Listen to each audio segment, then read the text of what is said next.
Entering the enchanting world of Pokémon, the protagonist found himself bound to a legendary beast system, which granted him the ability to acquire one skill from any mythical Pokémon he captured. By a stroke of fortune, the fortunate Xia Fan encountered none other than the legendary Pokémon Mew as his very first encounter. Chapter 1. Capturing a legendary beast right from the start. In the Chengdu region, in the town of Rui, the atmosphere buzzed with excitement.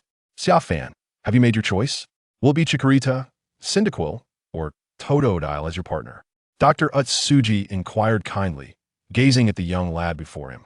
At that moment, Xia Fan stood somewhat dazed, lost in thought, his expression distant. Xia Fan looked at the doctor, momentarily at a loss for words to adequately express his current feelings. Just 2 days prior, the Pokemon AR game Pod developed by Tiantian Technology had been released worldwide, prompting countless Pokemon enthusiasts to rush and purchase it. Resulting in a swift sellout, a devoted aficionado, Xia Fan had managed to secure one for himself. However, at precisely 7 o'clock that evening, when the game officially launched, an unforeseen incident occurred. All players logging into the game found themselves trapped within its confines, unable to log out. After 2 hours of grappling with this bewildering reality, Xia Fan, alongside fellow players, made his way to Dr. Utsuji's laboratory to receive their initial starter Pokemon. Just moments ago, as the doctor was about to introduce him to the Pokemon, an unexpected notification resonated in his mind, indicating the binding of the legendary beast system. The system conferred upon him 4 extraordinary abilities. The first, Mastery of Capture. Any Pokeball that passed through his hands would guarantee a 100 capture rate of legendary Pokemon. The second, Divine Beast Power. Capturing a legendary Pokemon would grant him one of its skills. The third, Aura of Charm. Any Pokemon that became his companion would see their abilities increase without limit. The fourth, Beast Sensitivity. Within a radius of 1 mile, he would sense the presence of legendary Pokemon, with the intensity of perception increasing the closer he drew. Yet, the reason for his stupor was not merely the system binding, it was the sensation that at that very moment, a Pokemon was drawing him near. Why are you dazed? Hurry up and choose, there are many others waiting behind you. A fellow player behind him grumbled, frustration evident in their tone. Snapping back to reality, Xia Fan replied, Doctor, could you please provide me with a few empty Pokeballs? I wish to capture a wild one myself. You would prefer to capture a wild Pokemon rather than select one from our offerings? Dr. Utsuji expressed his surprise. Yes, please, Doctor. I would appreciate a few Pokeballs, Xia Fan insisted with unwavering resolve.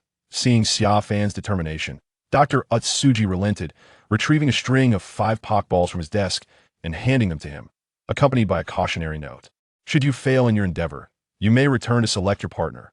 Thank you, Dr. Xia Fan expressed his gratitude, grasping the Pokeballs and dashing outside. As he passed by other players, their jeers echoed in the air around him. This fellow truly cracks me up. He disregards the 3 starters and instead ventures out with 5 empty Pokeballs to catch wild Pokemon. Does he believe he possesses a Master Ball? Or does he think Pokemon are fools, easily captured with a mere toss? Do not laugh too hard, this chap likely has never played before, which explains his delusions. Oh, I cannot hold it in any longer, ha ha ha. Everyone, please wait your turn, I shall follow him for a moment before joining the line. Upon leaving the laboratory, Xia Fan followed the guidance of his perception to a grassy meadow. At this moment, numerous children were frolicking with various Pokemon, including Nidoran, Oddish, and Houndour. Xia Fan, relying on his instincts, ultimately arrived before a bird Pokemon, Pidgey, which was playing with several Oddish. Upon seeing Xia Fan approach, the Oddish fled in fright, leaving Pidgey gazing at him with a look of confusion. IT could not comprehend why this person before was trembling all over, gulping incessantly. Is it a dream? It must be a dream. Surely it is a dream. The perception of mythical beasts should not mistake a genuine Pidgey for a legendary creature, right? As Xia Fan stared at the Pidgey, which tilted its head in bewilderment, his thoughts raced at lightning speed. Ha ha ha. What are you up to, kid? You're not seriously thinking of capturing a fully healthy Pidgey with that Pokeball, are you? At that moment, those who had mocked Xia Fan in the laboratory rushed over, witnessing the excited expression he bore towards the Pidgey, causing them to erupt into laughter. Xia Fan cast a glance at them, and reached for the Pokeballs hanging at his waist. He retrieved one, and, without hesitation, hurled it towards Pidgey. A beam of red light flashed from the Pokeball, and Pidgey was ensnared within it. The Pokeball landed on the ground, wobbling back and forth, the red light within flickering sporadically. System, I hope you're not leading me astray. Xia Fan murmured anxiously to himself. You actually threw the Pokeball, just like that. You are truly something else. Ha ha ha. The mockery from the others continued, but their laughter abruptly ceased after just 3 seconds. The Pokeball shook left and right 3 times before, to everyone's astonishment. It came to a stop. Xia Fan was overwhelmed with joy, quickly snatching up the Pokeball and turning to flee, as if afraid they might follow. 10 minutes later, he arrived at an uninhabited grove. Glancing around to ensure no one had trailed him, he sighed in relief. Lowering his gaze to the Pokeball, he pressed the white button in the center. To his delight, a pink Pokémon resembling a cat emerged from within. This creature boasted a pair of triangular ears and large blue eyes, and upon its arrival, it tilted its head, observing Xia Fan with curiosity. It mewed twice, its voice akin to that of a cat, utterly adorable. Chapter 2. Mew Mew, truly a marvel. Xia Fan was ecstatic, on the verge of leaping with joy. This was the legendary Pokémon, possessing the genetic traits of all Pokémon. Its ability to become invisible at will meant it could approach humans without ever being detected. Furthermore, its capacity to utilize the moves of every Pokémon led many scholars to regard it as the progenitor of all Pokémon. Ding! You have successfully captured the legendary Pokémon Mew. Please select one skill from the options provided.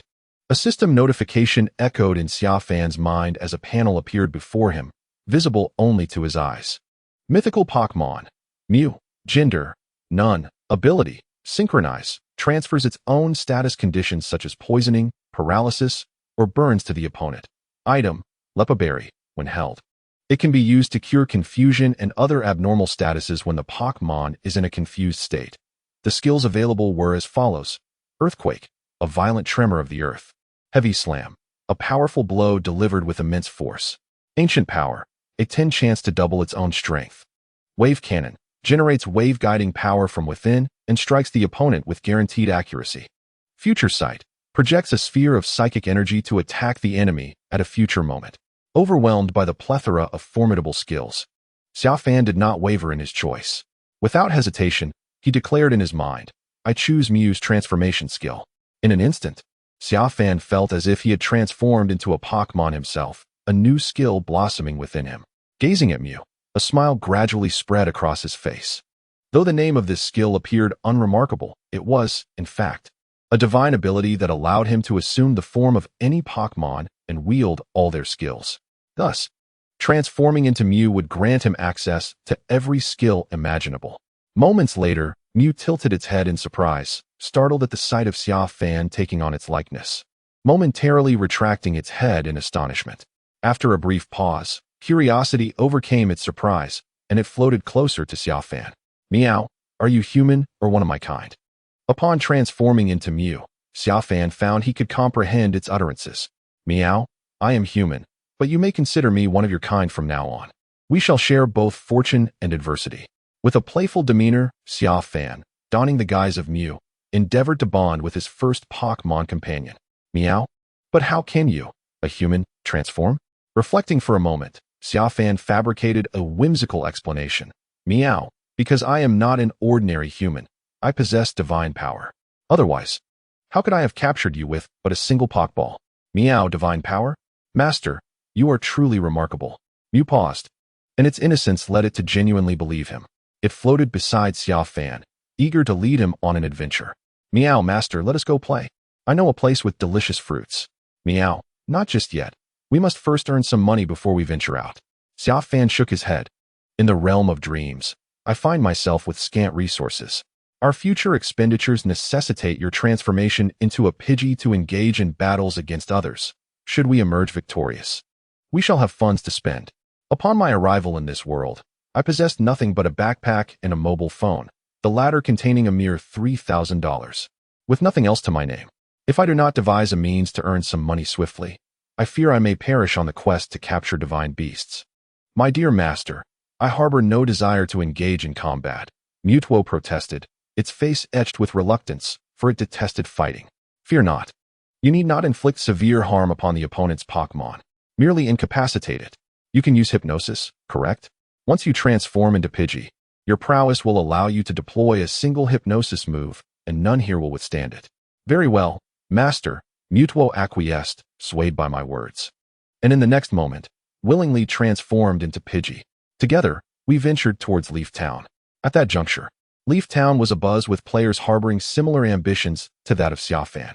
After receiving their starter Pokémon, they brimmed with confidence, believing themselves more adept at commanding their creatures than others, and thus sought challengers, wagering amounts typically ranging from 100 to 500, 2,000 for a match. Who dares to accept my inverse type challenge? My Pokémon is of the fire type, a young boy shouted while leaning against a tree on the grassy expanse of Leaf Town. Before long, his proclamation attracted a throng of onlookers. Are you certain you wish to accept an inverse type challenge? A girl inquired, her brow furrowed. Currently, the players were primarily engaging in same-type battles. Grass-type Chikorita against Chikorita, Fire-type Cyndaquil against Cyndaquil, and Water-type Totodile against Totodile. No one was willing to pit grass against fire, fire against water, or water against grass, for that would be akin to inviting misfortune. Rest assured, should I lose, I will promptly transfer the funds. If I deceive you, you may deal with me as you see fit, the boy proclaimed with a smile as he produced his phone. Upon hearing this, the majority of the spectators clamored to be the first to seize the opportunity, while a select few lamented that this fortunate challenger was not utilizing a water-type Pokémon, as it would allow them to partake in the contest. Ultimately, the boy selected the girl who had previously posed a question to him. Come forth, Totodile. Without hesitation, the girl released her Pokémon. A beam of red light burst forth from the Pokeball, revealing a playful Totodile that bounded cheerfully around its trainer. Totodile, Totodile, Totodile, the spirited creature exclaimed, frolicking in circles around the girl. She embraced it before turning to face the boy, urging, now, reveal your Pokémon. The boy smiled slightly, retrieving his Pokeball from his waist. A flash of red light emerged, and an unexpected Pokémon materialized before the astonished crowd. Come forth, Typhlosion, a Pokémon. Its neck ablaze and standing upright, made its entrance, instantly raising the ambient temperature several degrees. All eyes were fixed upon it in sheer astonishment, with the girl opposite him appearing most taken aback. You, how can your Pokémon be a Typhlosion? Initially, she had assumed he would summon a Cyndaquil, but she could hardly fathom that he would present its final evolution. How could this little crocodile possibly prevail? The disparity between evolved and unevolved Pokémon is monumental, especially in a clash that involves two stages of evolution. Even with type advantages, facing a Blaziken is insufficient. Unless, of course, this crocodile has also reached its final evolution, which is the formidable alligator. Why can't I be the Blaziken? The boy smirked, taunting, what's the matter? Are you afraid? Let me enlighten you. You currently have two options. First, you can admit defeat and promptly transfer 2,000 to me. Second, you can have your crocodile battle me, allowing my Blaziken to relish the thrill of combat before you send the money my way.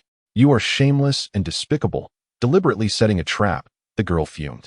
Had he revealed that his Pokémon was a Blaziken from the outset, she would never have approached him. This is your own fault for being greedy, the boy retorted, then pulled out his phone. Enough chatter. If you're too scared to fight, just transfer the funds. I despise those who refuse to acknowledge their defeats. With that, he snapped his fingers, and as Blaziken advanced a step, its fierce gaze fixed on the girl, the flames around its neck burning even more intensely. Confronted by the intimidating sight of the Blaziken, the girl capitulated, transferring 2,000 from her meager 3,000. Upon receiving the payment, the boy continued to issue challenges. Come on, who else wants to battle me? This time, you can have 20 of you against me alone, with each of you wagering 2,000 while I wager 200,000. If you win, I'll reward you with 20,000. The onlookers exchanged glances, some of them stirred by the prospect, inquiring if anyone wished to join in. 2 minutes later, 20 crocodiles stood opposite the boy. All right, everyone, let us use water gun together. I refuse to believe that even the hottest flames of one Blaziken can withstand the assault of 20 crocodiles, one young man shouted. Precisely. Let him learn the consequences of arrogance. Others echoed in agreement. The boy regarded them with a smirk, placing his hands behind his back to retrieve 2 more Pokeballs. In a flash of red light, a Bayleaf and a alligator emerged alongside his Blaziken. The crowd gasped in astonishment. The boy possessed not only a Blaziken, but also 2 other starter Pokémon in their evolved forms. Why is this unfair? Someone couldn't contain their frustration. Just having one Blaziken is already infuriating, and now you bring out 2 additional fully evolved starters. How can we possibly compete? Noticing their angry stares, the boy, with a mocking expression, toyed with his Pokeballs and declared, There is nothing unfair about this. As I said before, you have two choices. Either admit defeat and transfer 2,000 to me, or let your Crocodile face off against my Blaziken, Bayleaf, and Feraligatr, allowing them to savor the thrill of battle before you send the money my way. You're dreaming. The lead young man shouted angrily. Brothers, charge together. Even if he has 3 starters, let us not forget that we have 20 people. We might not lose after all. The words of the young man ignited the fighting spirit of others, prompting them to command their little Sockrock to launch an assault on the boy's formidable trio. Unfazed by their onslaught, the boy wore an expression of disdain. Blue Croc, Phantom Face. A thunderous roar erupted from his lips, causing the Blue Croc to reveal a terrifying visage that glared menacingly at the surrounding little Sockrock. Instantly, the little Sockrock were struck with fear, frozen in place. Trembling with anxiety, Laurel Leaf, Toxic Powder. A cloud of verdant pollen emanated from the neck of the Laurel Leaf, drifting towards the little Sockrock. Unable to evade the fright from the Blue Croc, the poisoned little Sockrock soon displayed expressions of immense discomfort, lamenting with anguished cries of Wally Wally. Fire Beast, unleash your flames. In the next moment, a searing inferno erupted from the mouth of the Fire Beast. The little Sockrock, already tormented by fear and toxic powder, succumbed one after another, collapsing to the ground, utterly weakened. In less than a minute, all 20 little Sockrock lay defeated. Their trainers hastily scooped up their fallen companions, desperate to seek aid. Hey, settle the account before you leave. A fiery blaze erupted from the Fire Beast, blocking their path. You. The trainers glowered at the boy. What do you mean, you? A friendly reminder, this is not like a handheld game. If your Pokémon perishes, it is truly gone. And not even a deity can revive them, the boy remarked with a smile. The next moment, as an afterthought, he quickly corrected himself. Oh wait. There is one way. Unless you are fortunate enough to encounter the mythical Ho-Oh, which possesses the ability to resurrect. Reluctantly, the trainers capitulated, begrudgingly moving towards the boy to transfer funds via their mobile devices. Once the transactions were complete, the boy resumed his earlier antics, addressing the remaining onlookers. This time, all of you may join forces. Should you defeat me, each of you will receive 2,000, and I assure you, I will not renege on my word. Yet this time, no one was willing to take the bait. Observing the crowd's silence, the boy continued, how about this? Each of you will receive 4,000. If I lose, I shall give you 4,000 each, but if you lose, you will only owe me 2,000. However, the more he spoke, the more the onlookers grew wary, until a bespectacled youth stepped forth from the throng. You are a beta tester, aren't you? Is it amusing to bully us novice players in Ruoyi Town? The boy, leaning against a tree, was momentarily taken aback, as if he had not anticipated anyone deducing his identity. No matter how chaotic it gets, the game will eventually be fixed, the bespectacled youth asserted. The boy erupted in laughter, as if he had heard the most absurd joke. Let me tell you the truth, the game cannot be repaired, and we are all doomed to remain trapped here forever. With that, he clapped his hands together. Come forth, Zichio and Ziling, since someone has discovered our existence. Continuing to toy with them has lost its charm. Moments later, a male and a female emerged from the crowd. They each produced a Pokeball, unleashing their respective Pokémon, a Charizard and a Venusaur, the final forms of the Kanto region's starter Pokémon, Charmander and Bulbasaur. As these two Pokémon took the stage, they positioned themselves on either side of the crowd, effectively blocking their escape route. I shall refrain from unnecessary verbosity and state my singular purpose for being here, to take advantage of your current weakness. The youth surveyed the assembled crowd with a smirk, his tone brimming with arrogance. Fear not, I shall not demand much from you. Merely 2,000 from each of you will suffice. Once the transfers are complete, I shall release you. Fail to comply? Well, then, unleash your Pokémon so we may vanquish you. Chapter 4. The First Battle, Part 1. From a distance beneath a tree, Xia Fan observed the encircled players, his brow furrowing slightly. Initially, upon seeing the fiery beast, he presumed someone had been fortunate enough to acquire a system like his, rendering him hesitant to engage in battles for profit, opting instead to ascertain the situation first. However, upon hearing the bespectacled youth mention the existence of internal testers, he breathed a sigh of relief. Thankfully, he possessed no external aids. Such advantages were solely his. At that moment, a soft voice resonated from Xia Fan's shoulder. Dream, can you communicate with me telepathically? He inquired. As a being crafted from used genes, Even the powerful Mutwo could engage in such mental dialogue. If Dream were incapable, it would indeed be a disappointment. Yes, master. An ethereal and melodious voice echoed in Xia Fan's mind, deepening his fondness for Dream. Master, are they villains? I despise those who exploit Pokémon to bully others. Dream, resembling a creature akin to Pidgey, tilted its head in inquiry. Xia Fan's eyes brightened at Dream's words, and he responded eagerly, Indeed, Dream. Would you care to assist me in teaching them a lesson? Such individuals deserve a proper reprimand. I would be willing, master. Excellent, Dream. Follow my lead in the battle ahead. A smile graced Xia Fan's lips. With Dream by his side, he felt no fear of defeat against the internal testers.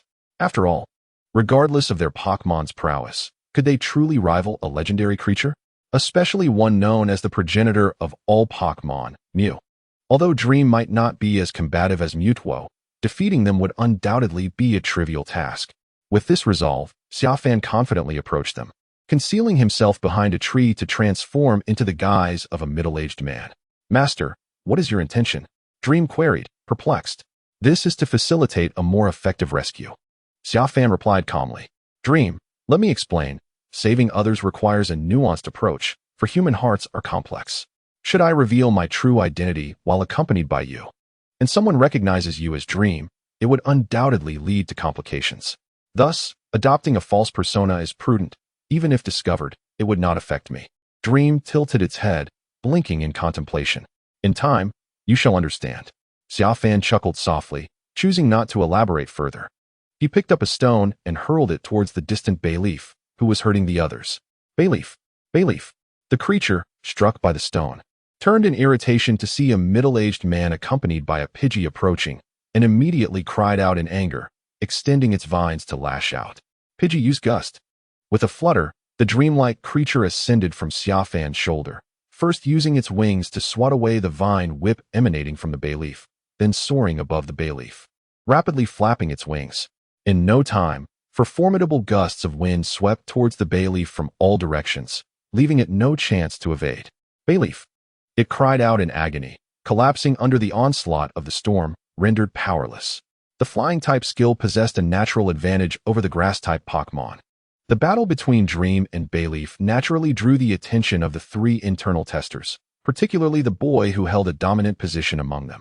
Witnessing his Bayleaf being defeated in one blow by a mere Pidgey, which had yet to evolve, he was instantly filled with wrath and gestured for his Charizard to advance. Ha, I am quite intrigued. Xia Fan clapped his hands, adopting the demeanor of a mischievous old man. Might the three of you engage in a contest with me? You wish to challenge us to a bounty battle? The boy raised an eyebrow, initially suspecting the older man aimed to thwart their robbery. Yet, this could work to his advantage, as he had yet to satiate his craving for Pokémon battles. All right, old man, what stakes are you proposing for this bounty battle? Xia Fan spread his arms wide. Everything. Let us wager all our money. If you win, I shall give you all my funds. If I win, you will hand over all yours. The boy frowned. Are you certain? Absolutely. The trio exchanged glances, and finally, the girl beside the boy spoke up. First, tell us how much money you possess. If it's not substantial, do not inquire about my wealth. Xia Fan interjected with bravado. For I am a man who dares to take on three. The question is, do you dare to accept? The three once again exchanged bewildered looks.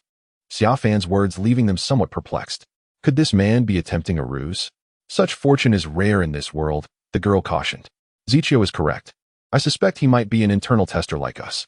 Perhaps he has companions lurking in the shadows, ready to ambush us, remarked the silent man among them. Upon hearing this, the boy turned to survey his surroundings. Fearful of a 3-on-1, is there not a shred of courage among you? If you still hesitate, then the three of you may join forces, and I shall face you with but a single Pidgey. Xia Fan's gaze fixated on the boy, urging him on. Ultimately, youthful bravado prevailed. Upon hearing Xia Fan's taunt, the boy could no longer hold his temper. Let it be. A coward is nothing but a turtle, he declared. Turning to his companions, he added, do not interfere. Watch as I roast his Pidgey with my Charizard. Charizard, sunny day? With a ferocious roar, Charizard ignited a blaze. The flames around its neck intensifying to a blinding heat, seemingly more radiant than the sun itself. The ambient temperature soared to a point that threatened to scorch any nearby. Charizard, unleash your flames.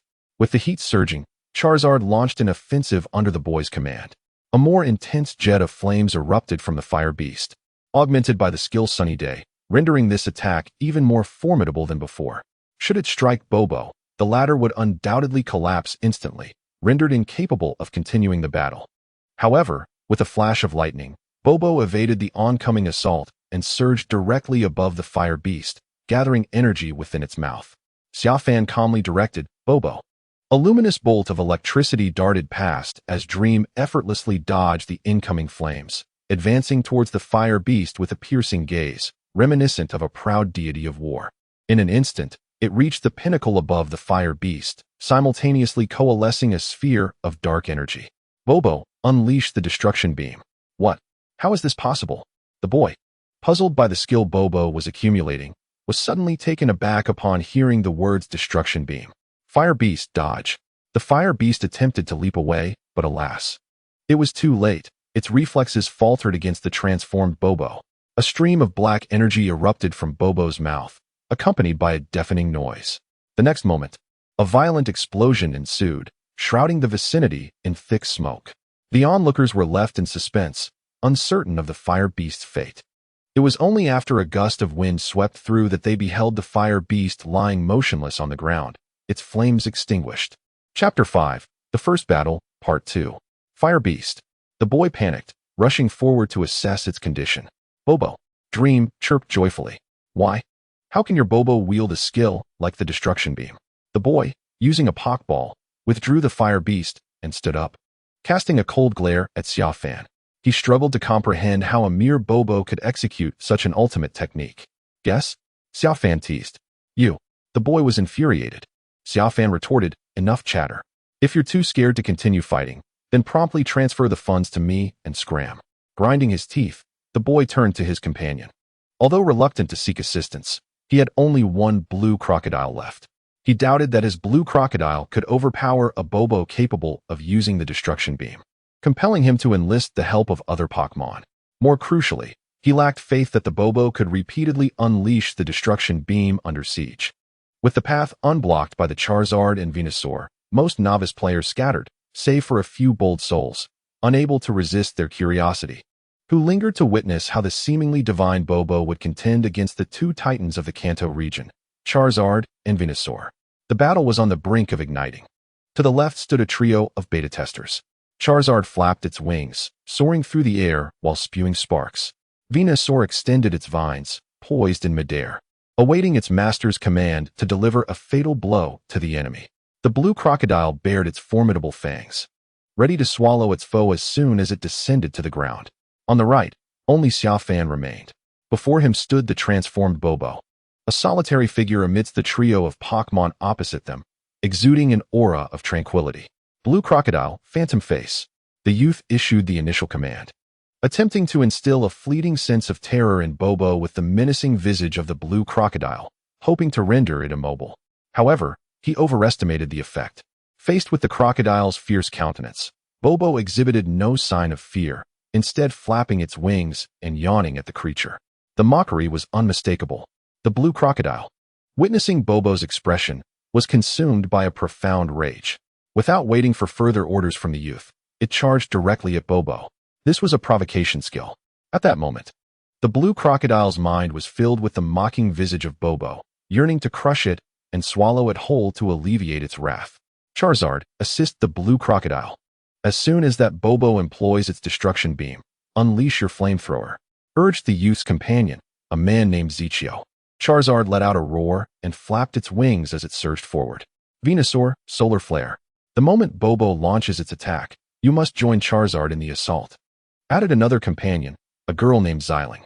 The enormous Venusaur nodded in understanding, and soon sunlight began to coalesce with tangible force upon its expansive petals.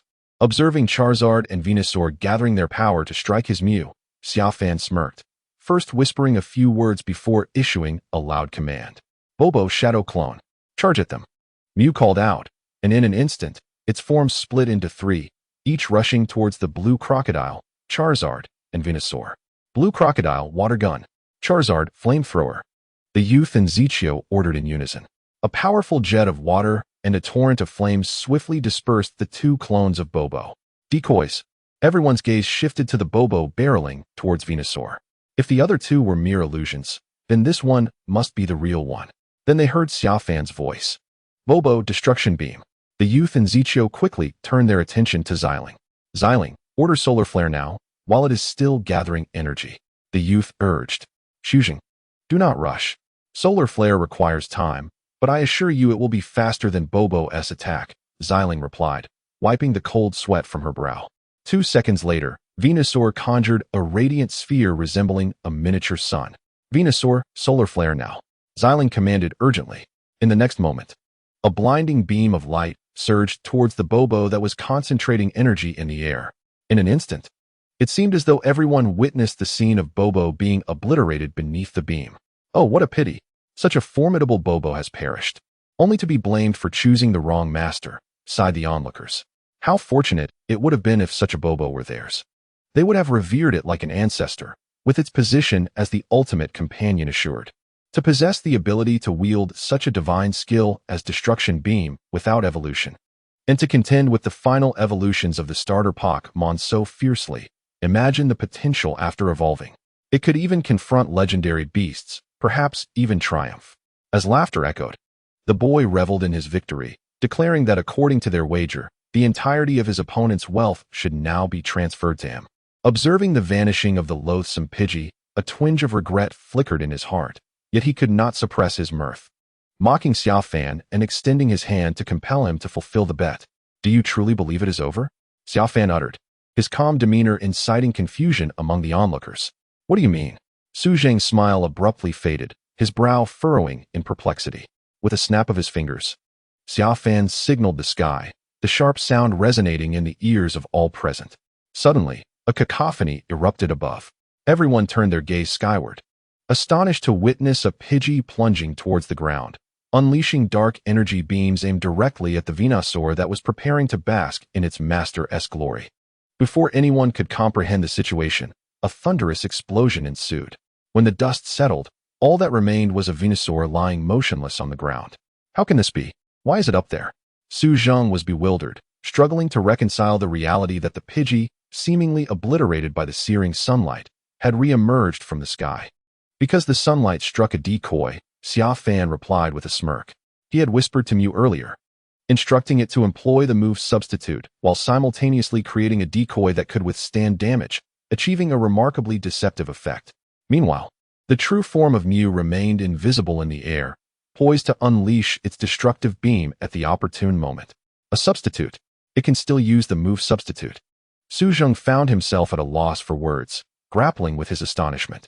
What manner of creature was this? Not merely a Pidgey, but a being that could wield destructive powers and execute the move substitute, with a potential so extraordinary that it defied belief. Chapter 6, The First Battle, Part 2, I Will Kill You. At that moment, the owner of the Venusaur, a girl named Xiling, suddenly screamed in fury.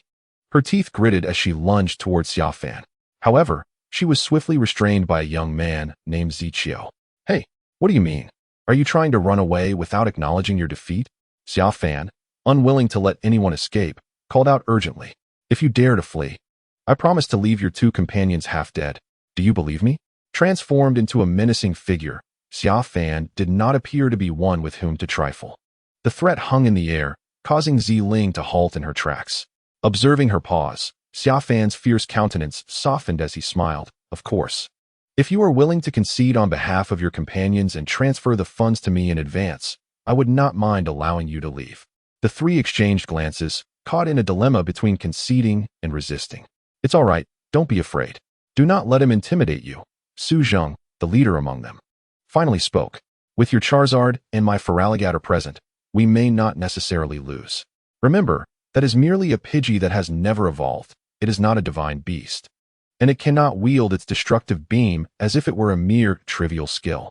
Even if one possesses extraordinary talent and insight, there should nonetheless be limitations imposed by one species. Having utilized such power twice is already quite remarkable. I can scarcely fathom the possibility of a third use. Even if a miracle were to occur and a third use were achieved, its potency would undoubtedly be significantly diminished. Confronted with the searing flames of a Charizard, it would surely be reduced to a charred carcass. That said, The siblings, Zichio and Xiling, observed the cold sweat beading on Su Zheng's brow. However, they did not refuse. They had no desire to engage in a 3-on-1 battle, only to find themselves unable to defeat even a mere Pidgey. Thus, the battle resumed. The blue crocodile retreated, allowing the Charizard to take over the fray. Su Zheng commanded the blue crocodile, which had regained its composure after the earlier provocation, to assume a support position. Against the flying-type Pidgey, its attacks would be difficult to land, making a direct confrontation between Charizard and Pidgey the wisest strategy. Charizard advance, Su Zheng ordered, as the Charizard, now the focal point of the battle, soared towards Pidgey with its powerful wings spread wide. Zhang Zichio, the Charizard's trainer, began issuing commands. With a mighty roar, Charizard took flight, closing in on Pidgey. Xia Fan, witnessing the scene, smirked and exclaimed, "Pidgey, steel wing." Pidgey unfurled its wings, which transformed in an instant, becoming as hard as steel and glistening in the sunlight. Undaunted, Pidgey charged towards Charizard. A sharp clash resonated as the two wings collided, and Pidgey held its ground resolutely. The onlookers could hardly contain their astonishment once more. Steel wing. It can still use steel wing. Good heavens, is this truly a Pidgey? It completely defies my understanding of Pokémon. One could not help but think, I must capture that Pidgey for my next Pokémon. Meanwhile, the trio of opponents gulped nervously, rendered speechless. A Pidgey, scarcely larger than a sparrow, was managing to collide with a Charizard weighing nearly 200 kilograms. And yet it showed no signs of faltering. How on earth can we possibly win this? Charizard, use smokescreen. In a moment of desperation, Zhang Zichio began issuing haphazard commands, hoping to obscure Pidgey's vision with smoke before launching an attack.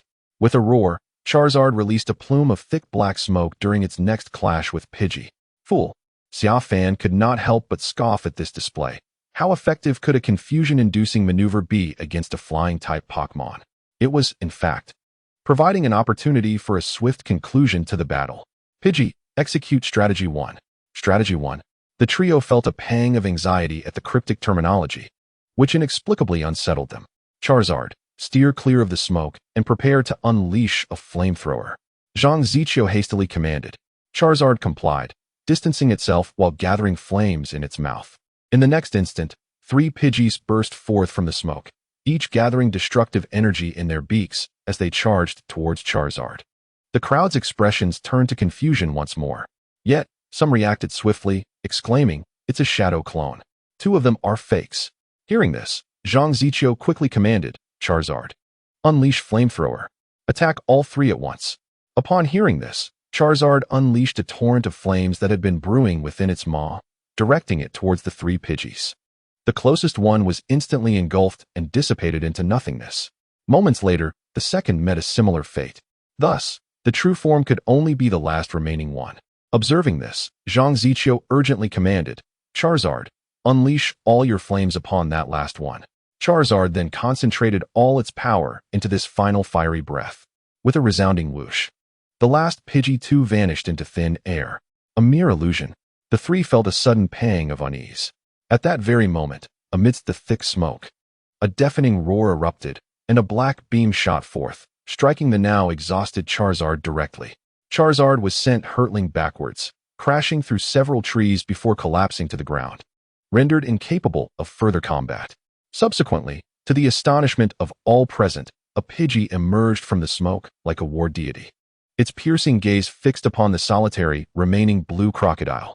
The blue crocodile, in turn, regarded the Pidgey, but this time its expression was devoid of its earlier ferocity, replaced instead by a palpable fear.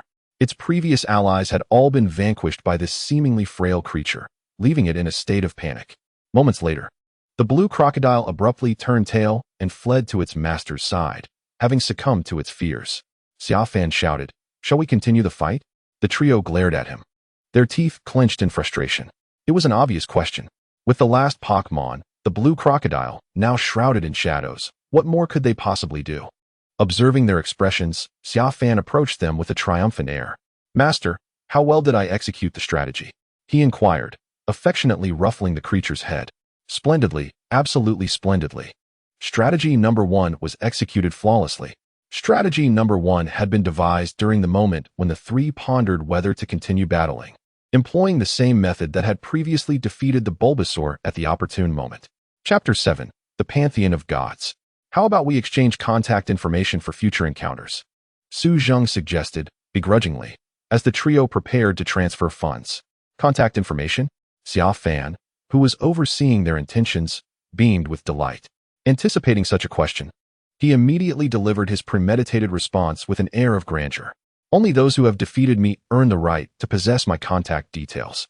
As for the defeated, which is you, simply knowing that I am a member of the Pantheon of Gods suffices. The Pantheon of Gods?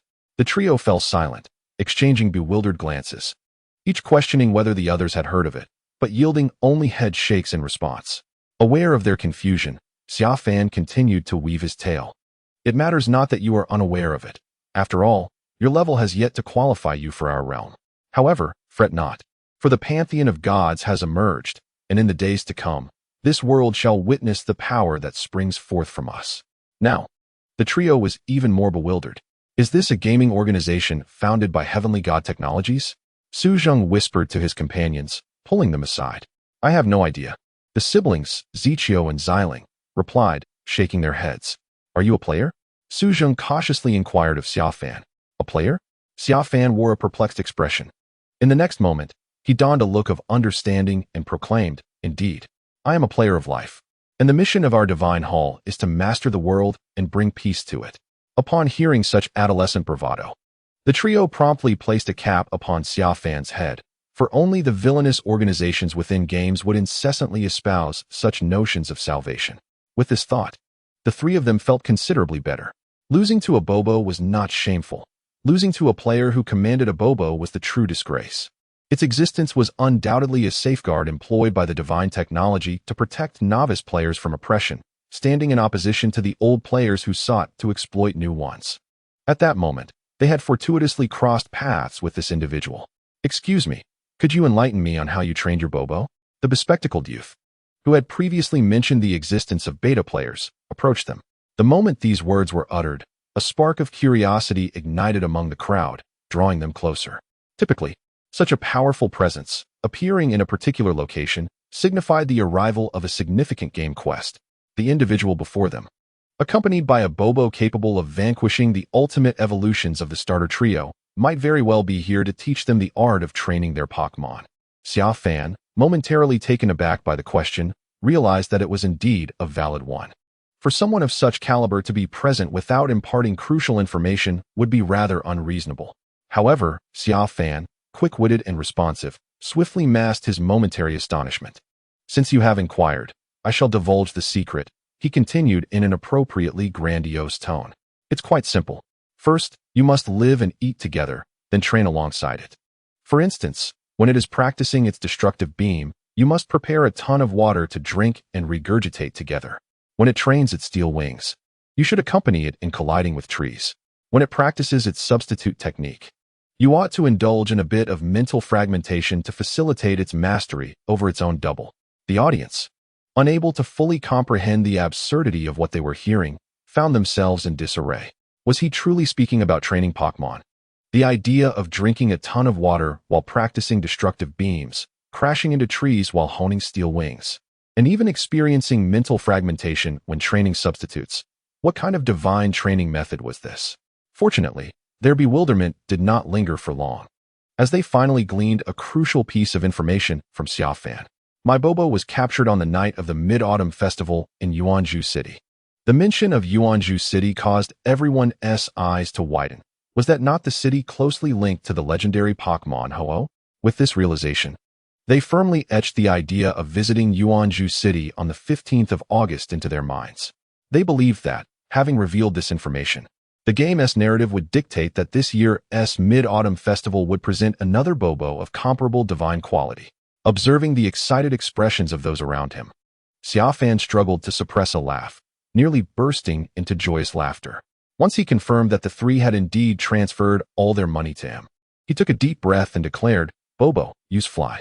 As the words fell, under the gaze of all present, Xia Fan grasped the slender ankle of Mew and soared away from the town of Rui. Poor Bobo, someone couldn't help but exclaim. The others nodded in agreement. A Bobo, no larger than a human head, Carrying such a towering figure as its master away from Rui Town was indeed a remarkable feat. Bobo, with Xia Fan, finally flew into the woods. Upon entering the forest, Xia Fan requested to be let down. Once on the ground, he leaned against a tree, bursting into laughter as he released his transformation. Mew also reverted to its original form, standing by with a puzzled expression. It did not quite understand Xia Fan's sense of humor. Master, where shall we go next? Mew communicated telepathically. Mew, would you like to meet your playful Pokémon friends? Xia Fan asked, while rubbing his stomach that ached from laughter. Of course, I would love to, Mew replied eagerly. Collecting legendary Pokémon was a dream cherished by every Pokémon trainer. But they want to play with me, Mew shook its head. Their tempers are quite proud. If I were to enter their territory, they would drive me away. I once encountered a Pokémon created from my genes on a small island. It was engaged in battle with its companions, but upon seeing me, it attacked fiercely. Super Mew. Mewtwo. Xia Fan exclaimed excitedly. The only Pokémon created from Mew's genes, aside from Mew, could only be Mewtwo. However, this excited reaction drew Mew's displeasure, and it pouted, gazing at him with annoyance. Xia Fan quickly cleared his throat and corrected himself. Oh, I meant to say Mewtwo. Compared to you, Mewtwo is but a younger sibling, hardly worth mentioning. Yet, despite his words, Xia Fan couldn't help but add, after that battle, do you know where it went? Rest assured, if we encounter it again, I would certainly give it a good thrashing, so that it calls you daddy. After that battle, it left with its companions, and then I lost track of it, Mew responded. Hearing this, Xia Fan made an unimpressed sound, realizing that not knowing its whereabouts was akin to saying nothing at all. Have you encountered any other legendary Pokémon? Xia Fan pressed on. I once encountered a Pokémon that sparkled with a rainbow of colors, leaving a trail of rainbows in its wake. Others refer to it as Ho-Oh. Xia Fan's excitement surged again. Do you know where it is? Mew shook its head. No, I just stumbled upon it along the way. Xia Fan, undeterred, pressed further. Mew closed its eyes in contemplation, and after a minute, it suddenly spoke. I once saw a creature referred to as Rayquaza in the Hoenn region. It seems to reside in a place called the Sky Pillar. I went there once to greet it, but it was rather rude and completely ignored me. Rayquaza, Xia Fan exclaimed again, but the next moment, he noticed Mew pouting with jealousy. Mew nodded in satisfaction. Are there any other legendary Pokémon? Xia Fan asked, rubbing his hands together eagerly. Regrettably, the dreams that followed were merely tales of encounters during play, with no clear residence, leaving matters unresolved. Chapter 8, The Battle of Digital Cards. Chengdu Region. Jiegeng City. Xiaohuan. How is it? This beef noodle is delicious, isn't it? In a corner of a beef restaurant, a young boy had just finished his bowl of beef noodles, clutching his stomach in satisfaction, while beside him sat another bowl of beef noodles, untouched, yet visibly diminishing. Delicious. The joyful voice of Dream echoed in Xia Fan's mind. Typically, upon arriving at a new place, they would seek out a renowned restaurant for a hearty meal. To facilitate communication, Dream was affectionately referred to as Xiaohuan.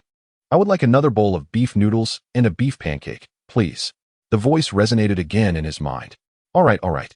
Xia Fan chuckled, nodding as he rose to approach the front desk to order another bowl of noodles and 2 beef pancakes.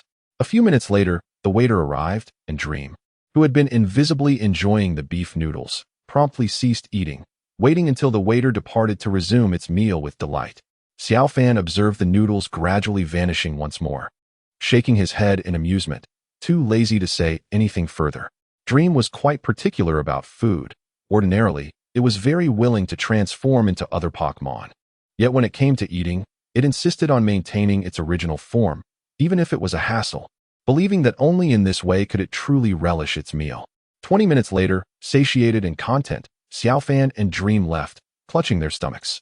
They planned to leisurely stroll to the gym's entrance before embarking on their first gym challenge.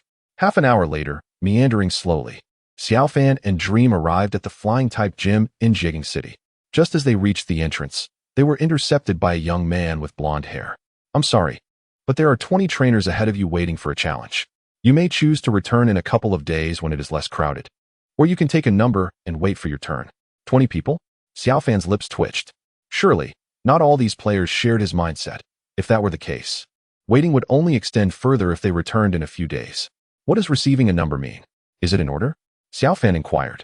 Yes, the blonde-haired youth nodded, producing a numbered ticket marked with 21 from his pocket. Once the 20 trainers ahead have completed their challenges, your number will illuminate. And you must arrive here within half an hour to present your ticket to me for your challenge. Then I shall take a number. Thank you. After contemplating, Xia Fan smiled, nodded, and accepted the ticket. Departing from the gym, he intended to wander leisurely through the city for a while longer. However, while passing a park not far from the Pokémon Center, he observed a group engaged in battles 2 by 2, among whom 2 individuals appeared to have just concluded their match, exchanging digital cards resembling the one he had received at the gym. Xia Fan stepped forward and observed for a moment, then engaged in conversation with one of the onlookers. It was then that he learned these individuals were the challengers who had come before him at the gym, vying for the opportunity to secure higher-ranking digital cards through battles. The rules dictated that those holding lower-numbered cards must pay a challenge fee of 3,000 yuan to confront those with higher numbers. The outcome would be determined by a battle between 1 Pokémon from each side. The loser would forfeit 3,000 yuan, while the victor would simply exchange their digital card with the opponent. Xiaohuan, let us join as well. You will enter the Pokeball first and transform according to my instructions, Xia Fan declared. With this understanding, he resolutely decided to participate. He retrieved a Pokeball, murmuring softly to the air, and it automatically opened, allowing an unseen entity to enter. A minute later, Xia Fan located the trainer of digital card number 18.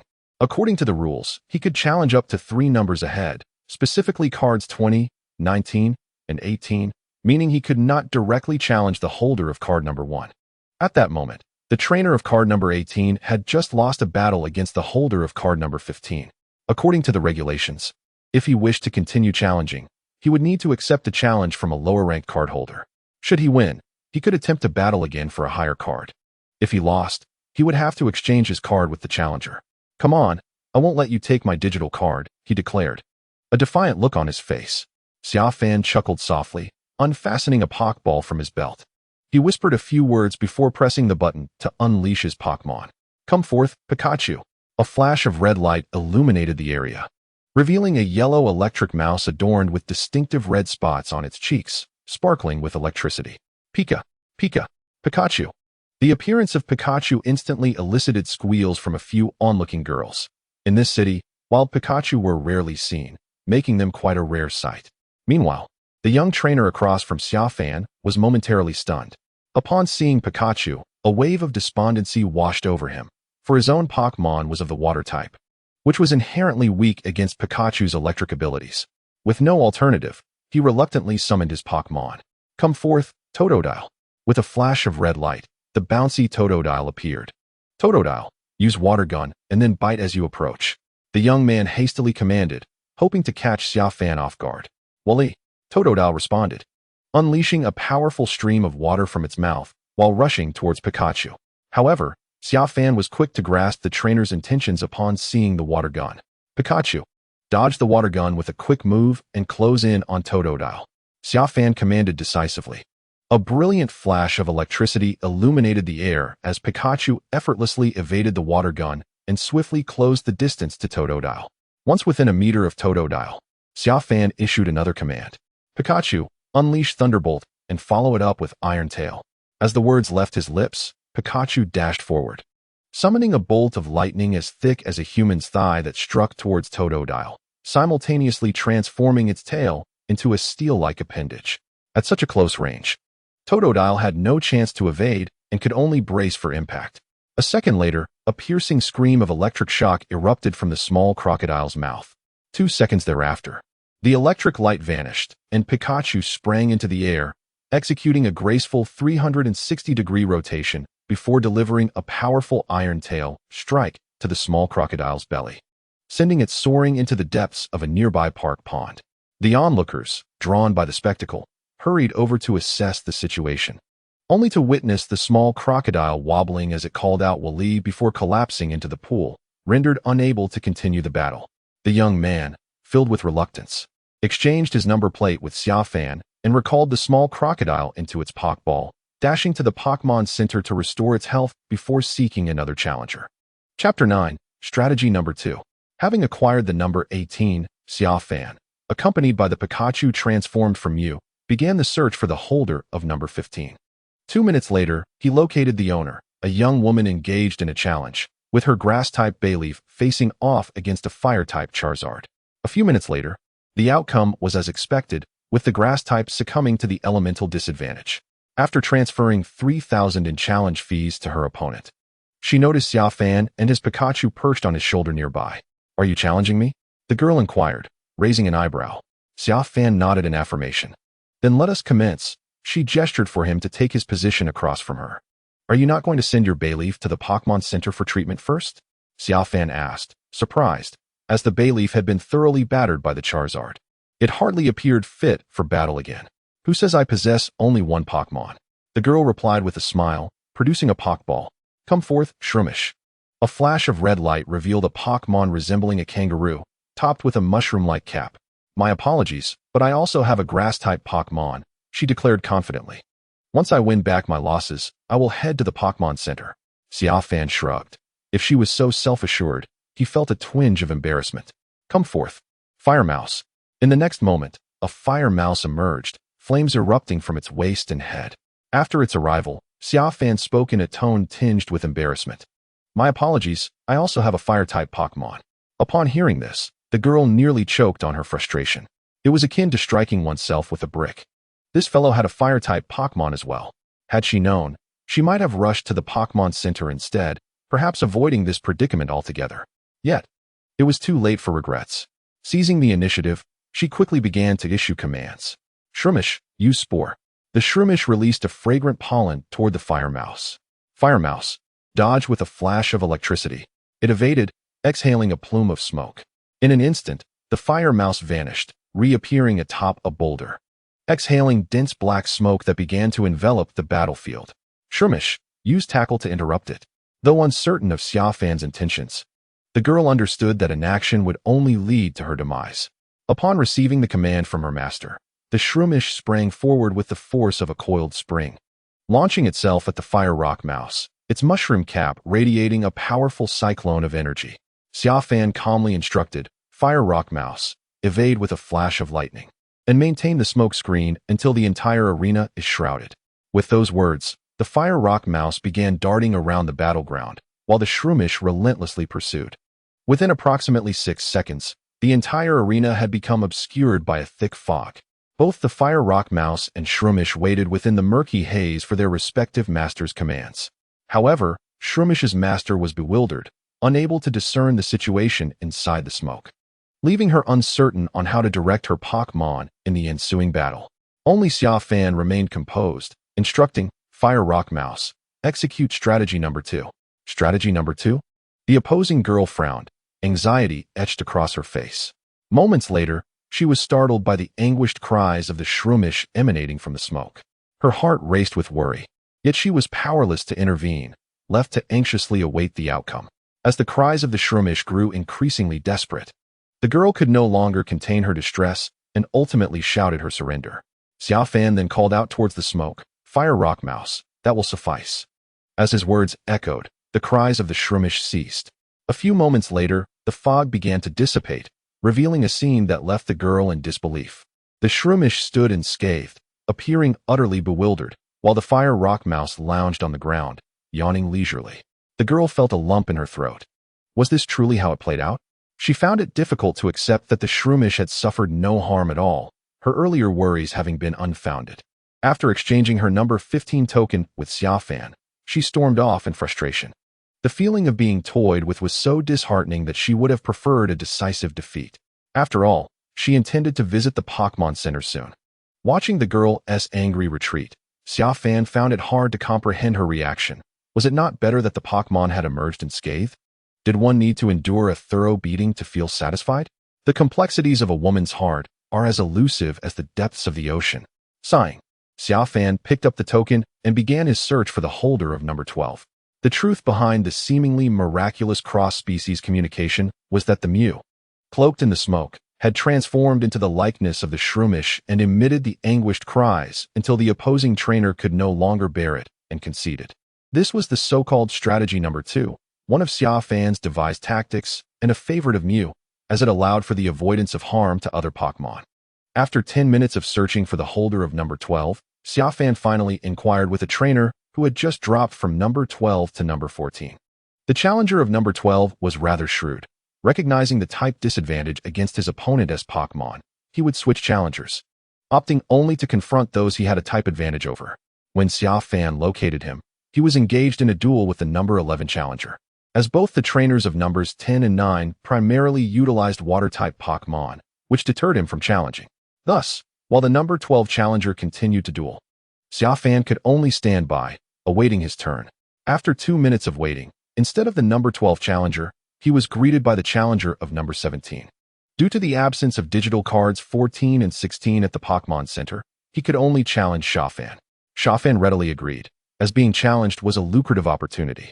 2 minutes later, the two found their way to the battleground. The youthful trainer with digital card 17 eagerly produced his Pokeball. Come forth, Blue Crocodile. Xia Fan observed the Blue Crocodile before glancing at the nearby challenge arena of digital card 12, noting that the battle there appeared to be at a stalemate. Despite having a type advantage, the conflict showed no signs of resolution. A playful impulse surged within him. He grasped a Pokeball, murmuring softly, then declared, "Come forth." Fire Mouse. The Pokeball glowed red, and he summoned his Mew in the form of Fire Mouse. Upon witnessing Xia Fan's choice of Pokémon, the young trainer erupted with excitement and provocatively beckoned Xia Fan with a gesture. Xia Fan, observing the boy's confidence, could not help but smirk and said, "Fire Mouse, use smoke screen. Execute strategy number 2. He intended to replicate the victorious tactics previously employed, relishing the prospect of teasing this boy and anticipating his reaction upon uncovering the truth. Moments later, as smoke enveloped the entire arena, the young trainer confidently taunted Xia Fan, asserting that even while obscured, his Blue Crocodile would wreak havoc on Xia Fan's Fire Mouse due to the type advantage. Xia Fan merely smiled in silence. The next second, however, the air was pierced by the agonizing cries of the Blue Crocodile from within the thick black smoke. Xia Fan circled around to the boy's side, reveling in his startled and panicked expression. This is impossible," the boy exclaimed in disbelief, struggling to comprehend why the cries emanating from the smoke belonged to his Blue Crocodile rather than Fire Mouse. After several moments, he began to flounder, issuing frantic commands. "Blue Crocodile, use water gun. Attack in the direction you hear it." Yet, the smoke remained undisturbed, and all that could be heard were the increasingly desperate cries of the Blue Crocodile. Recognizing the moment to speak, Xia Fan asked, "Little brother, would you prefer to concede and transfer the funds quickly, or wait until he can no longer scream before you do?"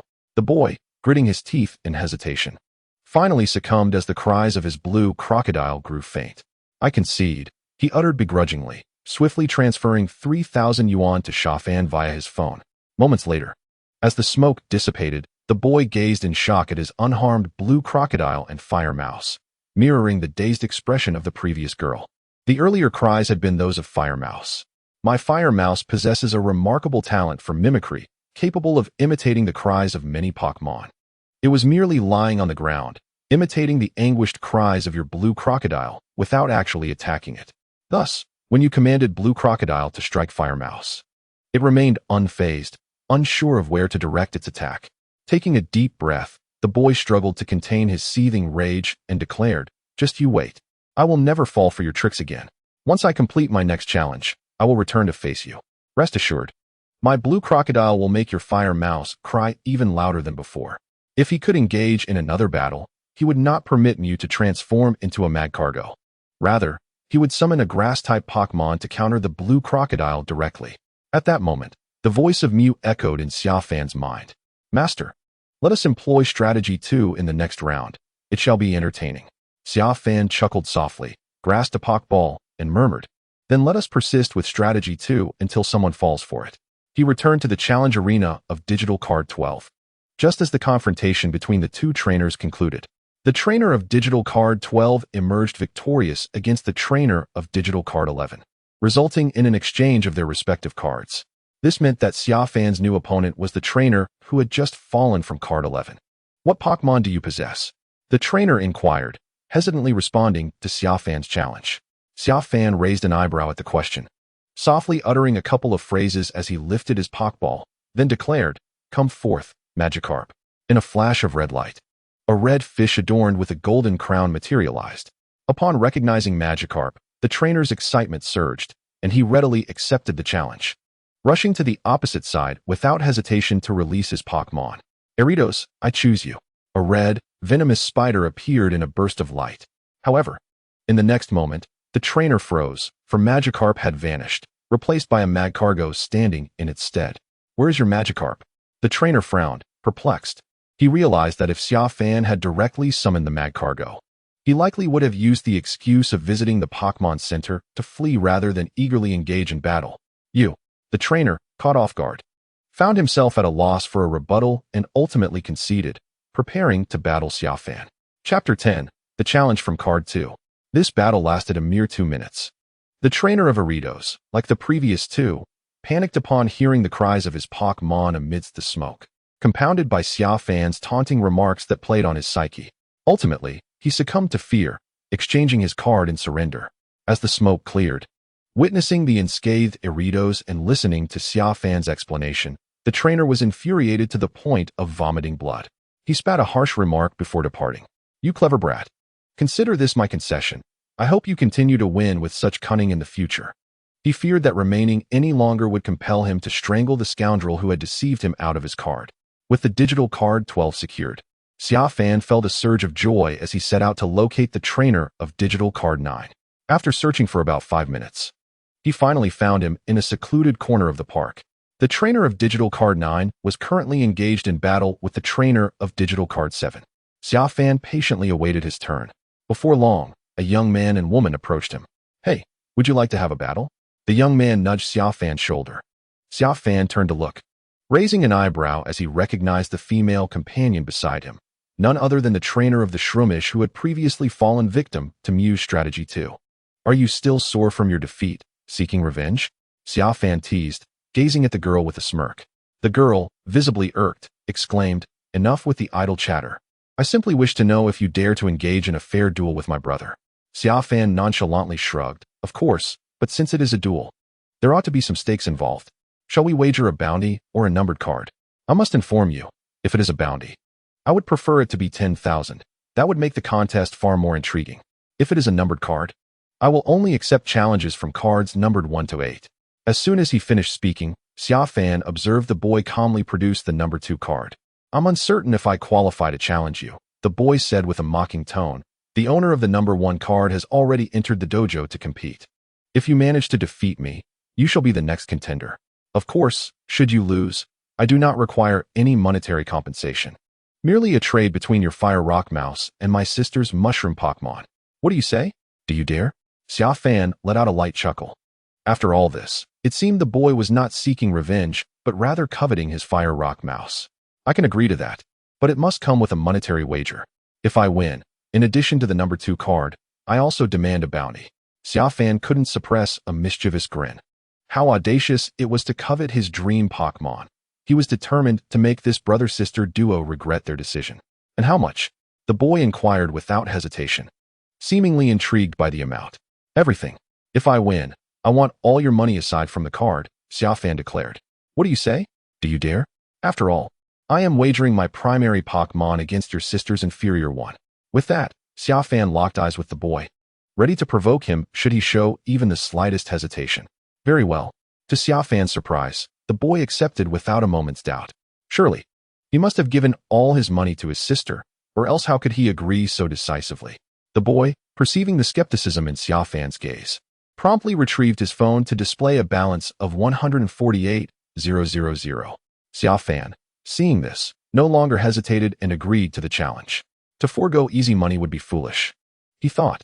Since the boy had not given away his funds to his sister, it indicated that he possessed a Pokémon he deemed exceptionally powerful. Otherwise, he would not be so audacious. However, no matter how formidable his Pokémon was, could it rival Xia Fan's dream Pokémon? Unless he too possessed a divine beast. But that was improbable. If he had a divine beast, he would not be interested in Xia Fan's Fire Rock Mouse. Just as Xia Fan, with a divine beast system, regarded all other Pokémon as mere fodder. Indeed, they were nothing more than mere fodder. Such was the mindset of arrogance. 2 minutes later, Xia Fan followed the brother and sister to a vacant arena. The boy was the first to summon his Pokémon. Come forth, Strength Crocodile. A flash of red light revealed a robust, blue-skinned crocodile, adorned with sharp fangs and serrated red bone plates along its head, back, and tail. This was the final evolution of the water-type Little Saw Crocodile, a starter Pokémon from the Chengdu region, known for its terrifying bite force. Rumored to be capable of killing an opponent with a mere nip. No wonder he exuded such confidence. Xia Fan let out a light chuckle and subsequently released his transformed Fire Rock Mouse. As before, the Fire Rock Mouse enveloped the entire competition arena in a veil of smoke. Xia Fan commanded, and the Fire Rock Mouse complied, exhaling a dense black smoke. "Kid, do you think your little tricks will work on me?" The boy scoffed. His sister had already informed him of how Xia Fan had outsmarted her, and if he fell for it again, he would be a complete fool. "Powerful Croc, move swiftly and use Water Tail as you approach the Fire Rock Mouse," the boy ordered. Although he felt confident he wouldn't be deceived, he was not foolish enough to sit idly by while the Fire Rock Mouse shrouded the arena in smoke. Responding to the command with a growl, the powerful Croc lowered its hands to the ground. With its gaze sharpened, it suddenly lunged towards the Fire Rock Mouse like a ferocious hunting dog, its speed astonishing. In an instant, the powerful Croc was upon the Fire Rock Mouse, its tail crashing down like a raging wave. The force was such that, if it struck, it could easily render the Fire Rock Mouse unable to fight. "It's over," the boy said coldly. He observed Xia Fan's apparent inaction, assuming he was intimidated by the powerful Croc's sheer speed, and felt victory was assured. "Excellent. That means this Fire Rock Mouse with its unique abilities is mine." Yet, in the next moment, the boy's indifferent expression stiffened.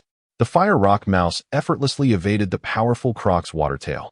Agile as an eel, it managed to dodge the powerful tail that swung wildly, never landing a blow. "What are you pretending for?" A mocking voice echoed in the boy's ear. Turning to look, he saw Xia Fan regarding him with a smirk. "Surely you don't think that just because I haven't commanded my Fire Rock Mouse, it won't evade?" Xia Fan chuckled lightly. "You should train your Pokémon to think for themselves rather than just follow your commands blindly.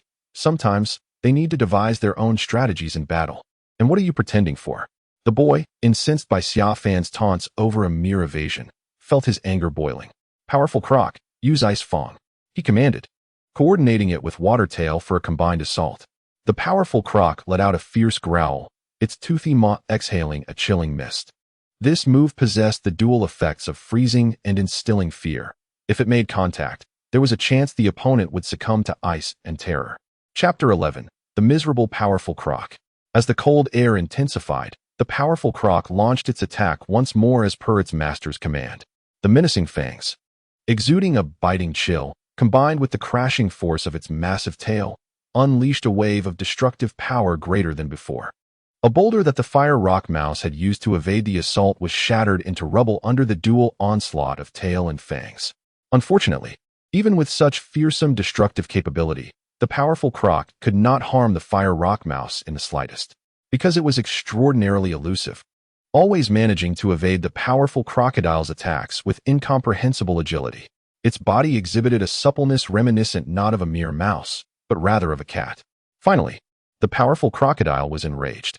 Due to its species' inherent propensity for agitation, during one of its assaults, its fangs inadvertently struck its own tail as the Fire Mouse dodged, sending it into a frenzy. It ceased obeying its trainer's commands to use Ice Fang and Water Tail against the Fire Mouse, instead rising up and unleashing a relentless barrage of water guns. No matter how the boy commanded, the crocodile remained unresponsive. At that moment, the smoke screen conjured by the Fire Mouse enveloped the entire battlefield, rendering it impossible for anyone to discern what transpired within. Whether the crocodile's water gun could strike the Fire Mouse remained a mystery. Fire Mouse, Strategy Number 3. Xia Fan finally issued a new command, directing the illusory forms of the Fire Mouse to attack within the obscured area. Strategy Number 3? Humph. You think a mere name change will deceive us again? Dream on, scoffed a girl observing from the sidelines. Xia Fan shrugged. What you say is what it is. Moments later, anguished cries of the powerful crocodile echoed from within the smoke. The girl, unconvinced, approached the boy. "Hey, don't panic. That Fire Mouse is just mimicking the crocodile's cries to trick us into surrendering. I know that.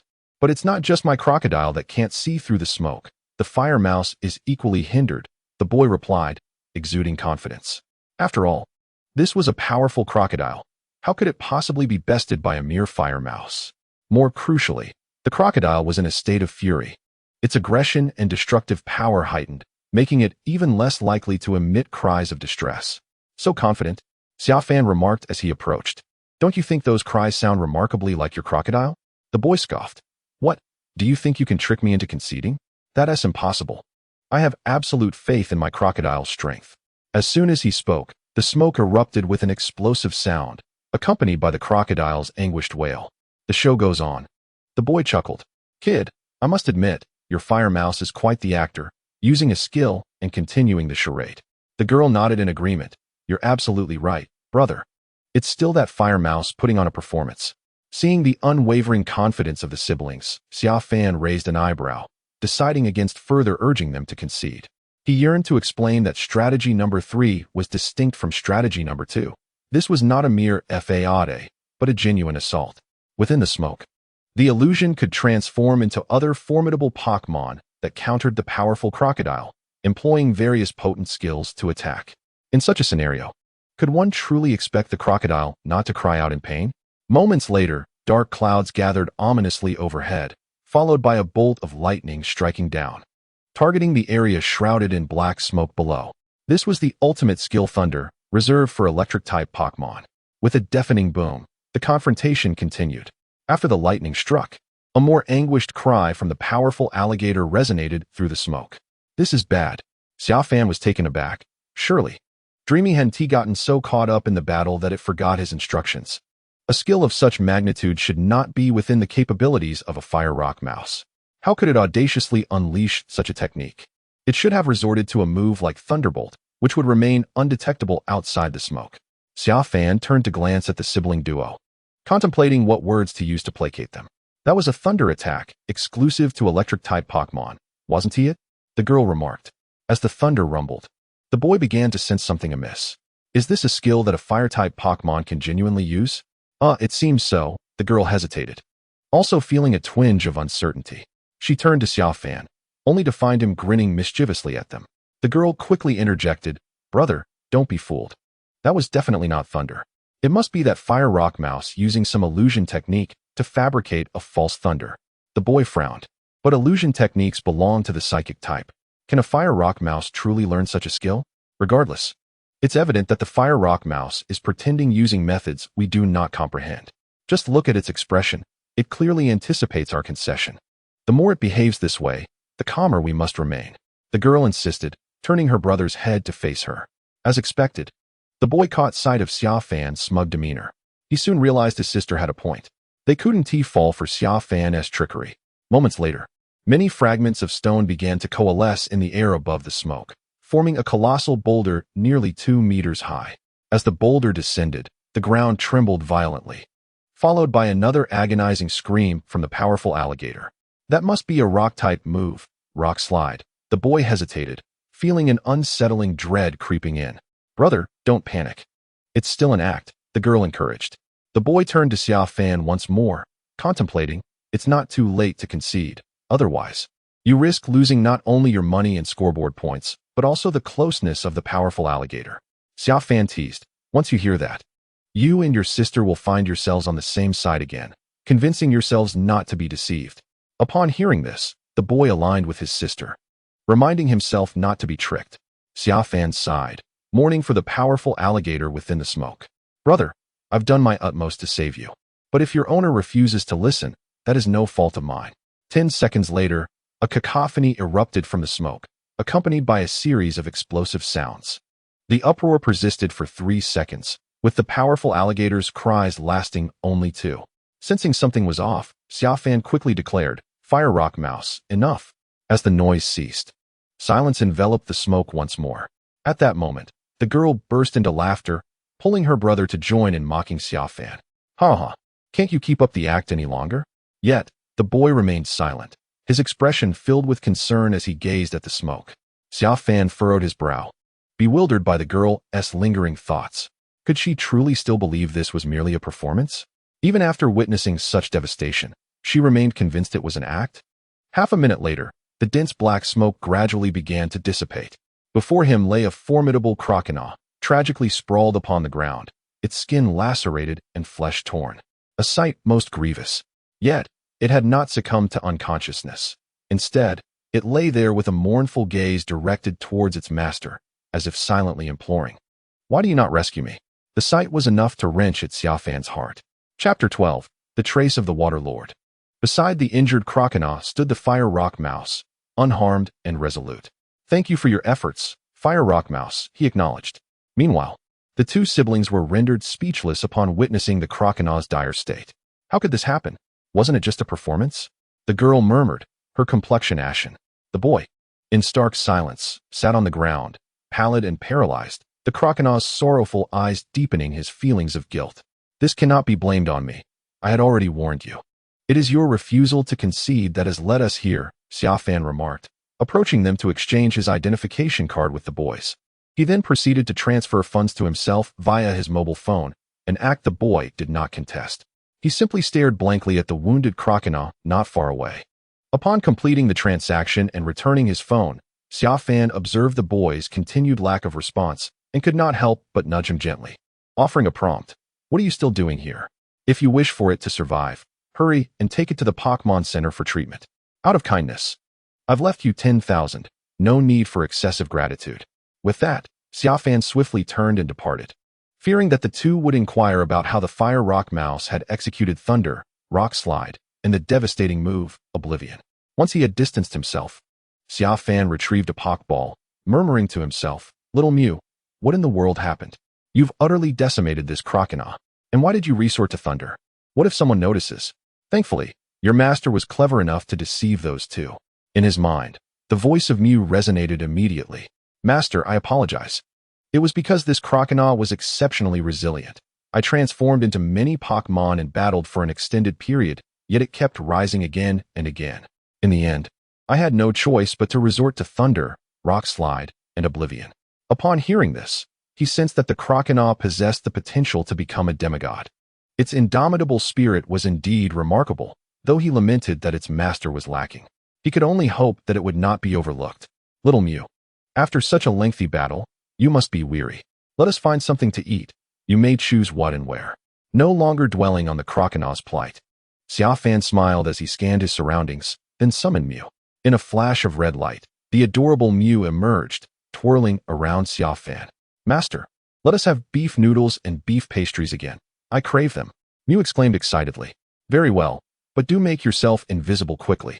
It would be troublesome if someone recognized you." Xia Fan affectionately patted Mew's little head.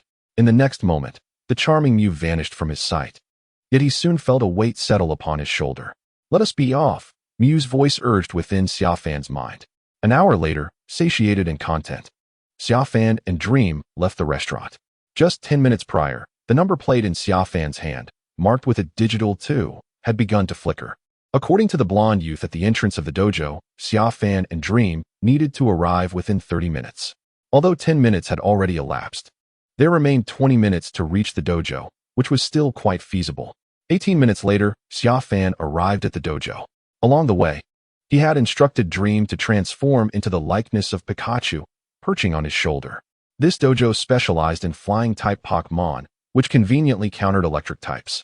Employing tactics akin to a number 2 strategy against the esteemed gym leader of the Pokémon realm would be unwise and could lead to embarrassment. More critically, regardless of whether it proved effective, revealing Dream's true identity posed the greatest risk. It was akin to the principle of keeping wealth discreet. Until one truly becomes formidable, it is prudent to maintain a low profile. Upon reaching the entrance of the dojo, Xia Fan presented the number plate to the blonde youth.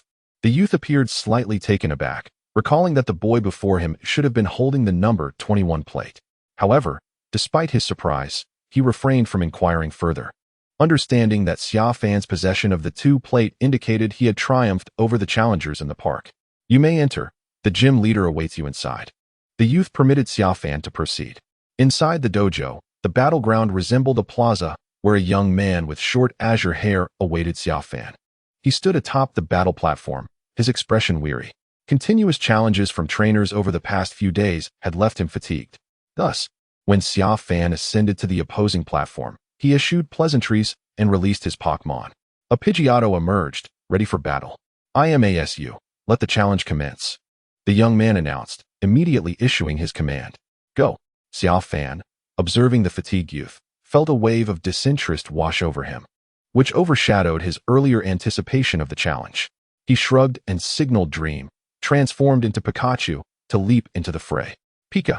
Dream somersaulted off Xia Fan's shoulder, landing in the battleground, electric sparks occasionally flickering across its cheeks. Pidgeotto, create a gust. ASU commanded first. Pidge.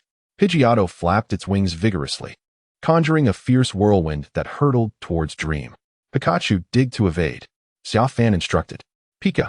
Dream, as Pikachu, summoned electricity in its hands and swiftly burrowed into the ground, creating a tunnel to hide within. The whirlwind swept by, leaving Pikachu unscathed in its refuge. The youth across the battlefield, witnessing this, exhibited a trace of surprise amidst his weariness. It was rare to encounter a Pikachu capable of learning dig. Pidgeotto, lower your altitude and use wing attack as it emerges. ASU issued his second command. Pidgeotto complied, flying low, extending its wings fully as it circled around the entrance of Pikachu's tunnel, poised to strike. At that moment, Xia Fan's lips curled into a slight smile. This command was precisely in line with his intentions. He gazed at the Pidgey, observing its low-altitude flight, and promptly commanded, Pikachu, unleash your electric discharge.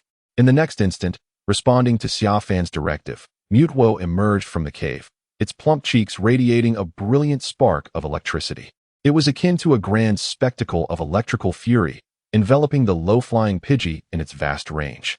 Within 2 seconds, the Pidgey, powerless against the electric assault, plummeted to the ground, residual currents crackling between its wings. However, it did not lose its fighting spirit. Facing Pikachu, it valiantly attempted to flap its wings and ascend once more. As the gym leader, he was acutely aware that his Pidgey had no chance of victory left.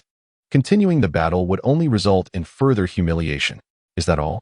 Xia Fan pondered in surprise, recalling that a gym leader was expected to utilize at least 2 Pokémon. Yet, he had only defeated 1. With lingering questions, Xia Fan descended from the high platform and approached the opposite side. Upon reaching ASU, he inquired, what about your other Pokémon? ASU retrieved 5 Pokeballs from his waist and tossed them into the air. Come forth, everyone. 5 beams of red light illuminated the space, revealing a Butterfree, a Fearow, a Kakuna, a Pidgeotto, and the previously defeated Pidgey. As the first gym in the Chengdu region, all you need to do is defeat my Pidgey and Pidgeotto. The Butterfree, Kakuna, and Fearow are not meant for your challenge, ASU explained. Your Pikachu is impressive. Mastering both Electric Discharge and Dig already grants you the strength to overcome my Pidgeotto and Pidgey, thus further combat is unnecessary. At that moment, a blonde youth, stationed at the gym's entrance, rushed over to ASU. Leader, one of the legendary beasts, Suakun, has appeared on Route 32, and it's currently engaged in battle. Should we go and investigate? Suakun, are you certain? ASU's expression shifted dramatically. The fatigue that had weighed upon him vanished, replaced by exhilaration. He turned to Xia Fan to apologize and inform him of his urgent departure, but as he pivoted, the words caught in his throat. Just moments before, Xia Fan, who had stood opposite him, was now charging towards the gym entrance with Pikachu in his arms, as if he had just won a grand prize. Chapter 13. The Pursuit of Suakun Brother. Which way to Route 32? This way? All right, thanks a lot.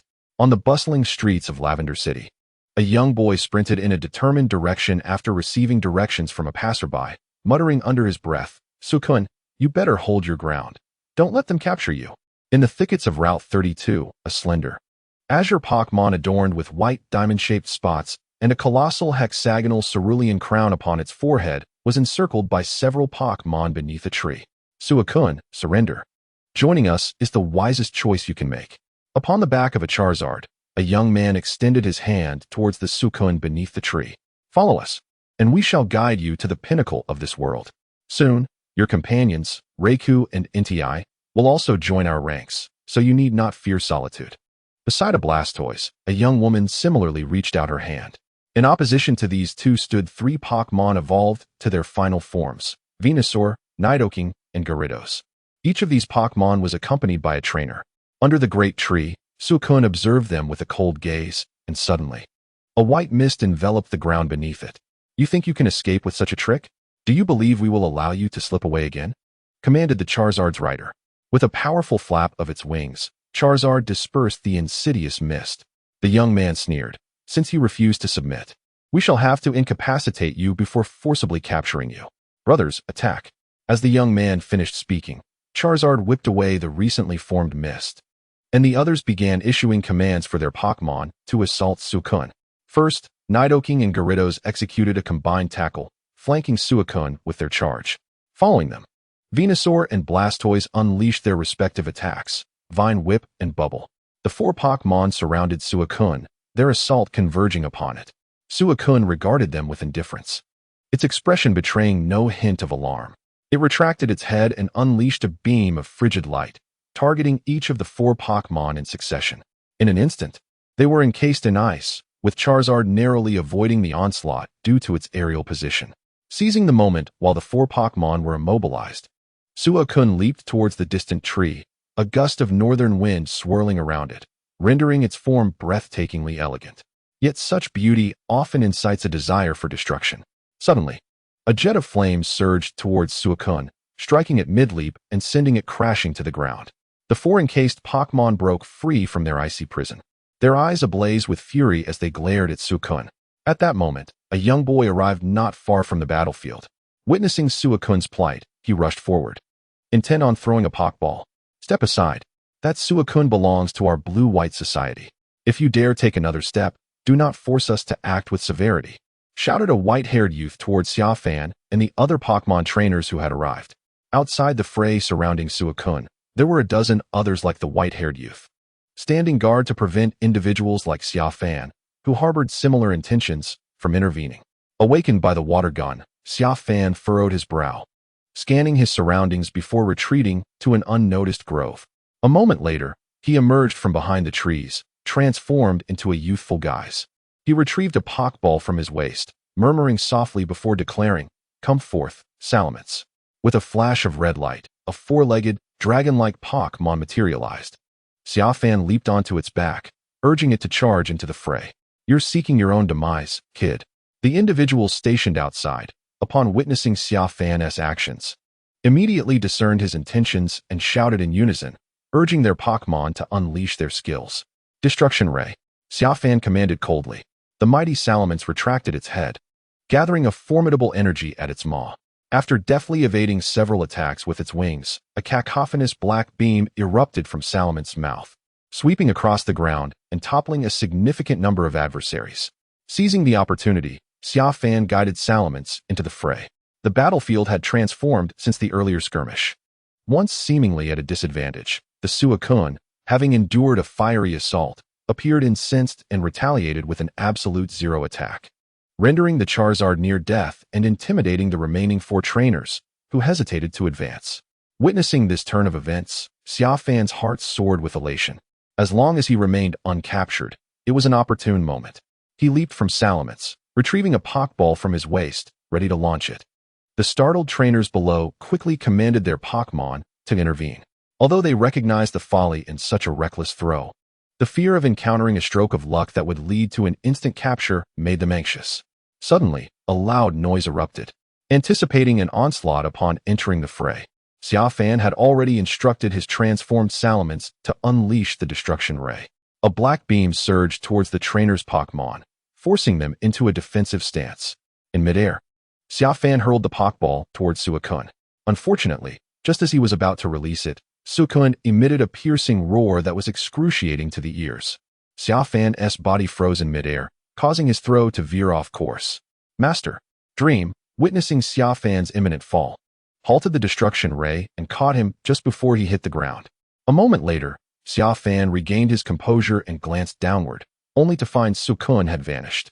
Scanning the surroundings, he spotted Suakun 100 meters to the north, sprinting away with astonishing speed.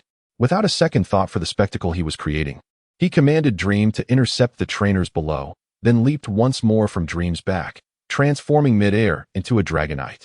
With powerful wing beats, he accelerated after Suakun. Below, the 5 trainers and the approaching trainers were left in stunned silence, their minds racing with disbelief. What were they witnessing? Was that a human or a Pokémon? How could one transform from human to Pokémon? Some, quick to react, released their flying-type Pokémon to pursue Xia Fan and Suakun, while Dream swiftly executed an attack against him. However, both offense and defense present their challenges. No matter how relentless the assault, it remains a solitary endeavor. As opposed to a collective force, while the multitude of individuals here share a common aspiration to capture Suakun. When they come to their senses and attempt to pursue Xia Fan and Suakun, though Mew can thwart the majority, a few unyielding pursuers manage to navigate through the defenses. Within mere seconds, someone breaches Mew's barrier, racing towards Xia Fan and Suakun. Chapter 14. Capture and Countercapture? Hey there, don't run. Let us have a chat. In the dense forest, Xia Fan, transformed into a dragonite, let out a roar, striving to communicate with Suakun. There was no choice. That creature was exceptionally swift, and he needed to distract it before executing a surprise maneuver. Before long, he received a telepathic response from Suakun. Are you human or Pokémon? Why do I sense the essence of that previous human on you? Hearing Suakun's willingness to converse filled Xia Fan with joy, prompting him to employ the same tactics he had used to deceive Mew in order to persuade Suakun. I am human, but not an ordinary one. I possess divine powers that allow me to transform into any Pokémon in existence. My duty is to protect you. As long as you remain by my side, your strength can grow boundlessly. To substantiate his claims, Xia Fan transformed mid-air into Suakun, gracefully descending to the ground and racing behind Suakun. Thus, two Suakuns dashed through the forest, creating a scene of exquisite beauty. However, just as Xia Fan believed Suakun would place its trust in him, a powerful hydro pump surged toward him, aimed precisely at his rear. Alarmed, Xia Fan leapt towards the treetops, narrowly avoiding the formidable torrent. Had he hesitated even a moment longer, he would have been struck and forcibly reverted to his original form. In the instant he evaded the attack, Suakun's voice echoed in his mind again. Despicable human, do you honestly think I would fall for your deceit? While I am unaware of how you acquired this transformation ability, you shall never make me your subordinate. Taken aback, Xia Fan realized that Suakun had mistaken him for an ally of those who had come before. Given this misunderstanding, further dialogue would prove futile. He would have to resort to combat to slow Suakun's swift movements, allowing him the chance to throw a Pokeball. With this thought, Xia Fan decisively retracted his head and unleashed a chilling ice beam towards the front. In an instant, everything in its path was encased in ice. Regrettably, it did not strike the most elusive of the legendary beasts, Suakun. Gradually, Xia Fan began to notice that despite his transformation into Suakun, his speed was still inferior to that of his counterpart. If this continued, he would inevitably be outpaced. In a moment, he shifted from the graceful Suakun back to the adorably charming Mew. Drawing upon Mew's myriad skills, he executed a teleport. In the blink of an eye, he vanished from midair. In the next instant, he appeared several dozen meters away. After a series of 8 instantaneous movements, Xia Fan materialized directly above Suakun once more. Simultaneously, he summoned a blue wave-guided missile in each hand and, without hesitation, hurled it towards the swiftly advancing Suakun. The latter, sensing a disturbance from above, looked up only to witness the ethereal form of Mew, her pupils constricting in surprise, followed swiftly by the sight of the approaching wave-guided missile. Panic surged within her as she realized that evasion was futile. She could only halt her advance and brace for impact. Thus, in the next moment, Suakun ceased her movement, raised her head, and a semicircular, translucent shield materialized above her. The wave-guided missile collided with the shield, the force of the attack dissipating harmlessly. However, Xia Fan was not disheartened. On the contrary, he was elated. This was precisely the moment he had anticipated. Suakun pausing to employ her skill to withstand the missile. In a flash, he resolved to cancel his transformation and release a Pokeball. Yet, at that very moment, a searing flame struck from behind, catching him completely off guard and sending him crashing to the ground, nearly causing him to lose his transformed state. Go, Pokeball! A flash of red light enveloped him, and he was drawn into the sphere while still in his Mew form. In midair, 5 youths, riding on their flying-type Pokémon, emerged, led by a silver-haired boy atop a Dragonite. He gazed down at the trembling Pokeball with palpable excitement, murmuring fervent prayers for success, imploring divine favor to capture Mew. His overwhelming focus on Mew rendered him and his companions oblivious to the legendary Pokémon, Suakun, which had vanished from sight. Their eyes remained fixated on the quaking Pokeball. 2 seconds later, a burst of red light re-emerged, and the Mew that had been captured materialized once more. Upon emerging, it glanced around in anger, only to discover that Suakun was no longer present. Infuriated, it pounded the ground with its fists. Looking up, it beheld several unfamiliar youths eyeing it greedily. You scoundrels! I'll make mincemeat out of you for daring to throw a Pokeball at me. Xia Fan seethed with rage, muttering through clenched teeth. Damn it, I was just about to capture Suakun. How dare these intruders ambush me and throw a Pokeball? His frustration reached a boiling point. Brothers, surround Mew.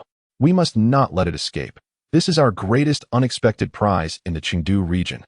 We cannot afford to miss this opportunity. Chances like this are exceedingly rare. The boy atop Dragonite issued his commands with fervor, and the others nodded in agreement, directing their Pokémon to encircle Xia Fan. He regarded them with cold indifference, poised to conjure another wave-guided missile when he suddenly sensed a powerful and searing presence approaching from a distance. Turning his gaze towards a rugged cliff in the northwest, he beheld a colossal Pokémon, characterized by its orange-red fur and lion-like features, emerging into view. In the next moment, the Pokémon leapt from the cliff as if it were a hero coming to the rescue, its noble form descending from the heights before Xia Fan. Upon landing, flames erupted beneath its feet, exuding an air of majesty. Get lost. A deep voice resonated in the minds of all present as the Pokémon touched the ground. It was Nti. You have no shame. We have just abandoned our pursuit of you, so take this opportunity to flee far away and do not disturb us. This Mew is destined to be captured by our blue and white society. The leader of the Dragonite shouted. The atmosphere turned icy in an instant. Xia Fan observed the scene, first scrutinizing the striking figure of Nti, then glancing at the few individuals who were greedily fixated on it. After a rapid mental deliberation, Xia Fan made a decision. In the following moment, he, who had appeared somewhat spirited, suddenly feigned weakness, mewing softly before collapsing to the ground as if he were on the verge of death. Yet, when the flames subsided and they approached, Nti and Mew had vanished without a trace. The Dragonite youth was infuriated, angrily issuing commands to the other boys. Chapter 15. What to do when facing social death. Senior. Are you alright? In a hidden cave, Nti gently placed Xia Fan on a rock, its expression betraying deep concern for Xia Fan's current frailty. I feel as though my time is nearly up. Xia Fan lay motionless on the stone, his eyelids fluttering weakly as if they could hardly open. Can you still use self-restoration? It is said that you can utilize the abilities of all Pokémon, but I am too weak to use any skills now. Even speaking is a tremendous challenge. I see. Nti anxiously paced within the cave, pondering how to assist Xia Fan. At that moment, Xia Fan spoke again. Nti, there is only one way to save me now. What is it? Please tell me. I will do everything in my power to help you. Nti, the most fervent of the three legendary beasts, was immediately stirred by the prospect of a solution. However, it was unaware that Mew, witnessing its excitement, felt a surge of delight, realizing how easily it could be swayed. If I find Ho-Oh and it intervenes, I will surely be healed, Xia Fan gasped weakly. Ho-Oh? Nti paused, its earlier enthusiasm suddenly replaced by a look of distress. Seeing this, Xia Fan furrowed his brows and propped himself up, questioning, what is the matter? You, Suakun, and Reiku are its emissaries, are you not? Summoning it should be effortless for you. Fortunately, in its moment of difficulty, Nti did not turn to look at him, otherwise it might have raised suspicions. That's not it, Mew. It's not that I do not wish to contact Ho-Oh. It's just that although we three are its emissaries, we cannot reach it directly. We can only see it when it awakens from its slumber to survey the world and calls upon us. Nti lowered its head, unable to face Xia Fan. After all, having just promised someone that regardless of the method, as long as it is voiced, it would undoubtedly be accomplished, he was immediately met with a harsh reality check. Upon hearing the words of the Emperor of Flame, Xia Fan couldn't help but purse his lips, letting out a sigh inwardly.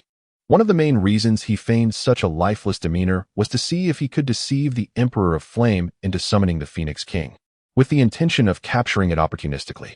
If successful, he would not only have subdued the Emperor of Flame and the Phoenix King, but also claimed the likes of the Water Lord and Thunder God as his subordinates. However, the Emperor of Flame had vanished deep within the cave. Damn it! Could it be that he sensed something and fled? Xia Fan was infuriated to the point of spitting blood. If the Emperor truly escaped, he would undoubtedly slap himself for such a blunder. Why bother luring someone to summon the Phoenix King when he could have simply thrown a Pokeball to capture it right away? While that might lead to disobedience post-capture, it was certainly better than ending up with nothing at all. Yet, this feeling of frustration did not linger for long, as Xia Fan suddenly sensed the Emperor of Flame's presence once more. Moments later, outside the cave, the Emperor of Flame returned, leading a procession of Pokémon, including Nidoking, Nidoqueen, a Venusaur, a Kangaskhan, and a plethora of other wondrous creatures. However, the most significant aspect was the two Miltanks that accompanied him. The instant Xia Fan laid eyes on the two Miltanks, a foreboding sensation surged within him. Shortly thereafter, he watched as the Emperor of Flame guided the two Miltanks to the boulder on which he lay prostrate. Senior, their milk possesses healing properties. Perhaps you should try it to see if it benefits you. Xia Fan's expression froze, beads of cold sweat trickling down his cheeks, especially when the two Miltanks flanked him. Mooing in unison, the perspiration intensified. How could he, a mere human, be in a position to drink milk from two Pokémon? No need, the Emperor of Flame interjected. I suddenly feel much better. It seems I will soon be able to regenerate.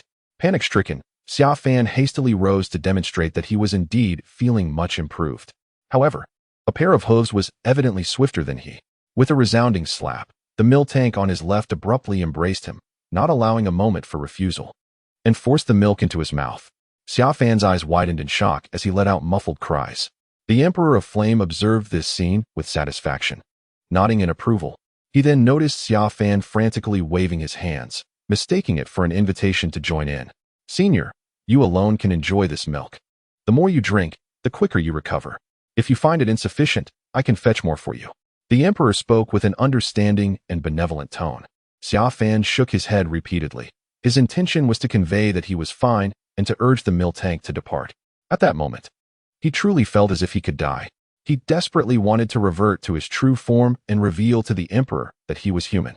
Yet, if he did so, the Emperor, being a straightforward and honest man, would undoubtedly feel profoundly betrayed and harbor a deep resentment towards him. Even if he managed to capture him with a Pokeball, it was unlikely the Emperor would heed his commands. Fortunately, Dream has not arrived here, otherwise my lifelong reputation would be utterly tarnished in his eyes. Xia Fan sighed internally, feeling that this was his only solace. If Dream were to witness his current state, he would rather embrace death, a complete social demise. However, perhaps it was the thoughts of the night that lingered into dreams by day. Or perhaps it was simply too early to rise. More likely, it was an inexplicable force stirring in the unseen realms. Just as the notion flickered in Xia Fan's mind for less than 3 seconds, a violent salamander suddenly charged into the cave, visibly agitated. Master, I have followed your scent and finally found you. The voice trailed off abruptly. The salamander's eyes widened in shock as it beheld Dream, who was reclining on a large milk container, indulging in its contents. The astonishment on its face was palpable. Meanwhile, Dream, caught in the act, felt an overwhelming rush of heat surge through its body upon seeing the intruding salamander. A wave of emotions, shame, embarrassment, and a profound sense of humiliation flooded its heart, leaving it utterly mortified. The atmosphere grew eerily silent. Chapter 16. The Dilemma of the Flame Emperor. Is your master here? The silence was first disrupted by the Flame Emperor, who observed the sudden arrival of the salamander with intrigue. Other Pokémon also cast puzzled glances. Dream opened its mouth, intending to identify Xia Fan as its master. Yet, in an instant, Xia Fan, who had been languidly perched on the milk container, teleported to its side, enveloping it in an embrace and exclaiming, "Meow, master. How I have missed you." Following this, Xia Fan affectionately rubbed his head against Dream, who was still in salamander form, thoroughly disheveled by the unexpected display. Looking down, Dream stared at Xia Fan in bewilderment. How could the master now refer to it as the master, and in its own form no less? The Flame Emperor and the other Pokémon were equally bewildered, their expressions reflecting sheer disbelief. How could Dream, reputed to possess the essence of all Pokémon and regarded by many scholars as the progenitor of Pokémon, address a mere salamander as its master? Was there a disturbance in this world, or had they misheard? Such a peculiar incident, where an ancestor referred to a descendant as master, seemed unfathomable. Then, the Flame Emperor sensed something amiss and inquired with astonishment, "Senior, is your condition improved?" "Meow, yes, splendidly. The milk from the large container works wonders. I feel significantly better," Xia Fan replied hastily, simultaneously using telepathy to communicate with Dream, urging it to remain composed and to align with his narrative. The Flame Emperor nodded approvingly at the milk container and then asked, "Senior, why did you call it master? And it claimed there was a master here upon entering?" "Meow. My master is human. As for why he referred to this place as having his master, It must have been a moment of overexcitement leading to a slip of the tongue, Xia Fan replied with calm assurance, while telepathically encouraging Dream to transform back into its true form to corroborate his statements. In a flash of light, Dream complied, metamorphosing from the salamander into a human. A human. The Flame Emperor, along with his entourage of Pokémon, immediately bristled with caution. Everyone, there is no need for such hostility. My master is benevolent and will not harm you. In fact, he will protect you, Xia Fan hastily clarified. However, upon hearing this, the Flame Emperor's brow furrowed even deeper, casting a more disdainful glance at the Mew that had assumed Xia Fan's form. Having recently endured the capture by those loathsome humans, he harbored a profound aversion towards them. Hypocritical humans. While I am unaware of how you have bewitched my elder, I strongly advise you to release him at once. Otherwise, I shall show you no mercy. The Flame Emperor declared, his countenance darkening as flames began to flicker from his mouth, as though he would unleash a torrent of fire should his demands go unheeded. Yet, merely 2 seconds later, several long-tailed monkeys suddenly dashed into the cave, excitedly chattering at the Flame Emperor. Lord Flame Emperor, humans have arrived, accompanied by numerous formidable Pokémon. Scouring the forest, I overheard them discussing capturing the Great Mew. The words of the long-tailed monkeys only served to intensify the Flame Emperor's ire as he turned once more to glare at Mew. These humans seek the Elder Mew, and you possess neither the strength nor the means to safeguard him. If you truly care for the Elder, I implore you to relinquish him immediately. I shall take on the duty of protecting him, the Flame Emperor asserted. With that, he led a throng of Pokémon out of the cave, leaving behind only the 2 large milk tanks. However, as he passed by Mew, he uttered one final remark before departing. Mew, her face flushed with indignation, glared furiously at Xia Fan. She felt utterly frustrated, burdened by the disdain directed at her under the guise of her master's appearance. While Xia Fan basked in the adoration of others, what irked her further was the realization that while she fought fiercely for her master, he remained here, indulging in milk. It was infuriating. A few moments later, Xia Fan watched as the Flame Emperor and his entourage faded into the distance, exhaling a cloud of white mist that enveloped both himself and Mew. 2 seconds later, the mist within the cave gradually dissipated. I want milk too, Mew declared. Xia Fan, taken aback, realized that her grievances stemmed not from her desire to defend him, but rather from her envy at seeing him enjoy milk while she could not. Go ahead, Xia Fan sighed. Mew, brimming with excitement, leaped towards the 2 large milk tanks to indulge. Surprisingly, the milk proved to be quite rich and delectable. You stay here. I will seek out the Flame Emperor, Xia Fan instructed. Mew nodded in agreement. The 2 large milk tanks did not hinder Xia Fan's departure. The Flame Emperor had merely tasked them with guarding Mew, indifferent to the human's whereabouts. Xia Fan exited the cave and transformed into a Pidgey, utilizing the divine senses of a legendary Pokémon to navigate towards the Flame Emperor's location. Minutes later, he arrived at a river several kilometers from the cave, where the Flame Emperor was engaged in a fierce battle with a large assembly of Pokémon and nearly 100 trainers. The clash was intense and fiercely contested. However, after observing for a while, Xia Fan began to perceive a disparity in strength. The Flame Emperor possesses immense strength, akin to the valor of 1,000 warriors. However, ultimately, it stands alone in its might. The other Pokémon accompanying it, when faced with trainers commanding their own Pokémon, find themselves largely outmatched, with some even being injured and subsequently captured in Pokeballs. Consequently, as the battle rages on, the allies of the Flame Emperor dwindle, while those on the opposing side only multiply. Flame Emperor, you now face 2 choices. Either submit to me and surrender Mew to our blue and white society, or await the moment when we forcefully capture your comrades and leave you half dead before seizing Mew, declared a boy perched upon a Dragonite, his voice cold and resolute. Dream on. The Flame Emperor roared, unleashing its stomp attack against a charging Onyx, then exhaling a searing sacred fire towards the Dragonite and its rider. Alas, the boy had anticipated this move, having already directed Dragonite to evade the attack. As a result, the formidable sacred fire met only empty air. The surrounding Pokémon continued their relentless assault on the Flame Emperor. Truly, it embodies the rugged spirit of the legendary beasts. From a tree, Xia Fan, transformed into a Pidgey, gazed down with admiration at the Flame Emperor, who valiantly withstood the onslaught in defense of Mew. Such a Pokémon, if not won over with genuine respect and recognition, would remain indifferent even if captured by force. In battle, it might even turn against its captor to aid others. It is time for me to act, Xia Fan contemplated. In the next moment, a flash of white light enveloped him as he reverted to his Mew form, dashing towards the battlefield while conjuring a wave missile in both hands, aimed at a Tyranitar poised to unleash a hyper beam against the Flame Emperor. An explosion echoed as the wave missile disrupted the Tyranitar's attack, drawing the attention of many. They looked up, and upon seeing Xia Fan in his Mew form, excitement erupted like wildfire. Mew has appeared. Brothers, let us seize this opportunity. We must not let it escape again. Immediately, dozens of ranged attacks were hurled toward Xia Fan.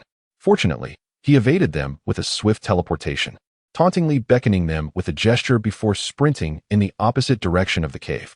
Brothers, pursue. Forget about the Flame Emperor. Capturing Mew is our top priority. The Dragonite boy commanded urgently.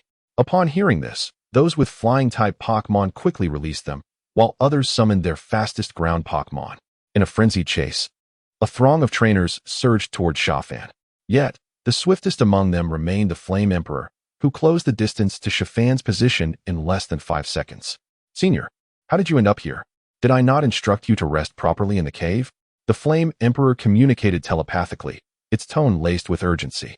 In response, Xia Fan teleported away to yet another direction. The Flame Emperor stood frozen, staring at the spot where Xia Fan had vanished, bewildered. Xia Fan's words initiated a profound transformation in the way it perceived him. After a brief moment, the Ember Emperor, lost in thought, was abruptly roused by the shouts of humans intent on capturing the elusive Mew. They were vociferously urging one another to pursue, declaring that Mew had fled in that direction. Upon hearing this, a myriad of grim possibilities began to swirl in the Ember Emperor's mind regarding Xia Fan's potential fate should he fall into human hands. The first scenario involved his execution for sheer frustration. The second, a gruesome dismemberment for experimental purposes to uncover the secret behind his ability to transform into a Pokémon. And the third, a torturous demise to vent the anger of failing to capture Mew. Among these, the second scenario loomed as the most probable and harrowing. In a fleeting moment, another thought blossomed in the Ember Emperor's mind, the notion of rescuing Xia Fan. However, as this idea emerged, it quickly retreated, for the Ember Emperor realized it lacked the strength to extricate Xia Fan from those pursuers. Moreover, such an endeavor could ignite further peril, potentially endangering the true Mew as well. Thus, the Ember Emperor found itself ensnared in a dilemma. Chapter 17. The game. 5 minutes later, the Ember Emperor reached a resolution. Forgive me, it murmured to itself, burdened by guilt, as it turned and sprinted toward the cave where Mew resided. Meanwhile, high above, Xia Fan soared through the skies, glancing back at the relentless pursuers. A smirk of derision crept onto his lips. Capture me? How naive. Moments later, he couldn't help but murmur, however, the Ember Emperor must be feeling quite guilty about me now, even if this tactic is somewhat underhanded. Indeed, his previous remarks to the Ember Emperor had been deliberately crafted to evoke a sense of self-sacrifice, portraying a willingness to forsake everything, even life itself, to protect Mew. He believed that, upon hearing his words, a Pokémon of such steadfast and resolute character as the Ember Emperor would see his standing soar to unprecedented heights in its estimation, perhaps even rivaling that of the Phoenix King. More crucially, a Pokémon like the Ember Emperor would undoubtedly engage in a moral struggle, torn between the choice of rescuing him or abandoning him to his fate. Should it choose to save him, Xia Fan anticipated complications, as he would then need to devise a way to send the Ember Emperor away, cautioning it that such an act would endanger both himself and Mew, rendering all his efforts futile. Conversely, a decision to forsake him would yield the most favorable outcome, as Xia Fan was confident that the Ember Emperor would be left with a profound sense of guilt. This guilt of inaction, especially for a Pokémon inclined to protect the vulnerable, would surely torment it, as he had already established himself in its heart as a paragon of an exceptional master. In the next instant, Xia Fan's pupils contracted, for he suddenly noticed a Charizard and a desert dragonfly had appeared before him, both Pokémon unleashing torrents of flame in his direction. The two streams of fire were but half a meter away from him. Fortunately, enlightenment came swiftly. Xia Fan promptly executed a teleportation, evading his previous position to reappear 10 meters to the left, continuing his flight. Simultaneously, He conjured a wave missile with both hands and hurled it towards the location of the fiery dragon and desert dragonfly. After a 10-minute retreat, 10 more Pokémon emerged ahead of him, 5 from the northwest and 5 from the northeast, seemingly intent on flanking him alongside the pursuers behind. Dream, surrender. You have nowhere left to flee, taunted the Dragonite boy behind him, hands on his hips, laughing exuberantly as if he were on the brink of becoming Dream's master.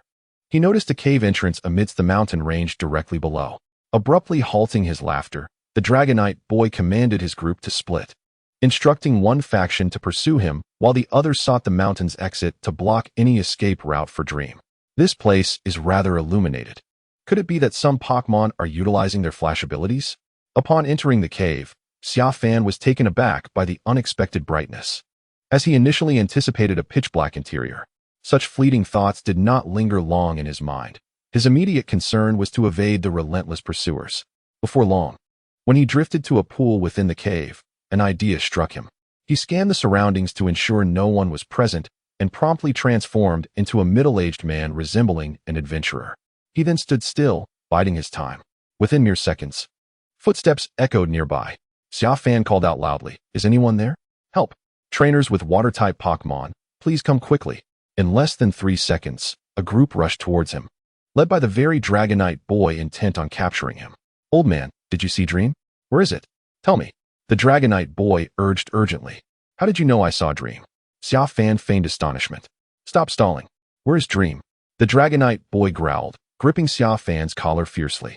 It dove into the pool. "I was calling for trainers with water-type Pokémon to come and catch it," Xia Fan stammered nervously. Upon hearing this, the Dragonite boy shoved Xia Fan aside and produced a Pokeball, pressing the button to release a Golduck. "Golduck, Dream is in this pool. Go after it, and don't let it escape," the Dragonite boy commanded, glancing back at his companions. The others unleashed their own water-type Pokémon in a flurry. 2 seconds later, led by the Golduck, a throng of water-type Pokémon plunged into the depths of the pool.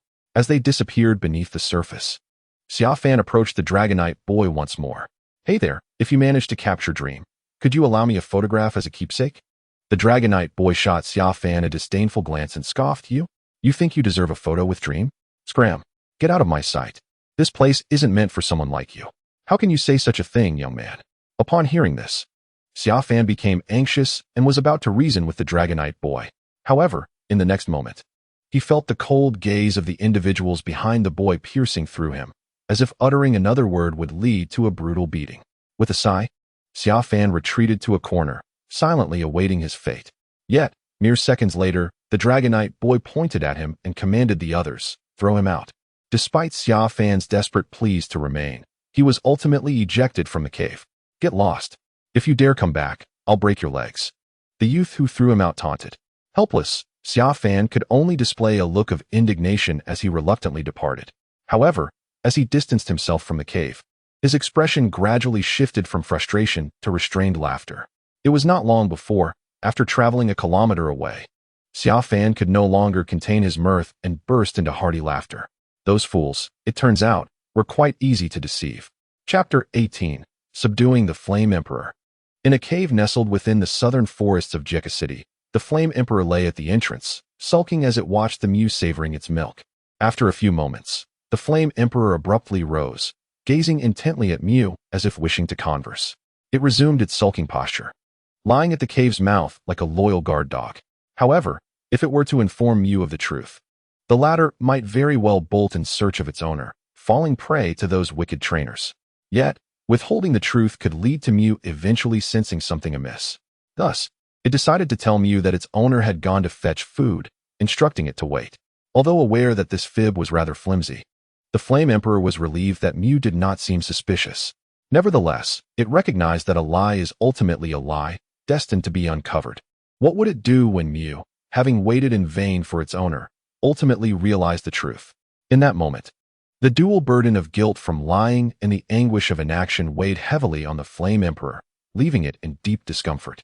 "I'm sorry. I shouldn't have said those things to you. You are not like those others. You are a good master, deserving of Mew." Such were its thoughts. Yet the Flame Emperor understood the impossibility of this notion. After all, a human capable of transforming into a Pokémon would certainly be captured and treated as an anomaly for research.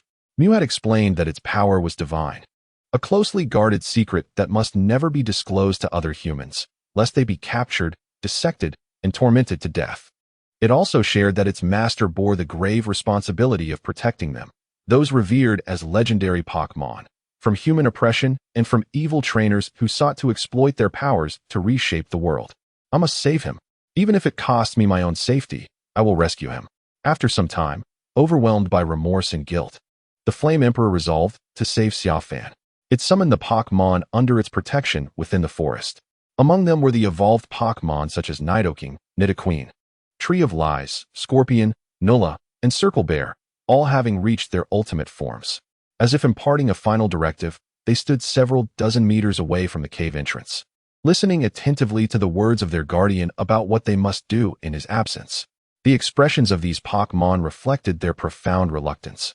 For the Fire Emperor had been like a mentor to them, selflessly protecting them from the disturbances posed by human trainers since his arrival in the forest. The Fire Emperor offered them words of comfort and then summoned several agile Pokémon, such as the long-tailed monster and Beedrill, to undertake reconnaissance tasks. Just as he was about to depart after organizing everything, a figure appeared. It was Xia Fan. He strolled leisurely through the forest, a beef patty in hand, instantly startling the Fire Emperor, who was convinced he must be mistaken. After blinking several times to confirm his vision, he leapt 20 meters to stand before Xia Fan. Xia Fan furrowed his brow, finding the situation rather uncomfortable. The Fire Emperor shook his head vigorously, exclaiming, "No, no, no. I meant to inquire how you managed to elude them, and yet I see no wounds upon you." Xia Fan chuckled, adopting a nonchalant demeanor. Wasn't it rather simple to shake them off? However, upon noticing the surprise in the Fire Emperor's eyes, he abruptly ceased speaking, adopting an expression of feigned injury. "Cough, cough. Was it not exceedingly easy to lose them?" he said in a deliberately weak tone. The Fire Emperor's expression of delight swiftly morphed into one of concern. Though he spoke lightly, it was evident that this man had endured considerable hardships to rid himself of those pursuers. "Climb onto my back. I shall take you inside." The Fire Emperor indicated with his gaze. "Is that acceptable?" Xia Fan hesitated. The Fire Emperor nodded emphatically. "Of course, it is entirely permissible. I sense that you are a good human trainer. My previous remarks were indeed presumptuous." Ultimately, Xia Fan mounted the Fire Emperor's back, eliciting awe from the surrounding Pokémon, as it marked the first time they had witnessed their lord willingly allow a human to ride him. Such an honor was rare, even among Pokémon, with only Mew having once bestowed it. Moments later, the Fire Emperor conveyed Xia Fan into the cave, leaving him yearning for more. The sensation of riding on the Fire Emperor's back while basking in the reverence of the Pokémon was truly exhilarating. "What about food?" the Fire Emperor inquired. "But you only hold the beef patty we had this morning," he noted. "Food." Xia Fan gazed at the Fire Emperor in confusion. The Fire Emperor then communicated through telepathy, sharing the conversation he'd had with Mew, a dialogue only they could comprehend. After listening, Xia Fan laughed with Mew, promising to search for delectable food once they reached human habitation. Upon concluding his words, Xia Fan immediately leaned close to Mew, softly whispering for it to convey everything it had shared with NTI through telepathy. Mew promptly relayed the essence of their conversation, informing Xia Fan that he possessed divine powers and bore the solemn duty of safeguarding legendary Pokémon. Upon hearing this, Xia Fan was nearly compelled to give Mew a thumbs up in front of NTI. Mew truly was a delightful companion, and all the efforts he had invested in instilling these affirmations bore fruit.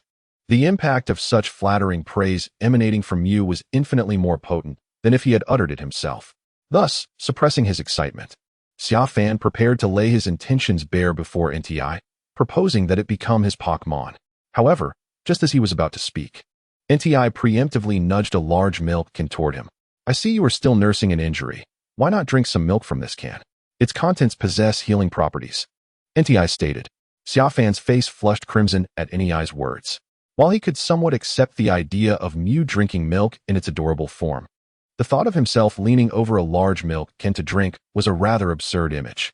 "Ahem, in truth, I am in excellent health and do not require any," he stammered, hastily shaking his head to mask his embarrassment. "You are coughing. Clearly, your health is not as robust as you claim. Go on, do not be shy." "Rest assured, I shall not disclose this to anyone," NTI declared, waving his massive paw and gently pushing Xia Fan into the embrace of the milk can. Moments later, with a mouth full of the sweet aroma of milk, Xia Fan finally articulated his intentions to NTI. Upon hearing him, NTI did not refuse. Very well, but you must first defeat me. Xia Fan waved his hand dismissively. There is no need for battle. I can capture you without fighting. With that, he produced an empty Pokeball and hurled it toward NTI. A flash of red light enveloped NTI, pulling it into the ball, which then fell to the ground and began to shake violently. 1 shake, 2 shakes, 3 shakes, 4 shakes, 5 shakes. As the 5th shake concluded, the Pokeball emitted a confirming chime. NEI had been successfully captured. Chapter 19, Divine Power. Ding. Successfully captured the Pokemon NTI. Please select one skill from the available options. At the moment the Pokeball ceased its tumultuous shaking, a long-dormant system notification echoed in Xia Fan's mind, and simultaneously, a system panel appeared before him, visible only to his eyes. Fire-type Legendary Pokémon, NTI. Gender, none. Ability, pressure, causes opponents to feel tense, with a 10 chance of skill failure. Held item, Expert Belt, increases the power of the first attack in battle by 50. Skills include Sacred Fire, attacks the opponent with mysterious flames, occasionally inflicting a burn status. Flamethrower, unleashes an explosive attack fueled by rage, with power scaling according to the user's condition. Divine Power, attacks with invisible mystical energy, occasionally instilling fear in the opponent. Meditation, cultivating tranquility and focus to enhance one's special attack and defense. Sleep, entering a deep slumber when severely injured. Upon awakening, no matter the extent of the wounds, one can heal completely. The skills of the Fire Emperor are numerous, though not as abundant as those of the Dream Pokémon. They are nonetheless dazzling. Yet, Xia Fan hesitated not for a moment in selecting a skill from the Fire Emperor, for he had long contemplated his choice. I choose the Psychic ability, Xia Fan affirmed within his mind. Indeed, amidst the formidable fire-based skills at the Fire Emperor's disposal, he opted for a psychic technique. Even the acclaimed Flamethrower, purported to be the most potent special attack among fire skills, was disregarded. In his view, these fire abilities were utterly useless. Employing them would only subject him to unnecessary hardship. This was due to the fact that such skills could only be utilized in his human form. For instance, to wield a fire skill, he would have to expel flames as a Pokémon would, a notion he found ludicrous, as it would expose him as an anomaly, inviting pursuit from all. If he were compelled to employ such a skill, why not transform into the Fire Emperor using the transformation ability of the Dream Pokémon, thereby achieving both ease and convenience? The choice of the psychic ability, however, was distinct, as its attacks remain unseen. Should he strike out at another, none would be aware of the source of the attack. Thus, in his human form, the covert nature of psychic assaults rendered them the most advantageous. The moment he selected the psychic ability, Xia Fan's mind underwent a profound metamorphosis. He felt as though a mere glance could devastate the minds of others.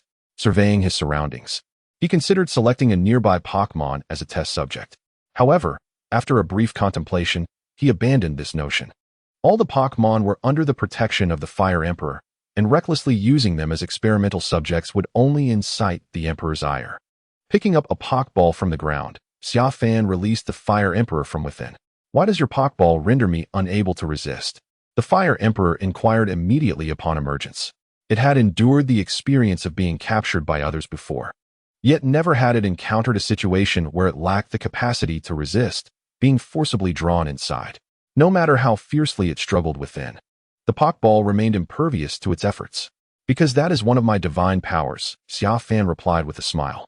As long as it is my Pokeball, legendary Pokémon like you and the Dream Pokémon will be unable to resist being drawn inside. Upon hearing this, the Fire Emperor's expression faltered, and a hint of fear flickered in its gaze toward Xia Fan. If what he claimed was true, then upon their very first encounter, he could simply capture it without uttering a word. You need not be so fearful. This divine power is bestowed upon me by the heavens to facilitate a better alliance between us. Xia Fan gently caressed the head of the Flame Emperor, offering reassurance. In addition to this divine power, I possess another remarkable ability that would greatly benefit you. If you become my companion, your strength will continue to grow infinitely over time. What does that mean? The Flame Emperor was somewhat puzzled. It means that in the days to come, even if you do nothing at all, you will become increasingly powerful. perhaps even surpassing your esteemed predecessor, the Phoenix King. Is that true? The Flame Emperor was astonished, its previously composed demeanor now shaken by Xia Fan's words. Indeed. If you doubt me, you may inquire with Xiaohuan. Xia Fan casually gestured towards the dream fantasy, which was busy drinking milk. Since it has been with me.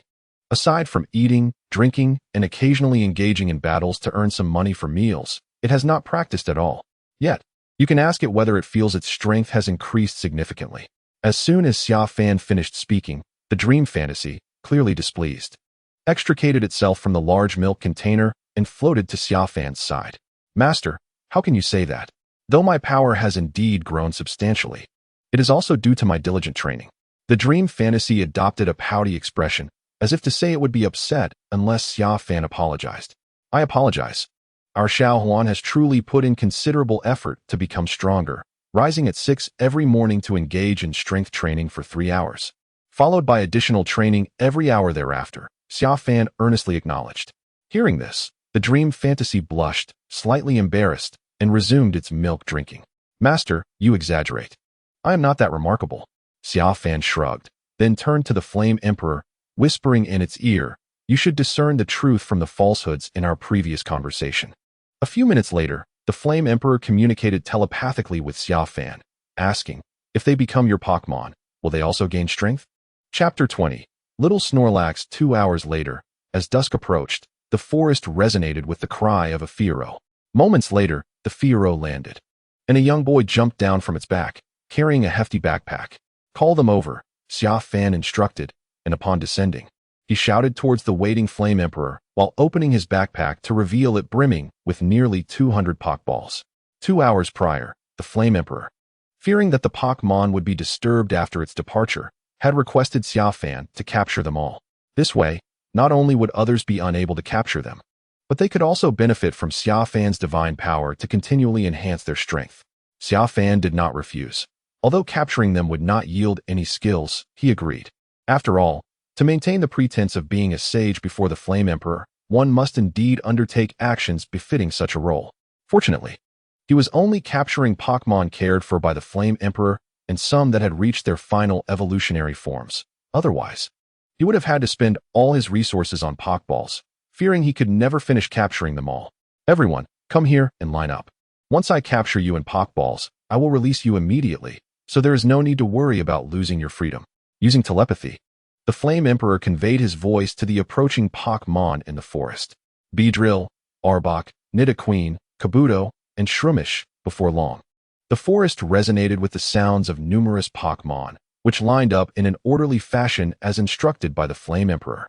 Nidoqueen, Nidoking, please take this bag of snacks to your children. The first 2 Pokémon captured by Xia Fan were Nidoqueen and Nidoking. After securing them, Xia Fan retrieved 2 bags of Pokémon snacks from Beedrill's back and handed them over.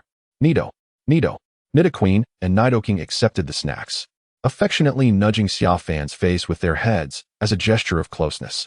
Xia Fan smiled, gently patting their heads. There's no need for that. Although I cannot take you away from here, I am now your nominal master, so it is only right to give you some food. Nido. Before departing, Nidoqueen and Nidoking affectionately licked Xia Fan's face once more. Xia Fan chuckled softly, saying nothing further, and called over to the 3rd Pokémon in line, a small Snorlax. Come here, little Snorlax. Snorlax. Shortly thereafter, the adorably clumsy Snorlax offered no resistance as Xia Fan captured it in a Pokeball.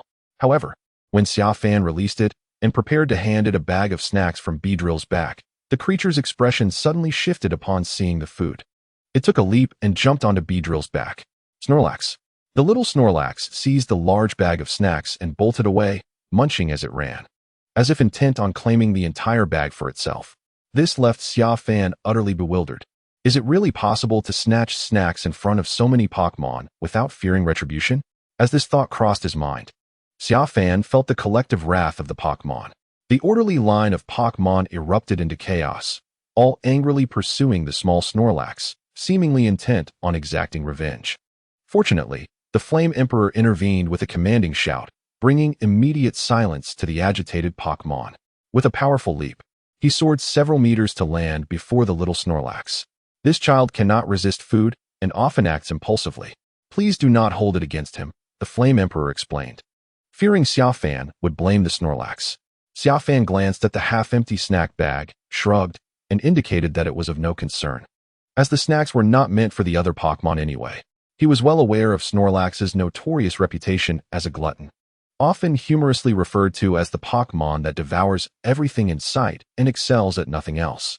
In its world, eating and sleeping were paramount. Everything else paled in comparison. Even if the world were to end, it would remain unfazed, continuing to eat and sleep serenely. However, Xia Fan pondered. This place did not seem to be the natural habitat of the little Snorlax, and he had only spotted this solitary one. He voiced his curiosity about the matter. The Flame Emperor remarked, "This child was abandoned because of its insatiable appetite. Its previous owner could no longer afford to care for it. Eventually, it encountered me in the forest, and seeing it all alone, I decided to take it under my wing." "That makes sense," Xia Fan shrugged, now understanding the situation.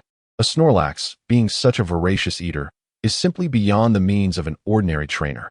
More critically, once it evolves into a Snorlax, its daily consumption would soar to an astounding 800 kilograms. Who could possibly afford to care for such a creature without immense wealth? Certainly not he. Minutes later, this unexpected encounter concluded without further incident, and Xia Fan resumed his quest to capture Pokémon with his Pokeballs. However, each Pokémon he captured would let out a furious roar directed at the little Snorlax sitting by Xia Fan's feet before departing. Thus, Xia Fan's endeavor to capture Pokémon continued into the late hours of the night, resulting in nearly 200 captures, leaving him with only 5 Pokeballs remaining. All the treats he had brought were completely distributed, as the little Snorlax had consumed the majority of them, resulting in their swift depletion halfway through the capturing process. Having become the master of these Pokémon, Xia Fan stood atop a Pidgeot, surveying the expanse before him, suddenly feeling akin to a king of the forest. After all, the dominant creatures of this realm were predominantly his Pokémon, signifying that this forest was, in essence, his domain. Filled with a profound sense of pride, Xia Fan entered a cave, cradling Mew in one arm while resting his head on the Flame Emperor's shoulder, falling into a deep slumber. Thus, the night passed. At dawn the following day, Xia Fan prepared to depart with the Flame Emperor and Mew for new adventures. However, to his utter dismay, just as he was about to leave, the little Snorlax approached, firmly clutching his leg and incessantly calling out in a bid to join him, refusing to let go. "Oh, dear." Xia Fan's expression shifted dramatically upon realizing the implications. The daily food intake of this little Snorlax could easily surpass that of both him and Mew combined for half a month, if not more. As a trainer who relied on earning money through bounty battles, he was hardly in a position to afford such a commitment. Yet, the Flame Emperor interjected, "Master, perhaps you should consider bringing it along. This child has no friends in this forest due to its voracious nature. If we leave, it may be ostracized and could even starve. I trust you wouldn't wish to witness such a fate." A bead of cold sweat trickled down Xia Fan's forehead. He yearned to express his financial constraints. But at that moment, Mew chimed in, "Of course it can come. Our master is quite wealthy and very generous. When he used to take me to human restaurants, I could indulge in whatever I desired. So, if the little Snorlax wishes to accompany us, let it come along." Upon hearing this, Xia Fan's expression froze, for it effectively severed all avenues of retreat. The little Snorlax, upon hearing Mew's words, tilted its head and looked at Xia Fan, its expression lighting up with delight. Xia Fan lowered his head, gazing at the adorably clumsy Snorlax clinging to his thigh. Although his heart ached in anguish, he managed to force a smile and spoke in a slightly trembling voice. "Welcome, little Snorlax, to our journey." Snorlax. As soon as the words left his lips, the Snorlax leaped from Xia Fan's thigh to his back, planting a flurry of affectionate kisses on his face. Nearby, the Fire Emperor observed this scene with a satisfied nod. Truly, the creature's master shared the same noble spirit of protecting weaker Pokémon. Chapter 21, The Destiny Mission. By the way, Fire Emperor, do you have a way to contact Suakun and Reiku? I have no means. The three of us seldom cross paths. Our previous encounters were mostly summoned by the Bell Tower or the Elder Ho-Oh. However, ever since we were ambushed by a group intent on capturing us during our last meeting, we have not reunited. In the southern woods of Orange Blossom City, a young boy and a Pikachu were perched on the back of a lion-like Pokémon with fiery orange fur. At that moment, the Pokémon was swiftly navigating through the forest, and to alleviate the boredom of travel, The boy struck up a conversation with it. Are those who tried to capture you all self-proclaimed members of the Blue-White Society? Indeed, they are. Just yesterday, they attempted to seize the Elder Mew. They lay in wait near the bell tower, hoping to capture me, Suakun, and Reiku. When we three gathered, they suddenly surged forward, commanding their Pokémon to attack us. Had it not been for our formidable strength and our determination to fight to the last, we would have been captured long ago. I see. Listening to the Fire Emperor's somewhat indignant tone, Xia Fan nodded. Just then, the sound of a helicopter reached their ears. Xia Fan looked up to see a helicopter flying in from the northwest. Curiosity sparked within him. What could a helicopter be doing in the forest? Nevertheless, he brushed aside his doubts, considering it was none of his concern, and allowed the Fire Emperor to continue their journey toward their destination, Pine Town. Minutes later, Xia Fan began to notice that the helicopter seemed to be heading in the same direction as them. Could it also be going to Pine Town? He pondered. However, after a few more minutes, the helicopter unexpectedly descended right in front of them. Xia Fan immediately instructed the Fire Emperor to halt and took out his phone to check the map. He discovered they had arrived at a location called the Connection Cave. This place looks a bit familiar, he mused. As he examined the map, he glanced around and suddenly felt as if he had been here before. In the next moment, a spark of realization struck him. This Connection Cave appeared to be the very spot where he had deceived the members of the Blue-White Society just yesterday. To confirm his hypothesis, Xia Fan transformed into a Pidgey and soared into the air. From his aerial vantage point, he surveyed the terrain and ultimately verified that the mountain range below was indeed where he had misled those individuals. The only difference from the previous day was that the cave's entrance was now crowded with numerous people, seemingly numbering in the hundreds. The pursuit of dreams truly demands considerable effort. Perched atop the back of the Flame Emperor, Xia Fan couldn't help but chuckle, simultaneously relaying the information about the Blue-White Society members positioned ahead. Flame Emperor, since they are blocking the way, let us not traverse the mountains through the cave. Instead, we shall simply cross over from the outside, allowing these fools to continue their futile endeavors without interruption, Xia Fan said with a smile. However, scarcely had the words left his lips when the voice of the system echoed in his mind. Ding! Sensing the suppressed anger of the Flame Emperor, a heavenly mission is now assigned to the host. Please lead the Flame Emperor to defeat all members of the Blue-White Society in the vicinity. Upon completion, a reward of 1 million will be granted, along with an increase of 20 in intimacy with the Flame Emperor. Current intimacy is 30. Upon reaching 100, the Flame Emperor will be willing to make any sacrifice for you, including laying down his life. This mission may be accepted or declined. Countdown, 1 minute. If the host does not respond, it will be deemed a forfeiture. Naturally, Xia Fan thought, accepting the challenge was imperative. After all, 1 million was at stake. How foolish would he be to reject such an opportunity? I accept the challenge, he mentally affirmed. Host has accepted the challenge. The challenge begins now. Time limit, 72 hours. Current progress, 0325 challengers. That's quite a number, Xia Fan mused, his brow furrowed. While it was certainly advantageous to earn money, facing 325 opponents necessitated careful planning. Glancing down at the Flame Emperor, he noted the flicker of anger reflected in his expression, just as the system had indicated. Yet, he chose to heed the Emperor's command and prepared to maneuver around the mountains. Flame Emperor, halt. I believe it would be remiss not to teach these ruffians a lesson, especially considering the vexation they caused me during their relentless pursuit yesterday, as well as the ambush you endured at their hands, Xia Fan declared. Master, must we truly proceed this way? They are numerous, the Flame Emperor queried. Xia Fan raised an eyebrow, retorting playfully, numerous? Are we not also plentiful? The Flame Emperor and Mew exchanged puzzled glances. 1 human, 3 Pokémon, one of whom might well be a current burden. Was this truly a considerable force? Suddenly, a spark of realization illuminated the Flame Emperor's eyes. If we bring Nidoking and the others, our numbers will indeed increase. Xia Fan leaped down from the Flame Emperor's back, cradling Mew, and before departing, he offered a cautionary note. When you bring them, ensure they remain discreet. We do not wish to attract undue attention and alert our adversaries. Understood, Master. The Flame Emperor replied, swiftly disappearing from Xia Fan's view within moments. Xia Fan then stealthily approached the entrance of the cave alongside Mew. Outside the cave, the area was teeming with members of the Blue-White Society, all clad in matching blue and white uniforms.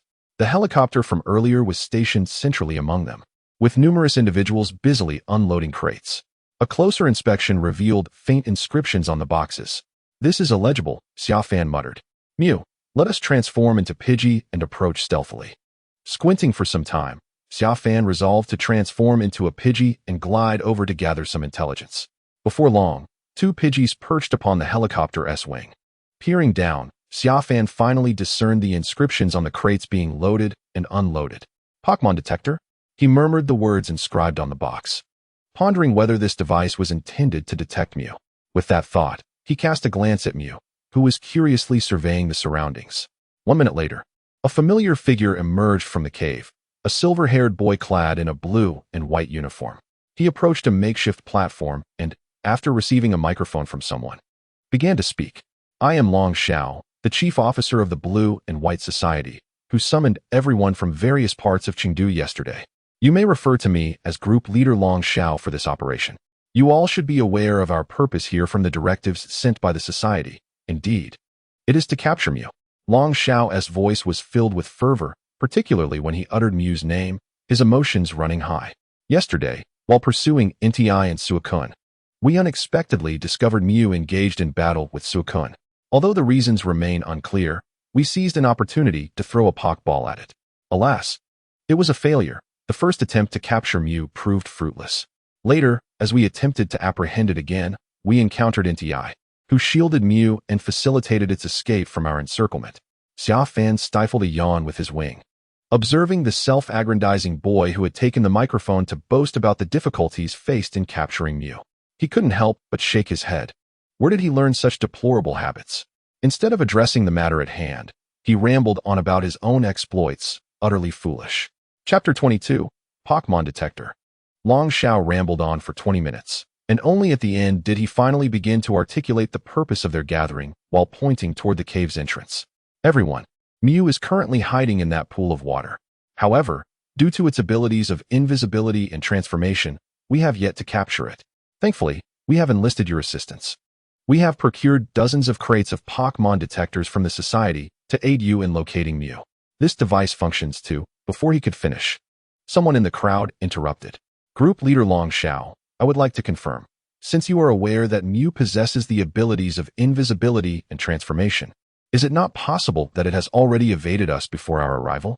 Long Xiao waved his hand dismissively, asserting, "I assure you, that is impossible. Mew has not escaped. Even if it is not in that pool, it remains somewhere within the mountains.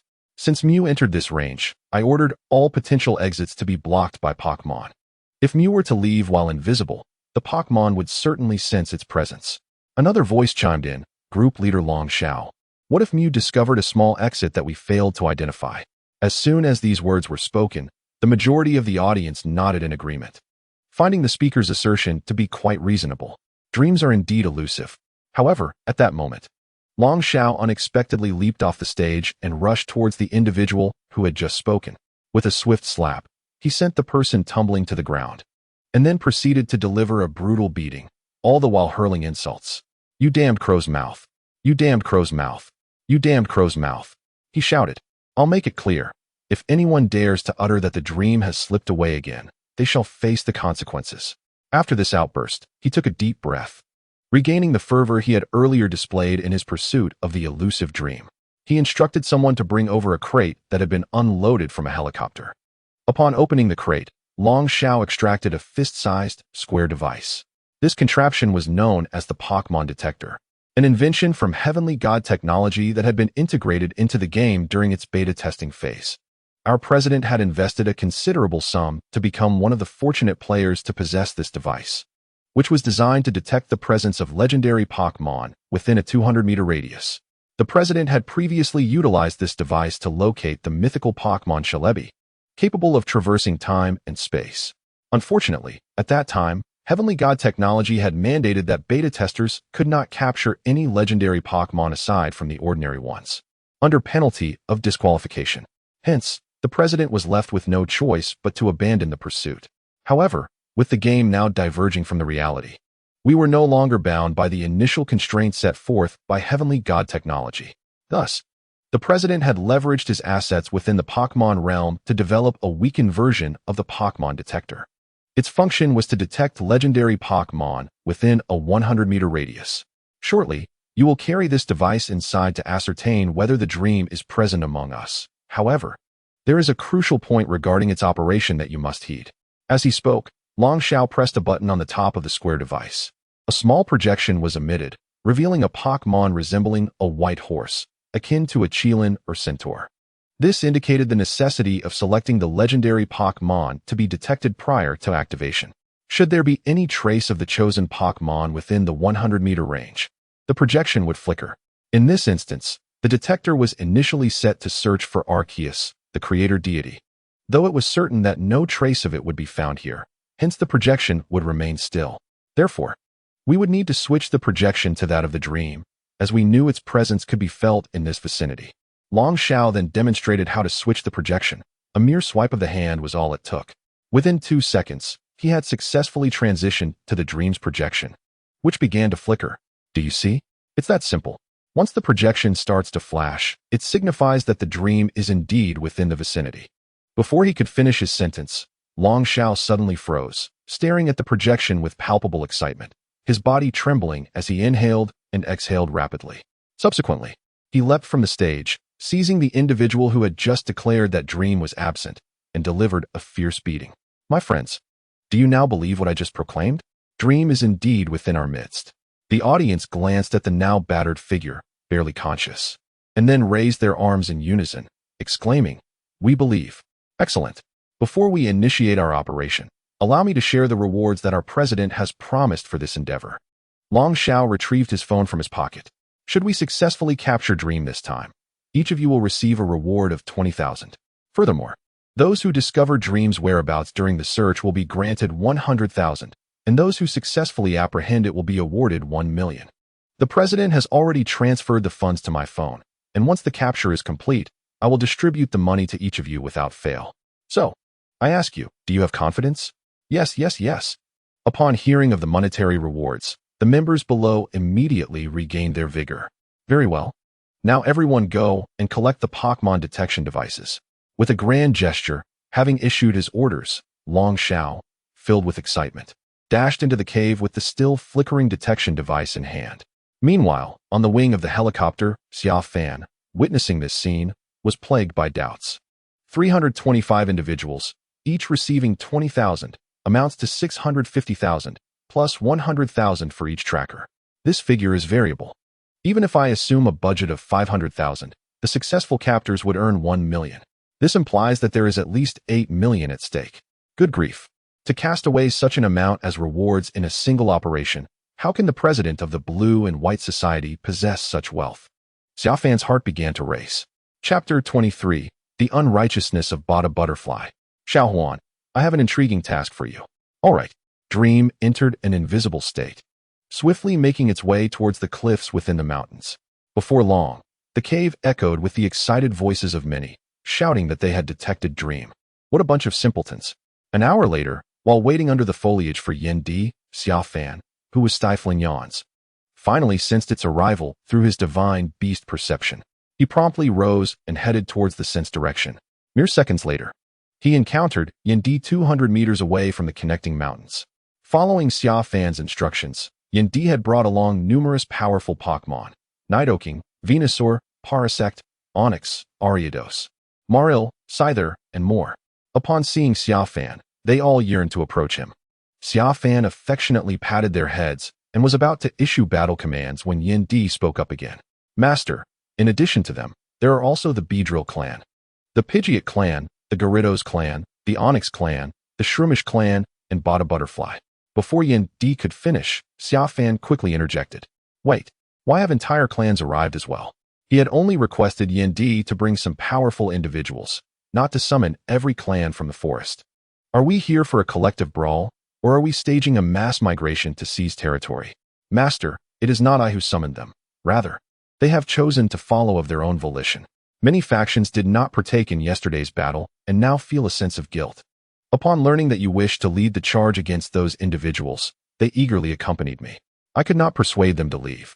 They insist that having become your Pokémon, it is their duty to share your burdens, Nti explained. Xia Fan pressed his lips together and, with a wry smile, accepted their presence. Since they hold me in such high regard, I cannot refuse their goodwill. Very well, NTI, please take me to see them. I shall devise a strategy. Moments later, NTI guided Xia Fan to a secluded riverbank. There, he beheld the Beedrill tribe, the Fearow tribe, the Gyarados tribe, and various Pokémon that thrived in communal living.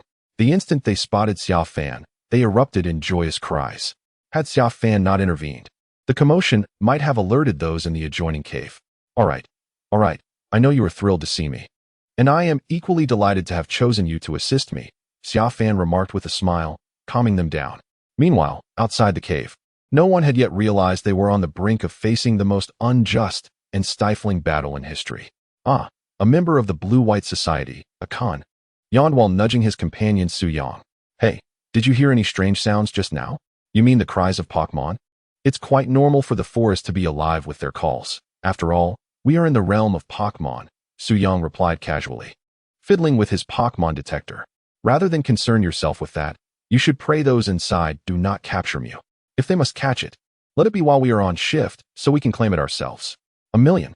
As fellow beta testers, I've yet to earn 1,000,000 despite playing for so long. Indeed, you have a point. However, a flicker of disdain crossed Akun's gaze as he looked at Suyang. To think you would hope to earn 1,000,000 from capturing Mew. What a timid and unambitious fellow you are. In truth, if he were to capture Mew, he would concoct a plan to defect from the Blue-White Society before handing over the Pokeball. He envisioned hiding with Mew until he grew strong enough to conquer the Chengdu region, then Kanto, Hoenn, Sinnoh, Unova, Kalos, Alola, Galar, and ultimately the entire world, collecting legendary Pokémon along the way to establish himself as the ruler of this realm, with all bowing before his might. With this thought, Akun lifted his gaze to the craggy cliffs of the connecting mountains, fervently hoping Mew would not fall into the hands of others before he could enter. Yet, as he squinted against the glaring light, his eyes suddenly caught sight of a pink, furry Pokémon. It curled its body, covering its mouth, seemingly stifling a laugh. Mew? Akun gasped in astonishment, blinking rapidly to ensure he was not hallucinating. However, in the blink of an eye, the Pokémon that had just flashed in Akun's pupils vanished once more. Was it merely an illusion? Akun furrowed his brow, then sighed in disappointment. It seemed he was truly captivated by the dream of capturing a fantasy Pokémon. A minute later, his companion, Suyang, suddenly slapped his thigh. Akun, look over there. Akun turned his head to see a swarm of Pokémon approaching from the northwest sky, a dark mass that instilled a deep sense of dread at first glance. He quickly took out his phone, switched to camera mode, and zoomed in. Only then did he realize that it was a group of Butterfree. Their expressions seemed to convey an aura of anger. Yet, Akun was unsure if he had misinterpreted their feelings. Thus, he picked up the communicator to consult Long Xiao, saying that a horde of Butterfree was flying toward them, and inquired whether the members stationed outside should take cover, just in case of any unforeseen events. After a 3-second wait, the communicator finally relayed Long Xiao's furious roar. He bellowed that those guarding outside were useless. Overreacting to the sight of a mere flock of Butterfree passing by, it was undoubtedly a migration of their kind. The real task was to maintain vigilance at all the exits. If Dream were to escape due to their negligence, he would ensure they faced dire consequences. Reluctantly, Akun and the other members of the Blue and White Society stationed outside had no choice but to remain where they were. Moments later, hundreds of Butterfree flew low overhead like a swarm of locusts, showering them with countless sparkling dust particles. Gradually, they began to realize that the situation was more serious than anticipated. But it was too late. In the next instant, a wave of intense drowsiness washed over their minds, rendering them unable to resist the pull of sleep, including their Pokémon left outside. Chapter 24. Indeed, I am one who bullies the weak, disregarding the principles of martial ethics. Once all the members of the Blue and White Society responsible for external defense had succumbed to slumber, Xia Fan emerged from the woods, leading Entei and Nidoqueen alongside Nidoking. He began issuing commands. Kun Bear, Nidoking, Nidoqueen, and Abai Monster. You four, gather your respective groups along with 10 Venusaur to drag these unconscious individuals into the woods. If anyone awakens prematurely, let the Venusaur use sleep powder on them. In any case, until I arrive, they must remain there. If anyone's Pokémon inadvertently escapes, you are to subdue them collectively. Do not allow any chance for escape. Nido, Kun, Abai, Venusaur, The Pokémon responded, adhering to Xia Fan's instructions, some dragging individuals while others prepared sleep powder, each fulfilling their role in the coordinated effort to transport the unconscious into the forest. Excellent. Seeing their cooperation, Xia Fan felt satisfaction and continued to issue orders. The remaining Venusaur, along with Ariados, Scyther, and Farfetch'd, took their positions with their respective groups, guarding the entrance. Should anyone attempt to emerge, they were to immediately employ paralysis powder and silk, ensuring that their adversaries were rendered immobile. Following this, Farfetch'd and Scyther would securely escort them to Nidoking, while also maintaining vigilance over the area. With a unified cry, Venusaur, Ariados, Scyther, and Farfetch'd commenced their duties, adhering to Xia Fan's commands. Beedrill and Vespiquen were instructed to transport all members of the Blue-White Society blocking the various exits to the Circle Bear. They had likely succumbed to Butterfree's sleep powder earlier. Once they delivered everyone to the Circle Bear, they were to join Butterfree in keeping watch, ready to deploy sleep powder if anyone attempted to escape. Beedrill and Vespiquen responded in agreement, fluttering their wings and departing in succession. Having organized these primary members, Xia Fan observed the remaining groups behind him, arms crossed and chin resting on his hand in contemplation. He began to devise combinations, dividing them into several batches to assist the aforementioned trio of Pokémon. To his surprise, Mew expressed a desire to continue frolicking, playfully toying with the members of the Blue-White Society trapped within the cave. It sensed their frustration at being unable to locate it, despite their attempts. Xia Fan exchanged a glance with NTI, a resigned shrug escaping him as they made their way towards the Circle Bear. They're still not awake, I presume? He inquired as they entered the thicket. The Circle Bear and Nidoking simultaneously shook their heads. Excellent. Since they remain in slumber, let us awaken them, Xia Fan said affectionately, stroking their heads.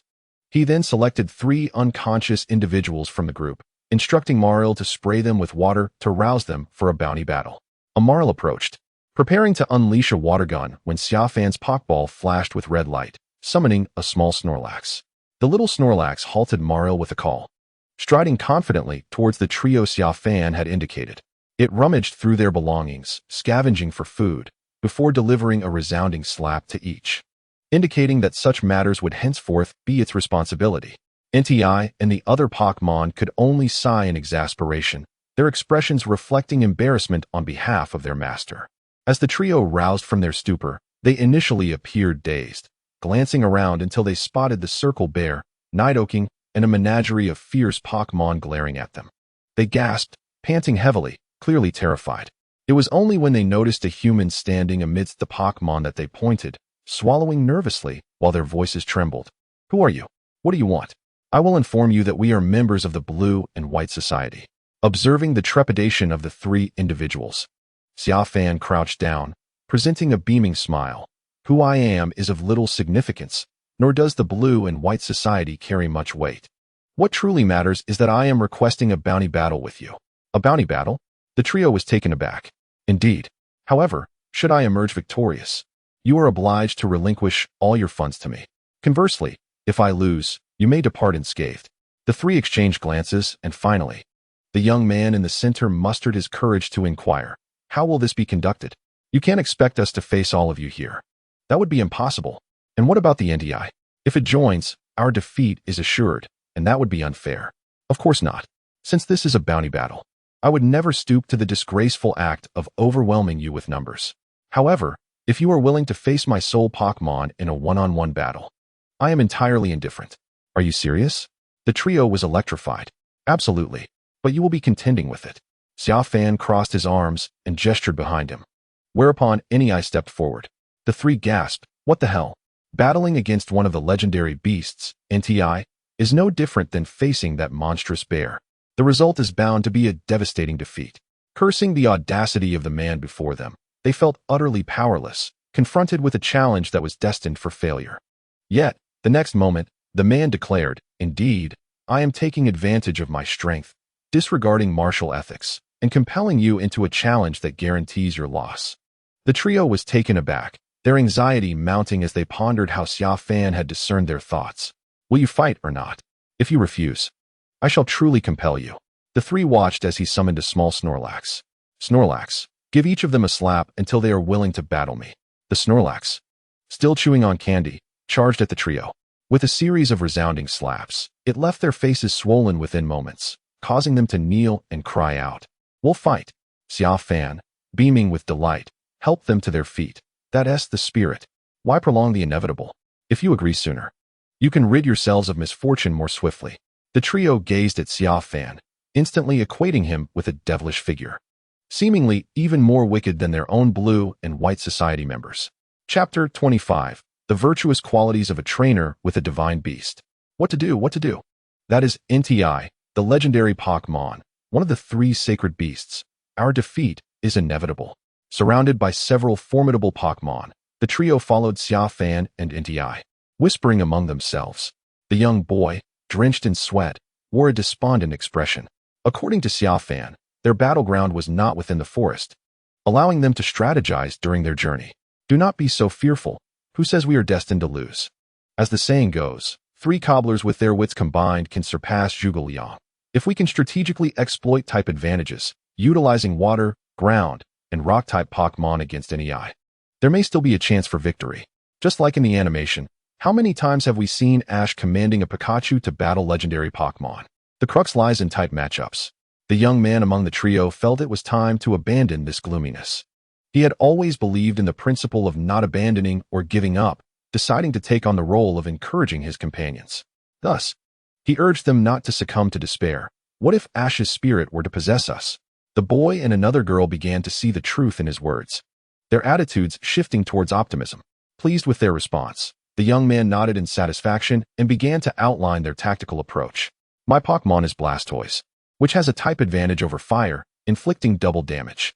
I will have my Blastoise act as a shield, charging to the forefront. Kongjian, if I recall, you have a rock-type Legendary, correct? Send it out. Rock is also strong against fire, dealing double damage. Together, our trio of cobblers will have 2 advantages. Now we just need the final piece. Xiaoling, I remember your Pokémon is. The young man suddenly faltered when referring to the only girl in their group, his expression morphing into one of horror, for he had just remembered that all of her Pokémon were grass-type. If NEI were to unleash a fire-type move, it would spell disaster for her. Thus, what seemed like a 3-on-1 battle was, in reality, a mere 2-on-1, rendering their trio of cobblers incomplete. How could they even fight now? After struggling to lift their spirits, the young man found himself sinking into despair once more.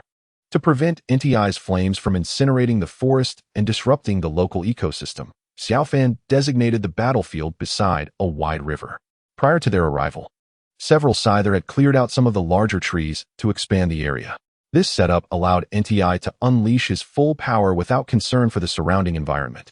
The 3 exchanged glances, ultimately gritting their teeth and releasing their Pokémon, a Blastoise, a Legendary, and a Chikorita, the final evolution of the grass type.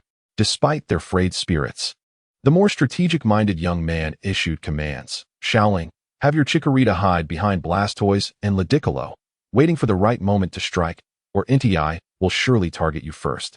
Understood, Xiaoling replied. The young man nodded and began discussing with his other companion, Kongjian, the crucial points for their cooperation. However, mid-conversation, an impatient Xia Fan interrupted them. Enough with the chatter. I'm not just fighting for a bounty with the 2 of you, so I have no time to waste. If you dawdle any longer, I will unleash NTI without mercy. Reluctantly, hearing Xia Fan's ultimatum, the young man quickly commanded Blastoise to strike first. Blastoise, use Hydro Pump on NTI. Blastoise.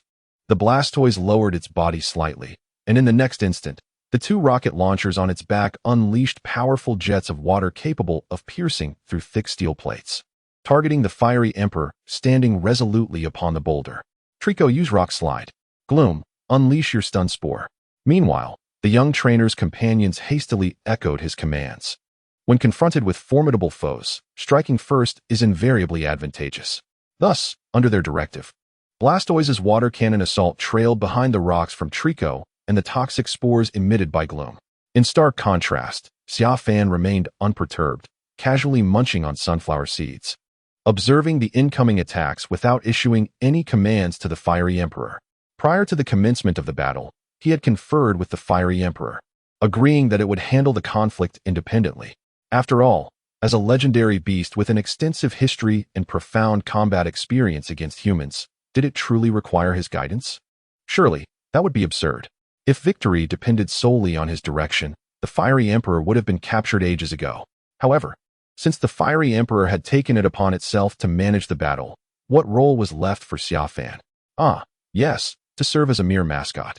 This was indeed the virtue that a Pokémon trainer ought to learn upon acquiring a legendary beast capable of fighting on its own, to refrain from unnecessarily meddling.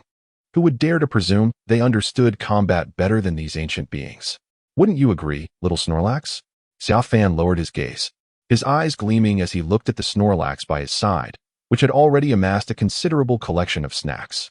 With a playful bend, he seized the opportunity while the Snorlax was engrossed in its treats, admiring the Fiery Emperor as it effortlessly neutralized the attacks of the 3 Pokémon with a single burst of flame. In a swift motion, he executed a quick grab, pilfering 5 bags of chips that he hadn't tasted since arriving here. The crunch of the chips was delightful. Just then, a sudden exclamation erupted from the opposing side. My gloom! Xia Fan focused intently and was met with the sight of the previously toxic gloom, now incapacitated and lying on the ground, remnants of flames flickering upon its form. Meanwhile, Blastoise and Trico remained on the battlefield, though both were not in better condition, their bodies showing signs of burns. It turned out that as the Fiery Emperor thwarted the 3 attacks with its fiery breath, it had instantly leapt into the air, unleashing a sacred fire imbued with mysterious power that swept across the 3 Pokémon, inflicting severe injuries. It was this overwhelming force that rendered Gloom incapable of continuing the fight. The sheer might was terrifying. Observing this scene, Xia Fan nodded in satisfaction while munching on his chips. Indeed, he was a genius trainer, allowing the Fiery Emperor to battle autonomously, dispatching an opponent in less than 3 seconds. Snorlax! Snorlax! The little Snorlax, equally exhilarated, leapt up in encouragement for the Fiery Emperor while still enjoying its snacks. However, just as it finished its current treat and prepared to grab a new one, it suddenly realized, wait, have my snacks diminished? The Snorlax turned its head in confusion. As a result, 5 bags of chips appeared in Xia Fan's embrace. Glancing at the last remaining bag in his own pile of snacks, he felt a sudden urge. Without a moment's hesitation, the little Snorlax scooped up all the remaining snacks and made a hasty retreat from Xia Fan. It found sanctuary behind a large, concealed tree before setting them down. Quietly, it picked up the last bag of chips, savoring the battle of the Fire Emperor while indulging in its treat. Chapter 26. I Must Surrender. The little Snorlax, witnessing the prowess of the Fire Emperor, felt a stirring desire for battle. After finishing an entire bag of chips, Xia Fan began to feel a bit overwhelmed and couldn't resist the temptation to barter with the little Snorlax for the remaining 4 bags in exchange for something new. He turned his head. What? Where did it go? I distinctly remember it being here just a moment ago. Scanning the surroundings, he finally spotted the little Snorlax behind a tree, contentedly munching away while watching the Fire Emperor's battle. Chewing away, Xia Fan mused. What is this creature thinking? Is it afraid I might snatch its snacks? Am I really that type of person? No, I am someone who revels in sharing. In the next instant, Xia Fan quietly dashed behind the little Snorlax, a smile gracing his lips. Little Snorlax, if you don't mind, would you like to join your master in enjoying some delicacies while taking in the beautiful scenery? Caught off guard, the little Snorlax twisted its stiff neck, staring blankly at Xia Fan. Then, in a swift motion, it seized all the snacks, attempting to gulp them down in one go. As long as its mouth was wide open, the master could not share in the enjoyment of the feast and the view. However, with a resounding slap, Xia Fan struck, knocking all the snacks away. He then gently patted the little Snorlax's head, saying, Pokémon shouldn't eat like that. It's easy to upset your stomach. The proper way to eat is to savor it slowly, taking turns to promote digestion. Therefore, sharing means each of us gets half, and I shall help you with the distribution. 10 seconds later, Xia Fan walked away, clutching half of the snacks, under the tearful gaze of the little Snorlax. Meanwhile, the Fire Emperor unleashed a divine flame mid-air, severely wounding both the large flower and the Blastoise, followed by a powerful stomp upon descending. Akin to a deity gracing the earth.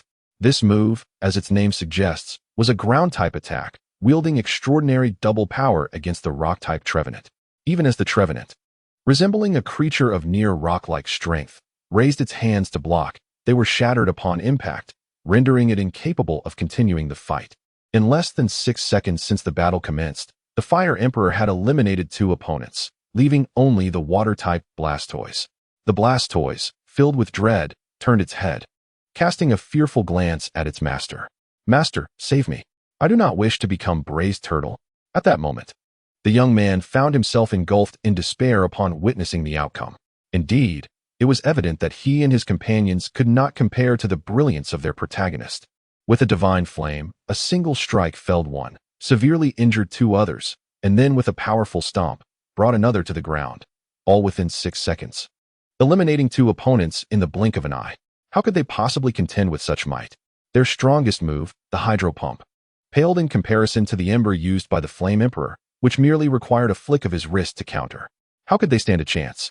It was akin to an egg colliding with a stone, inevitably shattered when the disparity in power was so vast. After a moment of contemplation, as the Flame Emperor prepared to unleash his divine flame for a third and final assault, the young man boldly declared, "Spare us. We concede." The trembling water turtle, witnessing this, felt a wave of relief wash over it. Its master still cared. However, the very next moment, the young man's companions, a boy and a girl, vehemently protested. "Do not stop, Flame Emperor. We shall never surrender. We will fight to the bitter end." The Flame Emperor paused, taken aback. What was the meaning of this? Did they not realize the severity of their situation? Was it not clear that defeat was inevitable? Must he fall before them to satisfy their stubbornness? Suddenly, the boy and girl seized the young man by the throat, furiously shouting, "You coward! You urged us to fight, insisting we should not be pessimistic. What if the great Jiegeng manifested? But look at our Pokémon. They are in dire straits, and now you wish to concede? Not a chance. I tell you, Zhang Tong, your water turtle must perish at the hands of the Flame Emperor today." The boy and girl, their faces twisted in fury, alternated slapping the young man, determined to compel him to continue the battle. "It is not about the few, it is about fairness. Our Pokémon are in this state. You must share our fate. Even if you do not perish, you must at least be gravely wounded. There is no way you can remain in fighting condition." Observing the disarray among their adversaries, the young man was initially startled, but then, exhilarated, he sprinted toward the pile of snacks. He leapt onto the nearest rock, munching on seeds and peanuts, assuming the role of an onlooker while shouting advice on combat. "Do you three even know how to fight? Are you aware of the 4 essential elements of a brawl? 1. Grab the head. 2. Attack the groin. 3. Poke the eyes. 4. Kick the shins. How could you not utilize even one of these timeless truths? Truly pathetic." The boy and girl exchanged incredulous glances at Xia Fan, then reached out toward the young man's head and groin with mischievous intent. Yes, exactly. Grab his head firmly. Men fear baldness the most. And yes, attack the groin with vigor to instill a sense of psychological crisis. Meanwhile, the young man, already suffering from the dual assaults on his hair and groin due to Xia Fan's devilish suggestions, glared up at the sky in rage, exclaiming, "I wish to concede." Chapter 27. To persist in unprincipled conduct. Surrender. Xia Fan was momentarily taken aback. In the next instant, he hastily leaped down from the boulder to rescue the young man from the clutches of the adolescents. "If you intended to concede, why not say so earlier? I assumed you were all engaged in a mutual disdain, akin to dogs biting one another." The young man turned to Xia Fan. "The price of vegetables is bound to rise. I have cried out several times while being beaten, and you failed to hear me?" Tears threatened to spill from his eyes. Xia Fan attempted to console him. "Do not weep, do not weep. A man should not shed tears lightly. Consider this, for my deafness this time. I shall reserve 100 yuan for you when I transfer the full amount later." 100? Upon hearing this, the young man covered his swollen face, and the tears that he had previously managed to suppress began to flow uncontrollably. He glared at Xia Fan in indignation. 100? That wouldn't even buy a single Pokeball. How dare you utter such a sum? 100 is quite generous. Look at them. They might not even have 100. Xia Fan continued to placate him. One must learn to compare oneself to others. By doing so, you might find solace. The young man wiped his tears and let out a cold laugh, feeling as though his dignity had been profoundly trampled. Without further ado, he pulled out his phone and tossed it to Xia Fan. Xia Fan caught the phone and sighed. Youth is indeed capricious. 100 yuan is still money. Why be so disdainful? However, in the next moment, Xia Fan's eyes widened in astonishment. As he prepared to transfer funds to himself, he discovered that the young man possessed an astonishing 65,000 in assets. Wealthy indeed. This immediately shattered his previous record for single transaction earnings. In the realm of Pokémon, divine technology had established mobile payments to facilitate players' adaptation to their new surroundings. Thus, Xia Fan could easily ascertain the young man's wealth upon acquiring his phone. After transferring the entire 65,000, Xia Fan turned his gaze toward the other young man and woman, hoping they too were affluent.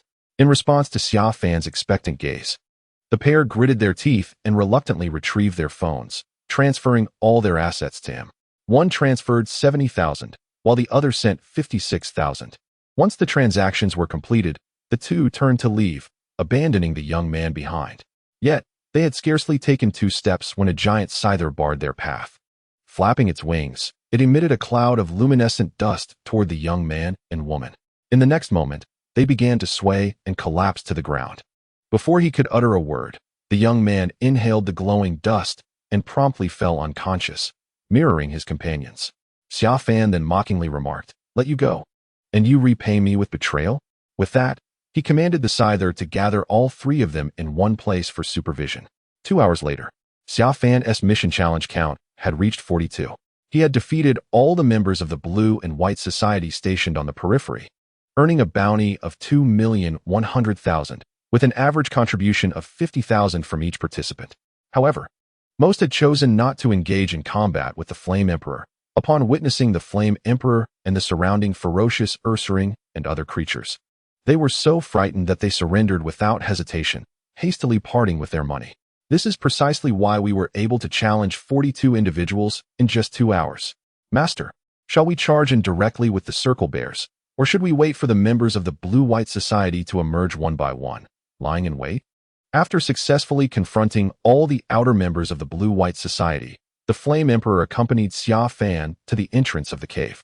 Within these 2 hours, 13 individuals emerged from the cave, only to be incapacitated by the paralysis powder from the Overlord Flower and delivered to Xia Fan for battle against the Flame Emperor. Thus, the Flame Emperor found this ambush strategy quite effective. However, Xia Fan, with a smile, waved his hand dismissively, stating, "There's no need to enter or wait for them to come out one by one. Since we have already resorted to unscrupulous methods to deal with the outer members of the Blue-White Society, we should continue in the same vein." With that, Xia Fan turned to the several scyther. Scyther, summon the leaders of the Butterfree, Overlord Flower, Parasect, Shroomish, and Pidgeot. 5 minutes later, several Butterfree, Overlord Flowers, Parasects, Shroomish, and Pidgeots gathered before Xia Fan. After affectionately patting them, he announced, "Ladies and gentlemen, I have a task for you. I need you to instruct your respective groups to utilize hypnosis powder or paralysis powder at the various entrances of this mountain." The Butterfree nodded in agreement. Xia Fan then turned to Pidgeot. "Pidgeot, have your group disperse to the different entrances, while the Butterfree and Overlord Flowers deploy their powders. You shall command your group to create gusts of wind, accelerating the dispersal of these powders into the far reaches of the cave." Pidgeot squawked in acknowledgement. 10 minutes later, as the Flame Emperor unleashed a plume of fire into the sky as a signal, the entrances of the mountain began to be inundated with hypnosis powder and paralysis powder. Soon, the members of the Blue-White Society within the cave sensed something amiss. In a panic, they rushed towards the exit. But only those closest to the entrance managed to escape, only to be captured immediately upon emergence. During this time, Xia Fan did not simply wait at the entrance. He commanded several scyther to strip the clothing from the previously captured members of the Blue-White Society, directing all the Ariados to fashion these garments into full-body cloaks. Once the Butterfree ceased their use of hypnosis and paralysis powders, Xia Fan donned sunglasses and a full-body cloak, taking his place upon the back of the Flame Emperor. He led a dozen scyther and mantises, also clad in cloaks, to wait outside the cave. After waiting for 20 minutes, with no further sounds emanating from within, he guided the well-covered Flame Emperor and the scyther inside. Chapter 28, Riding the Dragon. Upon entering, the path was remarkably clear every few meters. Xia Fan encountered an individual collapsed on the ground, limbs twitching slightly. He also observed several Pokémon sprawled on the ground, slumbering alongside their trainers, incapacitated. The scyther shortly, "You and your kin shall drag these individuals and their Pokémon out of the cave. Should anyone awaken or regain mobility during the process, do not hesitate to deliver a gentle yet firm punch downward. Thereafter, irrespective of gender, they will undoubtedly comply and allow themselves to be taken away." a young man, lying on the ground in a near-comatose state, paralyzed and unable to move an inch, widened his eyes upon hearing Xia Fan's command, his nearly unconscious mind snapping to attention as he instinctively drew his legs inward. When a scyther brandishing its sharp, white scythes approached him, he conveyed through his fearful gaze that he would remain utterly still. The scyther, observing the youth's eyes darting left and right in confusion, decided to reveal its translucent, sharpened scythes, using the back of one to deliver a swift strike downward before dragging the young man away. Tears streamed down the youth's face. Despite being completely numb and devoid of pain, an ominous premonition enveloped him. He feared his life was forfeit, and the vigor of manhood would no longer favor him. He lamented silently, wishing for death, leading the way with the Fire Emperor. Xia Fan arrived at the very pool where he had deceived the members of the Blue and White Society the previous day. Here, no throngs of Blue and White Society members gathered, apart from a pair of unconscious individuals on the ground. Only a Sun EV and a Moon EV lay in a state of stupor. Xia Fan stepped past them, delving deeper into the cave. As they ventured further, the ground became increasingly populated with those who had fainted, been paralyzed, or both. They lay motionless. Yet, every conscious individual who beheld the Fire Emperor was struck by sheer terror, utterly astonished by his unexpected presence. The dread intensified upon noticing the figure bundled tightly upon the Fire Emperor's back. Someone dared to seize their target in the Chengdu region? Did they not fear the inevitable retribution from the Blue and White Society? A young man with yellow hair, trembling in his paralyzed state, pointed a shaky finger at Xia Fan. In response to his inquiry, Xia Fan glanced over, taken aback as he scrutinized the young man. Remarkably, someone was still capable of speech. It appeared that the paralysis was not profound. He might cause trouble once they exited. Scyther, there is someone here who can still move. Come and administer a punch. In a swift motion, a scyther leaped from the cave's precipice toward the yellow-haired youth, following Xia Fan's command to deliver a blow. Shortly thereafter, a chilling scream echoed throughout the cavern. The surrounding paralyzed members of the Blue and White Society broke into a cold sweat, swallowing hard as their limbs trembled uncontrollably. Some, overcome with fear, lost control of their bladders. The thought of receiving such a blow themselves, regardless of whether they could recover, left them haunted by the prospect of a lifelong psychological scar. In that moment, the remaining Blue and White Society members regarded Xia Fan with eyes wide in terror, as if gazing upon a demon. They repeatedly reminded themselves that they were but mere mute spectators, utterly powerless. Observing the perspiring faces of the Blue and White Society members, Xia Fan couldn't resist leaving them with a mocking remark. The giant mantis, wait a moment to assess the depth of their paralysis. If it is not profound, then deliver a punch to them all. As the words fell, several individuals were suddenly seen tremblingly grasping a handful of what was uncertain, whether it was paralysis powder, hypnosis powder, or perhaps a mixture of both, and consuming it. They opted for the latter. With this brief interlude concluded, Xia Fan sat upon the back of the Flame Emperor, continuing their descent into the cavern. After approximately 20 minutes, upon traversing an opening within the cave, they arrived at a more expansive chamber. Within, a river flowed alongside numerous colossal stones. From this point onward, the paralysis powder and hypnosis powder on the ground, as well as the dust swirling through the air, began to gradually thin out.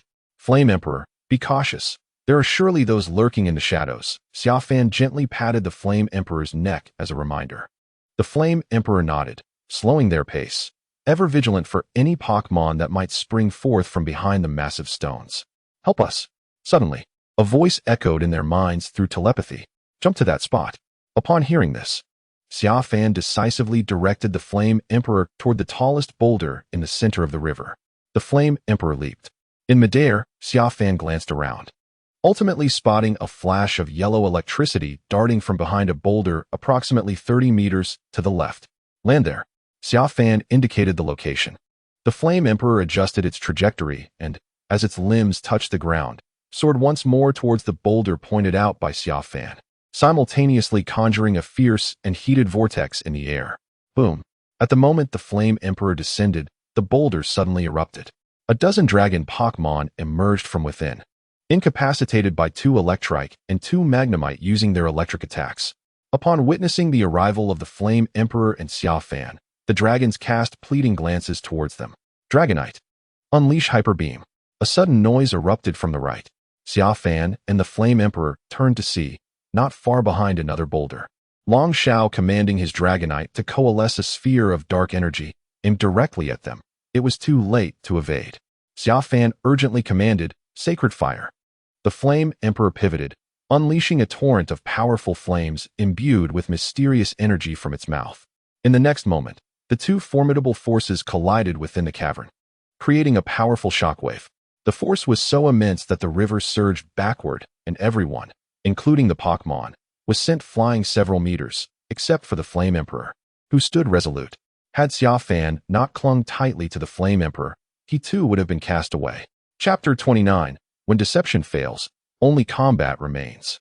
After several seconds, the shockwave from the clash of powers and the swirling mist gradually dissipated, allowing everyone's vision to return to normal. Observing the tightly wrapped figure upon the back of the Flame Emperor, Long Xiao appeared apprehensive. Who are you? He distinctly remembered the Flame Emperor was unclaimed just yesterday. Yet the circumstances indicated that this individual had evidently captured the Flame Emperor. The attire of this individual hinted at a deeper connection to the sudden influx of paralyzing and hypnotic powders that had previously surged into the cave. Although the means by which this was accomplished remained a mystery, it was evident that he was inextricably linked to it. Had it not been for the timely intervention of someone who mentioned the discovery of a dragon tribe deeper within the cave, summoning him away, he would likely have already succumbed to unconsciousness on the ground. You are not entitled to know my name. Simply understand that I hail from the Hall of the Gods. Xia Fan remarked casually, nonchalantly resuming his nonsensical discourse. The Hall of the Gods? Long Xiao echoed, bewildered. In the realm of powerful organizations established by beta players, he had only heard of the Super Dream Team in the Kanto region, the Divine Beast Group in Hoenn, and the Capture God Hall in Sinnoh. As for the Unova, Kalos, Alola, and Galar regions, the plethora of beta player organizations had yet to unify, leaving him with little knowledge. He glanced around, seeking answers from the members of the Blue and White Society who trailed behind him, but they merely shook their heads, indicating their ignorance. Observing their perplexed expressions, Xia Fan continued his ramblings. Not knowing is entirely understandable. After all, our Hall of the Gods has lain dormant for thousands of years, only recently emerging. Soon, you shall witness the might that originates from the Hall of the Gods. Long Zhao's lips twitched. His initially bewildered gaze swiftly transformed into one of fury. Was this fellow treating him like a fool, dormant for millennia? Why not claim that they had been lying in wait since the creation of the world? Such utter nonsense. If he wished to conceal his true identity, he could simply say so. Suppressing his anger, Long Xiao declared, Friend, I shall refrain from inquiring further into your identity. However, I must inform you that in the Chengdu region, we of the Blue and White Society reign supreme. If you depart now, I can pretend that nothing has transpired. Otherwise, the repercussions from the Blue and White Society will be beyond your capacity to bear. Xia Fan paused, taken aback. Are you threatening me? He mused, incredulous at the folly of the individual before him. Did he not realize the stature of the entity seated beneath him? The Emperor of Flames, one of the three sacred beasts. Did he truly believe that his meager companions could prevail? Or was he oblivious to the fact that all those outside had succumbed to the hypnotic and paralyzing powders? Yet Long Xiao persisted, I speak the truth. Currently, I lack the strength to confront you, but should you insist on opposing the Blue and White Society, I can unequivocally assure you that the retribution you would face would be insufferable. A chuckle escaped Xia Fan's lips, and in the next moment, his expression turned icy. Emperor of Flames, unleash your fury. Strike with all your might. As he spoke, Xia Fan leaped from the back of the Emperor of Flames, granting it the opportunity to fully unleash its true power. What a jest! With the ability to transform and a system at his disposal, how could he possibly fear them? If he were to show any sign of weakness, he might as well cease to exist, perhaps even find a river to leap into. In response to Xia Fan's command, the Emperor of Flames, upon Xia Fan's descent, stomped its foot, and in an instant, flames erupted from its entire being. The fire was searing, causing the temperature within the cave to soar dramatically. The Emperor of Flames, like a sovereign of fire, began to survey its surroundings with a gaze of dominance, reigning supreme over all. The vibrant orange fur glimmered brilliantly at that moment, radiating an alluring beauty.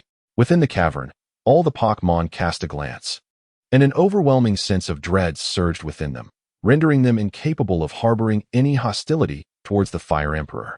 In response to their trepidation, The Fire Emperor let out a resounding roar, and in the next instant he surged forward, engulfed in flames, like a sovereign of fire, charging at Dragonite. Dragonite's trainer, with alarm, urged Dragonite, swiftly use agility to evade. Dragonite flapped its wings, obeying the command in an attempt to retreat. But the oppressive aura emanating from the Fire Emperor slowed it down. Thus, just as it was about to successfully employ agility, the Fire Emperor's assault arrived first. A fierce blast of flames, combined with a fiery embrace, collided with Dragonite, sending it hurtling backward for dozens of yards. After shattering several boulders, it plummeted into the lake, scorched and battered. Dragonite, the trainer cried out in despair. Well done, Fire Emperor. In contrast, Xia Fan reveled in triumph. He relished witnessing the anguish of those overconfident individuals reduced to utter despair. Subsequently, his gaze shifted towards the two Electabuzz and the two Magnemite. As they felt the Fire Emperor's gaze upon them, fear gripped them, compelling them to retreat. The racial intimidation exuded by the Fire Emperor caused them immense discomfort. As the Fire Emperor advanced towards Electabuzz and Magnemite to rescue the Dragonite, he approached the trainer. With a calm demeanor, he uttered a single phrase, "Are you still pretending?" The trainer, momentarily taken aback, turned his dazed eyes towards Xia Fan. In the next second, however, his bewildered expression transformed into one of ferocity, as if he had suddenly produced a dagger from thin air. Without warning, he lunged at Xia Fan, venomously declaring, "As long as you die, the Fire Emperor can still be captured by our blue and white society." Yet, as his words fell, the sharp blade, just moments from piercing Xia Fan's flesh, unexpectedly fell to the ground.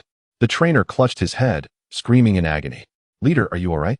For other members of the blue and white society, witnessing their leader's plight, rushed forward. However, they too soon found themselves clutching their heads in torment, collapsing to the ground in pain. "Master, are you unharmed?" A telepathic message echoed in Xia Fan's mind from the Fire Emperor. "I'm fine," Xia Fan replied, gesturing towards the distant Fire Emperor to indicate his safety. His gaze suddenly turned icy. Had he not exchanged for divine powers, he might have already become a lifeless corpse at the hands of this wretched individual. "It seems you require a thorough discussion," Xia Fan declared, retrieving the fallen dagger of the trainer and advancing towards him. Chapter 30, Rules of the Blue and White Society.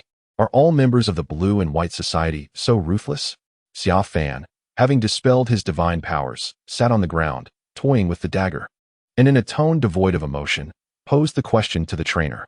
At that moment, the trainer was drenched in sweat, his face pale with fear as he gazed at the figure before him, completely shrouded. In response to Xia Fan's inquiry, he raised the dagger and made a swift incision across the trainer's thigh. The trainer howled in agony. Xia Fan then struck again with the dagger. Long Xiao let out a pained cry, his gaze towards Xia Fan shifting from fear to a frenzied madness. "What the hell? I asked you a question, and yet you still cut me. What does that mean?" Xia Fan replied, "I only ask my questions once. I never repeat myself. I made my first inquiry clear from the very beginning." Upon hearing this, Long Xiao gasped in shock. He turned to seek the sympathetic glances of the members of the Blue and White Society behind him, yearning for a sliver of psychological comfort. However, upon glancing back, he found them all looking around, utterly avoiding eye contact, as if terrified of being dragged into Xia Fan's interrogation themselves. Xia Fan raised an eyebrow.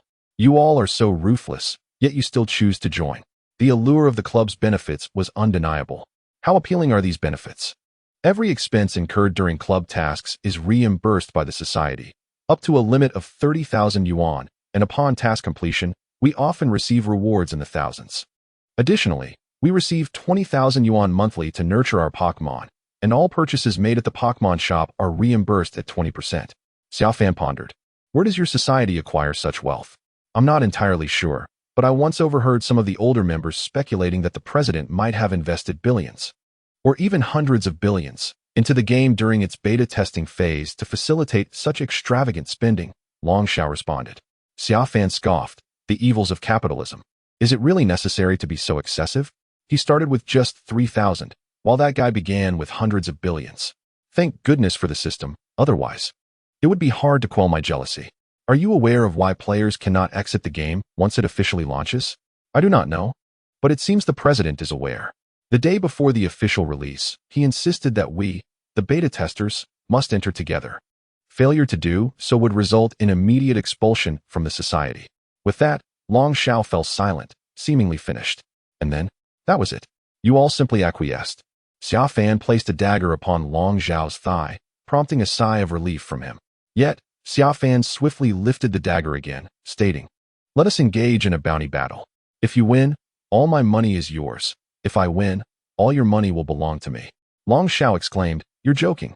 Even my strongest Dragonite was defeated and thrown into the river, and you still wish to challenge me to a bounty battle, wagering all my assets? This is nothing short of a robbery under the guise of a bounty challenge. Are you unwilling?" Xia Fan waved the dagger. "Of course I'm willing." Long Xiao nodded vigorously. "How could I refuse with a knife in your hand? It's just that I currently lack a strong Pokémon to battle, and my other Pokémon are rather weak." Before Long Xiao could finish, Xia Fan interjected. "So, you've decided to concede to me, correct? That is certainly acceptable, as long as you hand over all your money." Long Xiao retorted, "You will undoubtedly suffer from hemorrhoids within 3 days. Is that the expression I misinterpreted?" Xia Fan twirled the dagger near Long Xiao's thigh, a sensation of imminent danger lingering in the air. No, you understood perfectly." Long Xiao shook his head like a rattle, pulling out his phone from his pocket and handing it directly to Xia Fan. "You must step in dog poop every day," he remarked. "I told you I am quite understanding." Xia Fan smiled as he took the phone, entered the password, and was greeted by a staggering balance of 21 million. Upon seeing this figure, Xia Fan's face blossomed like a radiant chrysanthemum in the spring breeze. Meanwhile, Long Xiao felt a pang of anguish deep within. He couldn't help but wonder what sins he must have committed in his past life to encounter such a bandit in this one. Under the guise of a bounty battle, he felt it was nothing less than a brazen act of robbery. He was nearly driven to despair. Chapter 31, 2 Film Emperors. Come, everyone. Since your leader Long Xiao has initiated a bounty battle, why not have a bout of your own? If you win, I shall give you all my money. If I win, your funds will be mine." After transferring Long Xiao's money to his own phone, Xia Fan turned his gaze toward the few individuals behind him. Their expressions faltered. They had not anticipated that this terrifying skinning monster would set his sights on them. One of them hesitantly spoke. "But our Pokémon have already been defeated by you. We cannot accept your bounty challenge." He gestured toward the 2 Electrode and 2 Magnemite, which lay incapacitated beneath the feet of the Fire Emperor. As he toyed with his dagger, Xia Fan replied, "Do you not possess more than one Pokémon?" Suddenly, the dagger in his hand slipped, and, neither too much nor too little, grazed the thigh of the speaker. Had it penetrated further, it might have severed his manhood. The individual was terrified, breaking into a cold sweat, and stammered, "I just remembered that I have a Pikachu that can battle, but I know I cannot win. So can I concede?" With that, he produced his phone as well. "Of course, conceding still counts as a loss, and the money is still yours." What a perceptive child who understands the ebb and flow of situations. "I like that," Xia Fan said as he accepted the phone and patted the man's shoulder in approval. He then turned to the others. "What about you? Will you accept my bounty challenge?" Yes. They nodded eagerly, also presenting their phones to Xia Fan. "We are well aware that we cannot defeat your Fire Emperor, and we choose to concede." At this moment, the Rhydon tribe had regained their freedom, continuously expressing their gratitude towards the Fire Emperor and Xia Fan. Amidst their expressions of thanks, Long Xiao approached, clutching his bleeding thigh. Could I trouble them to help me retrieve my Dragonite from the river?" His only water-type Pokémon, Golduck, had been left in the cave ahead, rendering him reliant on others to rescue his Dragonite. Xia Fan remained silent, instead looking at the Rhydon, clearly indicating that the decision to rescue Long Xiao's Dragonite lay with them. Long Xiao then cast a pleading gaze at the Rhydon that had expressed gratitude towards Xia Fan. This particular Rhydon was the leader of their group. However, it merely scoffed and turned its head away, evidently still irked from the previous encounter with the Electrode and Magnemite. Thus, there was nothing more to be done. Xia Fan shrugged, exuding an air of nonchalance. However, in a twist that took him by surprise, the individual before him solemnly bowed to the Dragonite, uttering an apology. Without further ado, he leapt towards the river, shouting, "I am guilty, but my Dragonite is innocent. I would rather perish than abandon it." With a resounding splash, he plunged into the water. Yet, mere moments later, he resurfaced, sputtering and gasping, repeating, "Cough, cough. I am guilty, but my Dragonite is innocent. I would rather perish than save it." Having uttered this, he submerged once more.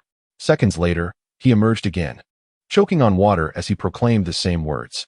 The Dragonite clan exchanged glances, their inherently gentle nature stirred with compassion for the reckless individual, hesitating as they contemplated whether to offer assistance. From the shore, someone remarked, "You are quite the actor. Do you truly expect me to believe you would risk your life for a Dragonite? If you possessed such resolve, would you be intimidated enough to accept a bounty challenge?" As this thought crossed his mind, Xia Fan noticed a Dragonite moved by the impassioned display of the reckless individual, preparing to dive into the water to rescue the Dragonite. He quickly called out, beckoning the Dragonite closer. "If you intend to rescue his Dragonite, I suggest you do so discreetly. Ensure that he does not see you. And once you've retrieved it, deliver it to the other side without him noticing your assistance." The Dragonite, puzzled, tilted its head in curiosity at its benefactor, yet refrained from questioning further, ultimately deciding to heed Xia Fan's advice and stealthily slipped into the water. "Master, why must it be this way?" The telepathic voice of the Flame Emperor resonated in Xia Fan's mind, touched by the reckless individual's determination to save his Dragonite. "Because it is an act," Xia Fan replied. "An act?" The Flame Emperor gazed at Xia Fan, confusion evident in its expression. The searing flames that enveloped it had long since dissipated. Xia Fan nodded but chose not to elaborate, as it would be imprudent to reveal that his master was a seasoned thespian, whose honed skills had allowed him to discern that the individual was merely playing a role. Seeing that his master offered no explanation, the Flame Emperor did not press further. Instead, it settled down by the riverbank, quietly observing the reckless individual who continued to surface every few seconds, shouting his desperate intentions to save his Dragonite. After a minute, the Dragonite successfully retrieved the Dragonite, bringing it to the opposite bank. Contrary to expectations, the Dragonite was not on the brink of death, but rather in a deep slumber, having cleverly utilized its sleep ability after falling into the water to heal its injuries. Xia Fan couldn't help but commend the Dragonite's cunning. It was clearly of a far superior caliber compared to its inept owner. Meanwhile, the reckless individual had repeated his declaration nearly 30 times. The river's waters tinged with crimson from the blood trickling down his legs. Hoarse and nearly drained of blood, he cast a resentful glance at the unmoving Dragonite, fury boiling within him. Observing the retreating expression on the reckless one's face, Xia Fan approached, feigning a demeanor of being profoundly moved. "What are you doing? Keep shouting. Just a moment ago, I sensed they were moved by your pleas, as if they were about to rescue your Dragonite." The Dragon Owl rejoiced. "Is it true? Really?" Xia Fan nodded earnestly, stating that he had even suggested that if you could shout 40 or 50 more times, it would prove your genuine love for Dragonite, compelling them to save it at all costs. The Dragon Owl replied, 40 or 50 times. He must have already perished in the river. Observing your expression, it seems you are somewhat reluctant. Could it be that your earlier display was merely an act? Seizing the opportunity, Xia Fan interjected. "Was it truly an act? How intriguing. I had no idea you were such a person. I shall now instruct Dragonite to depart, lest you continue to deceive their affections." Enraged and embarrassed, Xia Fan appeared ready to report Dragonite. No. I truly would sacrifice my life for Dragonite. I would gladly shout 500 times if it meant saving it." Alarmed, the Dragon Owl hurriedly submerged itself in the water, continuing its earlier cries. However, this time it lasted only 15 shouts before cramping and plunging into the river. Chapter 32, A Disgrace. Fortunately, Dragonite arrived just in time to rescue it from the brink of death. Upon returning to the shore, the Dragon Owl coughed up river water for 5 minutes before feeling revived. Seizing the moment, it trembled its hands and urged, "Quick, go save my Dragonite." Dragonite ignored it, as did Xia Fan, but one of his subordinates gently turned its head toward the direction of the slumbering Dragonite, whispering that it had already been rescued for quite some time. Gradually, its eyes reddened. Memories of Xia Fan as parents and grandparents flooded its mind, yet it dared only to shout internally. As events drew to a close, Xia Fan prepared to bid farewell to the Dragonite clan alongside NTI. Just as they were about to leave, NTI suddenly informed Xia Fan that the leader of the Dragonite clan wished for him to capture it, for it had revealed that becoming Xia Fan's Pokémon would grant it continuous growth with the passage of time. Upon hearing this, Xia Fan did not decline. Capturing this single Dragonite was akin to acquiring an entire clan. Though he may not encounter them again, one could never be certain, and perhaps it would even prove advantageous. Thus, he took out a Pokeball to capture the Dragonite, then released it, watching as it departed. This series of actions left the Dragon Owl and the others from the Blue and White Society utterly bewildered. The Dragon Owl asked, "What does it mean that you captured it only to let it continue with its clan?" In response, Xia Fan shot him a glance before drawing a dagger and slicing it across his thigh. "Do you understand?" Clutching his thigh, the Dragon Owl, with a mournful expression, nodded repeatedly, indicating he would not dare question him again. Xia Fan added, "Since you understand, let your companions carry you away from here." With that, Xia Fan mounted Eyes back, departing from the depths of the cave, while the Dragon Owl was supported by two subordinates following closely behind. However, as soon as they exited the cavern, they inhaled lingering traces of paralysis and sleep powder, swaying precariously as they began to collapse to the ground. Xia Fan took note of the situation and promptly called into the cave, "Scyther, there are a few individuals here who require your assistance to escort them outside." Interlock. Shortly thereafter, Scyther arrived, leading 4 flying mantises. Pain surged through him as one of the flying mantises, upon receiving Long Shao, inadvertently brushed its sharp, white scythe against his wound. The residual paralysis powder coursed through him, eliciting agonizing screams. The Scyther, momentarily taken aback, recalled the orders Xia Fan had previously issued. In cases like this, where there was still some mobility, he needed to deliver a punch. Consequently, in the following second, Long Shao unleashed a scream so horrific that it sent shivers down one's spine. The cry startled Xia Fan, who turned around to glance. Upon witnessing Long Shao clutching his lower body, tears streaming down his face in a state of near collapse, Xia Fan thought to himself, "While I feel considerable sympathy, it is perhaps best to act as though I have not heard. It's so stifling here. Yindi, let us hasten our pace," Xia Fan urged, giving Yindi a gentle pat on the back. Yindi, too, was drawn by Long Zhao's agonizing wail. Upon seeing that almost deranged expression of despair, even its typically resolute demeanor faltered, prompting a sharp intake of breath. After a minute, Long Shao was dragged out by the Scyther, bearing an expression of profound disillusionment. Numerous members of the Blue-White Society, who had been subdued, called out to him, but he remained unresponsive. It was only after a few members recounted his recent ordeal that the others fell silent, their faces expressing sympathy. A few members, upon hearing the tale, shared understanding glances. At that moment, perched upon his shoulder was a Pikachu, a transformation brought forth by a dream. Indeed, all members of the Blue-White Society connected to the cave had been subdued, and thus, its mission was accomplished. The only task remaining was Xia Fan's fateful quest. Come, one by one, challenge my Yindi for a bounty. If you win, all my wealth is yours. If you lose, all your wealth is mine.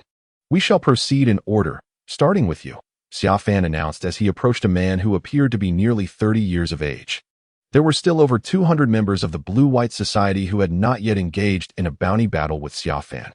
After being escorted out by Scyther, they were promptly controlled by the Circle Bear, forming an orderly queue, a behavior that Xia Fan had naturally instructed. "Can I forfeit? I'll transfer the money directly to you," the man said in a panic. Among those ensnared by the Circle Bear were not only the unchallenged, but also some who had previously battled. They were secured nearby, bound by Rhydon's silk, leaving only their heads unrestrained. After the unchallenged members were brought forth, they learned that accepting the challenge meant facing Yindi in combat, with their Pokémon receiving a thorough beating before relinquishing their funds. Conversely, refusing the challenge would result in an immediate beating followed by the same monetary forfeiture.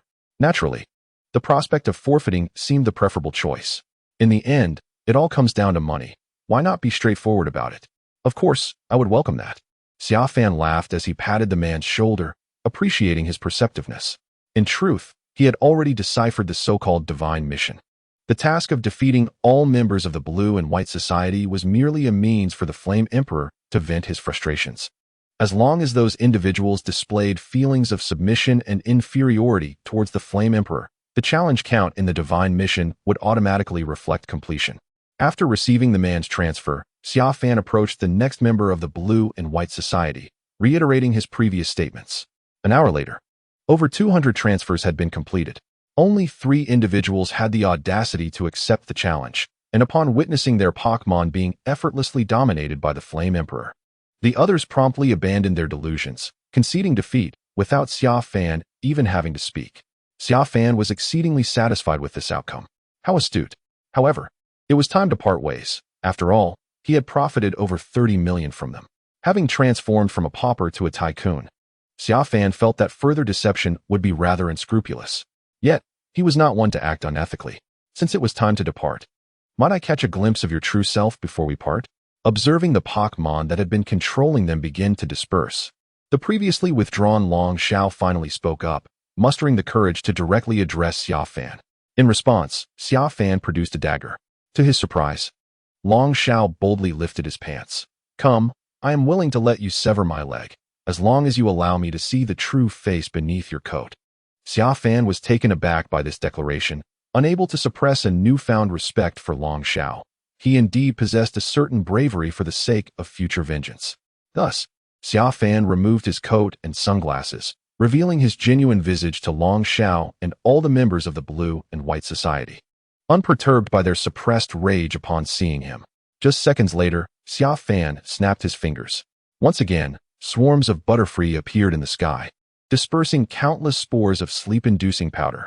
Within 3 seconds, they all succumbed to slumber once more. Xiaohuan, it is now your turn to erase all memories they hold of us. Chapter 33. Searching for Reiku, Chengdu Region. Jiegeng City. This is a coastal city in the Chengdu region. Xia Fan, accompanied by his little Snorlax and Mew, had arrived here. It had been 2 months since the connection to the cave, and during this time, Xia Fan's life had been exceedingly comfortable, thanks to the nearly 30 million in assets he had acquired. After challenging the Bug-type gym in Huapi Town, he promptly hired a vehicle to take him to the largest city in the Chengdu region, Jiegeng City, where he indulged in shopping and feasting to his heart's content. He enjoyed delicious meals, engaging entertainment, and effortlessly conquered the Pokémon gym. Just as he was preparing to embark on his journey to Yuanzhou City, he overheard someone mention the sighting of Reiku, one of the legendary beasts, in Jiegeng City. Consequently, he decisively altered his travel plans and hurriedly brought his Pokémon to this location. This situation has become rather complicated, as there is absolutely no news regarding Reiku. On the second day in Azura City, Xia Fan sat on the beach with an ice cream in hand, gazing at the sea, his expression one of slight distress. To his left, a small Snorlax devoured an entire basket of ice cream, while to his right, Mew diligently licked its own ice cream. NTI, are you sure you don't want to join us for a bite? I've chosen a secluded spot, so there's no need to worry about being seen. No, thank you. Master, I do not particularly enjoy such treats. Very well then. Rejected by the NTI within the Pokeball, Xia Fan continued to ponder how to procure news of Reiku while seated on the beach. An hour later, Carby, the small Snorlax, patting its belly, indicated its desire for more food. How can you be hungry already after finishing that ice cream just moments ago? Carby, the small Snorlax nodded eagerly. That's fine. We can wait a bit longer. If you're truly hungry, I brought along some energy blocks for you. 1 bite will suffice to sate your hunger. Lying on the beach, lazily resembling a lifeless figure, Xia Fan retrieved a box from his bag and produced an energy block designed to satisfy the small Snorlax's appetite. Carby, the small Snorlax shook its head. It preferred human food over energy blocks. This is all I have. If you refuse to eat, you'll have to wait another 3 hours. Last night, in pursuit of locating Reiku, I ventured into a treacherous place, a bar, and engaged in pleasantries with a multitude of individuals I detest, enduring the night just to emerge now, utterly exhausted. Allow me a moment to rest. Xia Fan placed the energy block on the blanket and resumed his slumber. 2 minutes later, Master, this place is dreadfully dull. Let us find a location where we can eat while searching for news about Reiku. Feeling bored, Mew roused Xia Fan from his sleep. Upon opening his eyes and seeing Mew, he replied, You are right. I had the same thought while dreaming just now. He promptly rose to gather the blanket, preparing to leave. 20 minutes later, Xia Fan arrived at an upscale steakhouse in a sleek sports car. Small Snorlax, did you eat that energy block I gave you? Before ordering, Xia Fan felt the need to confirm the matter with the small Snorlax, for if it hadn't eaten, it might consume an entire cow from the establishment. Carby, the small Snorlax nodded enthusiastically. Excellent. Just to be safe, let us share another half. Xia Fan broke an energy block in half and offered it to the small Snorlax.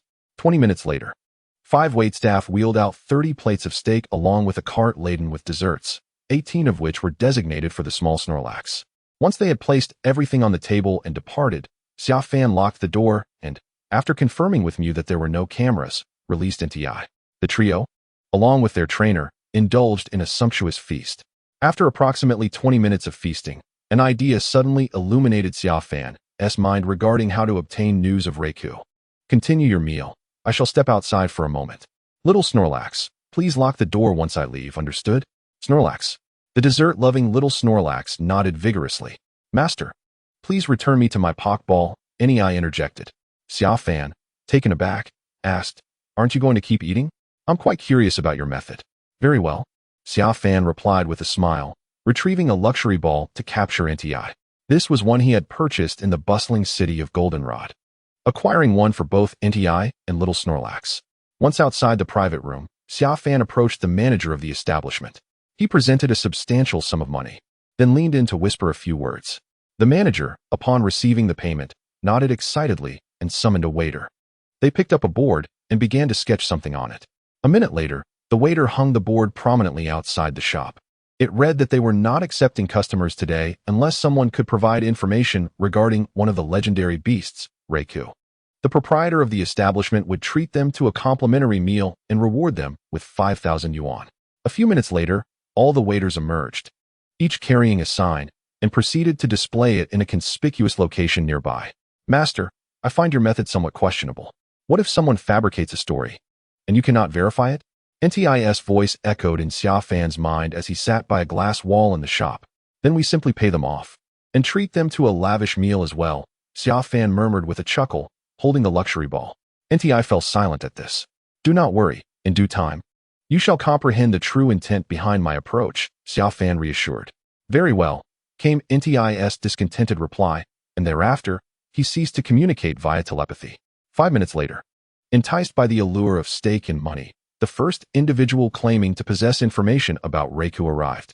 Chapter 34 Meow. After listening, Xia Fan inquired about the specific time Raikou had appeared and requested a photograph. The middle-aged man provided the time, but when it came to the photograph, he hesitated and stammered, eventually confessing that in his excitement to capture Raikou, he had missed the opportunity to take a picture. After revealing this, he mentally berated himself for spinning such a clumsy tale and for his own lack of composure. Any rational person would have seen through it. Well, thank you. Now, please take out your phone. I will transfer the funds. Order whatever you wish from the owner. I shall cover the bill, Xia Fan stated, promptly transferring the money. The middle-aged man stared incredulously at Xia Fan, then glanced at his phone to see the notification of 5,000 yuan received. For a full half-minute, he processed the reality before him, suppressing his inner elation. After inquiring about the restroom's location from a waiter, he hastily made his way inside. Once within the restroom, his expression transformed into one of avarice. He immediately began dialing his friends, exclaiming that there was a great fool at the establishment, urging them to seize the opportunity and come quickly to take advantage of him.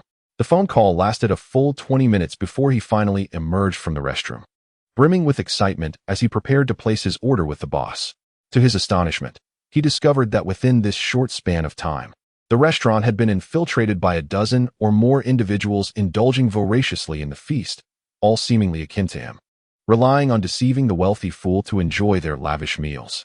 This simply would not do. The middle-aged man hastened his steps, eager to have the finest and most expensive dishes served to him before those gluttons could devour everything. Just then, from the corner of his eye, he noticed Xia Fan waving at him with a smile. Overjoyed, he assumed Xia Fan had something of value to offer for his trickery and hurried over. Upon approaching, Xia Fan pointed at a young lad and said, Uncle, this young man has also discovered the Thunder Lord, and his timing is remarkably close to yours. However, the location he mentions is entirely different and quite distant, far beyond what could be reached in such a short time. The middle-aged man's expression stiffened as he comprehended Xia Fan's implication. He quickly interjected, Handsome lad, do not heed this little brat's words. He must be deceiving you. What I previously stated is entirely true. Hold on, Xia Fan chuckled, calming the agitated middle-aged man. I am a person of reason. So why not have you two engage in a Pokémon battle? Whichever of you triumphs shall be deemed credible. Pokémon battle? The middle-aged man found it hard to believe Xia Fan's approach. To decide based on who wins? It seemed rather hasty.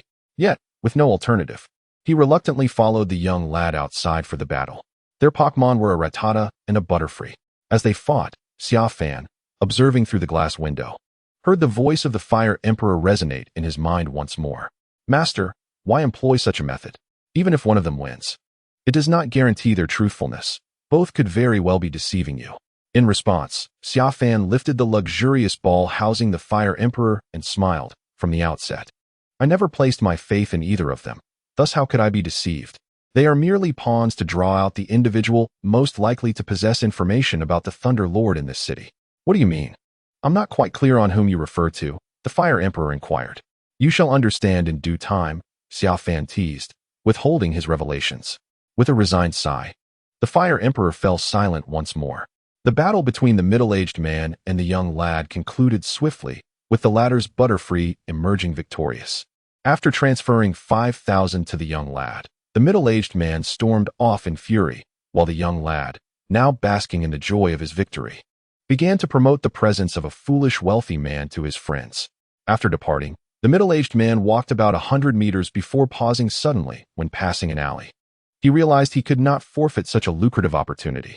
Thus, he resolved to exploit the information gap, disseminating the news of Xia Fan's expenditure on the Lei Gong information across the networks of their Jiegeng City. After concealing several pivotal details, he invited all those intrigued by the matter to seek him out, offering them distinct versions of the Lei Gong incident. Those who successfully acquired 5,000 yuan would be required to share half of their gains with him. It must be said that the middle-aged man possessed a remarkable acumen for profit, and fortuitously, he was also a member of the cybersecurity personnel in Jiegeng City. Consequently, shortly after his announcement, he adeptly maneuvered to elevate this story to the forefront of local news. In an instant, the citizens of Jiegeng City, upon encountering this news, erupted in a frenzy, for in their minds, if this were a falsehood, it would not occupy the prime position on their local news board. Thus, they flocked to the middle-aged man. Subsequently, as some individuals successfully approached Xia Fan to claim their monetary rewards, the rumors gained validation, and the moniker of a foolishly wealthy individual began to circulate throughout the corners of Jiegeng City. Xia Fan was portrayed as exceedingly affluent, yet profoundly naive, with promises of sumptuous feasts and monetary rewards for all who ventured forth. Before long, certain nefarious elements in Jiegeng City were also drawn into this spectacle, recognizing the opportunity to partake in the fortunes of a benevolent millionaire like Xia Fan. Among them, 2 individuals and a cat were particularly exhilarated. Just 3 hours into Xia Fan's charitable endeavor, a woman with flowing crimson hair, a young man with azure locks, and a bipedal cat appeared outside the steakhouse. The woman with the fiery hair exclaimed, "Look, Koi, I was right. This long queue is ample evidence that the news is true." The young man, referred to as Koi, nodded vigorously. "I never imagined someone could be so foolish. We must seize this golden opportunity. A person of his ilk must possess assets in the hundreds of millions." The crimson-haired woman continued, "Rather than allowing him to enrich others, let us ensure that he enriches our rocket team instead. We shall claim all his wealth for ourselves." She added, "Let the boss lead us in toppling the Blue-White Society and the Super Dream Team, restoring us to the pinnacle of success."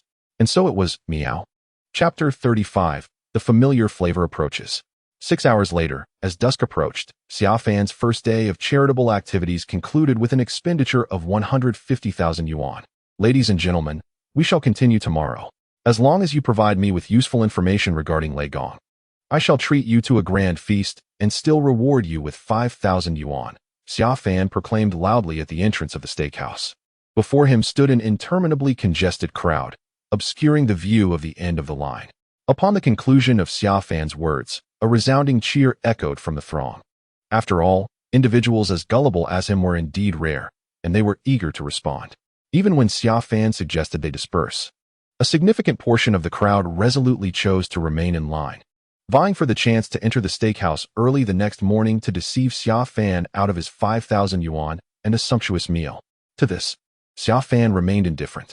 Greed is one of the inherent traits of humanity. Individuals are willing to endure a night of biting cold for a mere 5,000. As for him, he merely needs to continue playing the role of a wealthy nouveau riche with nowhere to spend his fortune. Half an hour later, Xia Fan drove once more to the beach of Jiegeng City. There, he reserved all the shops, offering free food and drink to every visitor. Subsequently, he withdrew a considerable sum of money and scattered it generously across the sand. as if fearing that others might not recognize his wealth or that they would refrain from seizing the opportunity. In essence, he flaunted every conceivable aspect of opulence that a newly rich individual could display, and even indulged in those that others might not dare to. The spectacle was nothing short of envy-inducing. Among the onlookers were two companions, Musashi and Koi. On the beach, Musashi held a roasted chicken, gnawing at it while observing Xia Fan, who had just finished his extravagant display of wealth and was now surrounded by adoring crowds. Unable to contain his admiration, he mused aloud, "How fortunate are the wealthy." "Koi, do you think if our rocket team could reclaim its former glory, the three of us, as pivotal contributors, could also live a life akin to his?" Musashi turned to find his companions, Koi and Meow, devouring food as if they hadn't heard his words. Frustration welled up within him. "Could you two refrain from acting like starving ghosts? Be cautious, or you may be driven away." Koi retorted, "You want tea, let us act now. So what else can we do but eat? Besides, the way you are devouring that whole chicken is not much different from a starving ghost either." Meow added, "Exactly, Meow." Musashi glanced at the roasted chicken in his hands and cleared his throat. "My reluctance to let you act is to avoid drawing too much attention. The Blue-White Society is intent on eliminating our rocket team. If we brazenly snatch someone, we would undoubtedly make headlines in Jiegeng City tomorrow. If they spot us here, it would spell trouble." Koi questioned, "So how does that relate to our eating?" "It's imperative to fill our stomachs before we can act. Moreover, if we fail to seize the opportunity, who knows when we will have the chance to indulge like this again." Meow chimed in, "Exactly, Meow." With that, the pair of them shared a knowing clap. Musashi sighed in resignation, acknowledging their point. He chose not to argue further, for their circumstances were indeed dire. The Kanto headquarters had been dismantled by a band of traitors, leading to the formation of a group named the Dream Team, while the Chengdu branch fell to the Blue-White Society. These two organizations now bullied the rocket team, relentlessly pursuing any member who dared to show their face. Consequently, they lived like rats in a sewer, constantly hiding and avoiding the audacity they once exhibited. After tiring of tossing money about, Xia Fan took a seat with his small Snorlax and the transformed Pikachu-like Mew, muttering to himself. In his mind, the voice of Inti echoed, "Master, is this truly a wise method?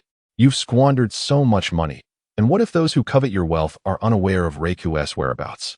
10 minutes passed. A bespectacled man and a young boy approached Xia Fan. They claimed to have discovered the whereabouts of Legong's hiding place in Jiegeng City. They proposed a deal. If Xia Fan promised them 100 million, they would not only escort him there, but also assist him in capturing Legong. Upon hearing this, Xia Fan, who had been pondering whether he had not acted foolish enough, was overjoyed and immediately agreed, even transferring 1 million on the spot as a token of gratitude. The two, ecstatic with the unexpected windfall, urged Xia Fan to follow them in their vehicle. This scene left Musashi Kojiro and Meow Meow utterly astonished. They had never anticipated that their target would so readily accompany these individuals. An hour later, Xia Fan arrived at a remote factory with the two men. The establishment bore a sign emblazoned with the words "Red Apricot Lending." Xia Fan raised an eyebrow and cheerfully inquired of his guides, "Is Legong here?" "Legong is not present, but our boss is. If you wish to capture Legong, you need only speak with him. He will assist you," the bespectacled youth replied amiably, leading Xia Fan into the factory. However, once inside, their demeanor shifted dramatically. They firmly locked the door and pushed Xia Fan before a group of imposing men. The bespectacled youth, with an air of arrogance, addressed the bald leader, "Boss, we have fulfilled our mission. We have brought you this wealthy fool." Xia Fan furrowed his brow. "Wealthy fool? Isn't that the case?" The bespectacled youth laughed heartily, discarding any pretense of civility. "Did you truly believe that being wealthy would enable you to capture one of the 3 holy beasts, Legong? Let me enlighten you. It is impossible. If I genuinely held Legong's position, would I even share that information with you?" With that, he and his companions erupted into mocking laughter, deriding Xia Fan for never having possessed the fate of a divine beast. However, this derision abruptly ceased 3 seconds later, as Xia Fan summoned an EI.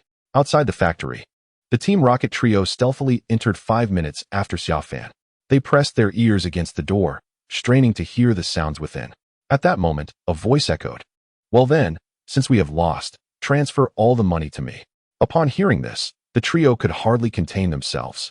This was their target. They could not allow others to seize it. Without hesitation, Musashi unleashed her Pokémon, Arbok, commanding it to use the acid technique. This ability, possessing the potency of a strong acid, swiftly corroded the door. The sound of surprise emanating from inside caught the trio's attention, prompting them to charge in, striking a pose. Since you have inquired so earnestly, I shall generously enlighten you. To prevent the world from destruction, to safeguard the peace of our world. Embodying love and authenticity amidst malevolence, we encounter charming and endearing villainous characters, Musashi and Kojiro, members of the rocket team traversing the galaxy. A white hole, a radiant tomorrow awaits us. So it is, meow. A Pokeball opens, casting a red glow. Chapter 36, The Tidings of Reiku. This is a familiar catchphrase. This is a well-known flavor. Faced with the astonishing entrance of Team Rocket, the reactions within the room unfold. Xia Fan, NTI, Little Snorlax, Pikachu-shaped Mew. The group, toppled by NTI. We then observe the expressions of the Rocket Trio as they recite their catchphrase, noticing Xia Fan and Scathed, standing atop two burly men. Musashi, Kojiro, Meowth. After 2 seconds, they perceive NEI's expression. Musashi, Kojiro, Meowth.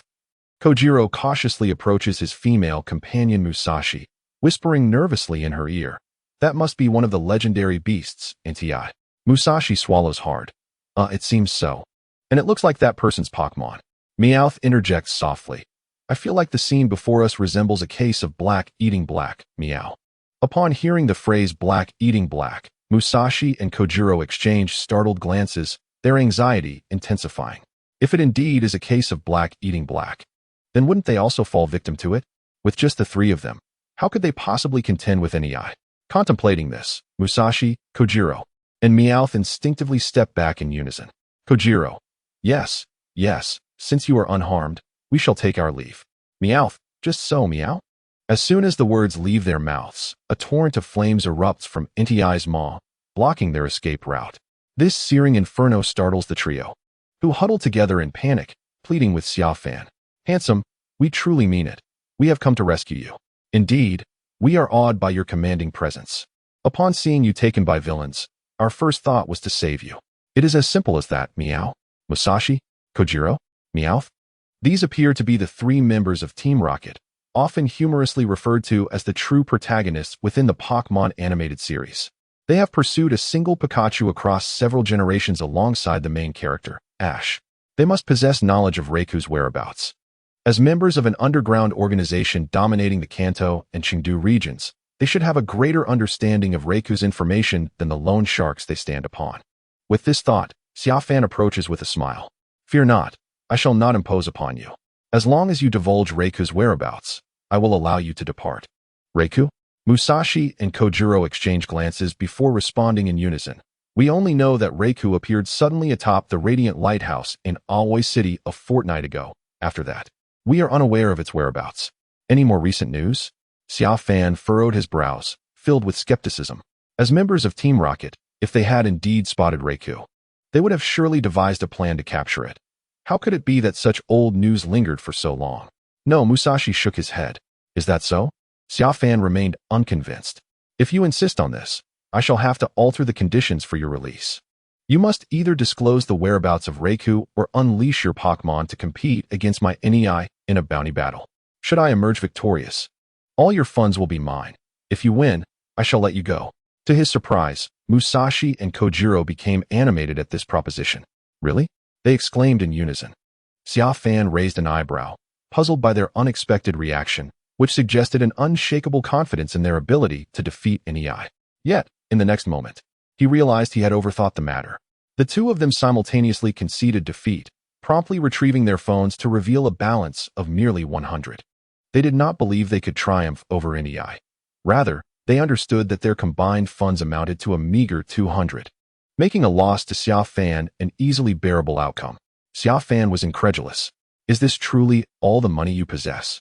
Are you certain you are members of Team Rocket, the notorious underground organization dominating the Kanto and Chengdu regions? How impoverished you are. Together, you barely have enough to purchase a single ordinary Pokeball. Just as Xia Fan contemplated their dire financial state, Musashi's phone suddenly chimed. The screen displayed the name Apollo in bold letters. Musashi, upon seeing it, hastily attempted to disconnect. However, Xia Fan's cold voice commanded, Answer the call and switch to speaker mode. Musashi hesitated. Xia Fan continued. If you fail to comply, I shall instruct NTI to ensure you remain here indefinitely. As his words faded, NTI approached Xia Fan, opening its mouth as a searing flame flickered within, suggesting that Musashi would face immediate repercussions should he refuse to obey. This sight terrified Musashi, leading him to answer the call and activate the speaker function. Upon doing so, an irate male voice erupted from the phone. Musashi, what are you doing? Why is it taking you so long to answer?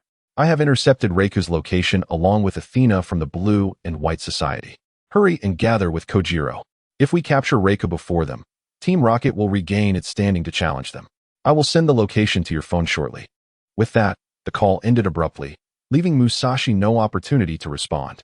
Musashi, Kojiro, and Meowth exchanged awkward glances before turning to Xia Fan with sheepish smiles. Musashi insisted. We genuinely had no knowledge of Reiku's whereabouts prior to this call, I swear. Kojiro added, indeed, had it not been for this phone call, we would have been completely unaware. May lightning strike me if I lie. Meowth chimed in.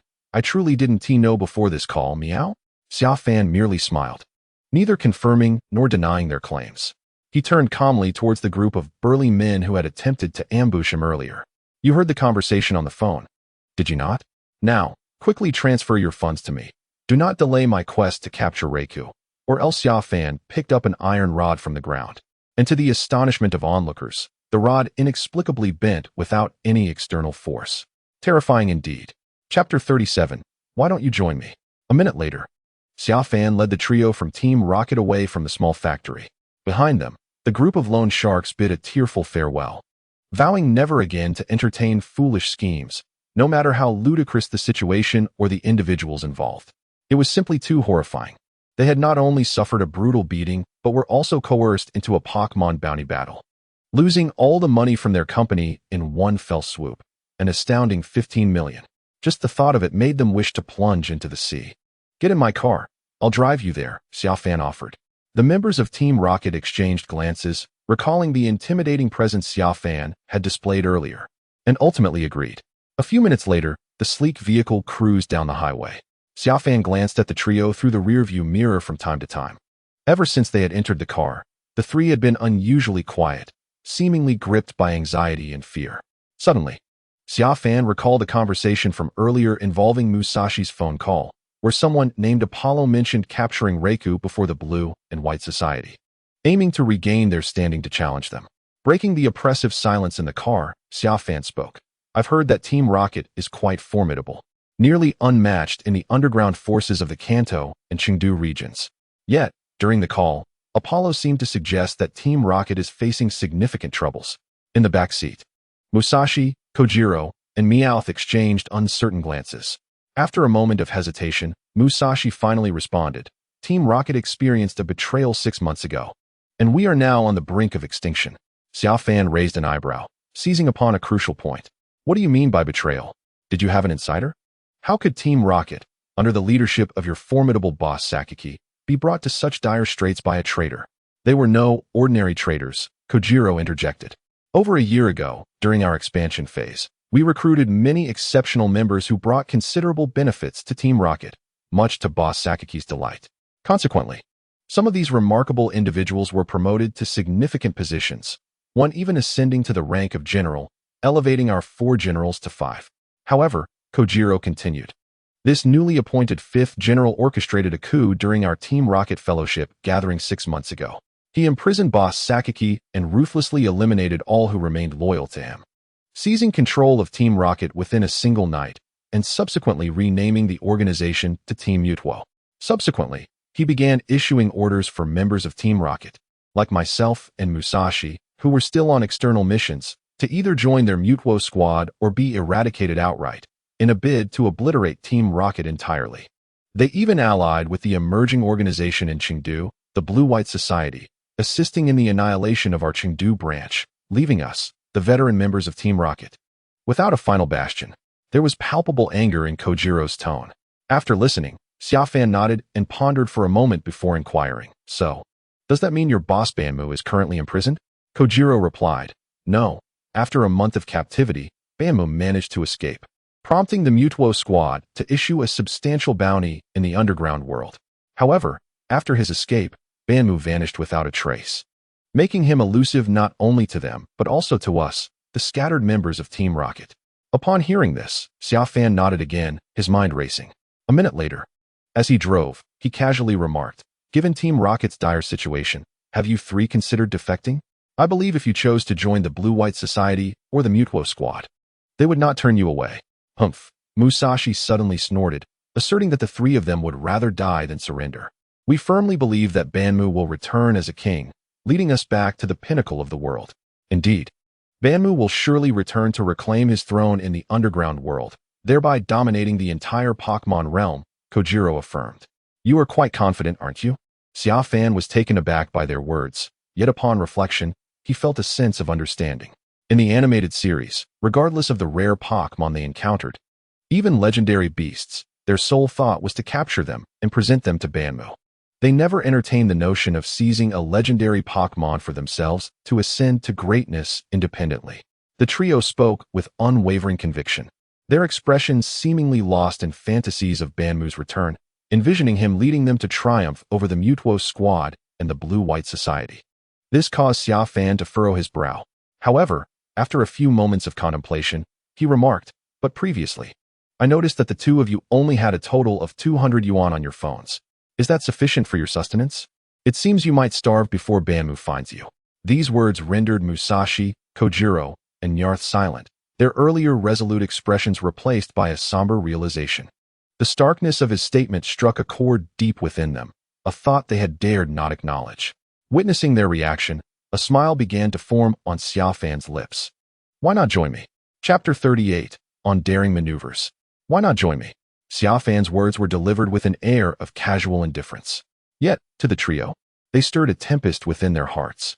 The two men and Nyarth exchanged incredulous glances, their expressions a blend of shock, scarcely believing their ears. After all, this young man, who drove an extravagant car and had tamed one of the legendary beasts, NTI, possessed formidable strength. How could he possibly be interested in them? They are well aware of their own capabilities. Aside from their unwavering loyalty to Team Rocket, they have yet to achieve any significant accomplishments. Otherwise, they would not have toiled for so many years without even attaining the most minor leadership position. Such individuals likely possess no qualities that would attract the attention of the person before them. Moments later, Musashi tentatively inquired, "Were your previous remarks merely a jest?" Xia Fan responded with a smile, "Do you wish for it to be a jest or the truth?" Musashi was momentarily taken aback, subsequently lowering his head to engage in hushed conversation with Kojiro and Nyasu. After a brief interlude, Musashi lifted his gaze and declared, "We hope it is true." Xia Fan smiled, but in the next breath, they chose to decline. Xia Fan's smile froze instantly. He pressed the brake and twisted his stiff neck to glance back. "Why do you say that?"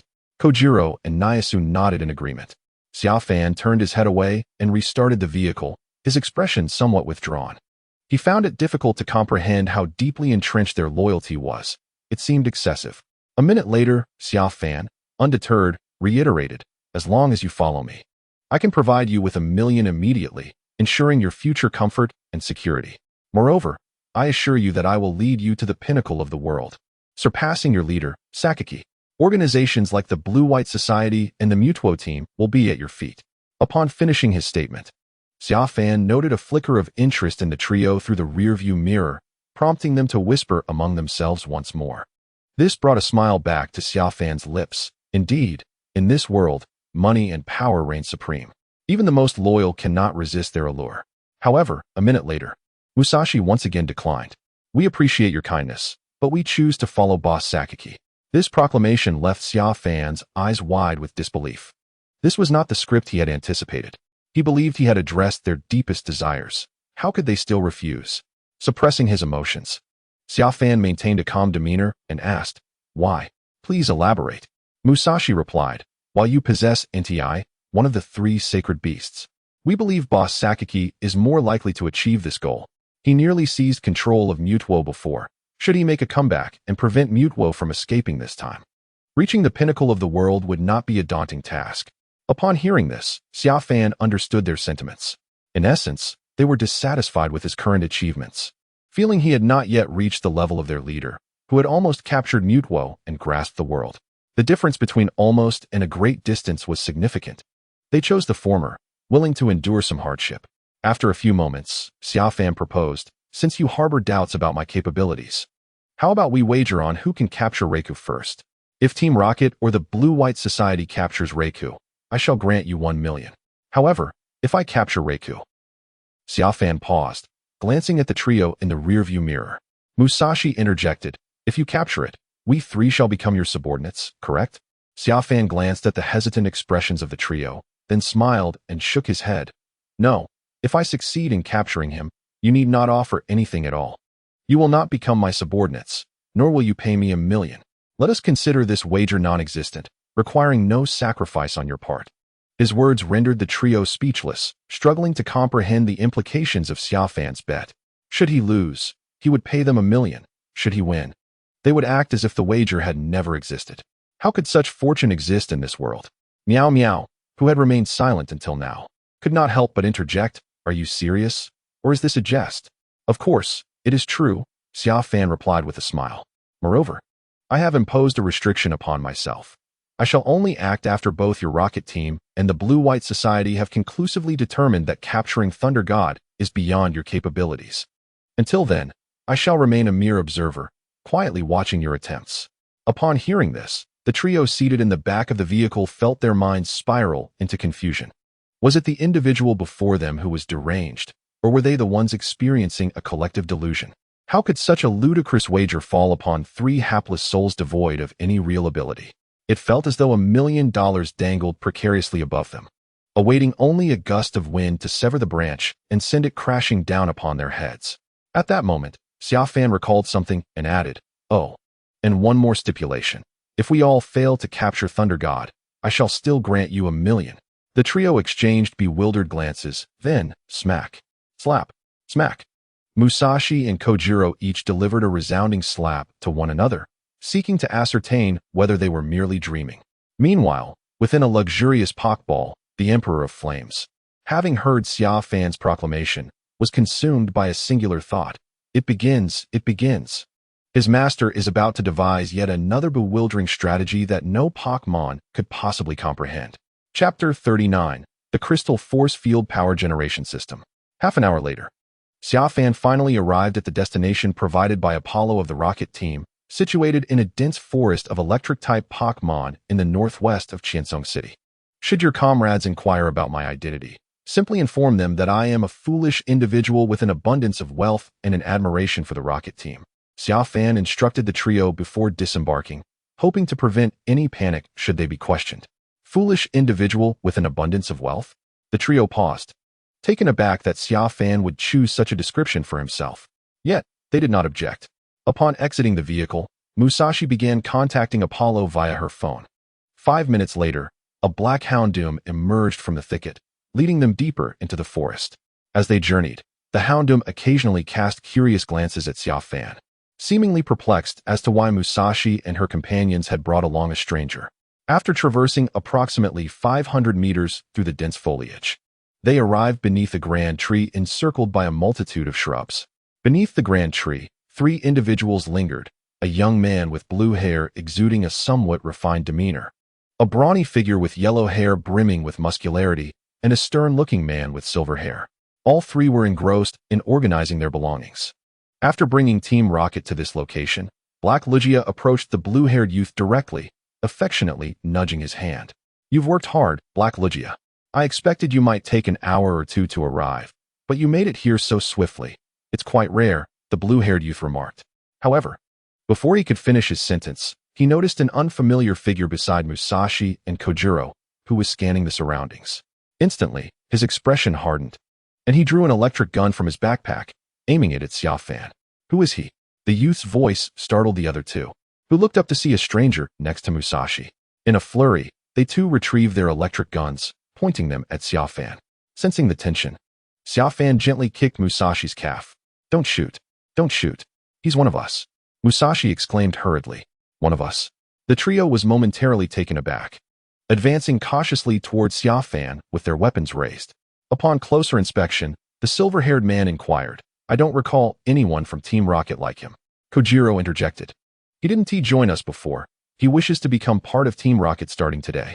As soon as Kojiro finished speaking, Xia Fan immediately shifted into performance mode, nodding vigorously, embodying the Na'vi yet admiring demeanor of an eager newcomer. Yes, I really want to join you, to be a member of Team Rocket. The blue-haired youth, who had been listening, felt a chill at the interruption, preparing to reprimand Musashi and Kojiro. With a furrowed brow, he scrutinized Xia Fan, sensing that this sudden arrival might be somewhat foolish. At that moment, Kojiro pulled him aside and whispered, "Commander, I initially didn't want to bring him along. But this guy is simple-minded yet wealthy. He could provide substantial assistance in revitalizing Team Rocket."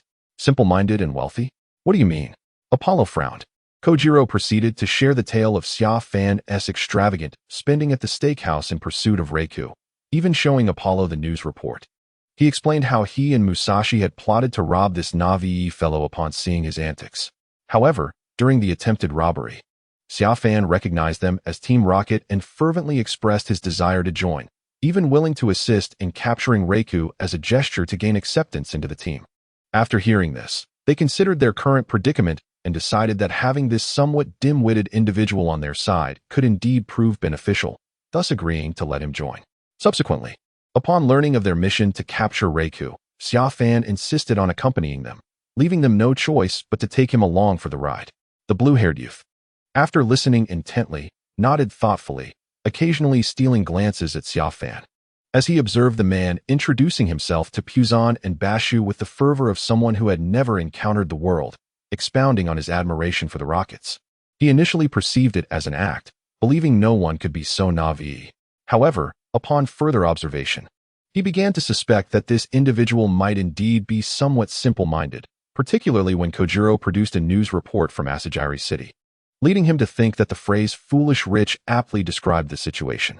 Typically, a reasonably astute, affluent individual would never engage in such antics.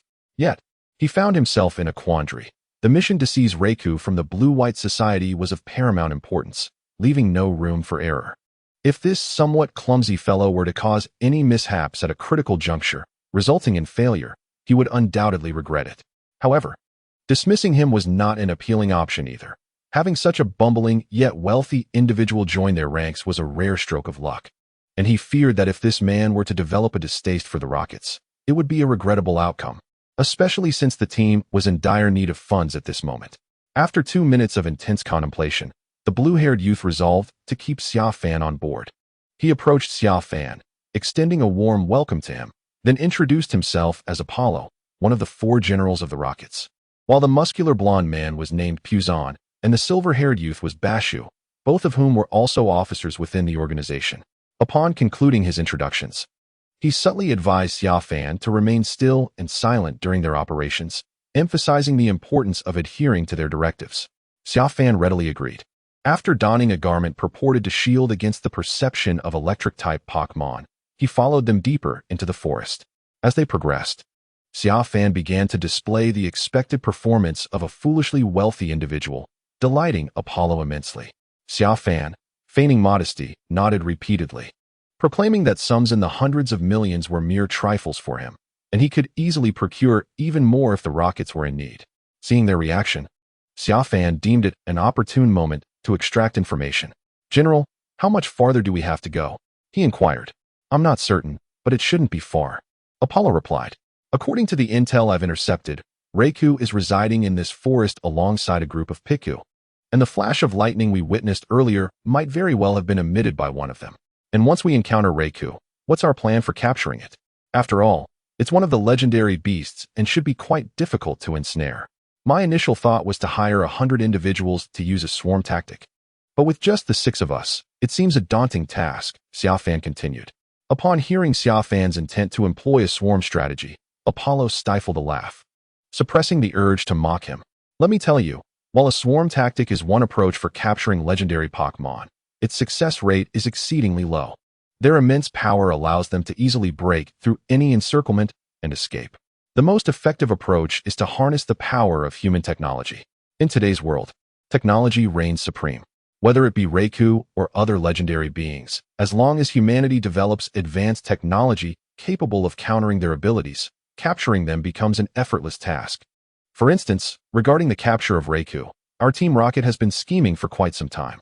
If it weren't for that wretched Mutuo team, we might have already succeeded in capturing Raikou, Apollo remarked, revealing a diamond-shaped crystal from his backpack to reveal to Xia Fan. This is the Crystal Force Power Generation System, designed to attract electric-type Pokémon and equipped with the ability to absorb and rebound electric attacks. No matter how powerful an electric-type Pokémon may be, once it approaches, it cannot escape unscathed. He continued, when we locate Raikou, we merely need to insert this device into the ground, and it will be irresistibly drawn to it, eventually ensnared within the force field, unable to escape until it is severely weakened. Xia Fan listened intently, his brow furrowed. Is it truly that formidable? He mused, albeit without excessive skepticism. Technology has always been humanity's greatest invention, imbued with immense potential and aggression. If humanity can secure its grasp on such advancements, even capturing the creator deity Arceus seems conceivable, though he could not fathom how many years that might take. While Xia Fan remained lost in thought, Apollo suddenly noticed something and swiftly pushed Xia Fan down, signaling for everyone to take cover in a nearby thicket. Once concealed, the six of them cautiously parted the branches to observe a group of 8 individuals clad in blue and white uniforms, stealthily making their way deeper into the forest. Damn it, it's the Blue-White Society, Apollo hissed in frustration. He had hoped to capture Raikou before their arrival, but it now appeared they would have to ambush them during their attempt. The muscular man, Puzon, growled fiercely, I hope Raikou thrashes them like children, proving its renown as one of the 3 sacred beasts. With the Blue-White Society now present, Team Rocket could not afford to reveal themselves prematurely. Puzon was fervently hoping to witness Raikou deliver a sound beating to the Blue-White Society, ensuring they did not have an easy time of it. Yet, despite their grievances, the 6 of them began to trail the Blue-White Society. 20 minutes later, the Blue-White Society arrived at a river deep within the dense forest.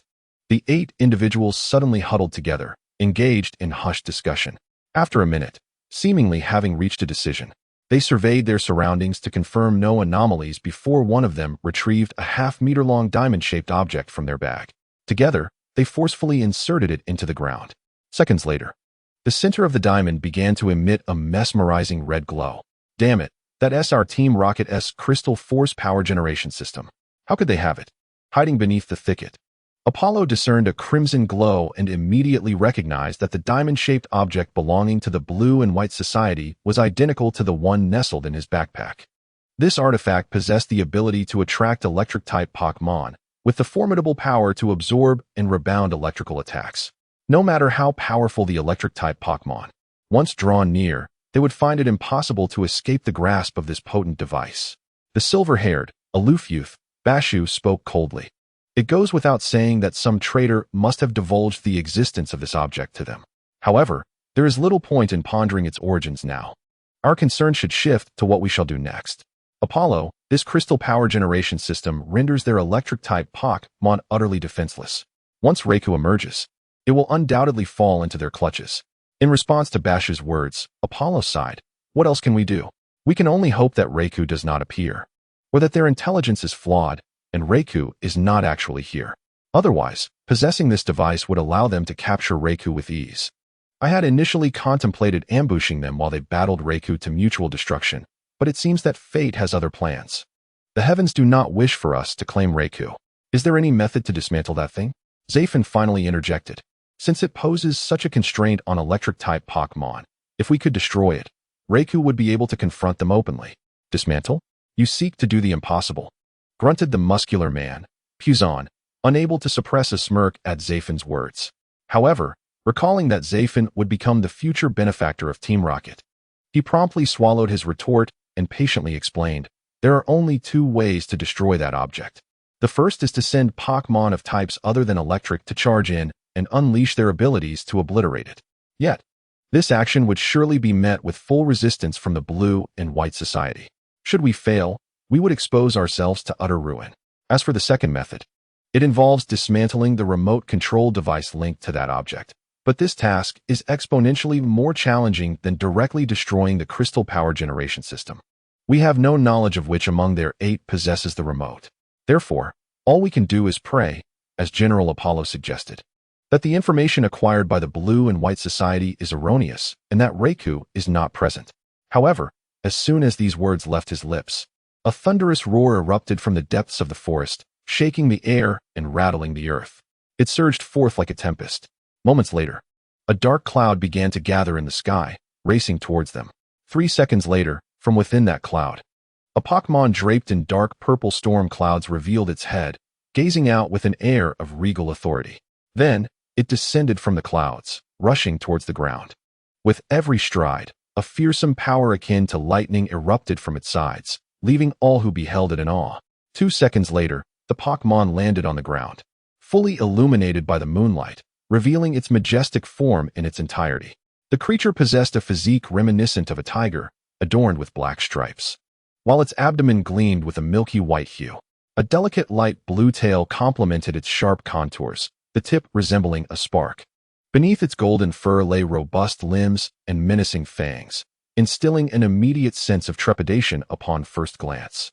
In 4 succinct words, utterly terrifying. Alas, Raikou had arrived. Upon witnessing the majestic and nearly flawless form of Raikou, Apollo felt a pang in his heart, as if it were bleeding. If only Team Rocket had not fallen from grace, they would now stand opposite Raikou. Such a formidable Pokémon ought to belong to them. With this thought, Apollo, hidden among the foliage, couldn't help but turn away, wiping away tears of sorrow. 2 seconds later, a sense of unease washed over Apollo. Where had Xia Fan, who had been lying next to him moments ago, vanished to? Where is he? Apollo hastily inquired of the others. Wasn't he just here? On the other side.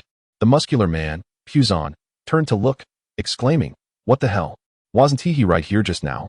Apollo directed his question to the trio, Musashi, Kojiro, and Meowth. "Do you know where Xia Fan has gone?" Unable to contain his frustration, he gave each of them a gentle tap on the back of their heads, reiterating, "Do the 3 of you have any idea where Xia Fan is?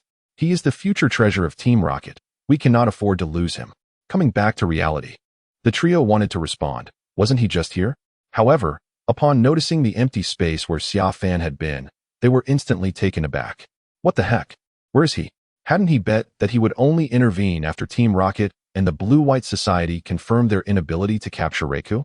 Surely he wouldn't have retreated upon hearing the unresolvable introduction of the Crystal Power Generation System, intending to break the wager. Hiding until the Blue-White Society was about to seize Raikou, only to unleash NTI amidst the chaos to capture it himself. Seeing the blank expressions on Musashi, Kojiro, and Meowth, Apollo realized he had posed his question to the wrong individuals. He prepared to shift his body and exit the thicket in search of Xia Fan. Meanwhile, unbeknownst to the 8 members of the Blue-White Society, a green caterpillar had appeared above them, hanging from a branch, its eyes darting among them as if in search of something. "Where's the remote control device?" The green caterpillar muttered to itself. Yet, before it could ponder further, a bolt of lightning, thicker than a fist, suddenly struck towards it. Fortunately, just half a meter away, the lightning veered sharply, targeting a red glowing diamond-shaped object on the ground. The diamond absorbed the electric shock. Xia Fan exhaled deeply, the tension in his mind easing. "Damn it," he thought. "That sudden bolt of lightning nearly scared the life out of me. Raikou, if you intend to strike, do so properly and spare the theatrics." It was infuriating that he had transformed into a green caterpillar to crawl here in search of the remote control device. At this moment on the battlefield, the clash between Raikou and the members of the Blue and White Society has commenced. The members of the Blue and White Society have unleashed their Pokémon, collectively employing their skills to provoke Raikou, inciting its wrath as it retaliates with a thunderbolt. However, just as the strike was about to reach the Pokémon, the electric energy was absorbed by the crystalline power system embedded in the ground. Raikou paused momentarily, its gaze sharp as it directed its attention towards the diamond-shaped entity. Perplexed by its ability to siphon its electric power, it felt an inexplicable allure emanating from the crystalline form, compelling it to draw closer. "Come at us, if you dare. Unleash your thunder upon us." The members of the Blue and White Society resumed their taunting of Raikou, flamboyantly performing a provocative dance.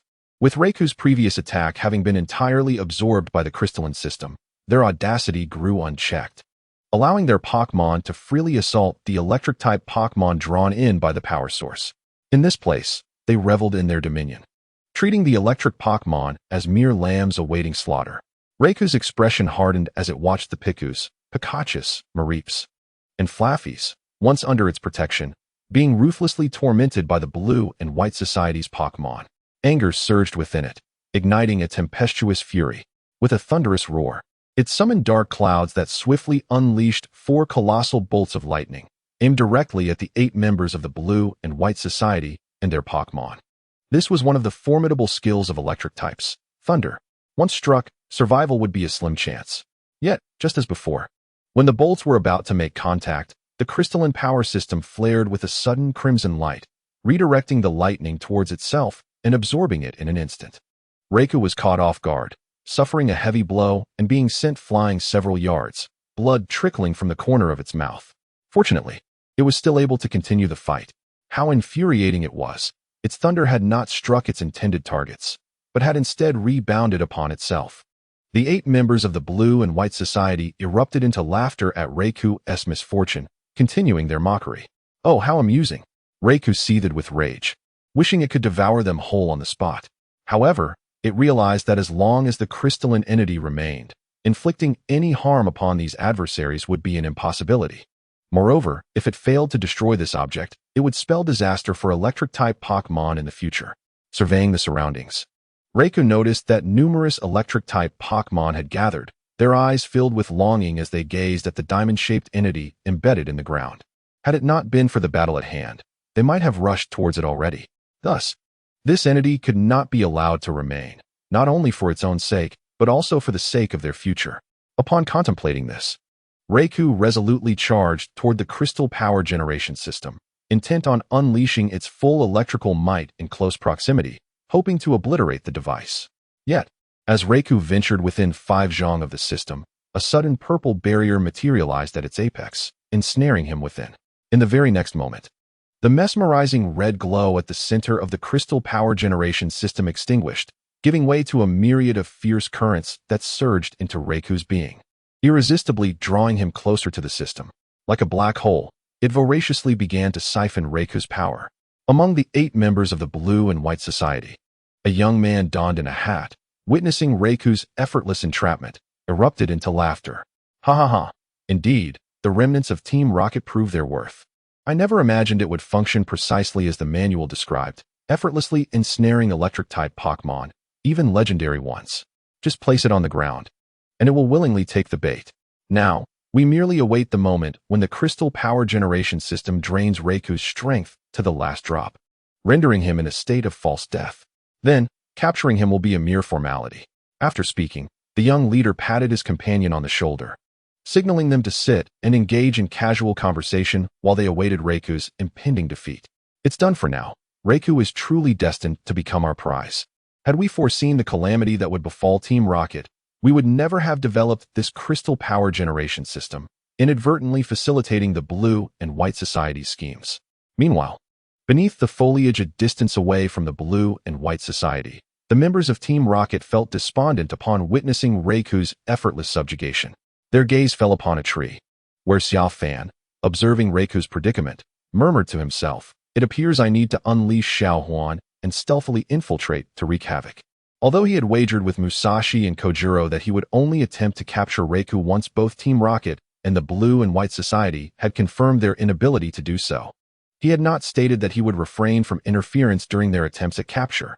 However, just as Xia Fan was about to make his move, he overheard a conversation among the group regarding the Blue and White Society's leaders' plans to capture Ho-Oh. Upon hearing this, Xia Fan's green caterpillar form froze in place. He silently apologized to Raikou, urging it to endure a little longer. He then resumed his position, dangling from the tree branch to eavesdrop on their conversation for about half a minute.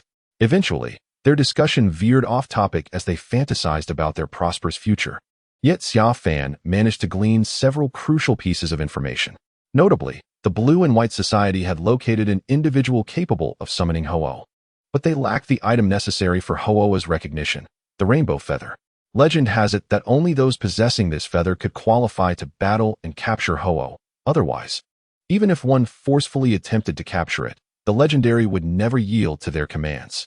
The iridescent feather now rests upon Suakun, who made an appearance in Jiegeng City the day before yesterday. Consequently, the president of the Blue and White Society resolved to personally orchestrate the capture of Suakun to procure the coveted feather. After absorbing this information, Xia Fan was pleased and prepared to resume his plan to assist Raikou. However, as he turned, the leading youth suddenly instructed the girl sitting beside him to retrieve the remote control device for the crystal power field system, urging her to accelerate the extraction of Raikou's electricity.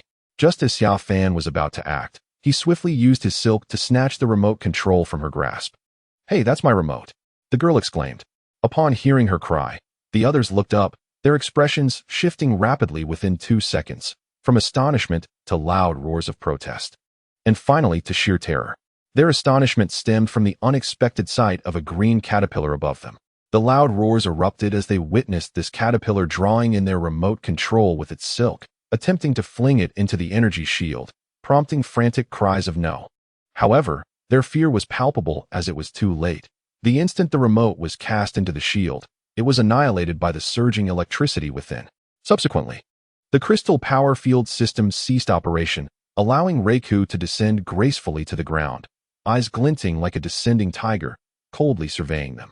In their minds, only one word resonated: danger. Chapter 42. Raikou's fury. A gentle breeze swept through the green knoll, carrying a scent reminiscent of graveyard grass to the nostrils of the blue and white society members. They were filled with dread, trembling, yearning to flee but finding no escape, for they were encircled by the electric-type Pokémon they had previously commanded to suffer. With the crystal power field system disabled, the electric-type Pokémon were finally able to confront them head-on, a fair fight of hundreds against 8, particularly with one of them being the legendary Pokémon, Raikou. The leading youth, drenched in cold sweat, stammered, "Brother, could you spare us? We can leave rolling away and swear never to trouble you again. If we break this vow, may the heavens strike us with lightning. How does that sound?" The others nodded vigorously in agreement, recalling their earlier arrogance and anticipating their impending doom. Although uncertain if their apologies would lessen their punishment, they realized that failing to apologize would surely invite dire consequences. With this thought, the 8 members of the Blue and White Society gazed up at the green caterpillar on the tree trunk as though it were their sworn enemy. If we survive this, we shall hunt down every green caterpillar. Humans, if you were in my position, do you think I would let you go?" Raikou approached the 8, communicating with them through telepathy, his tone deliberate and unhurried. The members trembled with fear. The more Raikou spoke, the more terrified they became. After 5 seconds of exchanging fearful glances, a girl hesitantly spoke up. "What if we say we will? Then you shall perish." Having suppressed his anger to the utmost, Raikou, upon hearing those words, let out a furious roar that echoed to the heavens. The winds howled, the seas surged, and the earth trembled. In that moment, Raikou's wrath erupted in full force. Dark clouds rolled in, thunder rumbled, and a thunder dragon wove through the tempest. The city of Shallow Green was enveloped in a palpable dread of annihilation. Countless souls gazed skyward at the pitch-black heavens, their hairs standing on end. As one of the 3 sacred beasts, Raikou sought to make humanity aware of his fury, a fury stemming from the electric-type Pokémon. In the next moment, a scene unfolded that would be forever etched in the memories of all witnesses. Throughout the electric forest, the electric-type Pokémon, who had just endured the torment of the crystal force field's power generation, joined in Raikou's roar, howling in unison as they gathered all their electrical energy in midair. A brilliant light erupted, illuminating the dark night like a web of shimmering threads. "I think it's best if I keep my distance," thought Xia Fan, in his caterpie form. Unable to suppress his gulp, his instincts warned him that remaining here would surely result in collateral damage. If he survived, he would be left severely weakened. Thus, disregarding the danger of being spotted, he transformed directly into a Pidgey on the tree trunk, flapping his wings in a desperate bid for escape. Meanwhile, several dozen feet away, Team Rocket stood frozen in shock at the spectacle above. They abandoned their search for Xia Fan and fled in panic, running as far as their legs could carry them. Yet, among them, only a few members of the Blue and White Society remained, not out of desire, but due to their inability to flee. Their feet had been paralyzed by the electromagnetic waves emitted by several Piku and Mareep, leaving them to await their grim fate passively. As they gazed at the sky, the ominous clouds, which had been gathering for some time, finally unleashed their fury once more. A bolt of lightning, far more potent than before, descended, piercing through the web of electricity woven by the electric-type Pokémon. United in their strength, the 8 members of the Blue and White Society beheld a terrifying vision. The lightning took the form of Raikou itself, baring its fearsome fangs. They screamed in terror, regretting their previous actions, yet it was all in vain.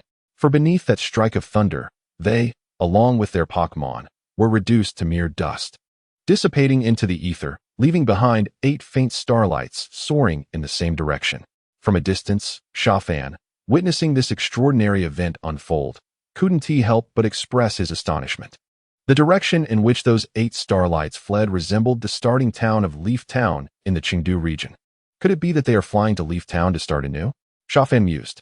If they begin again, will it be with a blank slate, devoid of memories? Or will they retain their recollections as they restart in Leaf Town? After a few moments of contemplation, Xia Fan resolved to journey to Leaf Town to investigate, pondering whether, as he suspected, players who perished in the Pokémon world would find themselves there to begin anew. But for now, his priority was to capture Raikou. As he descended, Raikou's voice resonated in his mind. Who are you? On the ground, Raikou fixed its gaze upon the Pidgey. Just before the lightning struck, it observed the transformation of Xia Fan from a green caterpillar into a Pidgeotto. However, just as this was about to occur, Team Rocket burst forth from the nearby thicket. Led by Apollo, who was panting and gazing at Raikou with unrestrained elation. In his arms, he cradled a crystal power field generator. Apollo was exhilarated beyond measure. For the members of the Blue-White Society had encountered a remarkable misfortune due to a mere caterpillar, leading to their capture failure, as Raikou's thunder obliterated them into oblivion.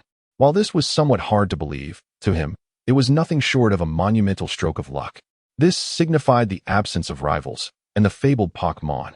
One of the legendary beasts, Raikou, would be within their grasp, becoming a pivotal asset for Team Rocket's resurgence. Raikou, however, regarded the intruder with a renewed surge of fury, especially upon seeing that accursed diamond-shaped device in his possession. With a thunderous roar, it prepared to unleash a bolt of lightning to vanquish Apollo. Yet, it was a moment too late. Apollo had already plunged the device into the ground upon emerging from the thicket, and soon, the mesmerizing red glow re-emerged. When the lightning fell, it struck only the crystal power field generator held by Team Rocket. Chapter 43. Stop your shouting, here I come. Raikou, you have just witnessed the might of this device. This time, no green caterpillar shall assist you, so submit to Team Rocket. If you willingly surrender, I shall take this device away immediately. Apollo spread his arms wide, presenting a facade of benevolence. Initially, he contemplated mimicking the Blue-White Society's approach, attempting to provoke Raikou into rushing forth to be ensnared by the crystal power field. However, upon reflection, he deemed it unnecessary. For Raikou was already aware of the device's power. Now it faced 3 choices. First, abandon the frail Pokémon that could not withstand the allure of the crystal power field and flee. Second, yield gracefully to him. Third, engage in a desperate battle and be forcibly captured. The first option was the only outcome that would allow Raikou to evade capture. Yet it was one it could never accept. As a messenger left behind by Ho-Oh, it would never abandon the weaker Pokémon to escape alone. An incident like that of the Blue-White Society, where they fought valiantly only to be thwarted by a caterpillar, would never occur again. For Raikou had securely stowed the remote control device in its backpack, vowing not to reveal it even in death. However, just as Apollo reveled in his triumph, a Pidgeotto suddenly launched itself at him. Like a specter, it approached without a sound, its wings glowing with a radiant white light. This was Steel Wing, a Steel-type move. With a swift motion, the hardened wings of Pidgeotto cleaved Apollo's backpack in two. The once jubilant Apollo, struck by the blow from behind, became petrified, an ominous feeling washing over him. Indeed, it was the very sight he had most dreaded. The remote control device he had stowed away in his bag now lay shattered in 2 pieces upon the ground. Witnessing this scene, Apollo felt a surge of bile rise within him. He could scarcely believe that he had mocked the Blue and White Society for falling victim to a mere green caterpillar, only to find that mere moments later, his own rocket team would meet their end at the hands of a Pidgey. In the end, it appeared that all were destined to be losers. Go on, continue to threaten me, he thought bitterly, as the remote control lay in ruins. The crimson light of the crystal force field generator extinguished, and the telepathic resonance of Raikou began to echo in the minds of the rocket team members. The voice was flat yet tinged with an icy undertone, leading a cadre of electric-type Pokémon to encircle the rocket team. It seemed intent on replicating the earlier annihilation of the Blue and White Society, compelling the rocket team to experience the wrath of their adversaries. This sudden turn of events sent Musashi, Kojiro, and Meowth into a state of sheer terror. They wished to flee, yet as they attempted to move, they discovered their feet had inexplicably gone numb. Looking down, they saw that electromagnetic waves were ensnaring them.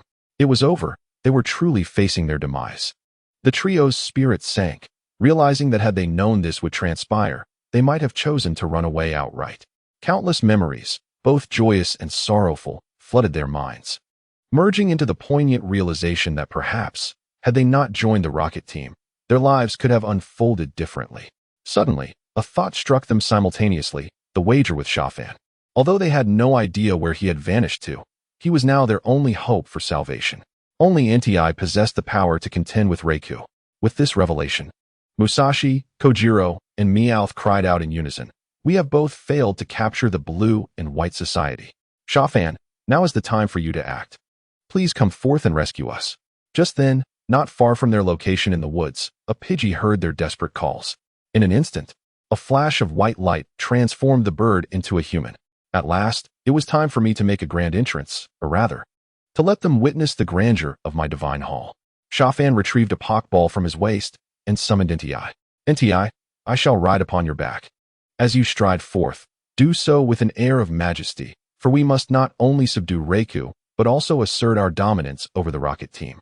Your commanding presence will symbolize the might of our divine hall." Xia Fan's words left NTI somewhat exasperated, as it felt its master had misplaced his focus. "Master, do you not perceive that Raikou is the true threat? It is currently in a fit of rage. Even if we were to capture it, it would not yield to you." NTI paused, contemplating the situation. It seemed that this was indeed their only course of action. Without further ado, it crouched down to allow Xia Fan to mount, preparing to make a grand display. At that moment, the sky began to replicate the ominous spectacle of Raikou unleashing thunder upon the Blue and White Society. Dark clouds rolled ominously, and thunder rumbled in the distance, heralding the return of an apocalyptic scene.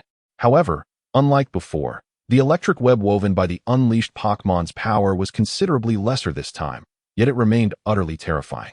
Musashi, Kojiro, and Meow Meow were so terrified that they screamed in panic, tears and snot flowing freely, desperately calling out for Xia Fan to save them, expressing their desire to become his subordinates.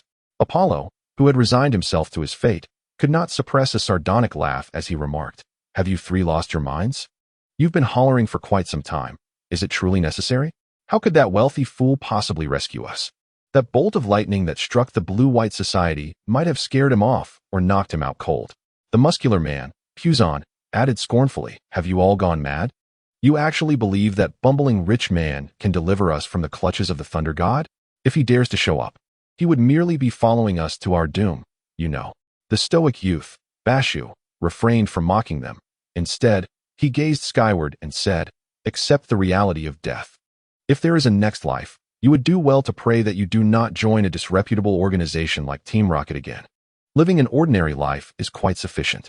However, at that moment, a mocking voice echoed from the right side of the forest. "Stop shouting, I'm here."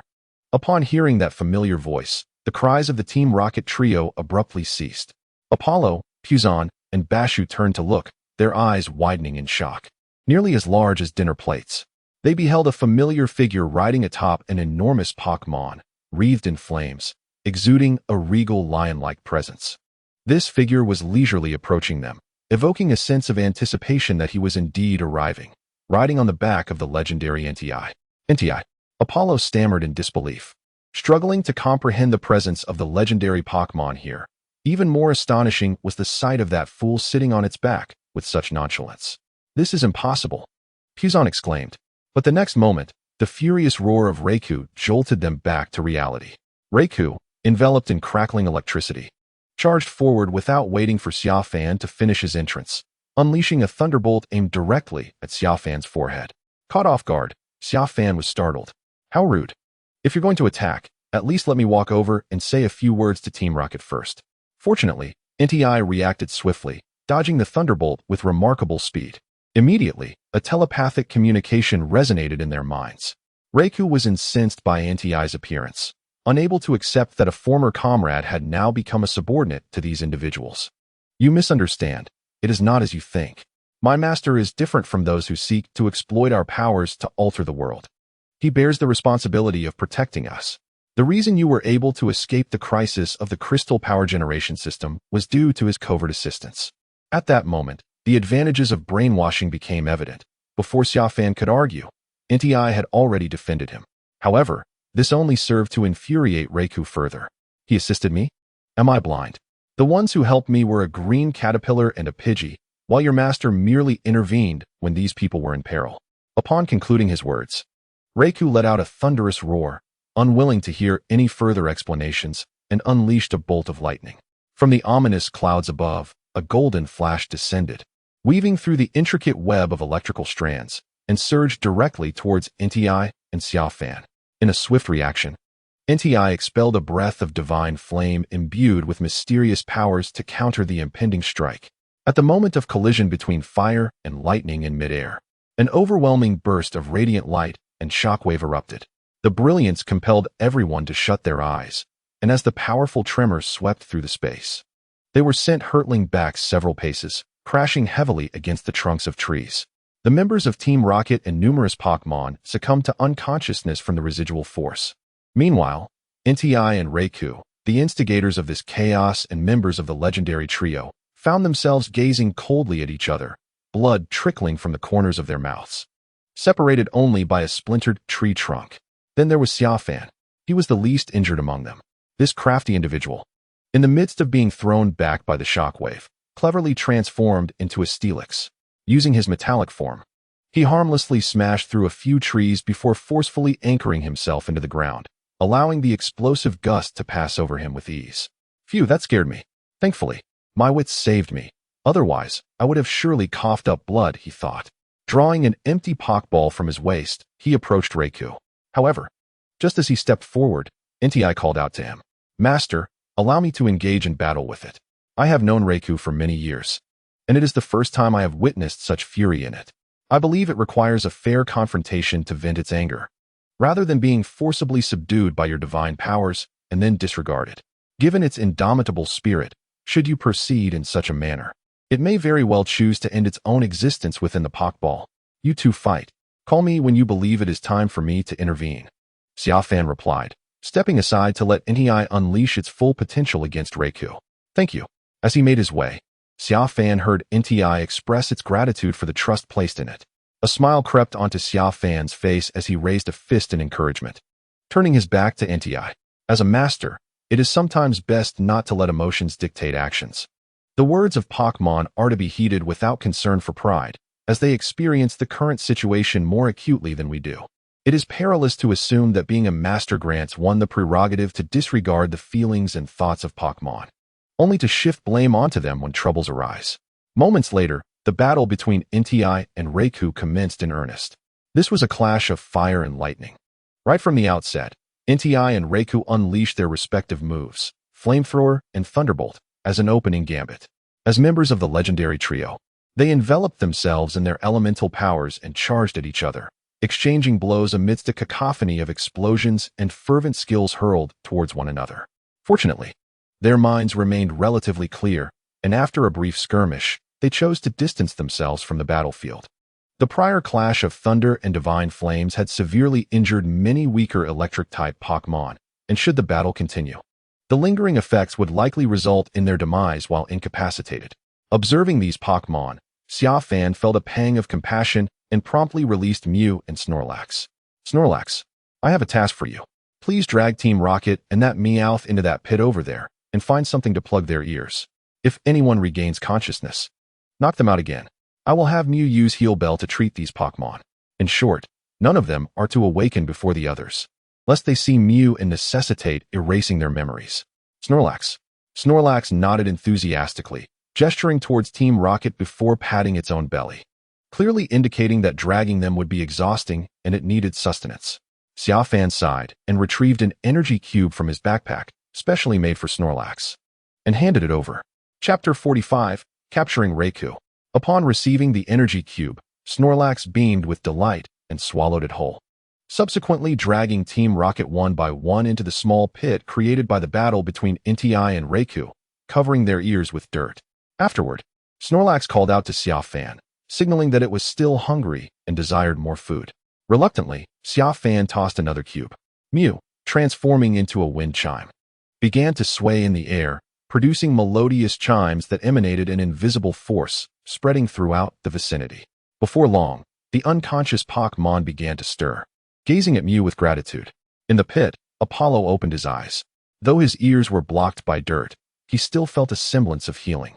However, just as he began to survey his surroundings in confusion, a slap struck him across the face.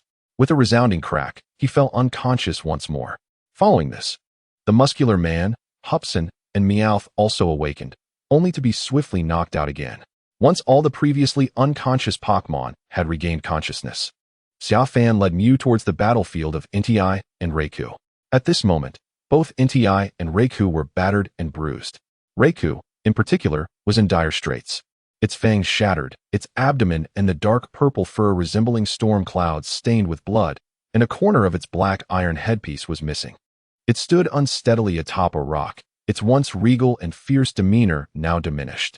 Only the dignity befitting one of the legendary beasts sustained it in the fight against Inti. In contrast, Inti fared somewhat better. Although it bore numerous wounds, it could still move gracefully across the ground. Do you yield? Inti bellowed at Raikou. I do not yield. Raikou growled defiantly. Very well, if you refuse to yield, let us continue to battle. The Flame Emperor roared as he charged towards Raikou. In no time, they were engaged in a physical clash, their energies depleted, resorting to a primal struggle akin to wild beasts gnashing their teeth at one another. Beneath a nearby tree, two Mew were observing the spectacle. One of them was a transformed version of Xia Fan, who had taken on this form to comprehend the roars of the Flame Emperor and Raikou. This fight felt oddly reminiscent.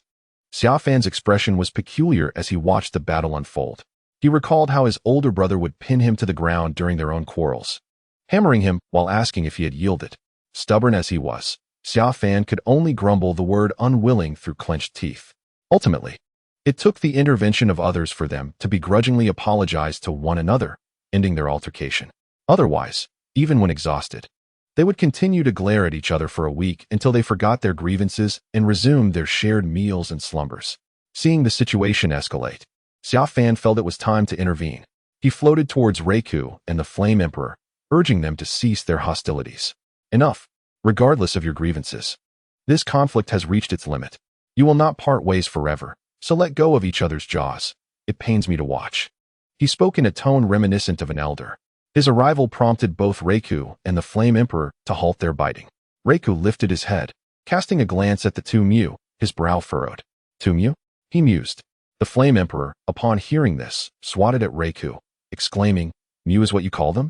It is Senior Mew. With that, the two resumed their ferocious grappling, resembling dogs in their fervor, causing Xia Fan to facepalm in exasperation. Little Mew, use illusion to separate them. Moments later, both Raikou and the Flame Emperor were pulled apart, floating in midair by Mew's powers. I am human, not a Pokémon. I possess a unique ability that allows me to transform into your likeness. Just watch, Xia Fan declared as he began to demonstrate his powers, recounting the earlier incidents involving Caterpie and Pidgey. After hearing his explanation, Raikou fell silent, turning his head away and ignoring everyone. He merely struggled when Xia Fan tossed a Pokeball, yet it was futile. He was captured. Ding. Successfully captured Pokémon Raikou. Please select one skill from your collection. Following the capture of Raikou, a system notification echoed in Xia Fan's mind, and a system panel appeared before him. Visible only to him. Electric-type legendary Pokémon, Raikou. Gender, none. Ability, pressure, causes opponents to feel tense, with a 10 chance of failing their skills. Held item, Lepa Berry, restores status in times of crisis. If disliked, it may cause confusion. Skills include Thundershock, inflicts dazzling electric damage on all surrounding Pokémon, with a 30 chance of inducing paralysis. Protect, blocks opponents' attacks. Repeated use may lead to failure. 100,000 volts, unleashes a powerful electric shock upon the opponent, occasionally inducing a state of paralysis. Shadow Clone, creates duplicates through rapid movement to confound the opponent, thereby enhancing evasion rates. Thunder, strikes the opponent with a bolt of lightning, sometimes resulting in paralysis. Psychic Power, delivers an unseen magical force to attack, occasionally instilling fear in the opponent. As one of the legendary beasts, Raikou may not possess as many skills as Mew, yet its repertoire is comparable to that of NTI. I have chosen Reiku's skill, Thunder, Summer thought resolutely. Thunder is one of the most formidable electric-type moves. Who else would I select? More importantly, it is most exhilarating when utilized in its human form. In that instant after selecting Thunder, the skill appeared in Summer's skill set alongside Transformation and Psychic Power. He pointed casually at a nearby tree. In the next moment, a bolt of lightning descended, instantly splitting the tree into splinters. What a thrill! After relishing the sensation of power, Summer summoned Reiku and instructed Mew to heal both it and NTI. While they were being treated, Summer attempted to communicate with Reiku, but was met with indifference. During their playful interactions, Reiku became aware of Summer's request for Mew to assist them, and a small thawing occurred in its icy demeanor. However, as soon as Summer glanced at it, Reiku reverted to its aloof, unresponsive posture. I have a method to empower them to protect themselves in the future. NTI's voice suddenly resonated in Reiku's mind. It understood that, like itself, Reiku harbored a strong protective instinct for weaker electric-type Pokémon, reminiscent of the tragic fate it witnessed at the Bell Tower. Thus, being captured by their new master would surely become a lingering grievance for Reiku. It was best to address this promptly. What do you mean? Reiku gazed intently at NTI. NTI explained that after becoming Summer's Pokémon, its power could grow infinitely. Reiku listened, skepticism evident in its expression. Have you ever known me to deceive anyone? NTI replied. Reiku scrutinized NTI, having known this individual for many years. To it, NTI was simply an honest, well-meaning soul, and if he were lying, his demeanor would not hold such conviction. From our recent battle, do you not perceive that my strength has surpassed yours significantly? NTI continued. I do not.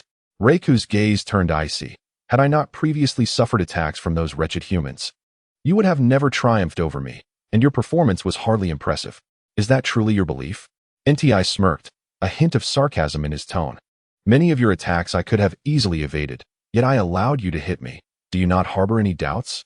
Reiku fell silent, feeling as though NTI was intentionally letting it strike, allowing it to vent its frustration. After a pause of several seconds, Reiku again communicated telepathically. So, what do you wish me to do? Should I, like you, allow him to capture the Pokémon here? What other course of action do you propose? Do you not believe this is an excellent strategy? Grant them the power to protect themselves, the Flame Emperor declared. More crucially, the Master would not take them away. After capturing them, he would immediately release them. Why not give it a try? Lei Gong fell silent for half a minute before finally responding. You go and speak to him. I shall not. With that, he haughtily turned his head aside and walked away. The Flame Emperor then communicated telepathically with Xia Fan, signaling that the task was accomplished. Indeed, this action was prompted by Xia Fan, who had discreetly suggested it to the Flame Emperor upon noticing Lei Gong's gaze lingering on those wondrous Pokémon. Together with Lei Gong, they commenced the endeavor to capture the Pokémon within the electric forest. This process of capture extended into the early hours of the night, concluding only at 2 o'clock. Xia Fan stretched his limbs and finally directed his attention toward Team Rocket. He aspired to harness this organization for his own purposes. Despite its notorious reputation and precarious state, he was determined to take the reins. His motivation was not for mere dominance, but to enlist their assistance in scouring the globe for traces of legendary Pokémon. Otherwise, the quest would be an interminable endeavor if undertaken alone. Chapter 46. The glorious deeds of Little Snorlax, a jet of water was unleashed, rousing Team Rocket from their stupor one by one. The first to awaken was Musashi. Ah, my face, she exclaimed, groggily reaching to wipe the water from her visage. However, the moment she touched it, a searing pain shot through her, intense enough to feel life-threatening. The sudden agony jolted her into full awareness. Which bastard slapped me the moment I opened my eyes? Don't let me find out, or I'll make them regret it. Lei Gong. Musashi recalled previous instances where she had awoken only to be met with a slap before she could comprehend her surroundings. Fear not, it has already been captured by me. Just like the Flame Emperor has become my Pokémon, a familiar voice reassured her. Musashi turned to the source of the voice and saw a young boy, exuding a refreshing aura, extending his hand toward her. You have captured it, Musashi exclaimed, incredulous. Yet, in her haste, her mouth moved too quickly, inadvertently aggravating her swollen cheek, causing her to wince in pain. Xia Fan chuckled. Otherwise, why do you think I can sit here calmly while waiting for you to awaken? Musashi's eyes still reflected some tension and fear. Thus, she did not rush out but instead stood from the pit, surveying her surroundings. She noticed Xia Fan accompanied by the Flame Emperor, Legendary, a Squirtle, and a little Snorlax at the edge of the pit. Behind them were a multitude of electric-type Pokémon, who, at that moment, seemed devoid of anger, playing merrily with their companions. The tension and fear in her gaze began to dissipate. Now you believe? Xia Fan extended his hand once more, and this time Musashi accepted it, allowing him to pull her from the pit. As she emerged, she pointed to her face and declared, "Now that I need not fear danger. I am quite eager to discover which scoundrel struck me." Xia Fan's gaze wandered, his mind racing to concoct some plausible excuse. Suddenly, the little Snorlax stepped forward bravely, displaying an audacious expression that seemed to challenge anyone who dared to question him. Xia Fan felt an overwhelming urge to deliver a couple of punches to this oblivious creature. What does it mean? Is it actually attacking me? Musashi was on the verge of tears. From the tone and expression of the little Snorlax, she grasped its implication. Since when could allies behave so arrogantly? This is a misunderstanding. Allow me to explain, Xia Fan quickly interjected. Do you recall how you lost consciousness in the first place? You were overwhelmed by the aftermath of their battle. Musashi suppressed her anger, casting a glance at Inti and Reiku. Do you know what transpired in the subsequent battle? Musashi shook her head. See, you have no idea what happened. How can you not consider that the little Snorlax slapping you was actually a desperate attempt to save you? Save us? Musashi was taken aback. Indeed. The truth is that at that moment, all the electric-type Pokémon were seeking you, eager to obliterate you, believing you were the reason for the rift between Inti and Reiku, which led to the ensuing conflict. I had to follow Inti. So I released the little Snorlax to hide you in this pit, instructing it to remain silent. If it had made a sound, it could have resulted in your demise as well as its own, which is why it slapped you just as you were about to awaken, ensuring you remained unconscious. Thus, it appeared as if it was attacking you, but in reality, it was saving you. Upon finishing his explanation, Xia Fan took a swig from a bottle of water. The reactions of the nearby Pokémon were as follows. The little Snorlax choked on a snack. Inti remarked, I can support many things, but not this. The Squirtle-shaped Mew said, Pray tell, what was I doing while the little Snorlax was slapping others to save them? Reiku quipped, Is this the man who captured me with that mouth? Musashi fell silent, feeling a sense of frustration. After hearing Xia Fan's story, she found herself unable to refute him, even if the tale seemed utterly absurd. After all, she had been knocked out the moment she opened her eyes, leaving her with no choice but to accept whatever narrative was spun. Oh dear, don't be disheartened. Although your face is swollen, surviving is a wonderful outcome. Xia Fan consoled her. It's certainly better than the alternative, right, little Snorlax? Snorlax. It nodded, unexpectedly proud to be regarded as a hero by its master. Covering its face, which resembled a monkey's rear, Musashi was at a loss for words. The implication was that she could neither sulk nor express resentment, but rather must bow in gratitude to the little Snorlax. At that moment, one of Team Rocket's 4 generals, Apollo, along with Kojiro, awakened with a 1-second interval. Ouch! My face! They exclaimed simultaneously, reaching to wipe the water from their faces, only to be met with a searing pain that brought tears to their eyes, instantly waking them up. Surveying the surroundings, the sight of Emperor Yin and Thunder Lord caused a sudden pang in my heart, nearly halting it altogether. Upon seeing Xia Fan and hearing him declare that he had subdued Thunder Lord, my heart resumed its rapid rhythm. Xia Fan pulled me out of the pit. In unison, we turned to Xia Fan and exclaimed, Do you know which scoundrel marred my face? The moment I opened my eyes, I received a slap. Damn it. If I find out who did this, I swear I will. Before I could finish my sentence, we noticed the little Snorlax approaching, pointing at our faces with an air of pride as it patted its chest, then dismissively waved its hand, as if to say no thanks were necessary. The two of us exchanged perplexed glances. Little Zai Long inquired, What does it mean? Is it admitting to slapping us? Apollo added, Why do I feel it is exceedingly proud and delighted? Moreover, where did this creature spring from to strike me? Snorlax. The little Snorlax pointed at Xia Fan, urging us to listen to our master recount how, in our direst moment, he selflessly delivered slaps to save everyone. A minute later, having absorbed Xia Fan's explanation, we wore despondent expressions, sharing the gloom with Musashi. Chapter 47, Joining the Pantheon of Gods. 10 minutes later, all members of Team Rocket regained consciousness. Upon hearing Xia Fan elucidate why our faces were swollen beyond compare, We collectively succumbed to despair. Do you remember what the three of you said earlier? Xia Fan perched upon Emperor Yan's back, a subtle smile gracing his features. Apollo, Pusin, and Bashu turned to Musashi and the others, recalling the moment when the three of them had been terrified by Thunder Lord, screaming for salvation and expressing a desire to serve under him. I remember, Musashi. Little Zai Long and Meow Meow nodded awkwardly. At that moment, fear had overwhelmed them. Any words that might save them had tumbled out. May I inquire what we must do to become your subordinates? Musashi asked, her demeanor slightly tense.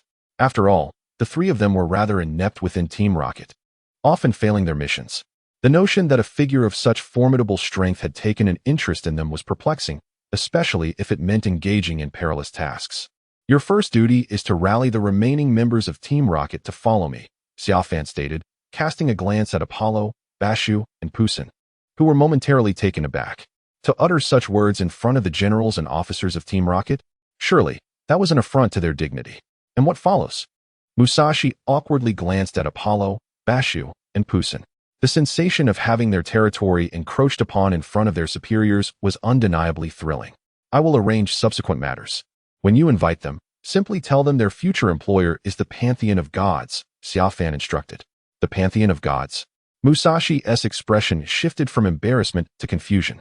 She turned to Little Zai Long and Meow Meow, who mirrored her bewilderment, and then glanced back at Apollo and the others, noticing their furrowed brows and whispered conjectures. Clearly, they, too, were hearing this term for the first time. Unable to contain her curiosity, Meow Meow finally asked, "What is the Hall of Gods? Is it an organization you established?" Meow? Xia Fan shook his head and replied nonchalantly, "The specifics of the Hall of Gods are not for you to concern yourselves with. What you need to know is that I am a member, and there exist many beings within it who surpass my own strength. In the future, these formidable entities will convey their commands to you through me. More powerful than you." Musashi was astonished, turning to exchange bewildered glances with Kojiro. Xia Fan's calm demeanor stirred the deepest waves of intrigue among those present, including Apollo, one of the 4 generals of Team Rocket. They found it hard to fathom that Xia Fan had already encountered the Emperor of Flames and the Lord of Thunder, and that within the Hall of Gods there were numerous individuals even more potent than he. The fact that Team Rocket had never caught even a whisper of such an organization was beyond their comprehension. If this were true, the power of the Hall of Gods would be unfathomable. Xia Fan, unperturbed, confirmed, "Yes, indeed, they are more powerful than I." Musashi and Kojiro couldn't suppress their astonishment, gasping in disbelief. If that were the case, what extraordinary Pokémon could those beings possess? Surely they must have legendary Pokémon at their disposal.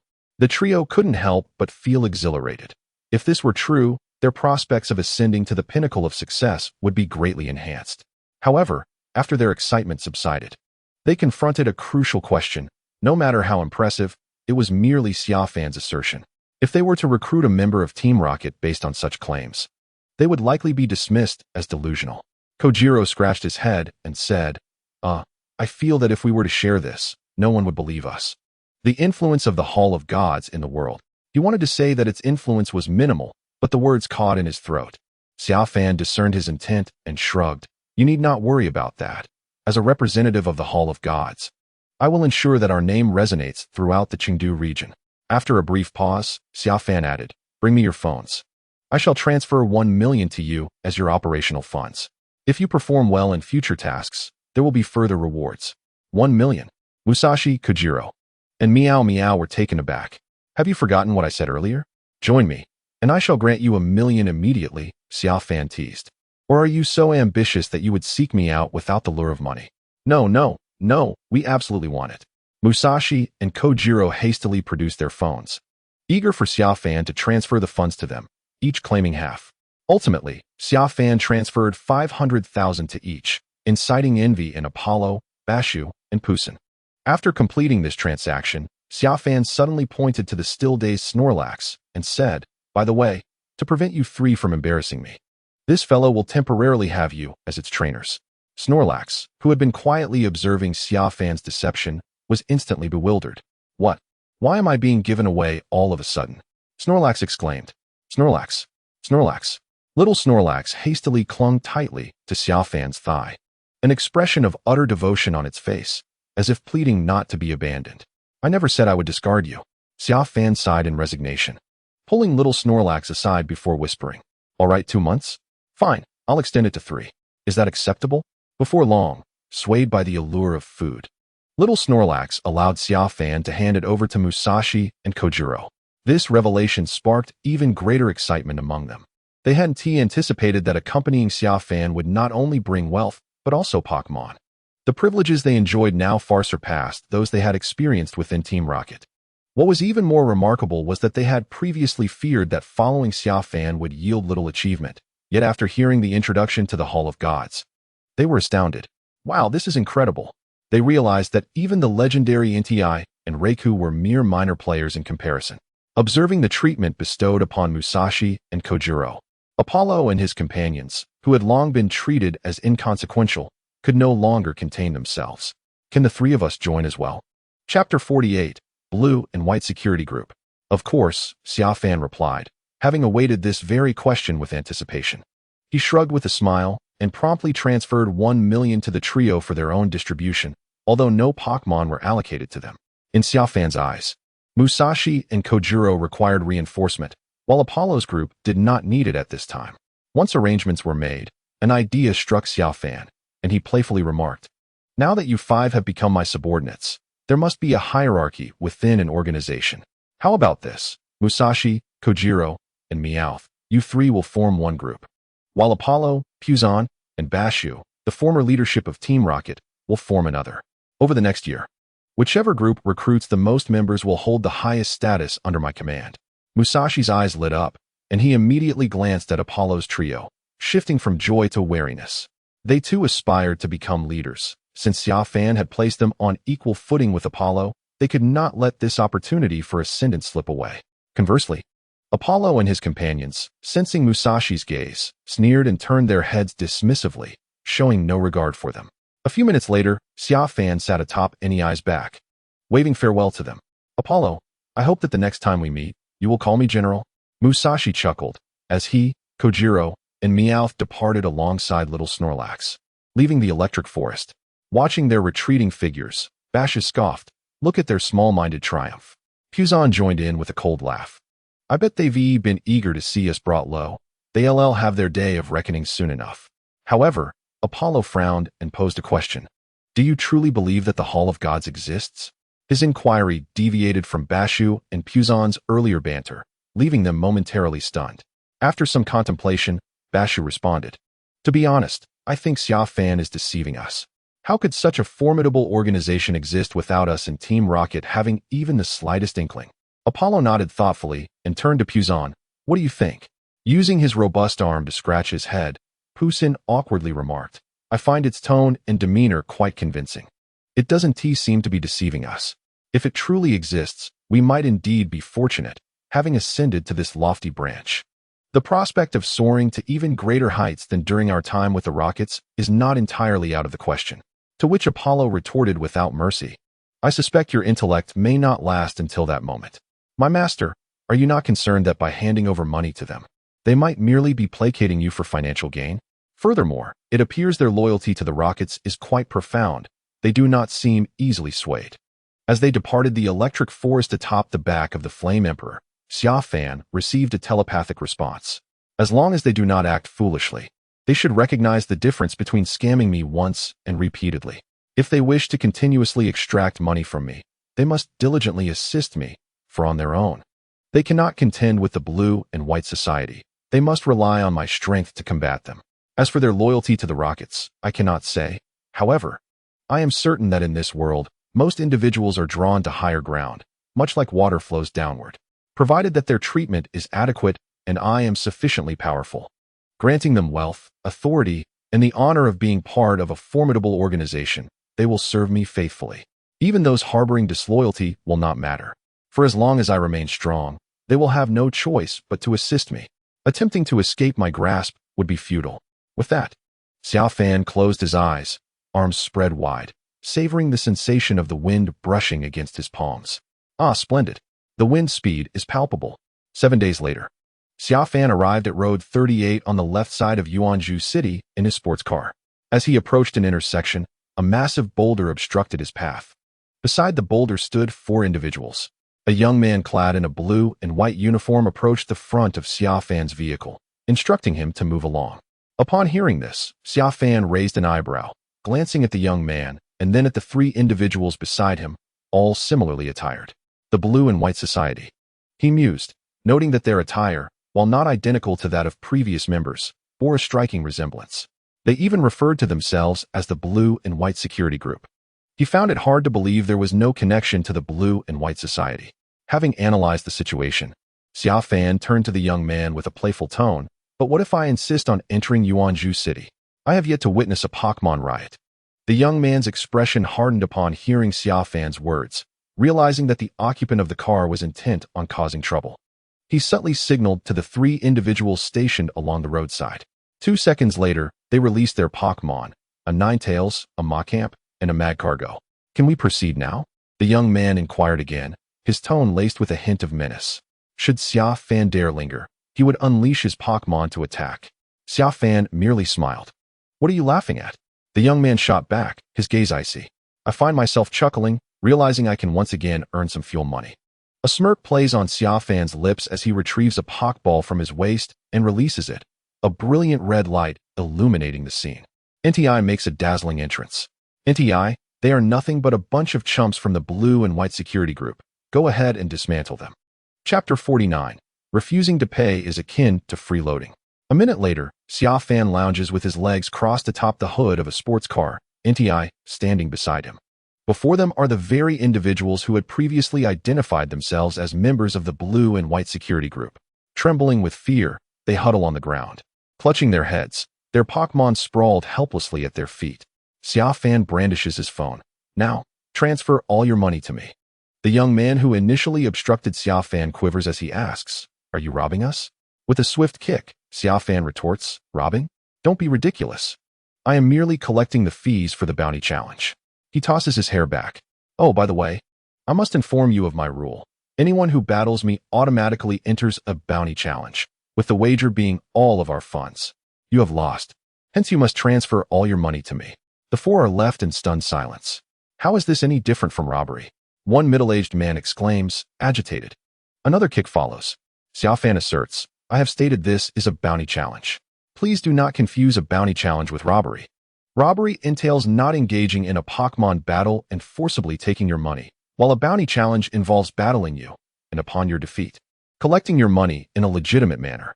Just now, I fought you with NTI, thus I am entitled to your funds." Their expressions are a mix of confusion and disbelief. Xia Fan, exasperated, demands, "Enough chatter. Hurry and hand over your money.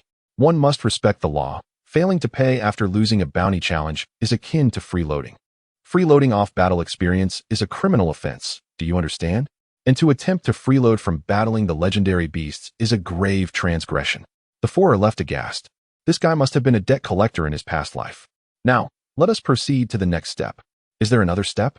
You've already taken all our money. You can't possibly want more." The 4 face Xia Fan with sheer panic. "What expressions are those?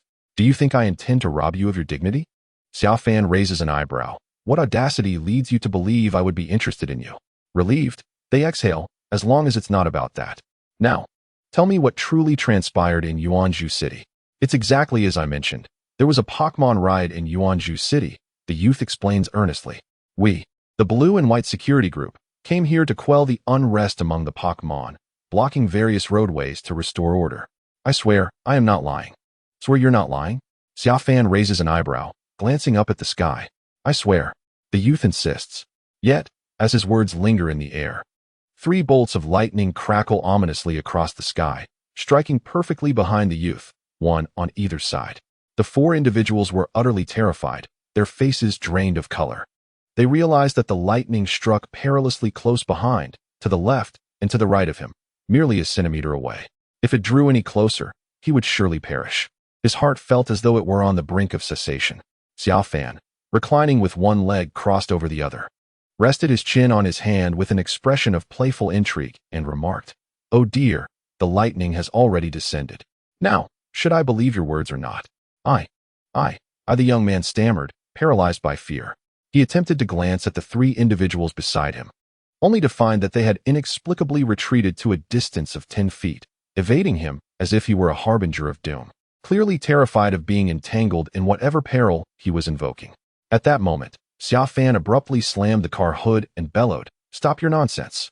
Speak the truth. What transpired within? What are your intentions? If you do not reveal the truth, I shall summon the Fire Emperor to incinerate you. Do you believe me? I will tell you." The young man's last vestige of composure shattered under Xia Fan's furious shout, and in a state of panic, he divulged all that he knew.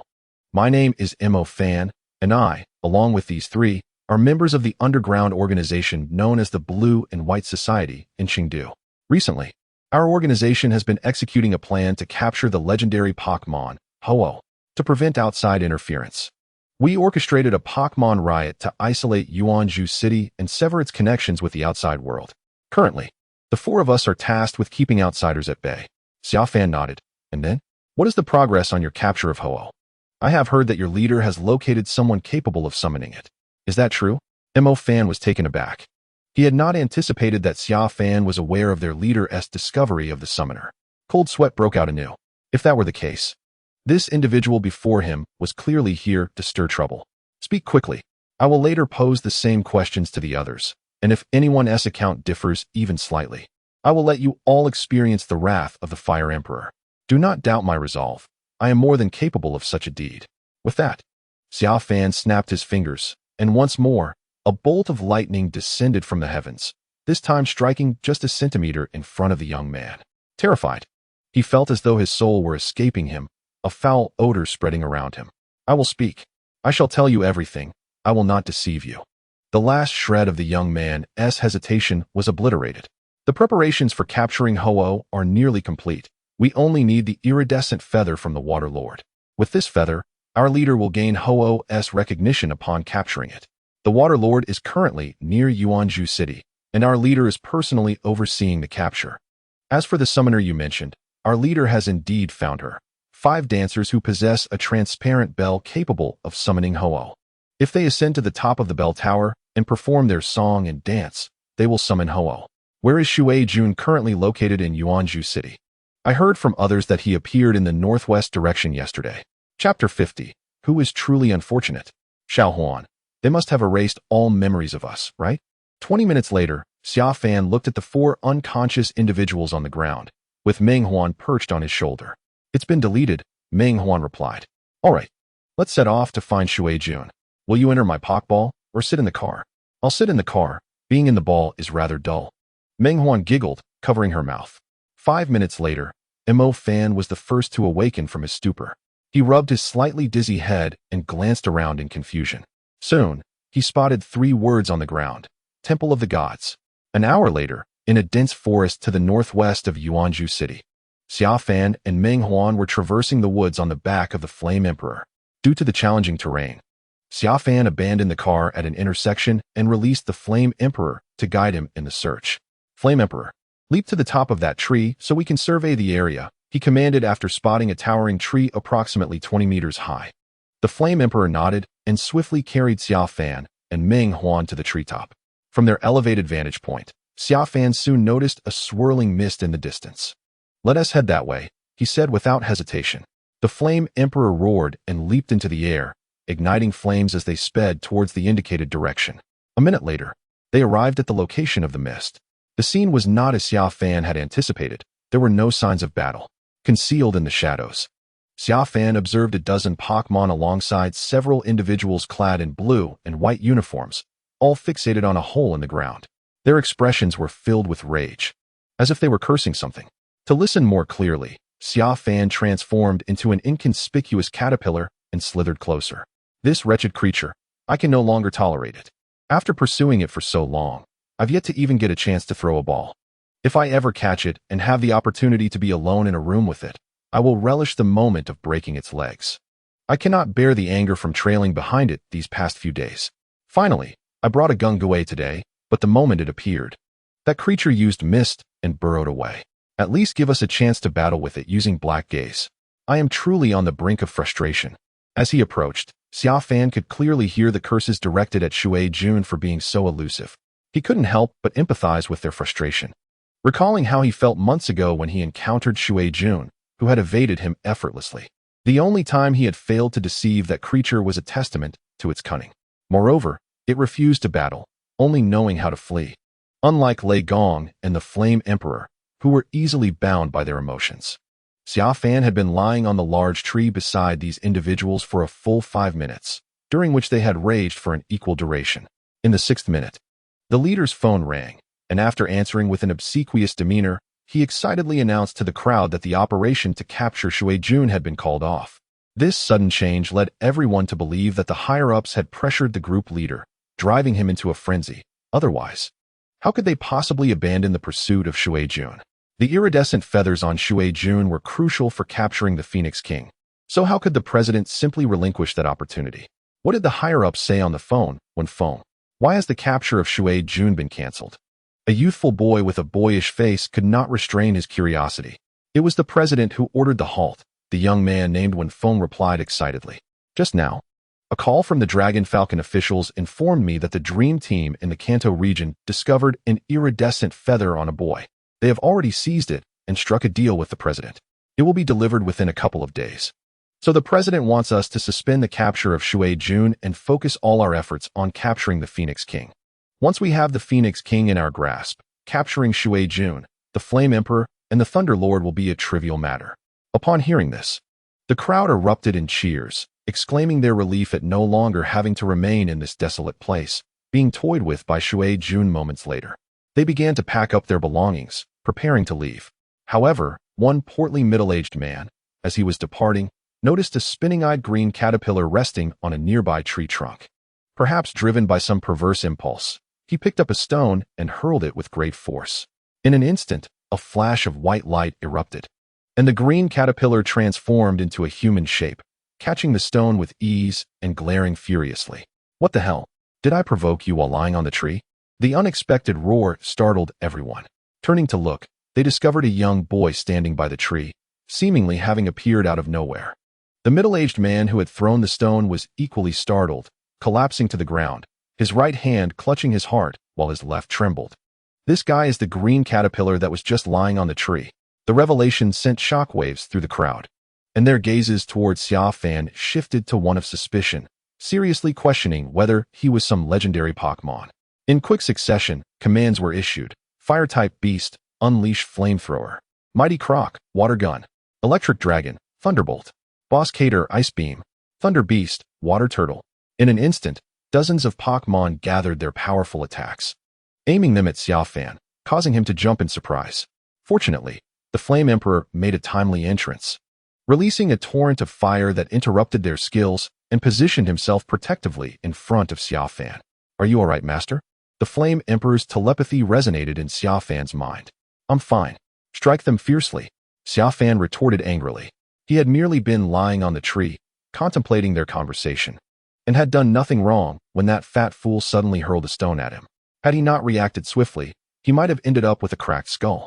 Reflecting on the past, Xia Fan felt a sudden wave of trepidation, quickly followed by the emergence of a Pokeball in his hand. A flash of crimson light revealed Raikou. Raikou, these individuals are the same ones who previously utilized the Crystal Force Field power generation system. You bear a grudge against them, do you not? Seize this moment and unleash your fury upon them. Xia Fan commanded with fury, yet felt an insatiable urge for retribution. He then turned his gaze to the transparent entity that had recently materialized on his shoulder. Xiaohuan, you shall join the fray as well. Utilize your true form. I want them to witness the magnitude of the being they have provoked. With a joyful mew, the long-dormant Mew, who had not been summoned to battle since the arrival of NTI, emerged from its invisible state. Without hesitation, Mew unleashed a pair of aura spheres, one from each hand, striking down a Blastoise and an Electrode in an instant. In midair, Mew bent its body, covering its mouth, and erupted into gleeful laughter. The opposing trainers, upon witnessing the formidable presence of NTI, Raikou, and the unfathomable Mew, were rendered utterly dumbfounded. Was this a dream? Chapter 51. An unexpected capture 2 minutes later. In the face of the relentless assault from NTI, Raikou, and Mew, the Pokémon lay defeated on the ground, while their trainers stood beside them, pale and trembling, fully aware that this was not a dream but a stark reality. Before them stood the legendary Pokémon, Mew, Nti, and Raikou. At that moment, Xia Fan stepped forward, dragging a middle-aged man, who had just been thoroughly beaten in a secluded area, along with him. Now, we may engage in a fair discussion regarding your compensation, he announced. Compensation?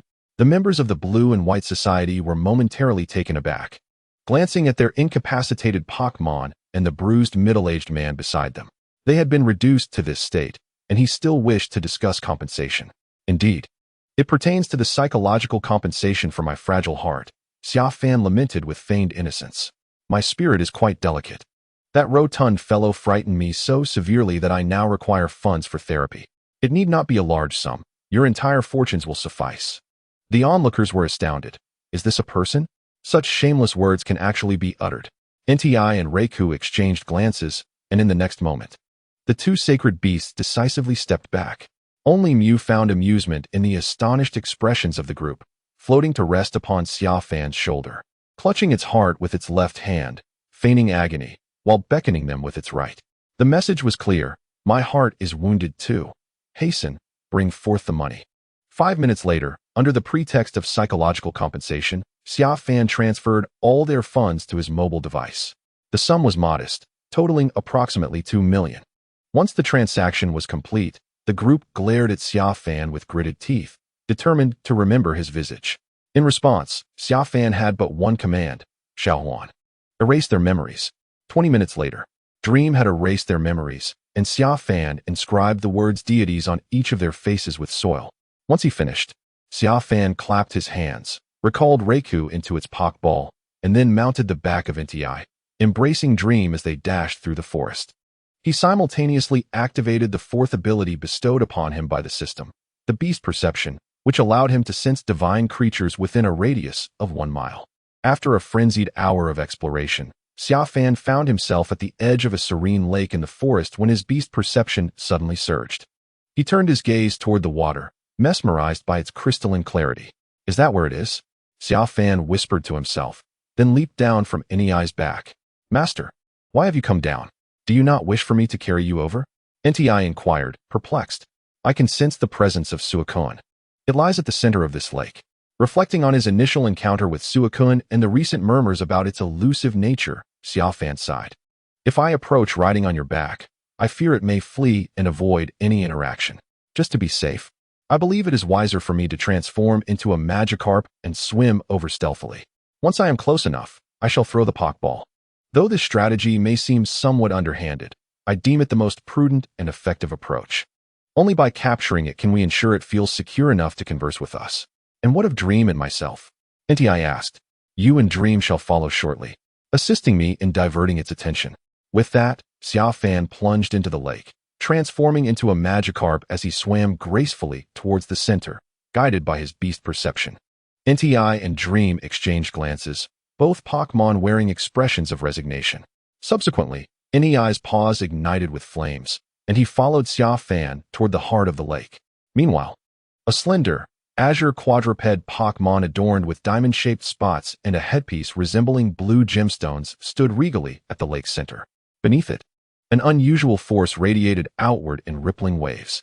Suddenly, the Pokémon turned its head, sensing something. Nti? Suakun mused, astonished to detect Nti's presence in this location. 3 seconds later, the figure of Nti approached, striding through the flames. What brings you here? Suakun communicated telepathically. I wish to have a chat. Nti replied hesitantly. A chat about what?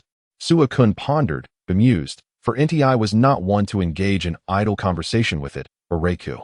Nti's expression faltered as his gaze shifted toward a Magikarp that had just swum alongside him. I am not lying.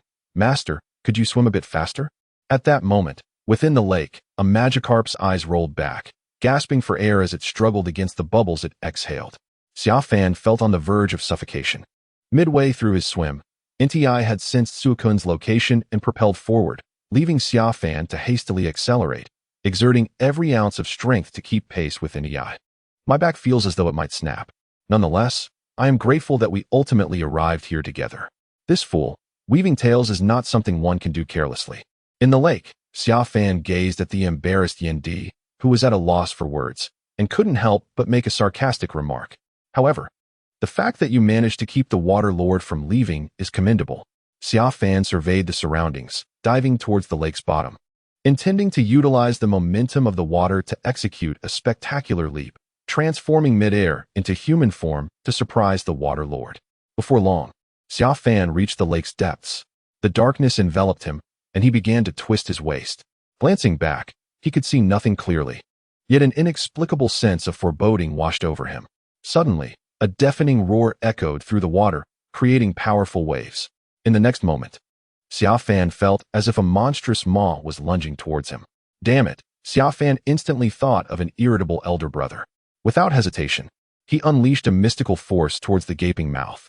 In the blink of an eye, the Pokémon howled in agony, momentarily halting its advance.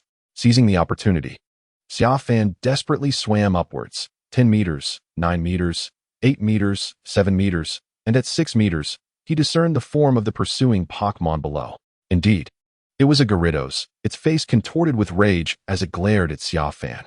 It had been a long time since it had rested, and with the arrival of the Water Lord, it had finally hoped to enjoy a soothing moment after the water's purification.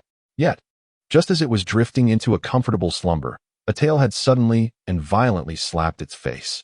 How could it possibly endure such an affront? It prepared to threaten the intruder, demanding it to flee. However, as soon as it opened its mouth, the younger foe unleashed some sinister magic, causing excruciating pain in its head. Once was an annoyance, but twice was an outright assault. By grandmother's legs, if I don't take a bite out of you, you might not understand who truly reigns in this lake. The Water Lord noticed the dream Pokémon lying on Yendi's back, and was about to inquire why it was there when a brilliant red fish with a golden crown leapt from the water. Yendi, the Water Lord, and dream Pokémon turned to look. The king of carps soared into the air, a flash of white light transformed it into human form, and it drew forth a Pokeball while shouting, "Help!" Before the Water Lord could comprehend the situation, the Pokeball was hurled. A flash of red light enveloped the Water Lord, drawing it in before it could grasp what was happening. Yendi, dream Pokémon. Goodness, is the master engaging in some fanciful display? What skill? Truly remarkable. This method of capturing Pokémon is unparalleled in the present day. Yet, in the next instant, as Xia Fan hurled the Pokeball, he caught hold of Yendi's brown hair just before plummeting into the water, shouting in desperation, "A Gyarados has been chasing me." No sooner had the words left his mouth than, just moments ago, a Pokémon resembling an azure dragon surged forth from the water where Xia Fan had just emerged. Its visage was fierce, radiating an expression that proclaimed its intent to wreak havoc upon the world. However, the very next instant, as it steadied itself upon the water's surface and beheld both Entei and Mew, its demeanor shifted. It then caught sight of a human atop Entei, who shouted, "That was the one chasing me." In an instant, the Gyarados was petrified, especially given the presence of such formidable figures. The primary instinct was clear: flee. Without uttering a word, Gyarados plunged back into the depths, as if nothing had transpired. Everything remained as mundane and tranquil as before. Chapter 52, The Master of Sophistry. Xia Fan, ding, successfully captured the legendary Pokémon Suakun. Please select one skill from the list provided. Upon successfully capturing Suakun, the familiar sound of the system alert resonated once more in Xia Fan's mind, and a system panel appeared before his eyes, visible solely to him. Water-type legendary Pokémon, Suakun. Gender, none. Ability, pressure, causes opponents to become tense, with a 10 chance of skill failure. Held item, Rainbow Feather, a feather radiating iridescent light.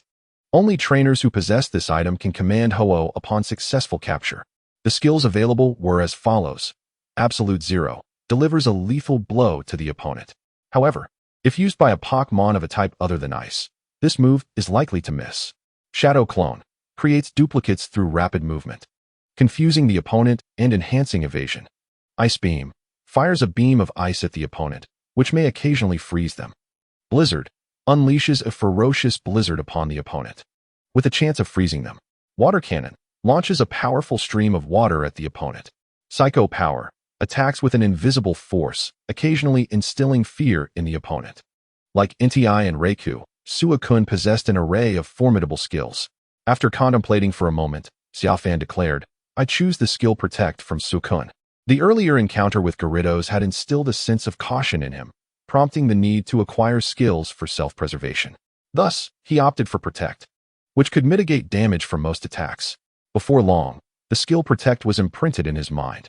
Glancing skyward, he couldn't resist the urge to boast, shouting, "Let the thunder come."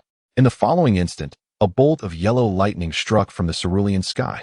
Nti, startled by the sudden flash, instinctively prepared to evade, only to hear Xia Fan's voice beside him. "Fear not. Witness how I shall deflect the lightning."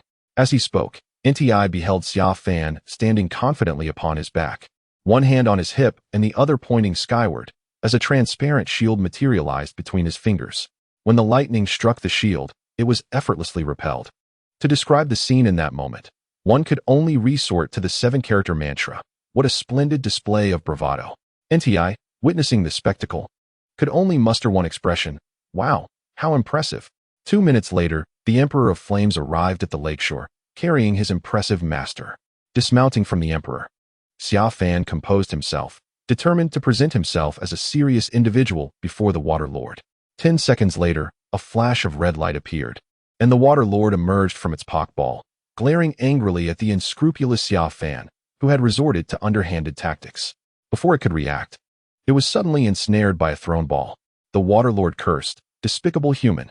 Xia Fan raised an eyebrow, replying nonchalantly, "In what way am I despicable? Is it because I stealthily tossed a ball at you? Does that truly count as despicable? How about this? Is this despicable? What makes it despicable? Why is it not despicable? What rationale is there for labeling it so?" It seemed as if these two were engaged in a verbal game. The Emperor of Flames and Mew watched the exchange between Xia Fan and the Water Lord, unable to contain their amusement. At that moment, a flash of red light flickered at Xia Fan's waist, prompting Raikou to dash out and stand alongside the Emperor and Mew, observing the unfolding spectacle. Among the 3 legendary beasts, the Water Lord was regarded as the epitome of grace, calm, and rarely given to anger. Yet now, provoked by its unworthy master's remarks, it felt an overwhelming urge to unleash its wrath, making it impossible to resist witnessing such a dramatic scene. The Water Lord exclaimed, "Cursed human, do not engage in this verbal sparring with me. If you claim this is not despicable, then explain how it is not." Xia Fan replied, "I apologize, but I cannot explain without first asking you. What does despicable mean? Only then can I ascertain whether my actions are indeed despicable." The Water Lord, infuriated, let out a howl. "Enough, human. Ask one more question, and I swear I shall slay you." As he spoke, Xia Fan inched closer to the Emperor and Raikou. The Water Lord took deep breaths, reminding itself that it was the embodiment of the North Wind, one of the legendary beasts revered by humanity, and a trusted subordinate of the majestic Ho-Oh. It must not lose its composure over this contemptible human. After a moment, the Water Lord recalled something and added hastily, "If you dare inquire what constitutes underhandedness or what is deemed improper, I will truly unleash my fury." With wide eyes, it glared, "Cursed human, do you consider this cleverness?" Xia Fan, calm and collected, responded, "Then allow me to ask you, does a Pokémon trainer capturing Pokémon in this world qualify as common behavior?" The Water Lord furrowed its brow, hesitating before admitting, "Yes." Xia Fan smirked, "You see, you yourself have acknowledged it as common practice. So, is my throwing a ball at you truly despicable? Or do you consider yourself so noble, surpassing even Ho-Oh, and more exalted than these 3 before you, who are also Pokémon? Is it only capturing you that is deemed despicable? A heinous crime?" The Water Lord, taken aback, found itself in a bewildering position, realizing that the conversation had veered into an absurd territory, questioning how its unprovoked capture could be construed as its fault. Observing the Emperor, Raikou, and Mew, who regarded it with a peculiar glint in their eyes after hearing Xia Fan's words, the Water Lord panicked. "Wait, your words are misleading. I did not mean it that way. Is capturing you considered normal behavior?" "Yes, yes." It clenched its teeth in reluctant agreement. Immediately, it contemplated something and hastily remarked, "I concede that your act of capturing me is a normal behavior. However, you previously claimed that the manner in which you apprehended me was exceedingly clever. Therefore, please elucidate. If you cannot provide an explanation, you are indeed contemptible." Xia Fan replied with a smile, "Before I explain the notion of cleverness, allow me to pose a question. Is it typically difficult for Pokémon trainers to capture you?" "Indeed," Water Lord responded. "When it comes to evasion, I do not boast when I say that no one in this world can evade trainers better than I can. Were it not for your ambush, you would have never been able to seize me." This left Water Lord momentarily speechless. Xia Fan continued. Now I can explain what cleverness entails. Cleverness is characterized by adaptability and unconventional thinking, finding unique solutions in challenging circumstances. Just as in my attempt to capture you. You yourself admitted that you are exceedingly hard to catch. In this scenario, if I did not employ methods that are beyond the ordinary person's imagination, wouldn't it be exceedingly difficult for me to capture you?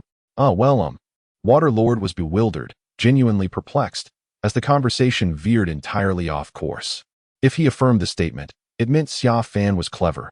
If he denied it, he would contradict his earlier claim. After several seconds of grappling with this realization, Water Lord succumbed to the truth and fell into silence, gazing longingly at the lake, rendered speechless. Behind Xia Fan, the three onlookers could only express their sentiments with 4 words. Wow, impressive. Chapter 53, Legendary City.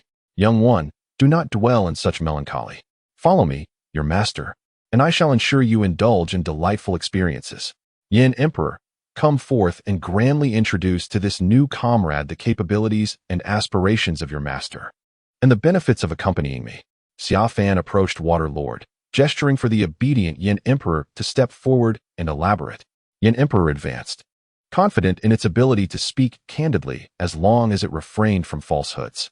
A few minutes later, after Water Lord had listened to Yin Emperor's explanations, he regarded Xia Fan with skeptical eyes, unable to fathom that this seemingly cunning individual possessed such prowess. At that moment, a bolt of yellow lightning struck from the heavens. Before Water Lord's eyes, Xia Fan pointed a hand skyward once more, and a luminous barrier materialized, deflecting the lightning. Do you see? You can now believe in my divine power, can you not? Have you ever encountered a human as formidable as I? Water Lord fell silent once more. Noticing the change in expression, Xia Fan added, Actually, I have a query that requires your insight. I have heard others say that the Blue and White Society seeks to capture you for the Phoenix King's feather that you possess. If that is the case, why do you not steer clear of Legendary City and the surrounding forests? Water Lord hesitated for some time before responding. I remain here with the intention of rescuing the 5 dancers who have been captured by the Blue and White Society. They possess the ability to summon the Phoenix King and have been under the Society's control, posing a significant threat to the Phoenix King. Xia Fan nodded in understanding. This explanation clarified the matter for him. After a brief pause, Xia Fan smiled and extended his hand. Now, may I have that feather? You must be aware of the introduction that Emperor Yin provided. I am unlike those others. They capture you to exploit your powers and wreak havoc upon this world. My intention in gaining your allegiance is to shield you from their interference and to empower you further. The Water Lord did not decline, opening his mouth to release a feather that shimmered with iridescent light, which gracefully landed in Xia Fan's palm. When the Phoenix King entrusted this feather to him, he declared that it was meant for the one who would tame him. With Xia Fan having subdued him, it was only fitting that the feather now belonged to him. As Xia Fan held the radiant feather aloft, a surge of exhilaration coursed through him. What did this signify? It meant that he could now rightfully seek to tame the Phoenix King without fearing that it would refuse to heed his commands thereafter. Let us proceed. From this moment forth, our rallying cry shall be to rescue the Phoenix King. We shall annihilate the Blue and White Society and demonstrate the might of our divine hall to the world. With a sweeping gesture, Xia Fan mounted the back of Emperor Yin, leading the Water Lord, Thunder Lord, and Mew towards the city of Yuanzhou. An hour later, Xia Fan arrived atop a mountain. Gazing down upon Yuanzhou, a historic city within the Chengdu region. Long time no see, my homeland, echoed the sigh of Emperor Yin in his mind. Following its gaze, Xia Fan beheld the city's 2 most renowned towers, the Charred Tower and the Bell Tower. Legend has it that these towers are the awakening and resting places of the mythical Pokémon, Lugia, and the Phoenix King. A century ago, had it not been for the fire that ravaged the Charred Tower, they might still reside here. Yet, without that calamity, Emperor Yin, Thunder Lord, and Water Lord would not have ascended to the status of the revered legendary beasts. One could only say that fortune and misfortune are intertwined. Gently stroking Emperor Yan's brown fur, Xia Fan sought to soothe its downcast spirits. After a moment, he stored Emperor Yin, Thunder Lord, Water Lord, and Mew into their respective Pokeballs. Subsequently, he leapt from the mountaintop, transforming midair into a Pidgey and soaring into the heart of Yuanzhou. At that moment, the streets of the city were teeming with a variety of Pokémon, wandering and battling, plunging the entire city into a state of panic and chaos. In a corridor within Yuanzhou, 9 trainers clad in blue and white uniforms were engaged in combat with 6 rampaging Pokémon. Among them, 2 individuals refrained from releasing their Pokémon, opting instead to sit on a nearby bench. One was a silver-haired youth, while the other was a young man adorned with a hat. Long Xiao, I implore you to intercede with the president on my behalf. Please, do not let him revoke my position. The capture of Thunder Lord was truly an unforeseen mishap. Who could have anticipated that a caterpie would thwart our efforts just as we were about to succeed? I swear, had it not been for that, we would have triumphed.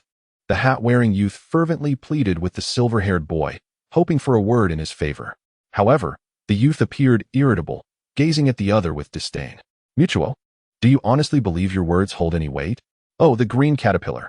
To think that a mere caterpillar could lead to the failure of a mission. How dare you utter such words? If it weren't for the president acknowledging your past contributions to the club by the rules, you would not merely be demoted from a cadre to an ordinary member, but expelled outright. That you are allowed to remain is a sign of leniency. Moreover, have you even considered your own capabilities at present? Struck down by lightning and forced to start anew in Yukiba town. All you possess now is the syndical you received from Dr. Utsunomiya. With just this fledgling Pokémon, do you truly believe you can establish a foothold in the Blue-White Society? Surely, you cannot even contend with the wild Pokémon casually released by the club members. And yet you still dare to aspire to be a cadre? How utterly laughable. As Long Xiao's words hung in the air, the battle nearby concluded, and the 6 rampaging Pokémon were captured in Pokeballs by the Blue-White Society members. Long Xiao patted the young man's shoulder and said, rather than pleading with me, you would be better off joining them in battle, striving to enhance the strength of your syndical. Perhaps the president will consider promoting you to a cadre in the future. Faced with the derision of a former friend, Mu Tuo clenched his teeth, muttering curses under his breath before ultimately departing. Long Xiao observed his retreating figure, a smirk playing upon his lips. A failure of a task. With that, Long Xiao prepared to rise and head in the opposite direction of the 8 others. However, as he stood, forgetting his injuries, he inadvertently tugged at a sensitive area, eliciting a yelp of pain. What are you staring at? Get lost. Long Xiao shouted furiously. The 8 individuals quickly covered their mouths and fled, leaving him alone to lean against the chair, waiting for the pain to subside, all the while grumbling in irritation. Let me find out who laid that treacherous hand on me. I will ensure they meet a grim fate, reduced to a true eunuch. Meanwhile, perched atop a tree above him, a Pidgey observed, its head lowered, wearing an enigmatic smile. Chapter 54. How much sorrow can one bear? The desire for revenge becomes a grave. In the present Blue-White Society, there exists a taboo topic concerning Long Xiao. It is an unwritten rule to never mention the incident from months ago when they ventured into the connecting cave to capture Mew. On that fateful day, not only did he fail the mission, but he also led all participating members of the Blue-White Society to deplete their resources, and most crucially, his egg shattered that day. To this day, he has yet to uncover who was responsible for such treachery, rendering it a haunting nightmare, a source of profound fear and rage. Anyone who dares to broach this subject before him will instantly invoke his wrath.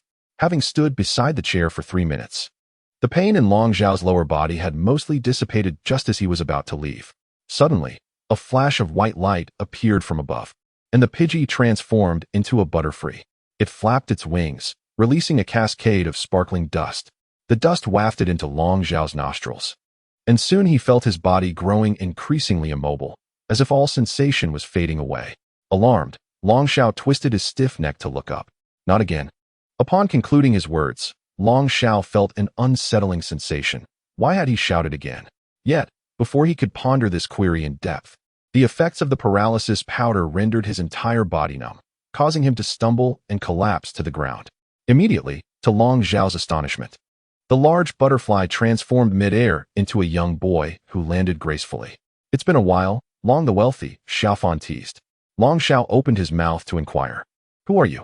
But the paralysis powder only allowed him to stammer out incoherent sounds, weak and intermittent.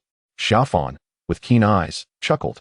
"I know you're thrilled to see an old friend and eager to shower me with gifts, but there's no rush. Let me first find you a comfortable spot, and then we can reminisce." Long Xiao's eyes widened in disbelief. He was asking who this person was, not why he was ready to give money. Who was this scoundrel? So brazenly audacious? As he surveyed his surroundings, Xia Fan dragged Long Xiao into a nearby thicket. Moments later, a flash of white light illuminated the grove, and a giant eagle soared above, carrying Long Xiao away from Jiegeng City into the depths of the forest. Upon setting Long Xiao down, the eagle transformed into a bell-like creature, which emitted a healing sound that alleviated Long Xiao's paralysis. "Now, we can truly catch up," said Xia Fan, freed from his stupor. Long Xiao hastily questioned, "Are you a human or a Pokémon? Have we met before? Why can't I recall anything?" "I am, of course, human. As for whether we've met, why don't you take a guess?" Xia Fan replied with a smile, pulling out a dagger from his pocket. Long Xiao recognized the dagger, his expression turning to one of shock. "Who are you? Why do you possess the dagger I lost over 2 months ago in the connection cave? Tell me what transpired back then." Xia Fan raised an eyebrow, surprised at how effectively the memory-erasing dream had worked. He had expected that revealing the dagger would trigger a flood of memories for Long Xiao. However, the more effective the memory erasure, the easier it would be for him to deceive Long Xiao in the future. With that thought, Xia Fan unsheathed the dagger and, without hesitation, slashed it against Long Xiao's thigh, causing him to scream in agony. Long Xiao, startled, fell silent, his gaze fixed on Xia Fan. Yet, involuntarily, his hand moved toward his waist. Xia Fan noticed this, his brow furrowing slightly, but refrained from intervening. In the next moment, a flash of red light erupted from Long Xiao's waist, revealing a Dragonite that materialized behind him. "Who do you think you are, setting rules for me? I demand that you recount everything that occurred over 2 months ago in the connection cave, word for word. And then I'll take you to our Blue-White Society for research to determine whether you are a Pokémon or a human." As soon as Dragonite appeared, Long Xiao regained his confidence, the earlier fear dissipating, replaced by an air of invincibility. "Dragonite, use Thunderwave. Paralyze him so I can teach him a lesson first." Dragonite let out a roar, unleashing a wave of electricity toward Xia Fan. Xia Fan smirked coldly, extending his left hand to point forward, conjuring a shimmering barrier that effectively repelled the electromagnetic waves. Simultaneously, his right hand reached towards his waist, retrieving a Pokeball. A flash of crimson light erupted, heralding the arrival of NTI. The mere presence of NTI instantly intimidated the Dragon Owl, which hastily sought refuge behind the Dragonite. In the next moment, Xia Fan hurled another Pokeball. A brilliant red light illuminated the air as Raikou manifested. "Raikou!" The Dragon Owl's eyes widened in disbelief, never anticipating that Xia Fan would summon Raikou after NTI. However, upon witnessing Xia Fan unleash a third Pokeball, revealing Suakun, the Dragon Owl was rendered utterly speechless, its mind consumed by a singular thought: escape. Yet, just as it was about to issue a command, Xia Fan tossed forth a fourth Pokeball. As a pink, bipedal Pokemon emerged, the Dragon Owl stood frozen in shock. The notion of fleeing shattered completely, replaced by a new and ominous thought: how much sorrow can one endure? Wishing for vengeance to become a grave. Now, let us converse about who among us possesses the greater pretense. Chapter 55. When will vengeance be settled? A minute later, the Dragon Owl sat dejectedly on the ground. Beside it, the Dragonite, which had attempted to aid its escape, now nursing wounds from a brutal beating. Xia Fan perched atop NTI's back, idly toying with a dagger. The Dragon Owl cast a glance at the Dragonite, nodding in despair. What else could be done? Faced with such a monstrous opponent, it could only acquiesce to his every demand. "First question, what are you doing here?" The Dragon Owl replied in a low tone. "To capture Ho-Oh." Xia Fan nodded thoughtfully. "Second question, why have so many wild Pokémon congregated in Jiegeng City? Are they all yours?" "Indeed. They are all captured and released here by our Blue-White Society, intended to prevent the residents of Jiegeng City from wandering aimlessly and to provide a plausible reason for sealing off the city." Xia Fan nodded again. "Third question, what is your progress in capturing Ho-Oh, and when did you commence this endeavor?" "We shall begin the operation to capture Ho-Oh in 3 days, as our president requires an item that will not arrive until the day after tomorrow." "What item?" "The rainbow feather. Possessing this item is essential for commanding Ho-Oh. Currently, it resides with an organization in the Kanto region known as the Mutwo Squad, which is en route to us." "And where is your president? Moreover, how do you intend to capture Ho-Oh?" "Its power far surpasses that of NTI, Raikou, and Suakun. Capturing those 3 was arduous enough. Capturing Ho-Oh should be even more challenging. Our president is presently within the bell tower, the former residence of Ho-Oh." After speaking, the Dragon Owl fell silent. "What then?" You have yet to explain how you plan to capture Ho-Oh. Xia Fan raised an eyebrow, suspecting the dragon owl might be sulking. He prepared to brandish his dagger. But the dragon owl spoke again. I will share this information, but I have one condition. You must disclose everything that transpired in the connecting cave over 2 months ago. Otherwise, I will perish here without revealing our president's method for capturing Ho-Oh. Clenching his teeth, the dragon owl bore an expression of unwavering defiance. This has been his obsession for more than 2 months, an obsession that compels him to seek knowledge even at the cost of his life. After listening, Xia Fan nodded. Long Xiao, filled with joy, mistakenly believed that Xia Fan had consented. However, in the very next moment, without uttering a word, Xia Fan abruptly leapt from the back of Yendi, brandishing a dagger with a fierce expression, charging forward as if to say, "If you seek death, then I shall oblige. Wait, I no longer desire the answer. I shall tell you everything." Long Xiao, who had previously exuded fearlessness, turned pale with fright. His eyes tightly shut. After several tense seconds, when Xia Fan's blade failed to strike, Long Xiao cautiously opened his eyes, only to find Xia Fan wearing a cheerful smile. The dagger nowhere in sight. Xia Fan patted Long Xiao on the shoulder, grinning as he said, "Thank you, esteemed Long, for your consideration. In truth, I rushed down to inform you of everything. But since you now claim to want none of it, I shall reluctantly refrain from divulging the myriad events that transpired. For there is much to recount, and it would require an abundance of words." Soaked in cold sweat, Long Xiao swallowed hard. Is this person deranged? How could such a being exist in this world? To suddenly charge at someone wielding a knife, and then to claim a desire for a civil discussion. What kind of behavior is this? However, if you could enlighten me on how your president intends to capture the Phoenix King, I might be inclined to reveal who delivered that blow. Xia Fan continued, his gaze shifting to Long Xiao's lower half, unable to suppress a few clicks of his tongue. Truly, Xia Fan's words transformed Long Xiao's fear into exhilaration. This was the information he yearned for most, as he sought vengeance. Yet, in the next instant, Long Xiao pondered, scrutinizing Xia Fan from head to toe. Then casting a glance at the surrounding Yendi, Shuijun, Lei Gong, and Meng Huan. He couldn't help but wonder if it was this person who had struck the blow. If it were indeed him, avenging himself would likely be an insurmountable challenge for the rest of his life. Noticing the shift in Long Xiao's expression, Xia Fan solemnly reassured him, "Rest assured. The perpetrator is certainly not me. I can swear to the heavens that I did not lay a hand on him. If I did, may lightning strike me." Long Xiao exhaled in relief. As long as the culprit was not this scoundrel before him, there was still hope for revenge. Long Xiao stated, to capture the Phoenix King, the president has devised 2 plans. The first involves directly throwing a Master Ball once the Phoenix King is summoned. A Master Ball? Xia Fan raised an eyebrow, surprised that the Blue and White Society had acquired such a tool. Long Xiao nodded, indeed. While the Master Ball is said to guarantee a 100 capture rate for Pokémon, we still lack confidence when facing divine beasts. Hence, the second plan involves utilizing a combat airship that we have developed. This airship possesses technological capabilities to suppress the Phoenix King, allowing us to weaken him before attempting a capture. What kind of combat airship? Xia Fan inquired further. I am uncertain of the specifics. I only know that this airship was designed by the rocket team in the Chengdu region. Initially only half completed, it became ours after we decimated their forces, and I have yet to witness its true form. Long Xiao, upon completing his statement, noticed the skepticism in Xia Fan's gaze and immediately adopted a tone of feigned sorrow. I truly do not know. This matter was overseen personally by the president, and only he is privy to its operation. I am merely aware of its existence. Observing his demeanor, Xia Fan raised an eyebrow, choosing not to dwell on his doubts any longer.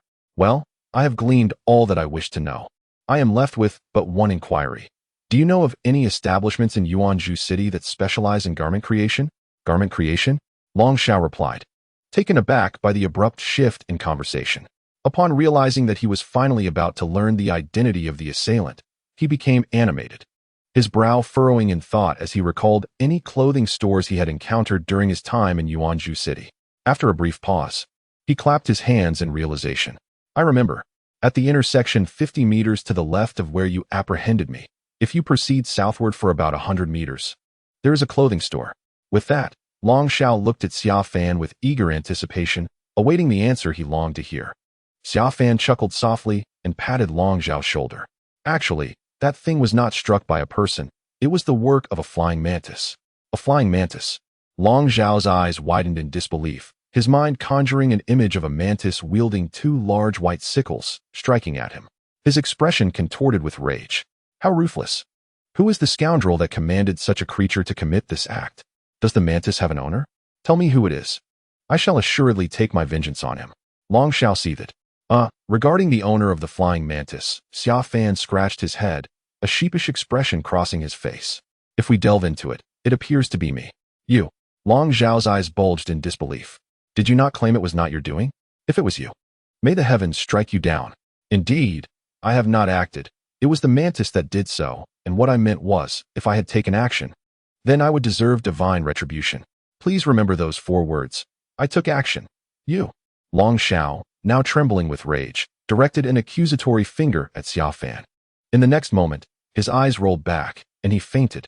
Sighing, Xia Fan observed, when will this cycle of retribution cease? It seems I must perform a kind deed to alleviate your suffering from today's ordeal.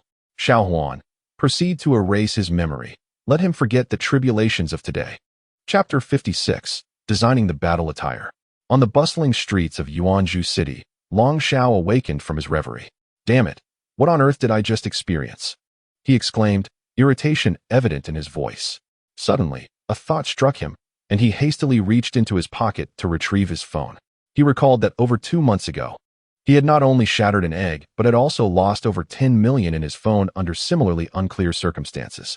Please, do not let it be gone.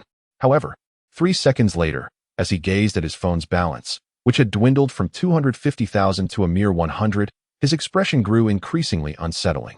A fierce and terrifying countenance emerged. 2 seconds later, he rose, casting his gaze skyward in a furious roar. Heaven, I curse you and your banana stick. What sin have I committed to deserve this? Why am I subjected to such treatment? Why must my hard-earned money vanish in this manner? The scoundrel who robbed me. I curse you to an unpeaceful demise. I do not wish to know your identity. Otherwise, I shall ensure you suffer 1,000 tortures. As Long Zhao howled towards the heavens, several hundred meters away, a Pidgey was gliding low over the bustling city of Zhu. Upon hearing Long Zhao's faint yet furious outbursts, the Pidgey sighed. The youth is so impulsive. He must change his ways. Otherwise, I shall be compelled to rob him again upon our next encounter. Is this the place? While pondering, the Pidgey spotted a sign that read Alito's tailor shop. After surveying the surroundings to ensure there were no Pokémon or members of the Blue and White Society nearby, he promptly descended into a concealed alleyway. In a flash of white light, the Pidgey transformed into a young man. The boy approached the door of the tailor shop, which was firmly shut. Knock, knock, knock. Xia Fan rapped on the door. After a brief moment, footsteps echoed from inside, growing louder as they approached the entrance. Yet, just as the footsteps reached the door, silence fell, as if the occupant was eavesdropping on the outside commotion. Xia Fan softly called out, "Hello, sir, could you please open the door? I wish to commission a garment." A sigh emanated from within, seemingly relieved that he was human and not a Pokémon. Soon after, a middle-aged man's voice responded, "Sir, please leave. We are not currently open for business. If you wish to have a garment made, please return after the riot has subsided or consult another tailor." Xia Fan hastily replied, "Good sir, there are no rampaging Pokémon outside at this moment. Please assist me in crafting a garment. I shall reward you handsomely once it is completed." The response from within remained unchanged. "If you truly wish to come to my establishment, wait until the chaos has passed." Xia Fan pressed on, "My good man, I can offer additional payment. I will add 5,000 to your fee if you take this order. Begone. You think a paltry sum would entice me to risk my life? Not a chance." Xia Fan frowned slightly. Would 100,000 suffice?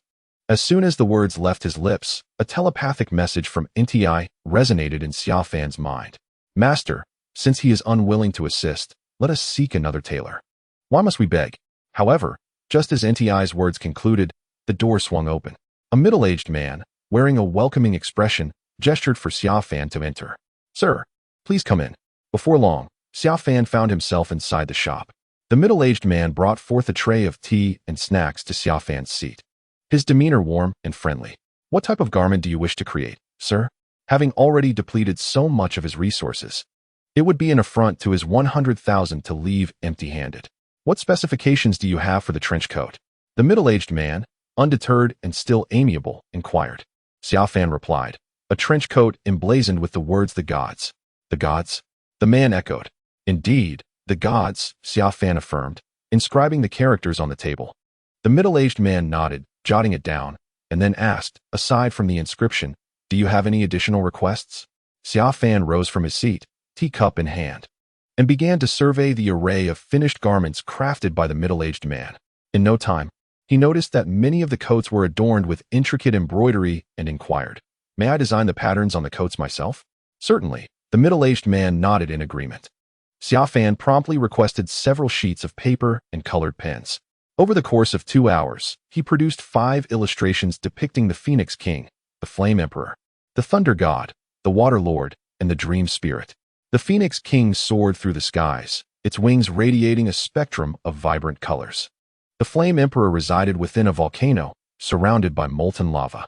The Thunder God dwelled among dark clouds, illuminated by brilliant flashes of lightning. The Water Lord floated above a serene lake, encircled by crystalline rivers. In contrast, the Dream Spirit's portrayal was rather simplistic. Devoid of the radiant allure of the Phoenix King or the commanding presence of the Flame Emperor, Thunder God, and Water Lord, it merely depicted the Dream Spirit bent over, covering its mouth and giggling foolishly.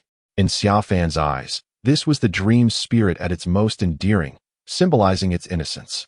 "Sir, among those who have come to design clothing for me, your artistry is unparalleled," the middle-aged man exclaimed in admiration as he beheld Xia Fan's creations. Xia Fan merely nodded, a hint of amusement in his expression. After all, he was a man who had previously won awards for his painting. Anything less would be unacceptable. "Now, I would appreciate it if you could embroider these 4 Pokémon designs onto the back of the coats," Xia Fan instructed, holding out the illustrations of the Phoenix King, Flame Emperor, Thunder God, and Water Lord. The Flame Emperor would occupy the center of the back, the Thunder God positioned to the left, the Water Lord to the right, and the Phoenix King soaring above them in a triangular formation. As for the Dream Spirit, please place it over the heart on the front of the coat. The middle-aged man nodded, jotting down the details.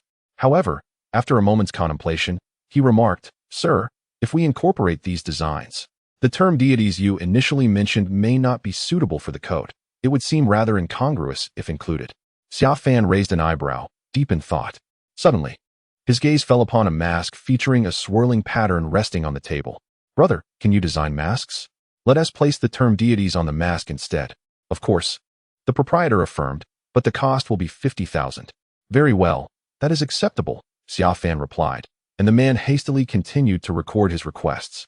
Xia Fan then recalled a crucial detail and quickly asked, "By the way, how long will it take to produce this? Can it be done in 2 days?" 2 days is rather tight. The proprietor scratched his head, visibly troubled. "For a design of your caliber, I typically require at least 4 days. 200,000. Rest assured, I thrive on challenges. If necessary, I will complete it without food or drink within 2 days." Xia Fan surveyed the avaricious man before him and, satisfied, took a sip of the now lukewarm tea. Subsequently, the designer was no longer needed. The boss began to create the visual renderings of the trench coat based on his specifications. Once completed, he presented the design for approval, and upon acceptance, production would commence. Xia Fan began to meander through the room with a teacup in hand. Observing his boredom, the boss guided him into another room. Inside, an elderly lady, a young girl, and a middle-aged woman were gathered. The boss introduced them as his mother, daughter, and wife. At that moment, the 3 were engrossed in watching television. They greeted Xia Fan politely, but promptly returned their attention to the screen. Left with no alternative, Xia Fan joined them in viewing the program. The television was currently broadcasting a segment by the Blue and White Security Group, showcasing their efforts in capturing a rowdy Pokémon in Jiegeng City, demonstrating their commitment to protecting the residents. After a while, the little girl pointed at the screen excitedly and exclaimed, "Grandmama, I think I saw that Infernape on television yesterday." The grandmother and mother exchanged a glance, momentarily taken aback, before chuckling and shaking their heads. The mother gently patted the girl's head, saying, "Nini, you must have made a mistake. The Infernape from yesterday has already been captured by the Blue and White Security Group. It can't possibly be this one. All Infernapes look alike." Seeing that both her grandmother and mother were skeptical, the little girl grew anxious. "No, really. I just saw that Infernape's fist has a scar, and the one from yesterday had one in the same spot." The grandmother and mother looked back at the television. But alas, The Infernape had already been secured in a Pokeball. The grandmother could only smile and say, "Nini, it's quite normal for an Infernape to have a scar on its fist. I'm telling you, it's definitely the same one from yesterday." The little girl was on the verge of tears, resolutely convinced that what she had just seen was familiar. At that moment, she noticed Xia Fan, who was expressionlessly munching on pastries, and hurried over to him. "Brother, are you a Pokemon trainer? You watched the live broadcast yesterday too, right? Doesn't that Infernape look very familiar to you?" Xia Fan was taken aback for a moment. Then, meeting the girl's hopeful gaze, he chewed thoughtfully on his biscuit, his mind racing. In the next instant, he decisively shifted into performance mode. With utmost seriousness, he replied, "Indeed, I did watch it. You're absolutely right. I too felt that this Infernape resembles the one from yesterday. Not only do they share the same scar on their fists, but even the scars on their thighs and armpits are identical." At this, Xia Fan appreciatively patted the little girl's shoulder and continued, "Your name is Nini. Isn't it? I didn't expect you to possess such keen insight, discerning that these two Pokemon are actually one and the same. You're quite observant. You have the makings of a true trainer. If you had your own Pokemon, I'm sure you would care for it splendidly. You must have noticed the scars on its thigh and armpit as well." Upon hearing this, the grandmother and mother exchanged astonished looks. If this were true, then why was the Pokemon, captured yesterday, still present in Yuanzhou City today? Xia Fan then added, "However, I suspect that perhaps the blue and white security group didn't manage the Pokeballs properly and inadvertently released it again. After all, it is understandable for such occurrences to happen when capturing so many Pokemon in a single day." Upon hearing this, both grandmother and mother nodded in agreement. Indeed, it made sense. However, after a moment, Xia Fan suddenly gasped, his expression grave as he pointed at the television, exclaiming, "How is this possible? I distinctly saw that Heracross through my binoculars at the window yesterday. It was captured. How can it still be appearing on the screen now?" "Child, perhaps you are mistaken. There might be more than one Heracross involved in this incident," the grandmother suggested. "No, that cannot be. I remember clearly that its horn was broken," Xia Fan retorted, rising to point at the television where a Heracross with a noticeably fractured horn was displayed. At his declaration, the seriousness on the faces of his grandmother and mother deepened. Yet, Xia Fan continued, "However, it's possible that, like the Infernape, it was accidentally released during the chaos." The expressions of his grandmother and mother relaxed slightly at this. 5 minutes later, the live broadcast showed members of the blue-white security group capturing 5 Rattata that were wandering aimlessly on the street. Xia Fan gasped again. "How can this be?" His mother and grandmother chorused, "You didn't see them being captured yesterday, did you?" Xia Fan hesitated for 2 seconds before slowly nodding. Clearly, he had chosen to abandon his earlier analysis. Unable to remain seated, his mother stood up to make a phone call, but Xia Fan quickly stopped her. "Madam, please wait. If you call them directly like this, it might be inappropriate and could alert them." "Alert them?" His mother frowned. "Yes," Xia Fan replied earnestly. "I just thought it over carefully. What if they intentionally captured them only to release them again? Could it be that they are up to something nefarious, deliberately preventing us from going outside? What should we do then?" His mother appeared somewhat frightened. "Here's what we shall do," Xia Fan declared, placing a hand on his chest. "As a Pokemon trainer, it is my responsibility to investigate the origins of this matter. I will look into it right away, and if I uncover any accurate information, I will inform you. If they are indeed plotting something sinister, we may need to contact the other residents of Yuanzhou City to confront them together." Exchanging a glance, his mother and grandmother nodded in agreement. Xia Fan then inquired, "Do you two know where the live broadcast tower is located in Yuanzhou City? I believe there must be crucial information there. It should be my first stop for investigation." His mother replied in surprise, "Aren't you a trainer from Yuanzhou City? Don't you know where the broadcast tower is?" Xia Fan was momentarily taken aback by her vigilance. Just as he was about to fabricate an excuse, his grandmother interjected, "You know he is a trainer. Who says that young trainers must remain in one place? Is it not normal for someone to travel outside and not know where the broadcast tower is?" Indeed, his mother nodded in agreement. Xia Fan sighed in relief, realizing that his improvisation skills were still intact. After all, he had been outside Yuanzhou City yesterday and wouldn't he have seen a live broadcast. Chapter 58, The Waltz Towards Ruin. There it is, the broadcast tower, Xia Fan thought as he stood beneath a tree in Yuanzhou City, gazing up at the tower not far away, a smile gracing his face. According to the descriptions provided by his grandmother, This tower was intended to serve as a media platform for the exchange of information between the city of Yuanzhou and the outside world, as well as among its local residents.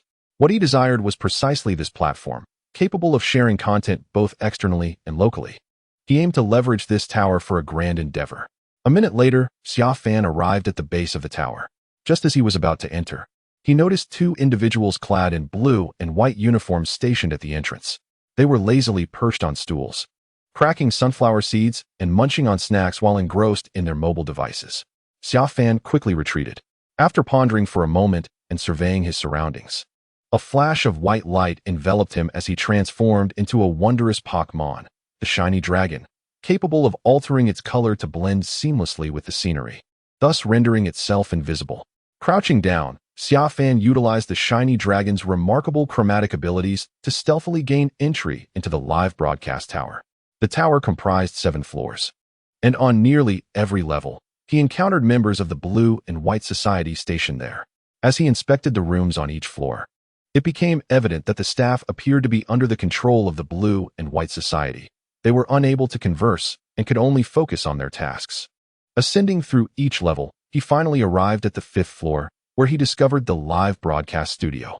The door to the studio was ajar, allowing him to slip inside undetected.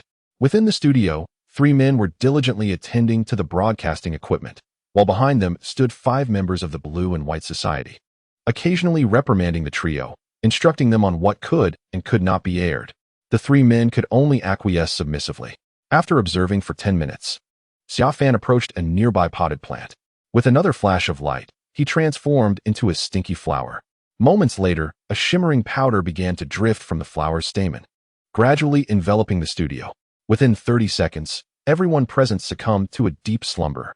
Xia Fan summoned his Pokeballs, releasing Mew and NTI, instructing NTI to transport the unconscious individuals to an adjacent room for supervision, ensuring that anyone who awoke would be swiftly subdued. Meanwhile, Mew joined him in gathering the 3 staff members who had previously been scolded by the Blue and White Society, using its healing bell ability to awaken them from their stupor. Greetings, Xia Fan greeted warmly as the trio regained consciousness. Initially startled by the presence of a stranger, they instinctively recoiled and glanced around. Upon realizing they remained in the studio, yet the intimidating members of the Blue and White Society had vanished, relief flickered across their faces. They have been confined to the adjacent room for oversight. If you wish to verify, feel free to take a look, Xia Fan suggested, which alleviated some of their apprehension. They cautiously rose to investigate the neighboring room. NTI. Upon witnessing the fallen figures sprawled on the ground, guarded by NTI, the 3 were momentarily paralyzed with fear. Having grown up in Yuanzhou City, they were well acquainted with the legends of the 3 holy beasts, making NTI's presence instantly recognizable. It is now my partner and poses no threat to you, so there is no need for alarm, Xia Fan reassured them. Who are you? Why are you here? A middle-aged man, appearing to be in his 40s, spoke up, his expression still somewhat tense. I am here to assist the city of Yuanzhou in liberating itself from the control of the Blue and White Society. You may refer to me as the Messenger of Justice. Xia Fan smiled, not forgetting to flatter himself. Messenger of Justice? The 3 individuals frowned, taken aback by Xia Fan's words. However, one of the young men quickly grasped that Xia Fan intended to help them and asked eagerly, How do you intend to assist us? The Blue and White Security Group has not only taken control of our broadcasting tower, but has essentially seized the entire city of Yuanzhou. Once back in the studio, Xia Fan continued, I need you to provide me with a broadcasting camera.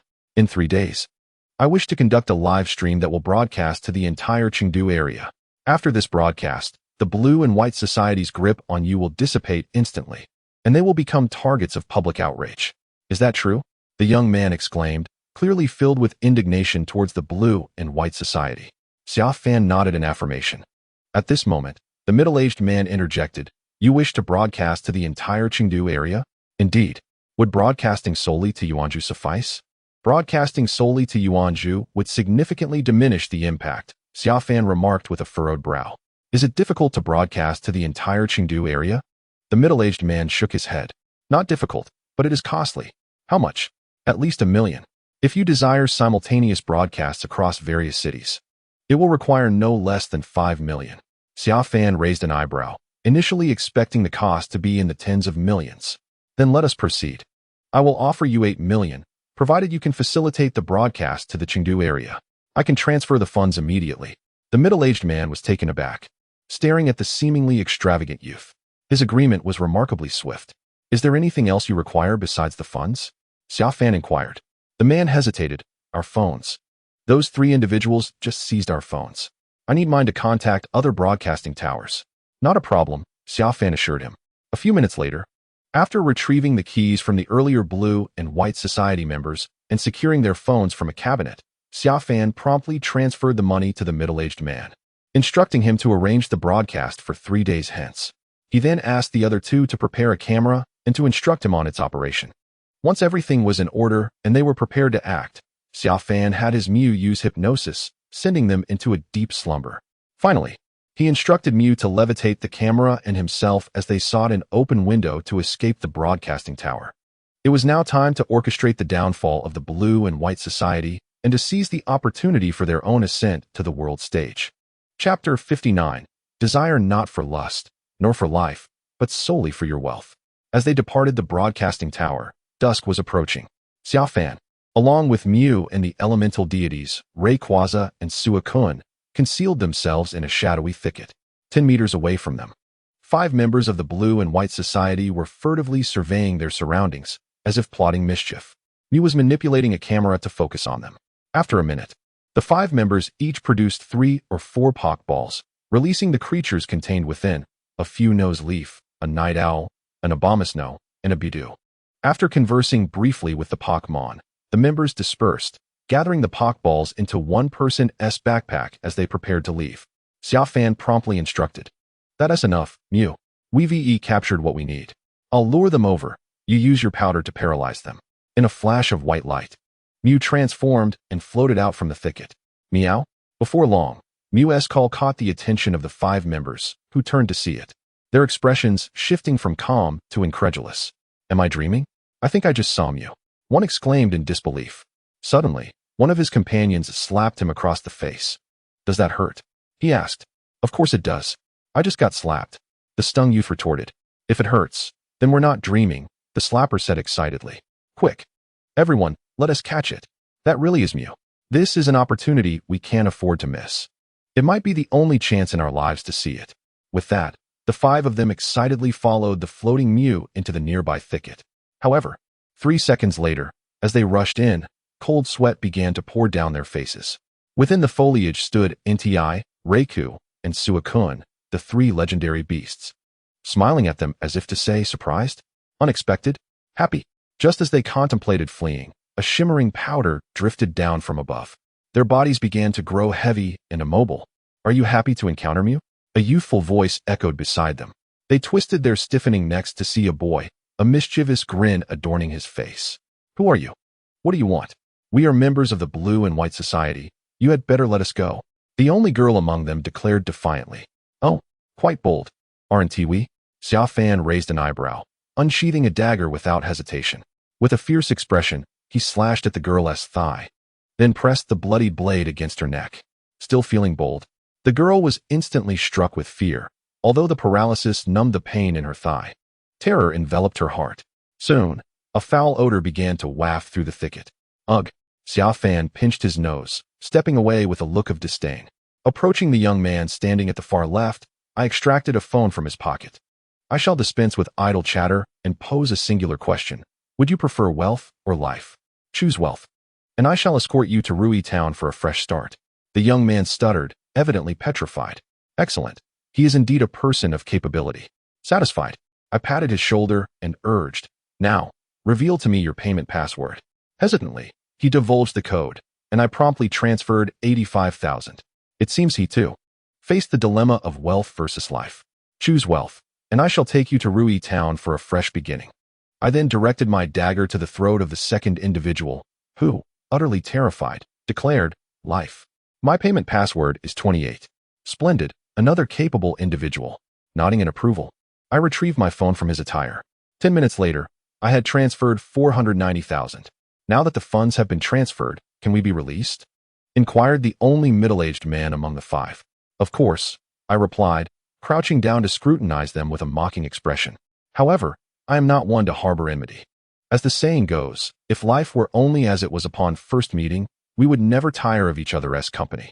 I suspect that upon our next encounter, you may harbor an intense dislike for me, whereas I shall not hold any ill will towards you. Therefore, I suggest you endure this ordeal and forget about me. With that, I snapped my fingers. Xiao Huan. Induce hypnosis and erase their memories. 20 minutes later, I stored away my divine implements and departed the thicket with Meng Huan and the camera. Meanwhile, the five lay ensconced in slumber amongst the foliage, oblivious to what awaited them upon awakening. All I knew was that I had incurred a loss of 8 million. The burden was considerable, yet it had been expended on them. The night stretched interminably. In the wake of that evening, a rumor began to circulate in Jiegeng City, the demon of 1,000 cuts and flaying, who desires neither lust nor life, solely your wealth, leaving you utterly destitute. Chapter 60. The operation commences. 3 days later, I lamented that I could no longer seize their wealth. Atop a towering edifice, a young man gazed at the ancient spire that pierced the clouds, softly murmuring. According to Long Xiao, today marked the day the Blue and White Society would attempt to capture the Phoenix King. From the very moment the sun ascended, I noticed the dwindling numbers of both the Blue and White Society and the rebellious Pokémon in Jiegeng City. Members of the Blue and White Society converged upon the bell tower, once the abode of the Phoenix King.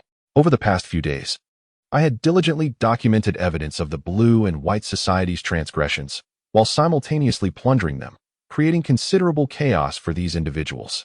Each time they were robbed, Dream Huan erased their memories, leaving them perpetually ignorant of the identity of their assailant, the method employed, and the experiences they endured during those moments. They could only act in fear, summoning others to join their endeavors. Yet, their insatiable greed for Dream Huan remained unchanged. Thus, whenever I transformed into Dream Huan to entice them, they would eagerly rush in, offering me their wealth, which embarrassed even me. Particularly those hapless individuals who found themselves apprehended thrice in a single day.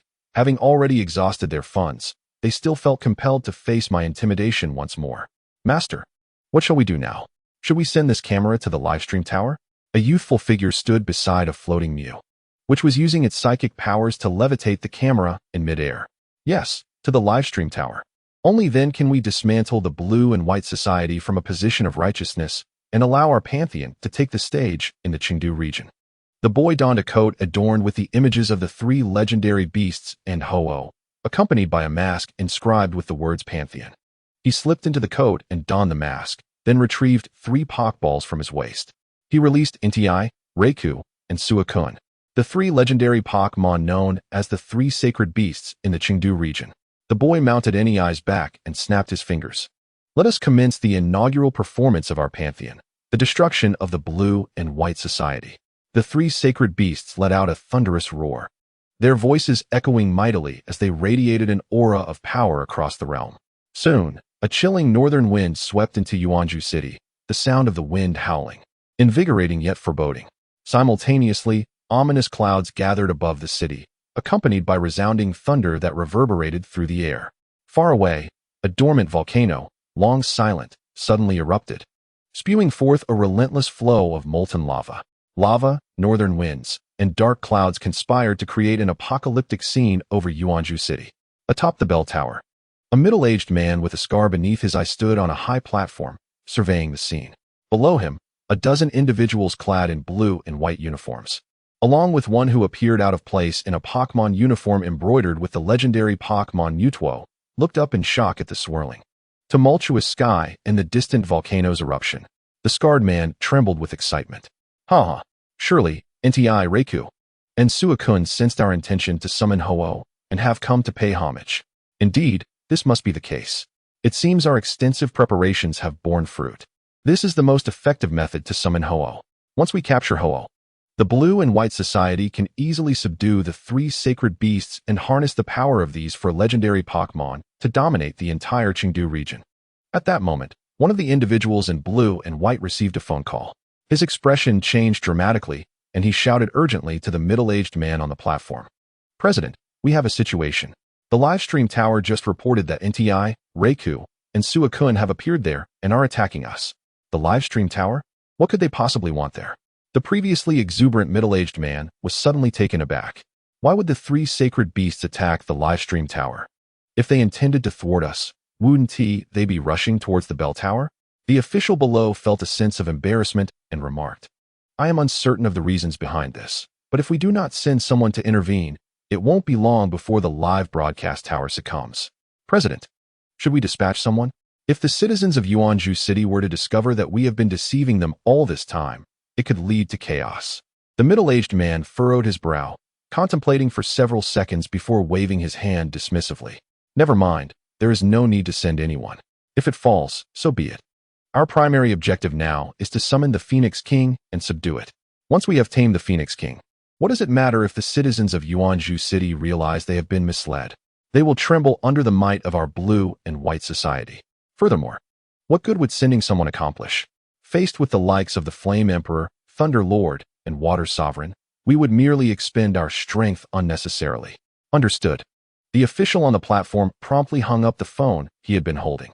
He trusted that the member of the Blue and White Society on the other end had heard the previous conversation, rendering further explanation unnecessary. The middle-aged man continued, All right. Summon those 5 dancers to the stage to commence their dance for summoning the Phoenix King. You may join me in appreciating the performance. Meanwhile, within the live broadcast room of the tower, a young man sat, his expression somewhat dazed as he processed the abrupt decision of the president to abandon them. Opposite him stood a masked youth clad in a trench coat, leading the Flame Emperor, Thunder Lord, and Water Sovereign into the room. Upon entering, the youth, brimming with audacious bravado, brandished his phone displaying a payment QR code.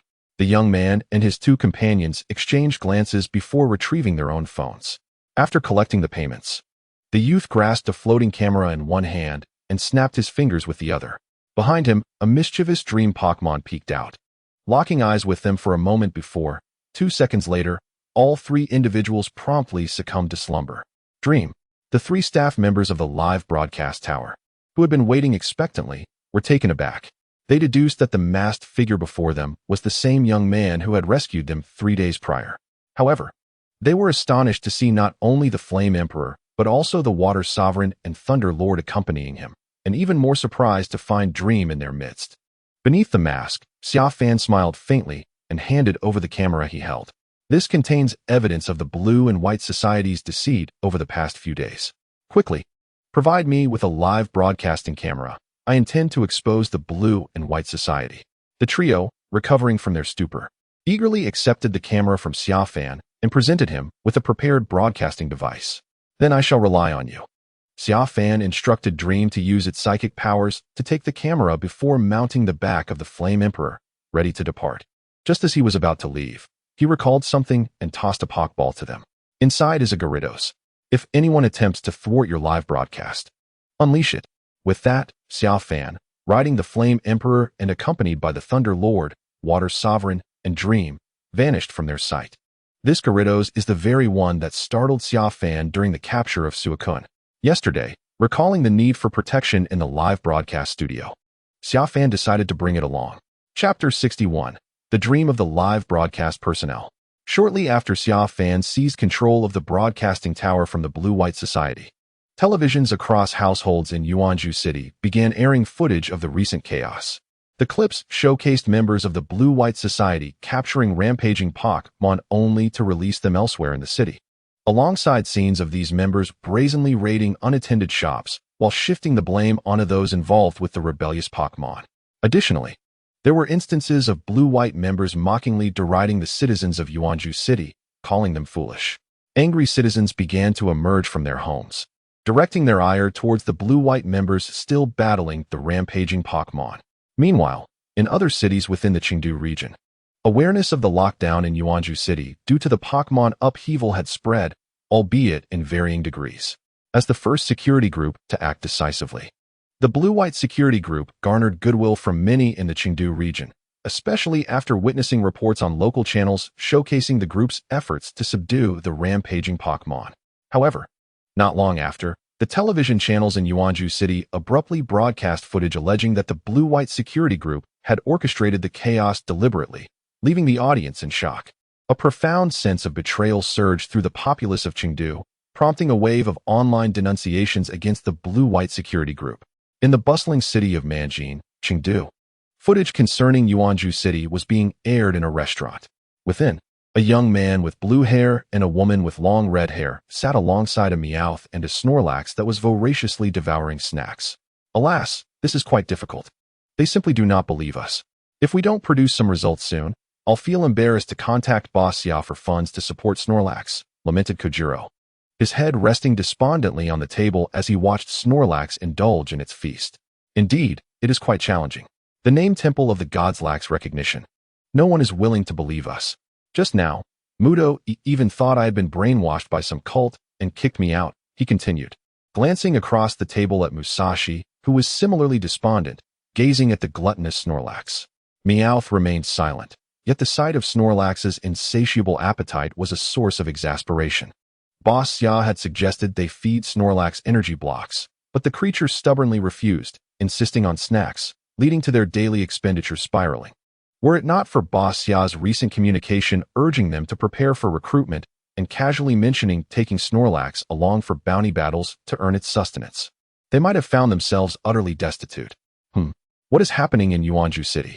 Before long, Musashi, who was leaning on the table, and Nianko suddenly heard someone cursing the blue and white security group. They turned their heads to see a broadcast on the television showcasing the criminal activities of the blue and white security group in Yuanju City, immediately sitting up straight. They were well aware of the blue and white society. Who did this? Musashi exclaimed, his expression betraying an uncontrollable excitement. I don't know, but the blue and white society is in trouble, and that brings me joy, Kojiro replied with equal enthusiasm. Nianko chimed in. Do you think it could be Boss Xia? He mentioned he was in Yuanju City, meow. The live footage revealed a mysterious man wearing a mask, leading the three legendary beasts toward an ancient tower. Upon seeing this, the trio, who had previously been skeptical, immediately concluded that it was indeed Xia Fan's doing. Meanwhile, a small Kerberman, holding a cake in each hand, froze in disbelief at the scene before him.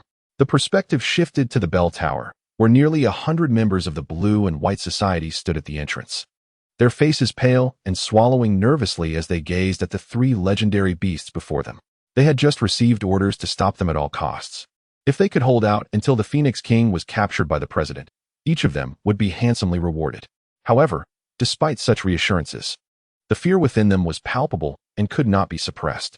After all, these were the three legendary beasts.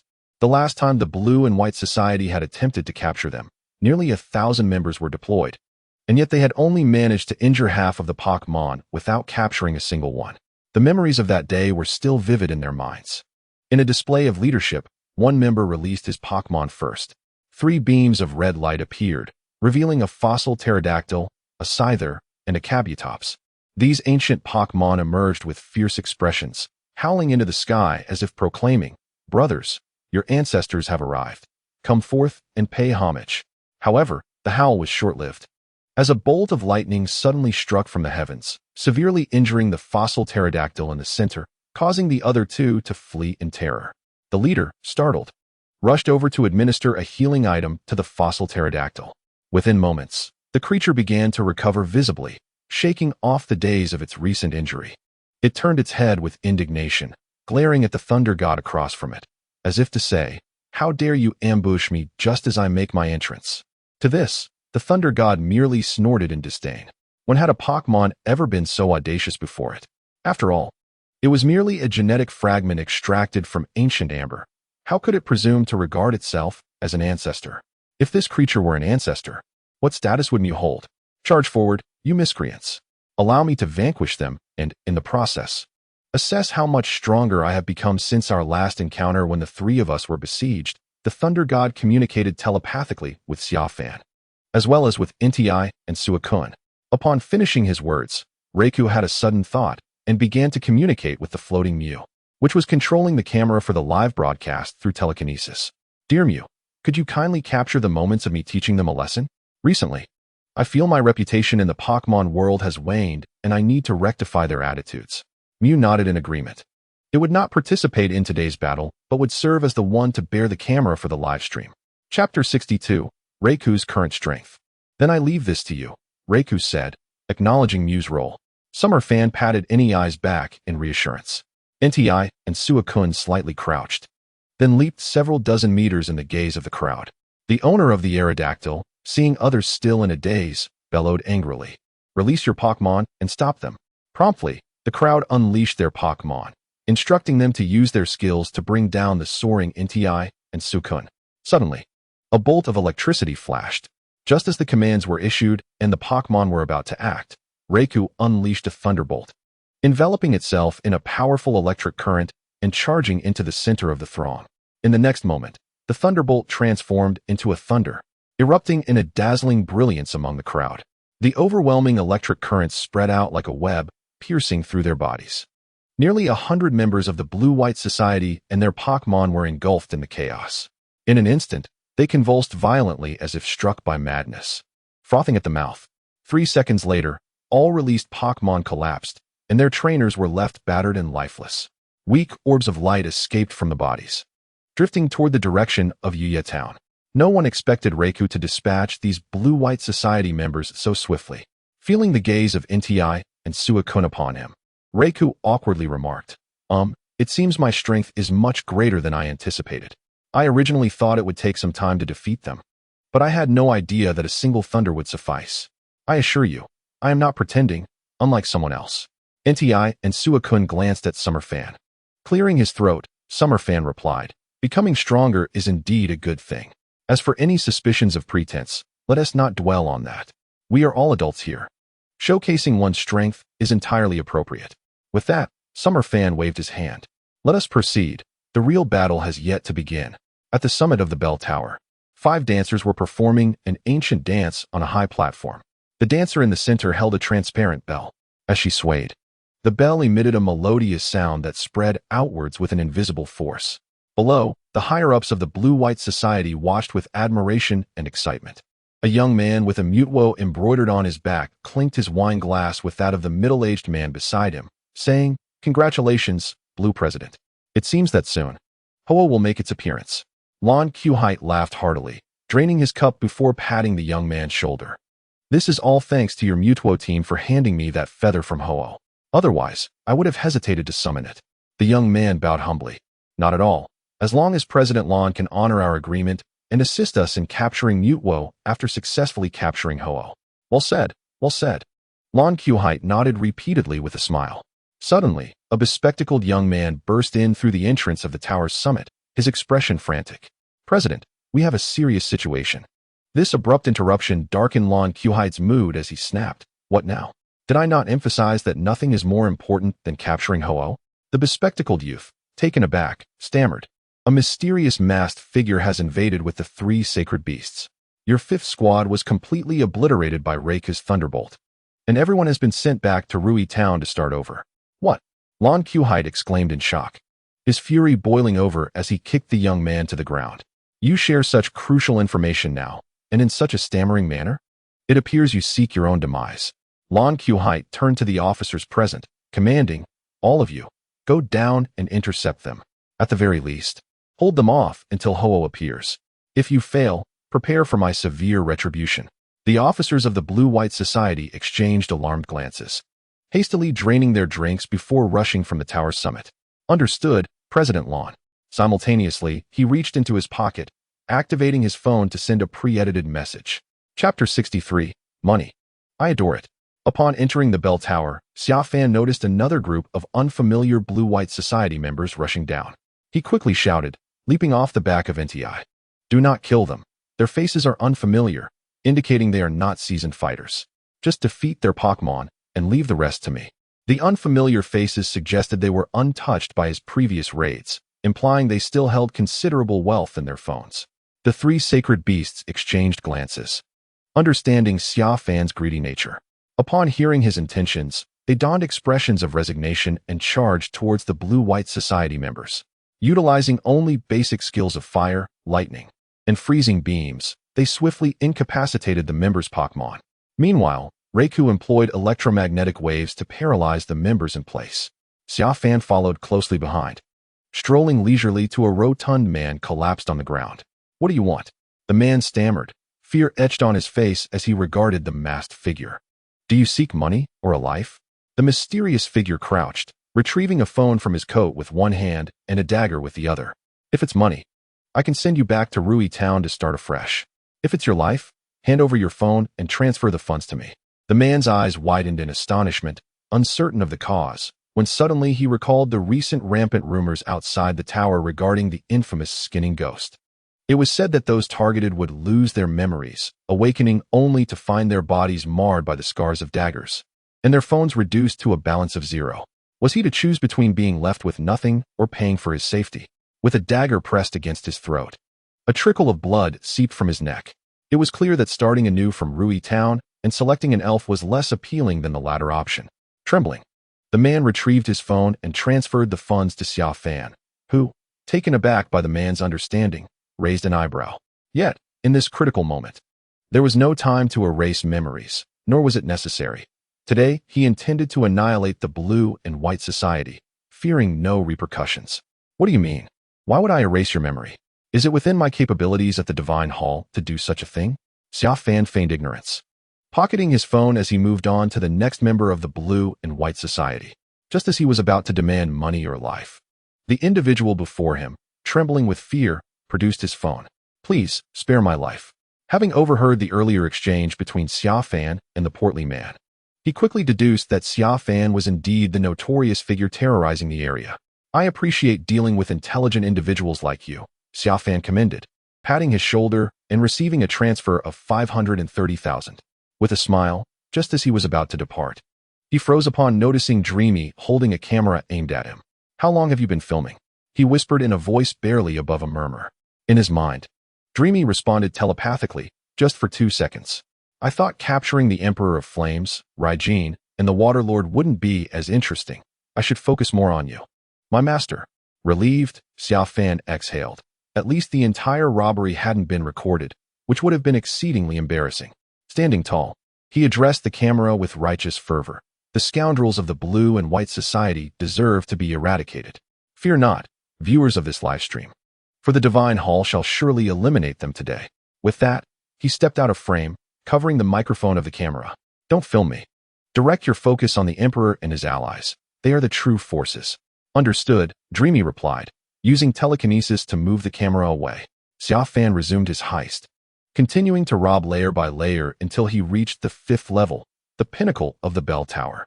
Here, only 9 members of the Blue and White Society and a cadre from the Psychic League remained, alongside 5 dancers still invoking the Phoenix with their movements. As Xia Fan, emboldened by the thrill of the heist, arrived at this level, he immediately spotted a middle-aged man surrounded by others.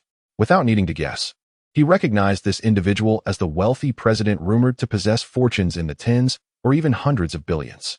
His eyes gleamed with a peculiar light. Money. I desire it all. Chapter 64. We shall take it all. Who are you? Who I am is of little consequence. All you need to know is that I hail from the Temple of the Gods.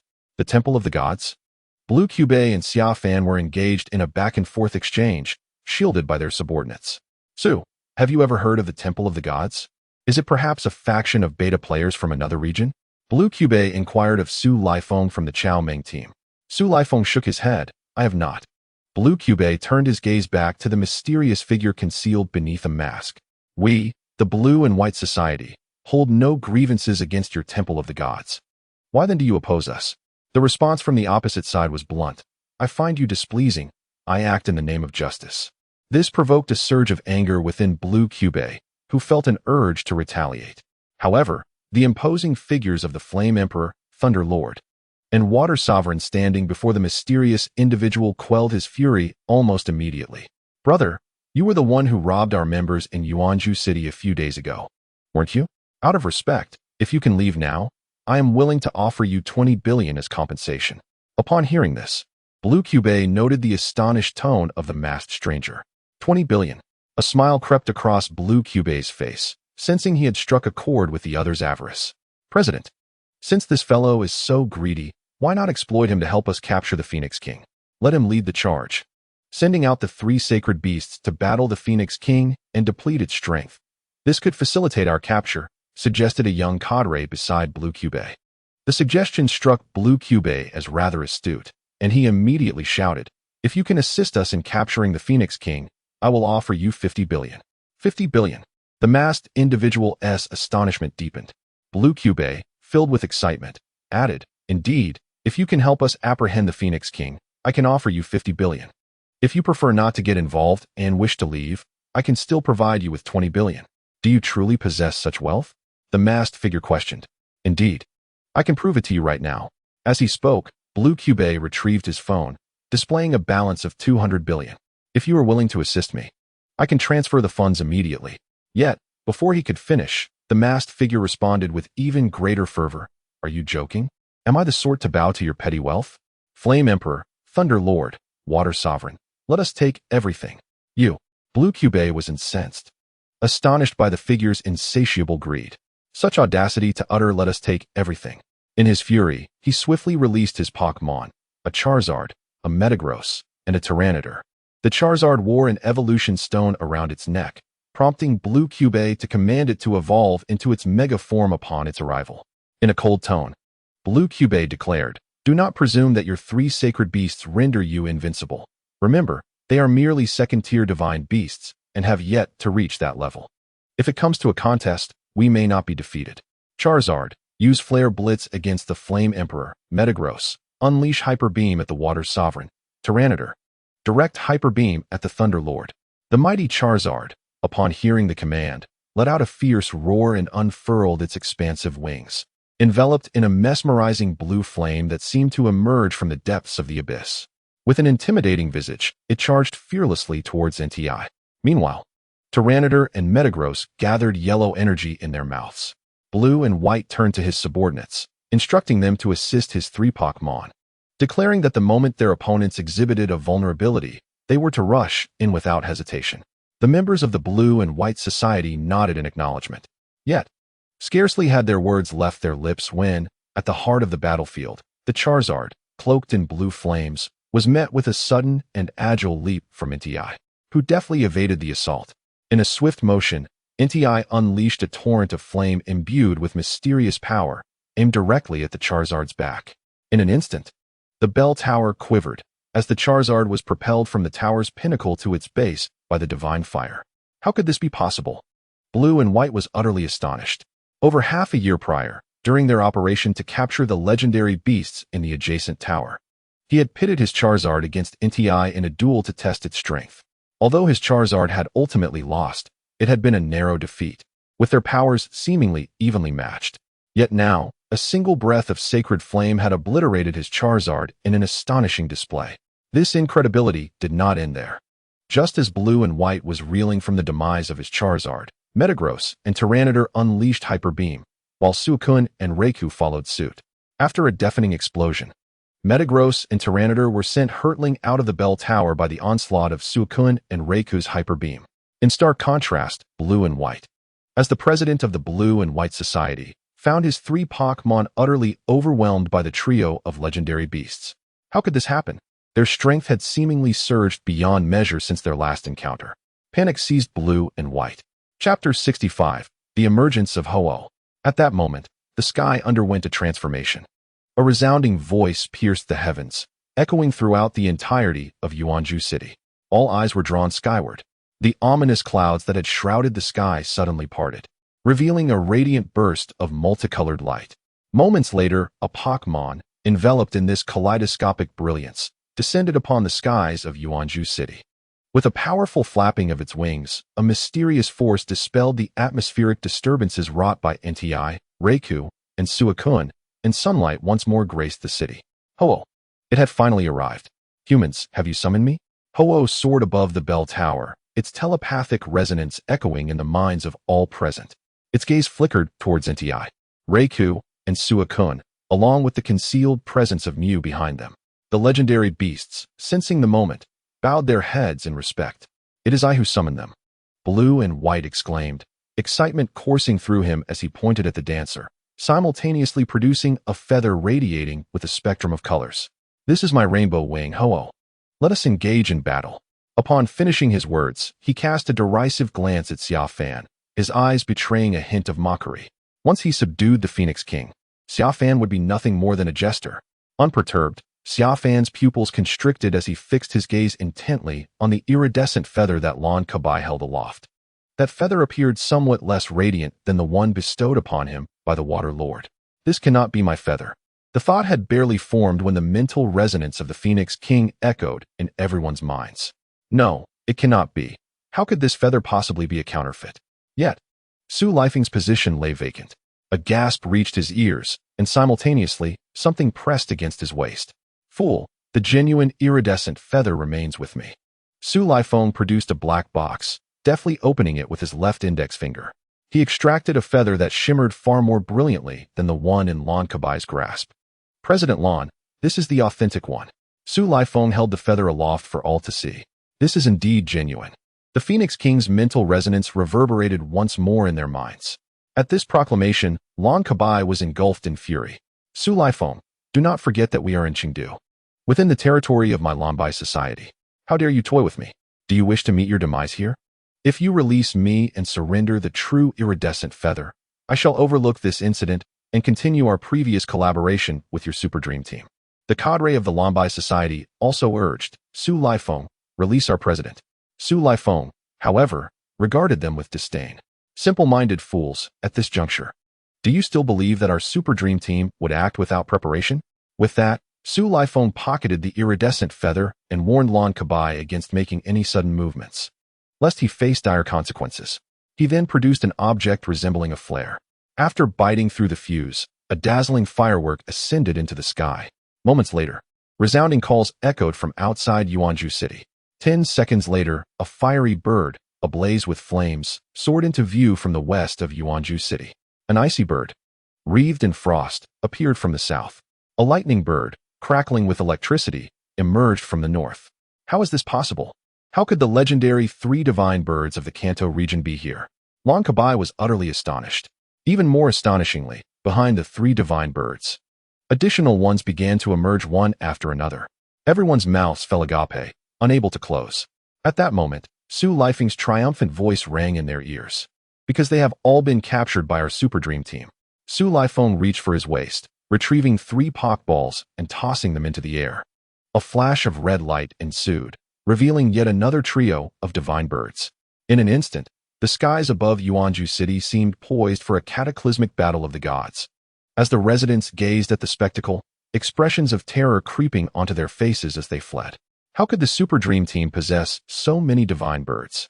Xia Fan looked skyward, his mouth agape, completely taken aback by the unfolding scene. Master, they are not the 3 sacred birds known to the world. They lack divinity. The ethereal voice suddenly resonated in Xia Fan's mind. Divinity? Xia Fan replied, astonished. Indeed, Dream replied. They are merely ordinary members of the Moltres, Articuno, and Zapdos tribes. Only the most powerful Pokémon of their kind can be deemed a sacred bird. Master, observe their flight altitude. It is not befitting of the 3 sacred birds. At that moment, the telepathic connection with Enei stirred. Xia Fan looked up, and through Enei's perspective, he suddenly realized that these so-called sacred birds were flying at an alarmingly low height, scarcely daring to soar above Ho-Oh, and not even lifting their heads, a sight reminiscent of a mouse before a cat, utterly subservient. Enei continued, if they were indeed the 3 sacred birds, while they would still show respect to Lord Ho-Oh, they would not demean themselves to such an extent. Xia Fan nodded, exhaling in relief. Understanding dawned upon him. Fortunately, they were not the true 3 sacred birds, for their numbers would be truly terrifying otherwise. Chapter 66. The confrontation with Blue Cubai. Impossible, this cannot be. How could your psychic dream team possess such a multitude of sacred birds? Blue Cubai gazed up at the dozens of sacred birds overhead, engulfed in terror. Su Lifeng sneered, there is nothing impossible. The might of our psychic dream team is beyond the comprehension of your blue-white society. We have long been the underground rulers of Chengdu, yet you have not captured a single legendary Pokémon. Ironically, those 3 sacred beasts are regarded as your legendary Pokémon, yet this masked individual has captured them all. He added, had we not discovered a rainbow feather, Ho might have been taken by him first. Humph, a bunch of worthless fools. With that, Su Lifeng fired 2 shots at Blue Cubai's legs and leapt from the bell tower, landing deftly on the back of an Articuno, continuing. Stay put while I capture Ho-Oh. Afterward, we shall discuss the affairs of the Psychic Dream Team Division. Upon hearing Enei's telepathic message, Xia Fan pondered, Master, should we intervene? No need. Since these Moltres, Articuno, and Zapdos lack divinity, regardless of their numbers, they would only serve as mere fodder against Ho-Oh. Let us observe quietly as they reveal Ho-Oh's immense power. We shall strike when the time is ripe. Understood, master. A yearning to seize the moment surged within him. 200 billion. This was the moment to rise as a magnate. At that moment, Blue Cube clutched his legs, wailing in agony, while a happiny tended to his wounds. Soon, his pain subsided. He looked up at Su Feng, who was commanding the dozens of sacred birds in battle. Clenching his fists, his eyes ablaze with fury. Brother, shall we strike a deal? A voice of mockery echoed beside him. The figure that Lan Kabai beheld was none other than the enigmatic person clad in a mask. What do you intend to do? Lan Kabai inquired warily, simultaneously signaling his subordinates to protect him swiftly. The officials of the Blue and White Society promptly formed a human barrier, preventing Xia Fan from advancing. What are you afraid of? Xia Fan taunted from behind the wall of bodies. I already stated that I am here to negotiate, not to devour anyone. What negotiation? Inquired Lan Kabai from behind the barrier. Xia Fan replied, give me all your money, and in return, I shall help you reclaim your dignity by teaching those Super Dream Team rascals a lesson. As his words echoed, Xia Fan immediately sensed the seething anger emanating from the crowd before him. Among them, Lan Kabai scoffed. Are you jesting with me?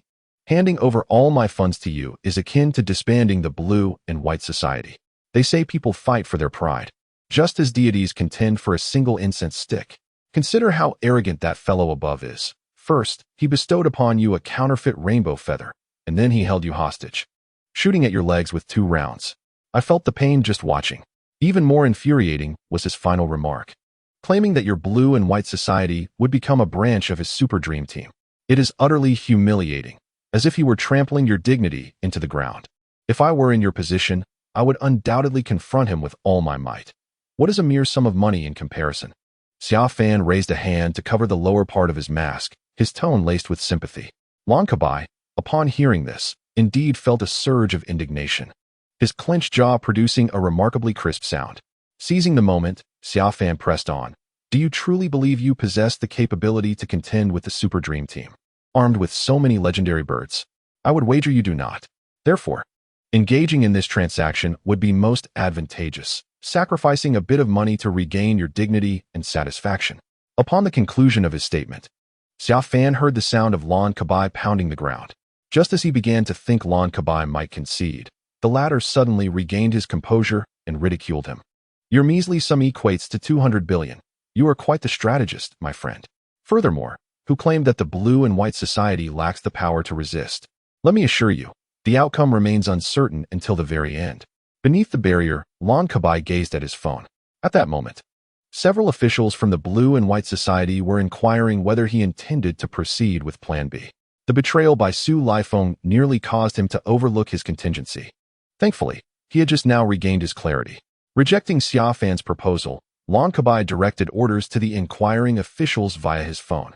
5 seconds later, a peculiar sound emanated from deep within the mountains outside of Yuanzhou City. Shortly thereafter, a battle vessel resembling a flying saucer surged toward Yuanzhou City. Do you see? I have not yet been defeated. Even without the rainbow feather today, the Blue and White Society shall forcibly subjugate the Phoenix King. Lan Kabai bellowed, pointing towards the distant sky. At that moment, the skies above Yuanzhou City were ablaze with the clash of divine birds. Dozens of firebirds, ice birds, and lightning birds assailed the Phoenix King simultaneously. Flames, icy blasts, and bolts of lightning incessantly converged upon the Phoenix King. Yet, the Phoenix King remained remarkably composed in the face of these assaults, effortlessly manifesting a luminous barrier around its form, successfully repelling the onslaught. Even though this skill may easily lead to errors when used consecutively, when executed by the Phoenix King, it transforms entirely. Its unyielding defense stands like an impregnable fortress, repelling dozens of legendary birds without so much as a crack in its protective barrier. Humans, you lack the strength to contend with me. Surrender at once. The Phoenix King's telepathic voice resonated in the minds of all present. From this brief skirmish, it had already assessed the prowess of the Mutuo team. Its gaze then shifted towards the summit of the bell tower, where Xia Fan observed the spectacle. It sensed upon Xia Fan the iridescent feather it had once entrusted to Suakun. Simultaneously, it discerned a significant enhancement in the powers of Nti, Reiku, and Suakun since their last encounter. Particularly, NEI's strength seemed to surpass that of Reiku and Suakun. Moreover, they had a counterpart of equal standing, Mew, lurking behind them. Such individuals were the true adversaries it had come to face today. Phoenix King, do not overestimate yourself. It is merely a defensive skill. Today, the Mutwo team shall subdue you. Su Lifeng exclaimed furiously, incensed that he had summoned so many legendary birds only to be thwarted by a single protective barrier. He turned to his subordinates, perched upon the backs of the other legendary birds, and commanded, "Unleash your ultimate moves. If you cannot breach a mere defense, you will all face my wrath before our leader." Moments later, dozens of Articunos unleashed their Absolute Zero, Zapdos fired its Thunderbolt, and Moltres launched its Solar Beam. The trio of formidable attacks converged upon the Phoenix King's barrier. Instantly, the sky erupted with a cacophony of sound, and a mushroom cloud began to envelop the horizon. A fierce gale compelled everyone to retreat, eyes clenched shut. Yet, in the fleeting moment before closing their eyes, the pupils reflected the shattering of the Phoenix King's protective skill under the combined assault. Su Lifeng let out a triumphant roar, his left hand firmly gripping the back of Articuno while his right retrieved a Pokeball, purple on top and white below, inscribed with a single word, Master Ball. "All right, Master," came the prompt response from the diligent cameraman in midair, who immediately encased himself and the camera within another protective barrier, braving the winds as he surged towards the epicenter of the explosion. As the turbulent winds began to subside, Su Lifeng commanded Articuno to carry him into the heart of the blast. This was the opportune moment to throw the Master Ball while the Phoenix King was vulnerable. However, just as Su Lifeng and Articuno plunged into the explosion's core, a pair of radiant eyes burst open from the smoke. Su Lifeng was exhilarated and prepared to hurl the Pokeball, yet the silhouette amidst the haze suddenly spread its wings like a great rock, unleashing a shockwave far more powerful than the preceding explosion. Su Lifeng was sent flying, along with the ball, to an unknown location. "Leader!" The members of the Mutwo team cried out in panic. Meanwhile, the smoke was dispersed by the shockwave generated by the Phoenix King. The majestic form of the Phoenix King was once again revealed, its head held high, enveloped in a delicate veil of crimson. The golden and red feathers shimmered with an exquisite sheen, betraying no hint of the explosive chaos that had just unfolded. After casting Su Lifeng into the air, the Phoenix King's gaze shifted to the floating camera, seemingly unaffected by the turmoil. "Are you here to ambush me as well?" The Phoenix King's telepathic voice resonated within the recesses of its mind. "No, I am merely a cameraman," Dream swiftly retorted, taking flight. The Master's bidding had already been fulfilled by the Phoenix King, and there was no need to remain and suffer the consequences of collateral damage. The Phoenix King's expression momentarily revealed a flicker of surprise before it was swiftly concealed, its attention redirected to Su Lifeng, who had been rescued by his subordinates. "Withdraw. Do you now comprehend the vast chasm that separates us?" Su Lifeng clenched his jaw tightly, filled with a profound sense of unwillingness as memories of the first encounter with Mutwo surfaced in his mind. The image of their team of over a dozen Pokémon being effortlessly incapacitated by Mutwo's mere gesture was an indelible mark upon his memory. Such power was beyond the reach of mere mortals. Only through the assistance of formidable Pokémon could they hope to contend with it. Thus, the might of the Phoenix King was a crucial element in their endeavor to capture Mutwo.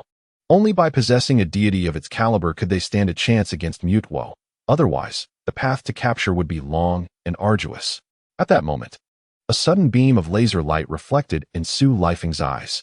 The beam, surging forth from behind the Phoenix King, struck it before anyone had the chance to react, even catching the Phoenix King off guard. Upon impact, a piercing cry erupted from its beak. "Ha ha ha, Su Lifeng, what is rightfully yours will never be yours. The power of the Phoenix King is a privilege solely for my blue and white society." The triumphant laughter of Lank echoed in the ears of all present. Chapter 68. What belongs to the enemy is ours.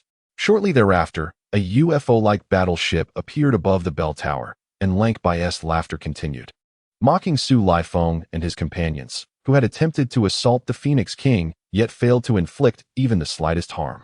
Su Lifeng regarded this with a cold stare. He had already witnessed the Phoenix King's prowess and did not believe Lank possessed the strength to counter it. "President Lank, do not rejoice too soon. You have merely relied on a sneak attack to inflict minimal damage on the Phoenix King. Soon, you shall learn the consequences of such treachery." In a fit of rage towards the battleship's ambush, the Phoenix King unleashed a roar, followed by a torrent of flames imbued with mysterious power. The intensity of the flames surpassed that of the Fire Emperor. However, the battleship above suddenly manifested a protective white barrier, akin to a skill, and the Phoenix King's sacred flames were absorbed upon contact. This is impossible. Suakun gasped in astonishment, unable to fathom how the Phoenix King's divine fire could be thwarted. To Suakun's incredulity, Lankbai reveled in the moment, urging his subordinates to assist him to the brink of the tower to address Suakun. Suakun, let me enlighten you. In this world, as long as one possesses wealth, nothing is insurmountable. This battleship, which I have invested over 8 billion to develop, is indestructible and can withstand any attack from those mystical creatures. Therefore, the Phoenix, our blue and white society, shall secure it, even in the absence of the rainbow feather. Prepare to face my vengeance, Dream Team, after this transgression. Upon concluding his proclamation, Lankbai shouted towards the battleship soaring in the sky, "Attack!" The ship received the command, and in the next instant, 2 crimson beams were unleashed from its upper and lower sections. The Phoenix manifested a protective shield, employing its defensive skill once more. The 2 beams were successfully deflected. However, unlike the coordinated assault led by Suakun with the legendary birds, the battleship's beam onslaught was relentless. Consequently, a stalemate ensued between the Phoenix and the battleship. Should the Phoenix's shield falter, the crimson beams would inevitably strike it. Despicable humans, have the audacity to engage in an honorable battle, roared Rhydon in fury. Master, is it not time for us to intervene and obliterate that battleship? NTI added, expressing disdain for the blue and white society's reliance on technology in combat. It was not until Suakun exhaled a chilling breath that they snapped back to reality. Hastily wiping away the drool, NTI sighed and reiterated his previous statement. Upon hearing this, Xia Fan exclaimed in astonishment, "Why destroy it? That contraption cost 8 billion. Not just $8. Do you comprehend the magnitude of that sum?" Suakun retorted, "Regardless of its construction cost, we cannot allow it to harm Lord Phoenix." Rhydon furrowed his brow. What logic is this? Are we to resort to robbery? To deceit? If you can glean wisdom from such actions, I would be genuinely impressed. Xia Fan sighed in resignation and turned to NTI. Is this truly how you perceive me? NTI hesitated for a moment before slowly nodding. Xia Fan's lips twitched in annoyance as he directed his question towards the hovering camera. Xiaowan, do you also view me as Rhydon described? Indeed. It seemed that Mew understood him, recognizing the necessity behind his actions. However, 2 seconds later, Mew's telepathic communication finally arrived. Moreover, I often erase the memories of those who have committed wrongdoings. To be candid, I find such actions rather sinister, Mew stated, its tone suggesting it had pondered this for quite some time. Xia Fan sighed. Ah, the heartache, my friends. With a resigned tone, he continued, brothers, it appears I must articulate the profound truths of life for you to comprehend. Rhydon urged, speak swiftly if you have something to say. Casting a sidelong glance at him, Xia Fan declared, the essence of life's wisdom is that what belongs to our enemies is, in fact, ours. The legendary beast frowned at his words, speaking in unison. What do you mean? It signifies that the enemy's wealth is our wealth, their reliable information is our reliable information, their battleship is our battleship. We must claim all that belongs to our adversaries as our own. This is the paramount lesson you should glean from me. The 3 legendary beasts stood in contemplative silence, absorbing his words. Indeed, it is a profound lesson in the art of shamelessness. The Flame Emperor sighed and inquired, so, Master, what shall you do? Xia Fan cast a glance around, and then whispered, I will infiltrate the interior and create chaos, attempting to commandeer that battleship. Meanwhile, you and Xiaohuan must keep watch outside. Ensure no one has the chance to throw a Pokeball. If anyone dares to do so, thwart them with either psychic force or telekinesis. The 3 holy beasts exchanged glances and ultimately nodded in agreement. Chapter 69, The Nightmare of Long Shao returns. Moments later, a flash of white light emanated from behind the Flame Emperor.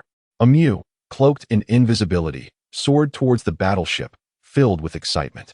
800 billion treasures await me. Before long, Xia Fan floated to the central glass window of the flying vessel. Through the transparent pane, he glimpsed the members of the blue and white society within. In the next instant, the space trembled slightly, and Xia Fan vanished from the air, reappearing inside the battleship. Inside, The members of the Blue and White Society were diligently attending to their respective tasks, and Xia Fan began to drift about, observing their activities. If he wished to claim this warship as his own, he first needed to ascertain how to operate it. A minute later, he spotted a familiar figure, Long Xiao. Without hesitation, Xia Fan positioned himself beside him, determined to stay close. This unfortunate lad had a loose tongue, making it effortless to extract information from him. After a brief observation, Xia Fan discerned that this individual seemed to wield considerable influence aboard the battleship. While others were laboring, he lounged with a cup of coffee, merely observing. After a while, as his ears perked up, Xia Fan, now in the form of Mew, found his hearing significantly enhanced. He overheard someone a few meters away quietly hurling insults. Xia Fan glided over. What pretense was this Long Xiao putting on? Had it not been for his sister's plea for favor, the society's leader would have surely removed him from his senior position following the failure of the capture mission months prior. Alas, who could blame him for his sister's beauty? In both this world and the real one, a pretty face often grants a man unwarranted advantages. It irked Xia Fan, as the position Long Xiao occupied today should have belonged to Wang Tian, who had truly toiled for the battleship's success. Yet, this fellow had merely been in the right place at the right time, owing his current status to his sister's casual remark, thus enjoying the accolades for capturing the Phoenix King. Enough of this chatter. We wouldn't want Long Xiao to overhear, murmured two men in close proximity. What a wretched child this Long Xiao was. Without a second thought, one of them delivered a swift kick to his lower region. The impact sent Long Xiao's face contorting in agony, and he spat out his coffee. Pale and shocked, he glanced down, momentarily dazed, sensing a trickle of blood. In an instant, a piercing scream erupted from his lips, a sound so shrill it resonated throughout the ship, sending shivers down the spines of all present, even those at the pinnacle of the bell tower. The entire crew aboard the battleship was thrown into a state of alarm. Upon glancing back, witnessing Long Xiao collapsed on the ground, clutching his lower body and howling in agony, a smirk involuntarily tugged at the corners of my mouth, evoking a peculiar blend of amusement and restraint. Finally, a young man stepped forward, suppressing his laughter, and inquired, "Captain Long, what seems to be the trouble?" Long Xiao, gasping for breath and with a flushed visage, appeared as though he might expire at any moment. The young man, upon hearing this and observing Long Xiao's torment, could not help but gasp sharply, instinctively squeezing his legs together. "Shall I assist you to a room for some rest?" Long Xiao's voice was barely a whisper, akin to a mosquito's hum, as he nodded slowly. "Yes." Yet, no sooner had the young man lifted him than Long Xiao began to wail anew. Be gentle, you're pulling at it." A minute later, Long Xiao was carried into the empty lounge of the battleship by 5 individuals. Once he reclined on the bed, he instructed them to leave, assuring them he would ring for assistance if needed. The 5 nodded and departed. As the door clicked shut, Long Xiao, with a furtive expression, slowly reached for his trousers, eager to inspect the condition within. At that moment, a dream Pokémon materialized in the room, startling Long Xiao greatly. "D-Dream." Before he could utter the word completely, the dream Pokémon advanced, locking eyes with him, and he promptly fell into a deep slumber.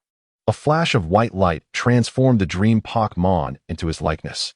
"Old friend, I hope this is our final encounter." Xia Fan retrieved Long Xiao's phone from his clothing, entered the previously obtained payment password, and discovered a sum of 30,000. Raising an eyebrow, he retained 100 and exited the room.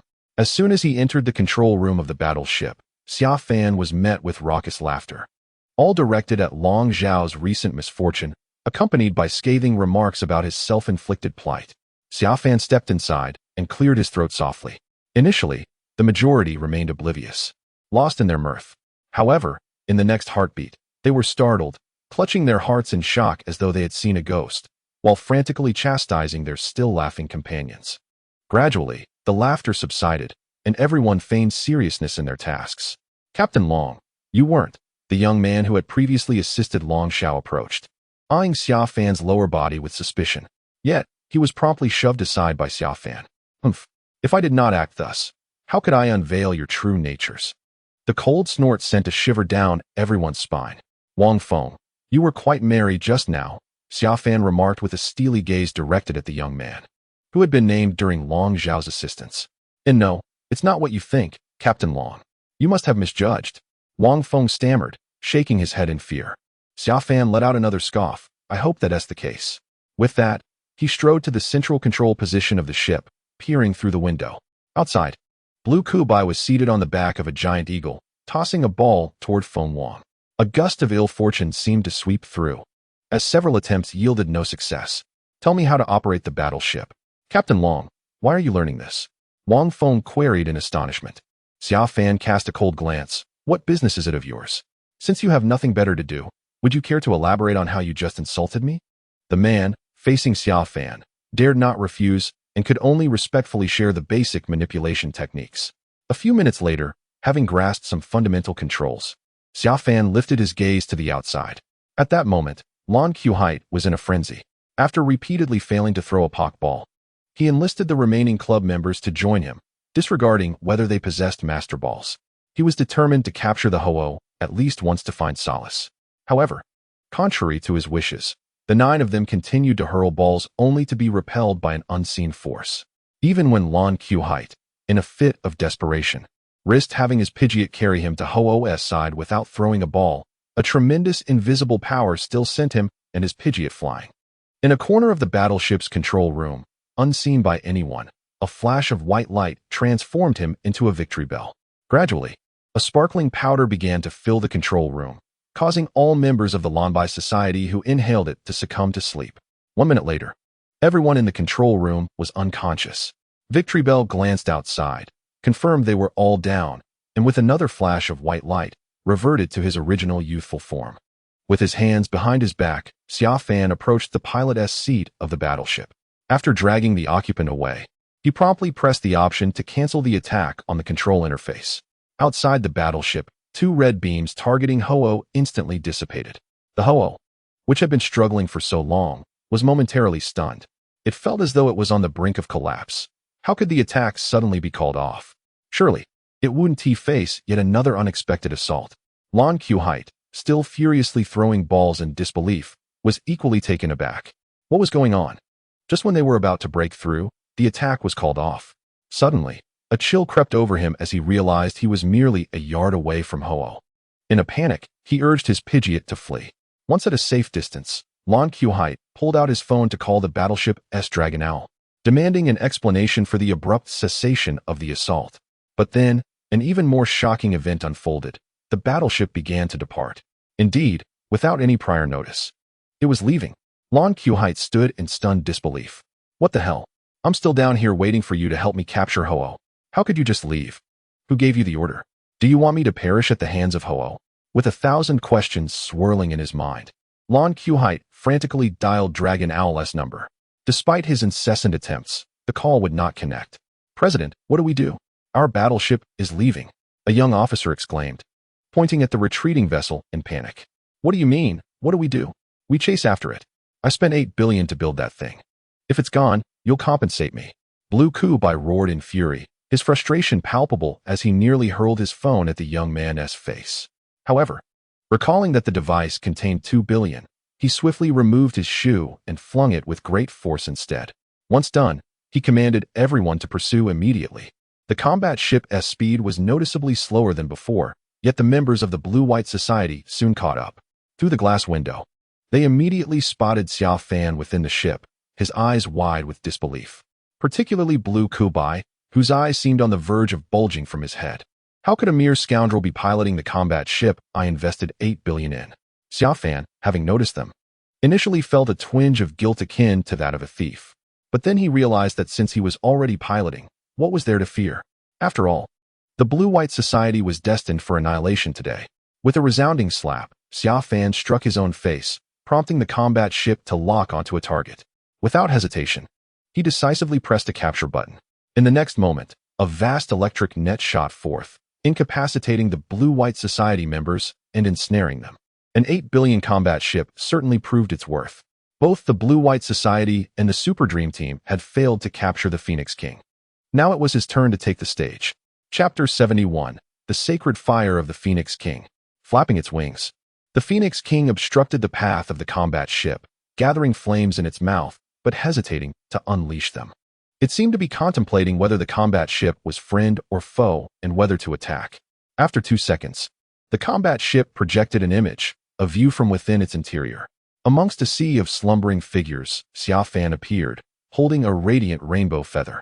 Phoenix King, grant me 2 minutes. In 2 minutes, we shall engage in a fair battle. Upon realizing that Xia Fan was no longer present, the creature's mind began to clear. The flames it held dissipated as it granted the combat ship passage. Thank you, Xia Fan replied with a smile, maneuvering the combat ship toward the Super Dream Team, who had merely been spectators. What are you planning to do? Su Lifeng, seated atop the Articuno, was taken aback as the combat ship approached them. Can you guess? Xia Fan replied cheerfully, his smile widening as he pressed the capture button once more. In the next instant, 3 enormous nets shot forth, a fire net, an electric net, and an ice net. Run! Scatter quickly! Su Lifeng shouted, recalling the image of Blue Ku by being ensnared by the electric net. The combat ship, constructed at an expense of 8 billion, was a daunting sight. Dozens of the 3 sacred birds fled in all directions in a panic. Yet, under the weight of the 3 colossal nets, most were captured. Only Su Lifeng and a few of his Super Dream Team subordinates, along with several sacred birds, narrowly evaded capture. Seeing their captured comrades, they clenched their teeth in frustration. Let us go. We must distance ourselves from here. We can no longer capture the Phoenix King. Su Lifeng declared angrily, resolutely choosing to abandon those who had been ensnared. Before long, he led the remaining subordinates to flee. As for Su Lifeng's escape, Xia Fan chose not to pursue. Instead, he activated the ship's autopilot mode. Xia Fan clapped his hands and shouted, Phoenix King, our battle may commence. Yan Emperor, Lei Gong, Shui Jun, you 3 shall engage together. Following this, they communicated telepathically with the Phoenix King. Your Highness, we beg your pardon for our forthcoming actions. Upon hearing this, the Phoenix King waved its wings and replied, Come forth, let me witness how much stronger you have become since our last encounter. It had always welcomed challengers adorned with rainbow-colored feathers. The 3 holy beasts nodded in agreement, and the battle commenced. Xia Fan began issuing commands. Lei Gong, summon the thunder. Yan Emperor, unleash the flames. Shui Jun, freeze with your icy beam. With a resounding boom, thunder erupted as Lei Gong summoned a bolt from the heavens. Immediately after, Yan Emperor roared and exhaled flames even hotter than divine fire. Shui Jun leapt into the air, approaching the Phoenix King, retracting its head before releasing a beam of frigid light. The Phoenix King observed this and, with a swift motion of its wings, conjured a protective barrier. As the combined attack struck the barrier, it shattered like glass, revealing cracks. Excellent, praised the Phoenix King, surprised at how swiftly their assault had shown signs of fracturing its defenses. With a proud tilt of its head, it unleashed a torrent of flames imbued with mysterious power, resembling a great rock taking flight. The continuous onslaught from Yan Emperor and Shui Jun was met with the Phoenix King's divine fire, which not only withstood their attacks, but began to push them back. However, the disparity in strength between the 3 of you and myself remained significant. The Phoenix King extended its neck, flames igniting around its form, and the power of its divine fire surged dramatically in an instant. The flames and icy beam were visibly overpowered by the divine fire. In a swift motion, Yan Emperor, Shui Jun, and Lei Gong were swept aside by the divine flames, plummeting to the ground. Let Mew join the fray. After all, everything they possess was bestowed by me. Though I am unsure why their powers have increased so dramatically, they still fall short in comparison to me. The Phoenix King's telepathy echoed in Xia Fan's mind. Raising an eyebrow, Xia Fan pondered, are they merely performing for me? With this thought, he glanced down at the fallen Yan Emperor and the others, who were struggling to rise from the ground. Once upright, the 3 of them cast defiant gazes at the Phoenix King, clearly unable to accept the outcome of being defeated in a single strike. Observing their expressions, Xia Fan licked his lips. This is no act. The disparity in power is indeed stark. The Phoenix King was truly one of the mightiest legendary Pokémon in the Chengdu region. Xia Fan turned his attention to the camera hovering in the air. Mew, join the battle. Let the Phoenix King witness your current strength. Chapter 72, Phoenix King and Mew, Part 1. Do I not require the camera any longer? Mew's telepathy resonated in Xia Fan's mind. A camera flew towards him, and as it approached, Xia Fan took hold of it, disabling the microphone function. I shall broadcast your valiant combat to the world. Really? Dreamland emerged from its cloaked state. Indeed, I will certainly stream your heroic combat to the audience in Chengdu. But you must approach the battle with the Phoenix King with utmost seriousness. Do not underestimate it, for a defeat would render you a subject of ridicule. Fear not. My master, I shall surely vanquish it. Dreamland floated before the camera, uttering a playful meow and making a silly face. Having held the camera for so long, it had yet to make its true debut. Excellent. This confidence is essential. Once you defeat the Phoenix King, we shall indulge in a grand feast. Xia Fan gently patted Dreamland's head and then called downwards. Emperor Yen, Thunderlord, Water Sovereign, can you continue the fight? Yes, they replied in unison. Splendid, from this moment. I shall command you. Before Xia Fan could finish his sentence, Dreamland interrupted. Master, allow me to face the Phoenix King alone. I believe I am its equal. Are you certain? Xia Fan was taken aback, surprised by Dreamland's boldness. Dreamland nodded with unwavering confidence. Xia Fan scrutinized Dreamland, pondering for a while, and finally smiled and nodded. Very well. I shall direct your battle against the Phoenix King. I believe you can triumph. With that, Xia Fan called down to the emperors. You three, come up here. 3 seconds later, the Emperor Yen, Thunderlord, and Water Sovereign leaped from the great tree below and ascended to the battleship.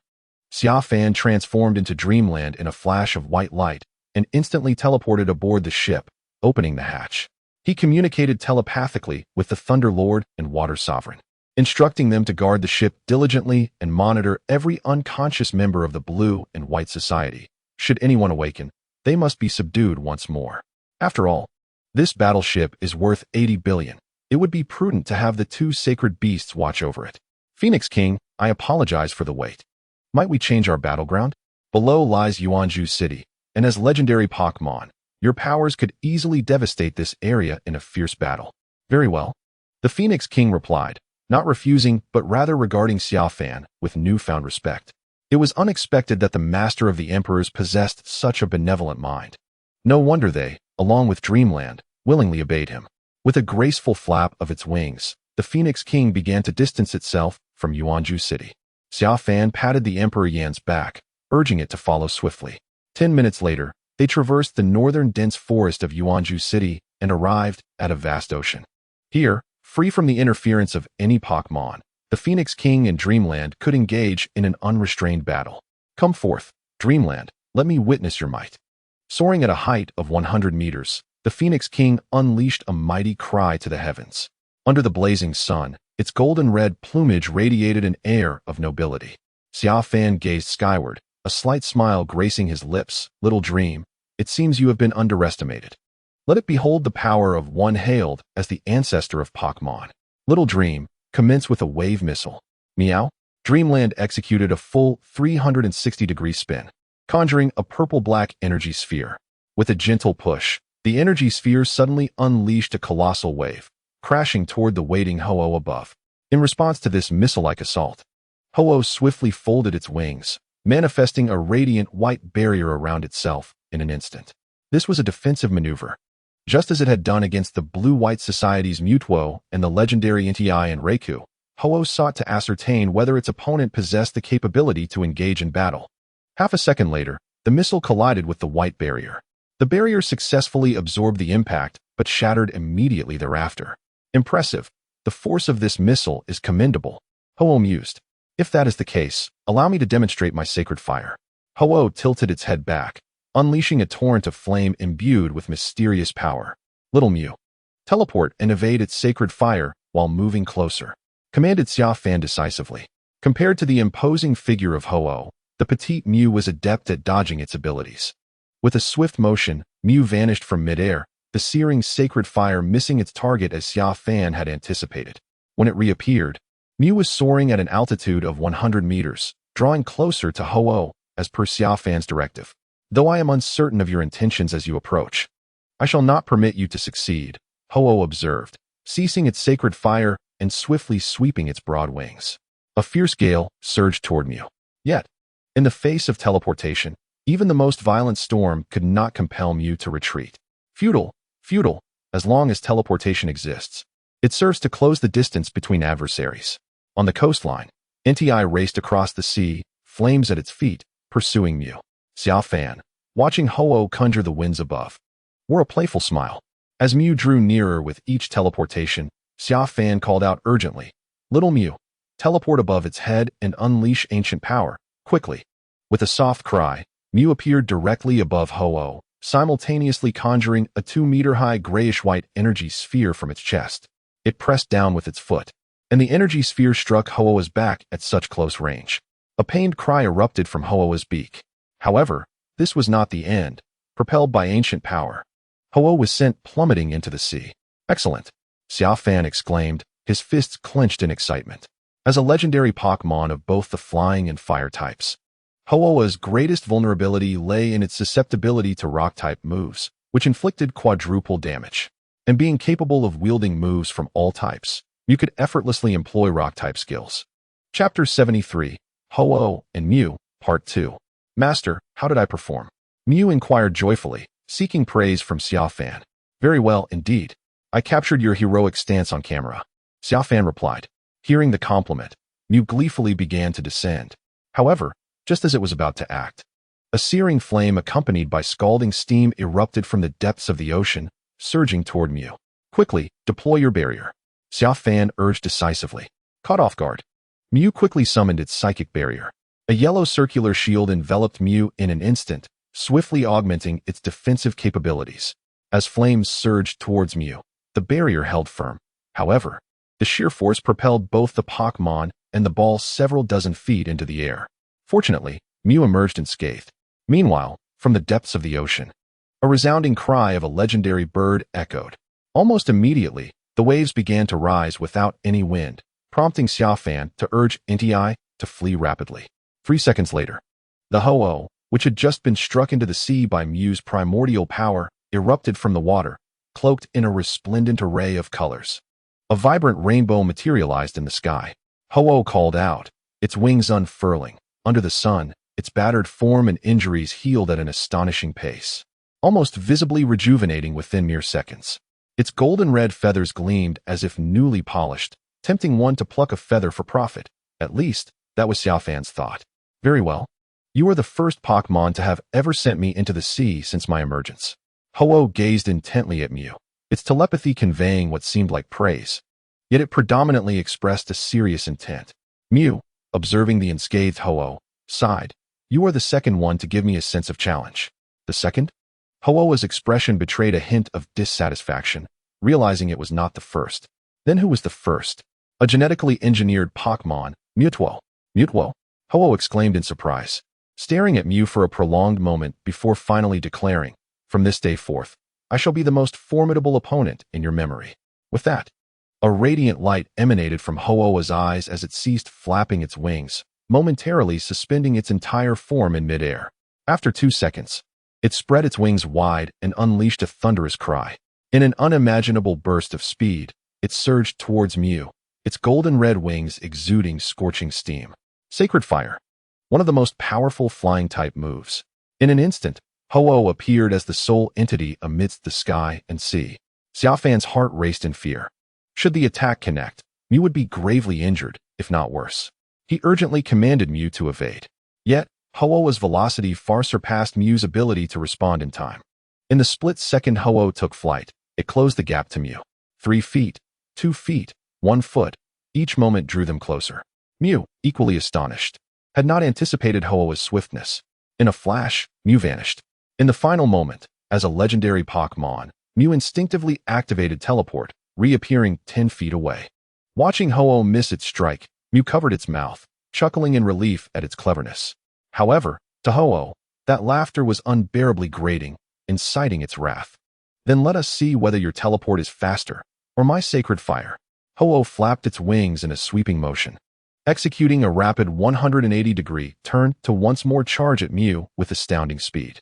As the Phoenix King found itself merely half a meter away from Mew, the latter once again vanished before its eyes. In the next instant, Mew reappeared 5 zhong behind the Phoenix King. I wonder how many times you can employ that teleportation. The Phoenix King, filled with frustration, turned and charged towards Mew once more. Once, twice, thrice, 4 times, 5 times, yet on the 8th attempt, Mew's teleportation began to exhibit slight delays and a noticeable slowness, beads of cold sweat forming on its brow. Clearly, the overuse of this ability was beginning to take its toll, leading to fatigue and a depletion of energy. Excellent. The Phoenix King was overjoyed and pivoted to charge again. However, just as it was about to collide, Mew appeared terrified, hastily waving its hands while revealing a camera. Wait, I am not Mew. I am its master. With a swift motion, the Phoenix King soared over Mew's head. Mew exhaled in relief. I am Xia Fan, its master. Where's Mew? Xia Fan's telepathic message resonated in the Phoenix King's mind, directing it accordingly. Earlier, having been unable to discern the battle between Mew and the Phoenix King from the surface of the sea, Xia Fan had transformed into Mew's likeness, utilizing telekinesis to elevate the camera alongside itself into the air. Following Xia Fan's gesture, the Phoenix King indeed spotted another Mew floating above it. This Mew gazed at the Phoenix King with a look of astonishment, devoid of any signs of fatigue or perspiration. The Phoenix King thought, I've been foolishly delighted for no reason. Chapter 74, Phoenix King and Mew, Part 2. Are you a human or a Pokémon? The Phoenix King's voice echoed in Xia Fan's mind. It had long wished to inquire, ever since it witnessed Xia Fan transform from human to Pokémon multiple times. Xia Fan replied, I am human. As for the reason behind this, it's a long story. After this battle concludes, I will have Nti explain it all to you. He knows everything. With Nti, a master of persuasion, such lengthy explanations could be avoided in the future. The immediate priority was to subdue the Phoenix King and ultimately capture it. As he ascended, Xia Fan suddenly recalled a skill that could only be deemed divine when executed by Mew. The battle resumed. With the camera in tow, Xia Fan executed a swift teleportation to a distant location. Yet, just before vanishing, he communicated telepathically with Mew. Quickly, use the sealing skill. Mew hesitated for a moment, but seizing the opportunity while the Phoenix King was still unprepared, it spread its hands wide. In the next second, an invisible net, interwoven with transparent runes, emerged from its palms. With a gentle push forward, the intangible net surged into the Phoenix King's body. Upon impact, the Phoenix King was initially taken aback, followed by a surge of panic, fearing it had fallen victim to a formidable attack. However, as it soon realized that it felt neither pain nor any adverse effects, its anger resurfaced, suspecting Mew of playing a trick with a trivial ability. Yet, in an instant, the Phoenix King's expression turned uneasy. Just as it was about to unleash its gathered energy upon Mew, it suddenly felt that energy dissipate entirely within its body. The Phoenix King was left in a state of shock and disbelief. Without the ability to gather energy, it cannot unleash the formidable Phoenix Strike, much like a fighter jet that cannot take off without fuel. However, it had just successfully accumulated energy. How could it suddenly dissipate? The Phoenix King, undeterred by misfortune, attempted to gather energy once more, only to find that it could not even manage that. Any slight accumulation would vanish instantly. What have you done to me? The Phoenix King glared at Mewtwo. Just now, it used the skill seal, answered Xia Fan, who had kept his distance. This skill cannot be evaded or defended against. If both the opponent and oneself can execute the same move, the opponent will be rendered incapable of using it. Your Phoenix Strike, for instance, is one that Mewtwo can also perform. Mewtwo, delighted by its master's subtle praise, twirled joyfully in front of the Phoenix King. To prove its worth, it paused in midair to gather energy for 2 seconds, then surged forward with its hands, propelled by a powerful wave of energy. However, due to its petite hands, the execution of the Phoenix Strike appeared rather comical. Xia Fan could not help but shrug. Why must you demonstrate this? The comparison between your physique and the Phoenix King's makes it look adorably foolish.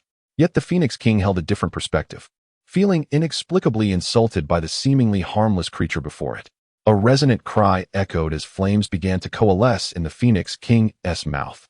But just as it was about to unleash them, the flames inexplicably vanished. Phoenix King, were you intending to use the fire breath? Apologies. But Mewtwo can perform that move as well, Xia Fan remarked. As soon as he finished speaking, Mewtwo demonstrated its fiery breath once more. Frustrated, the Phoenix King began to cycle through all the skills it could wield, determined to prove that Mewtwo could not replicate them all. Wind, Psychic Power, Sunny Day, Fire Blast. Punishment, Primal Force, Sacred Shield, Self-Recovery, and Oblivion Beam. Despite employing a plethora of skills, each attempt met with failure. Finally, Xia Fan could no longer bear to watch. Sensing that if he didn't intervene, the Phoenix King might truly succumb to despair. Phoenix King, actually, Mewtwo cannot use your signature move, Sacred Fire. On the verge of despair, The Phoenix King closed its eyes and began to test this newfound information. In the next moment, a flame imbued with mysterious power erupted from its mouth. The Phoenix King was suddenly exhilarated, like a child, as it unleashed the sacred fire toward Mutwo. However, Mutwo was no fool. Evading a single sacred fire was not a trivial matter. In an instant, it teleported above the Phoenix King. Then, with a single finger pointed skyward, a primal force began to coalesce at an astonishing speed between Mutwo's fingertips. 1 zhong high, 2 zhong high, 3 zhong high, 4 zhong high, 5 zhong high. As the volume grew to 10 zhong, the entire sky was obscured by Mutwo's primal force, accomplished in merely 2 seconds. At this moment, Xia Fan urged Mutwo to continue enhancing its power while the Phoenix King was preoccupied with testing its skills, employing meditation and conspiracy to bolster its special attack. All for the sake of this very instant. Still enveloped in a state of elation, the Phoenix King sensed the sunlight abruptly obscured. Lifting its gaze, it was met with the overwhelming force of primal energy, leaving it astonished. The sacred flames it had been harboring were swallowed in disbelief. Was this some sort of jest? How could such colossal primal power exist? It itself measured merely a yard in length, yet this primal force seemed to be equivalent to 10 of its own size. If it were to be struck by such a force, the Phoenix King's countenance grew increasingly troubled. In a scenario where it could neither regenerate nor deploy its skills, it feared that it would not only sustain injuries, but might also be left in a severely compromised state. I concede. Chapter 75, Subjugation. The Phoenix King yielded. Without hesitation, Xia Fan commanded Dream to dissipate the primal energy and instructed it to use telekinesis to catch both himself and the camera. A flash of red light enveloped the scene, and the Phoenix King was drawn within. 3 seconds later, a long-forgotten system notification echoed within Xia Fan's mind, accompanied by the manifestation of the system panel before him. Ding. Successfully captured the Pokémon Phoenix King. Please select one skill from the options provided. Legendary Pokémon of Fire and Flying types. Phoenix King. Gender: none. Ability: Intimidation, causes opponents to enter a state of anxiety, resulting in a 10 chance of skill failure. Hidden ability: Regeneration, allows the body to gradually recover after sustaining injuries. Item held: none. The skills available were as follows. Sacred Bird Strike. After gathering energy, delivers an attack to the opponent with unimaginable speed and destructive power. Inferno. Incinerates the opponent with a fiery blaze in the shape of a large character, occasionally inflicting a burn status. Sacred Fire. Utilizes a mysterious flame to scorch the opponent, sometimes resulting in a burn status. Sunny Day. After using this move, the weather will change to sunny, increasing the power of Fire-type moves by 50 while decreasing the power of Water-type moves by 50. During sunny weather, Solar Beam and Solar Blade can be executed without charging. Solar Power. Meditation. Focuses the mind to enhance both special attack and special defense. Self-regeneration. Enables cellular regeneration, restoring half of the maximum health points.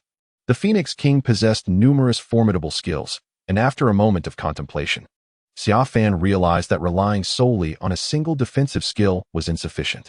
He could not afford to be complacent. The threat of unexpected adversaries lingered.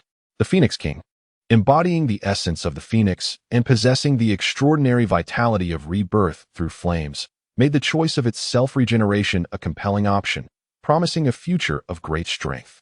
Yet, in the next moment, as he beheld the unique skill of Sacred Fire shared by both the Phoenix King and NTI, he felt a pang of reluctance. He had not chosen it previously with NTI, and this might be his last opportunity. After much deliberation, Xia Fan arrived at a decision. I choose the Phoenix King's Sacred Fire, he declared inwardly. In an instant, he felt his body undergoing a transformation, as if a fierce flame had ignited within him. This fire lay dormant, causing no discomfort, but rather enveloping him in a profound warmth. Xia Fan turned to Dream and instructed it to turn off the camera. The live broadcast has reached this point. Everything that needed to be seen has been revealed. He believes the words Temple of the Gods are now etched in the hearts of every viewer, and there is no need for him to mention it again, as doing so would only diminish its significance in their minds. Removing his mask and taking a deep breath, Xia Fan prepared to attempt the Sacred Fire. However, just as he was about to try, a memory from his childhood surfaced, a scene of a young boy by a lake, performing hand seals and breathing fire. Following this inspiration, Xia Fan mimicked the gesture, wildly gesturing with his hands before shouting, "Fire release! Great fireball technique!" With a whoosh, he expelled a torrent of blazing flames imbued with mysterious power from his mouth, replete with the essence of youthful exuberance. Dreamscape, such an odd behavior. Emperor of Flames. Why does this master always engage in actions that are difficult to comprehend? Phoenix King. Is this fellow truly the one who has subdued both Dreamscape and me? Utilizing the hand seals to unleash a breath of sacred fire. Xia Fan felt a deep sense of satisfaction as he rubbed his chest. With a flash of red light, the Phoenix King was released, his expression rife with confusion. Without waiting for telepathic communication, Xia Fan directly pointed to the Emperor of Flames and said, "Phoenix King, I know you are filled with questions. Speak with the Emperor of Flames. As your former subordinate, he will reveal the truth to you. I trust you understand he speaks nothing but honesty." The Emperor of Flames stepped forward proudly. "Master, to be fair, the Pokémon readings are quite accurate." Indeed, he was the most sincere and truthful among Pokémon. Hearing this, the Phoenix King gazed at the Emperor of Flames for a few seconds before slowly nodding in agreement. In the realm of the three legendary beasts, the Emperor of Flames was indeed known for his honesty, a remarkably straightforward individual. Before long, the Phoenix King and the Emperor of Flames were engaged in a telepathic exchange, occasionally casting astonished glances at Xia Fan. After all, there were 800 billion battleships and 200 billion affluent individuals awaiting its attention. The battleships continued to hover in the air. With a flash of white light, Xia Fan transformed into Dreamscape's form, instantly teleporting into their midst. 200 billion. Here I come. Chapter 76. Just playing around. A rush of cool water jolted Lankabai from his slumber. Groggily, his eyes first landed on a boy smiling brightly at him. To the boy's left stood the Water Lord, and to the right, the Thunder Lord, while Dreamscape floated above. "It's you," Lankabai exclaimed, immediately recognizing the boy as the mysterious figure who had previously masked his identity and seized his battleship. Lankabai scanned his surroundings, discovering many members of the Blue and White Society collapsed nearby, with only a few members of the Mutwo squad still conscious. "What about the Phoenix King?" "Of course. I have subdued it," the boy replied with a grin, shrugging nonchalantly. "You." Lankabai felt a sharp pang in his heart, realizing that all his meticulous plans had become mere garments for this boy's triumph. "Stop with the you and me. Do you remember what I said?" "What did you say?" "I want it all." Lankabai watched as the boy pulled out a mobile phone. The phone appeared somewhat familiar to Lankabai, who promptly searched through his clothing. "This phone belongs to you," he said, "and now you stand at a crossroads with only two paths to choose from. The first option is to engage in a bounty battle with me, wagering all of our respective fortunes. The second path involves me ending your life, thereby stripping you of everything and forcing you to start anew in Rui Town." The youth spread his hands mockingly. "Should you choose the first option, I may grant you a reprieve by allowing you to select one of my Pokémon as your opponent. My roster includes Mew, Ho-Oh, Entei, Raikou, and Suakun. Simply defeat one of them, and I shall transfer all my assets to you, along with this battleship." Lankabai retorted, "Is this scoundrel jesting? Is it even conceivable to face legendary Pokémon without technological assistance? You might as well admit you wish to rob me of my remaining 2 billion. "I choose the second option," he declared defiantly. "In the realm of victors and vanquished, I would rather die than allow you to lay claim to my wealth." "Are you certain?" Summerfan replied. "If you opt for the first choice, even in defeat, your Pokémon would still remain under your control." Lankabai's words took Summerfan by surprise. He had not anticipated such resolute defiance. "I am certain," Lankabai growled fiercely at Summerfan. "Come on, if you dare. Kill me. Should I so much as flinch, I'll consider myself a worthless wretch." Summerfan raised an eyebrow, ran his tongue across his lips, and rolled his neck. Finally, he clapped his hands and said expressionlessly, "Xiaohuan, since this fellow is so intent on his demise, let us grant him his wish. Transform into Jengar.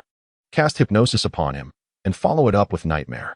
The Nightmare scenario would be set against a backdrop of a setting sun, with him suspended from a pillar, enduring endless torture day by day. Repeat this environment 10,000 times, he instructed, and once that concludes, shift to a warm life, allowing him to be reborn as an infant, growing up healthily. In his adulthood, bless him with a fulfilling marriage, children and all. However, on the day of his children's first birthday, a band of marauding brigands shall arrive, forcing him to witness the humiliation and death of his loved ones before his very eyes. This too should be repeated 10,000 times, and each time, erase his past memories to start anew. Once this heartwarming life concludes, we shall present him with another. Enough. Lon Kabai finally could not contain himself, his face pale as he interrupted Summer Fan. Did you not proclaim your intention to end my life? Why subject me to such torment? Indeed, I shall end your life. Summer Fan replied, but before I do, is it not permissible for you to experience a nightmare? The youth shrugged impassively. After all, this requires little of my time. For you, a millennium in a nightmare is but a fleeting moment for me. Lon Kabai gazed at the boy before him, who bore an uncanny resemblance to a demon. Terror etched upon his face. You, what of it? Summer Fan retorted. I simply wish to delay your demise, to let you experience a nightmare. It's merely for amusement. Lon Kabai trembled, pointing a quivering finger at the suddenly haughty Summer Fan. Why you? His chest heaved as he fought against the overwhelming frustration. You have won. Fear enveloped me, prompting my choice of the first option. My payment password is 68. Moments later, Blue Kubai capitulated, his hair visibly whitening at an alarming rate. Clearly, he had just undergone an intensely tumultuous psychological struggle. To concede outright? Xia Fan raised an eyebrow, intrigued by the challenge. Blue Kubai merely scoffed. We are all akin to black turtles submerged in murky waters, fully aware of each other's malice, regardless of whether he could triumph.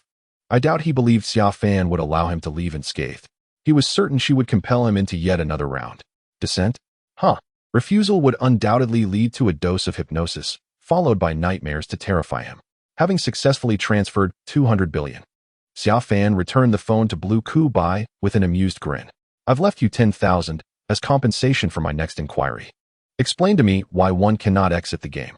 What truly transpired? Spare me the deceitful claims of ignorance. I know you possess knowledge, lest the nightmare warning befall you. Chapter 77. Zhuangzhou dreaming of a butterfly? Due to the game's emergence, players find themselves unable to exit. Blue Kubai did not evade the question and confessed candidly. Xia Fan nodded slightly. Did you already know of the game's existence? I heard from your subordinate that on the day of the game's launch, you demanded everyone to log in. Subordinate? Whom did you hear that from? Blue Kubai's tone turned irate, as if he could not tolerate betrayal. After a pause, his anger dissipated. Indeed, falling into this scoundrel's hands, no one dared to withhold the truth. Blue Kubai continued. An insider from Tianxin Technology informed me, revealing a fatal flaw in the game a day before its launch. If one wished to continue playing, they had to log in on the day of global release. Otherwise, entry would be forever barred. Then why did you proceed? Xia Fan scrutinized Blue Kubai. Furthermore, if Tianxin Technology was aware, why did they not delay the launch? But I sold the company, investing all my wealth into it. Given that, you could withdraw, couldn't you? Why would I retreat? What is so appealing in the real world? Isn't it rather delightful to indulge in the world of Pokémon? If he possessed 100 billion in reality, he would surely die laughing in his dreams. Blue Kubai continued. Moreover, what distinguishes this place from the real world? What one can enjoy there, one can also relish here. And what is unattainable there can be acquired here with sufficient wealth. At that moment, I felt a surge of anger upon hearing his words. After all, no one had ever dared to speak to me in such a manner, prompting me to secretly report him. And then, Xia Fan raised an eyebrow. Blue Kubai sighed. They ignored me, but I sensed they were aware, as I later sent someone to post again, only for it to be deleted immediately. It was the same on any platform, ultimately leading to that insider warning me that should I cause further trouble, my account would be terminated, and my funds would not be refunded. Thus, I had no choice but to let the matter rest. After hearing this, Xia Fan furrowed her brow deeply, regarding Blue Kubai with a scrutinizing gaze. Blue Kubai raised his hands. I swear by the heavens, if I deceive you, may I be struck by 5 bolts of lightning. If what this individual asserts is indeed true, then the implications of this situation are profoundly unsettling. If we are aware of this, it stands to reason that other nations are as well. Yet, the continued announcement of new developments by Divine Technology suggests either their acquiescence or that this initiative is a directive from the upper echelons of various governments. But why embark on such a course? To ensnare all players who purchase gaming pods within a virtual realm? Would this not plunge the world into chaos? Xia Fan found himself rubbing his temples, struggling to comprehend the actions of both the governments and Divine Technology. Such behavior seems utterly irrational. Is this an attempt at population control? In the next instant, Xia Fan dismissed this notion. There are far more effective means of population reduction. Those capable of affording gaming pods are certainly not the impoverished. It would be absurd to begin such measures with the middle and upper classes. If this were the case, either he had lost his sanity or the entire world had. Could it be that extraterrestrial beings are manipulating the leaders of nations, intending to immerse us all in a gaming world and seize our planet? At that moment, a female voice interrupted Xia Fan's thoughts. He looked up to see a girl in a blue and white uniform, evidently having awakened from unconsciousness and overhearing his conversation with Lan Qiubai. Impossible. Lan Qiubai immediately refuted her. Your theory cannot withstand even the slightest scrutiny. It possesses no semblance of rationality, and it is far more plausible to suggest population eradication. Xia Fan nodded in agreement with Lan Qiubai's assertion. Aliens? Nonsense. Yet, a chilling thought suddenly gripped Xia Fan's mind. If he possesses a system, then could the existence of extraterrestrials not also be conceivable? After all, if everything is absurd, what if the absurd becomes reality? What if the world before him is not merely a game, but an actual reality? Which is the true world? Zhuangzhou dreaming of a butterfly, or the butterfly dreaming of Zhuangzhou? Are both realms genuine? Goodness, can it get any more ludicrous? Chapter 78, Recruitment. Xia Fan's head throbbed intensely, a cacophony of errant thoughts swirling chaotically within. He felt that if he continued down this path of irrational speculation, he would surely spiral into madness. Shaking his head, he resolved to cast aside these thoughts and let them fade into oblivion. When the time comes, the truth will reveal itself. For now, the task at hand is to seize what must be seized and recruit those who can be recruited. The girl exclaimed. What on earth? Weren't we discussing the impossibility of quitting the game? How did the topic suddenly shift to robbery? The president. She looked anxiously at Lan Qiubai. What are you looking at him for? He has already transferred over 2 billion to me. Can he still protect you? Xia Fan glanced at Lan Qiubai. President, do show this young lady your mobile balance. Lan Qiubai, with a resigned expression, revealed his phone displaying a balance of 10,000. Do you now comprehend the gravity of your choice? Xia Fan said with a smile. If you opt for the first option and directly concede to the transfer, I might, on account of your beauty, grant you a concession. What concession? I shall leave you 100. The young woman, with a face full of melancholy, transferred 250,000 to Xia Fan. Upon receiving the funds, Xia Fan cast a glance at the ground and instructed Water Lord to awaken them all with a blast from his water gun, deeming it too troublesome to inquire individually. 1 minute later, all members of the Blue-White Society and the Dream Team regained consciousness. Xia Fan reiterated his previous statements, proposing an exhilarating bounty battle against him. Initially, some contemplated resistance, but upon witnessing that Blue and White had only a mere 10,000 left from their 200 billion, they promptly complied and began transferring funds one by one. When one member of the Dream Team approached Xia Fan for a transfer, he was halted by Xia Fan's inquiry. By the way, how did your Dream Team acquire so many legendary birds? The man, visibly anxious, replied. We discovered the clan of the legendary birds and captured them all, but the ones we brought this time are devoid of divine attributes. Xia Fan raised an eyebrow. Did you manage to seize any that possess divine attributes? The man shook his head, stating that they had only captured molters, while Articuno and Zapdos were still under deliberation. Nodding, Xia Fan continued. Since you were called the Dream Team, have you located the position of the dream? The man broke into a cold sweat, stammering that they had heard it was found, but he was unaware of the specifics. He only knew that all their current efforts were aimed at preparing for the capture of the dream. Observing the discomfort of the other Dream Team members, Xia Fan deduced that the man was likely telling the truth. An hour later, all transfers were completed. Xia Fan clapped his hands, declaring, Now that you've all sent your money, I present you with 2 choices. First, join my divine hall and serve us. Second, pack up and leave. Living as an ordinary Pokémon trainer in this world.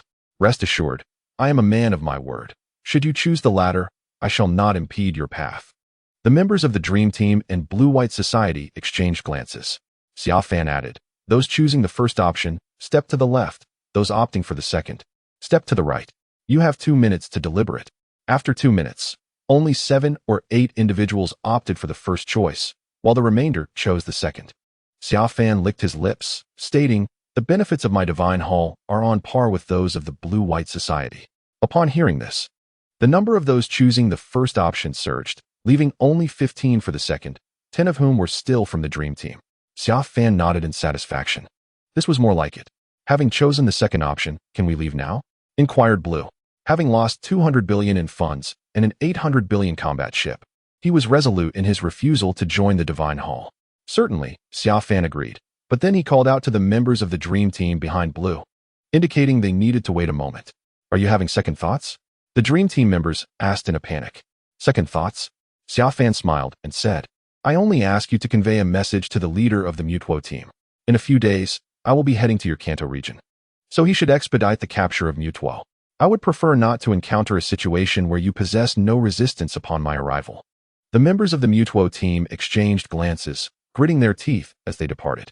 Watching their retreating figures, Xia Fan leaned towards Suakun and whispered, silently follow them. Once I have arranged everything, I will promptly head to the Kanto region to meet you. Upon hearing this, Suakun left the battleship. Meanwhile, Xia Fan began assigning tasks to the members of the Blue-White Society who had opted to join the Hall of Gods, instructing them to seek out additional members.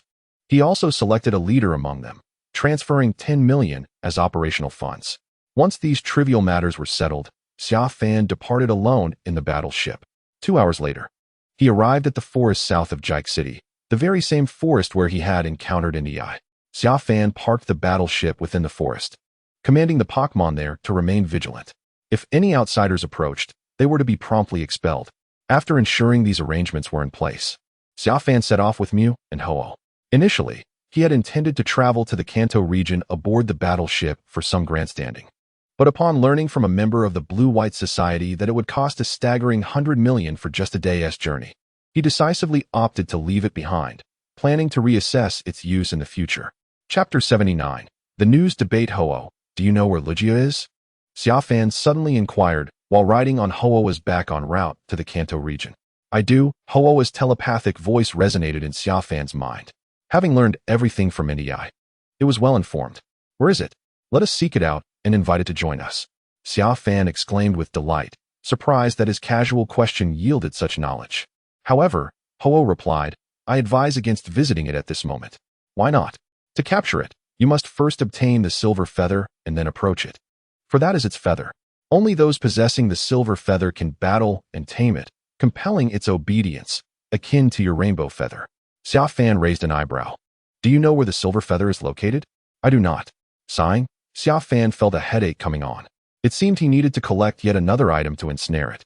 However, I have an idea of who might possess it. Xia Fan interjected. Must you always take your time to reveal everything? Who could possibly have it? The legendary birds, Moltres, Articuno, and Zapdos. Indeed, Ho-Oh nodded gracefully. But I refer to the 3 birds who possess divine status, akin to Entei, Raikou, and Suakun beneath me. If Lugia values them, it is likely to bestow one of them a silver feather. Xia Fan pondered, biting his lip. He recalled that the Mutuo team had claimed to have captured a divine Moltres, while plans were still afoot regarding Articuno and Zapdos. I hope it is not with Moltres. If it is, I will have to apologize to the Mutuo team in advance, Xia Fan mumbled. Gently patting the wings of the Phoenix King, I urged it to hasten its flight. 2 hours later, Xia Fan arrived in the city of Qianhong in the Kanto region. Phoenix King, how much longer until you and Suijun reach Kanto? He murmured softly, clutching a Pokeball. Perhaps another 4 or 5 hours. Came the telepathic response from the Phoenix King resonating in Xia Fan's mind. Such a long wait. Xia Fan scratched his head in frustration. With no other option, he decided to land in Qianhong and await their arrival. In that case, let us find a place to indulge in a hearty meal, he declared as he stepped out from the thicket, retrieving another Pokeball. Xiaohuan, what would you like to eat? I promised you a feast. And now I shall fulfill that promise. With a flash of red light, a Pikachu appeared on Xia Fan's shoulder, and a telepathic message echoed in his mind. Let us take a look around. Pikachu swallowed hard, directing their path from its perch. Xia Fan smiled, accepting the guidance, and began to wander the bustling streets of Qianhong. With the plethora of delectable offerings in the Kanto region, it took them an entire hour to finally settle on an old restaurant with a queue stretching 10 meters long. What a wait, Xia Fan lamented, clutching his stomach. Alas, one must pamper their Pokémon. To pass the time during the tedious wait, Xia Fan took out his phone to scroll through the news. Before long, he stumbled upon headlines featuring himself. Mythical Beast Man spotted in Chengdu, Chengdu's largest underground organization. The Blue-White Society, captured by Mythical Beast Man, the legendary Pokémon, Phoenix King, tamed by mythical beastman. And exploring the uncontrollable legendary Pokémon, the strongest is not the Phoenix King. A plethora of such headlines flooded the news, all of which trended, drawing a continuous stream of discussion among netizens. At first, Xia Fan assumed only the people of Chengdu were engaged in the chatter. However, while waiting in line, he overheard several young individuals animatedly discussing him.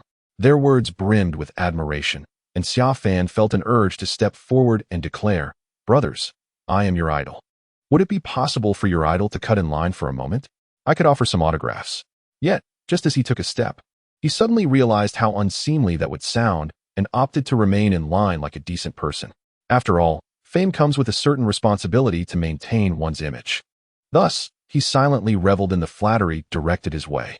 After an hour of waiting, Xia Fan finally entered the restaurant. On the screen within, footage of a fierce battle between Dream and the Phoenix King played, while the patrons fervently discussed the mythical beast man guided by a waiter.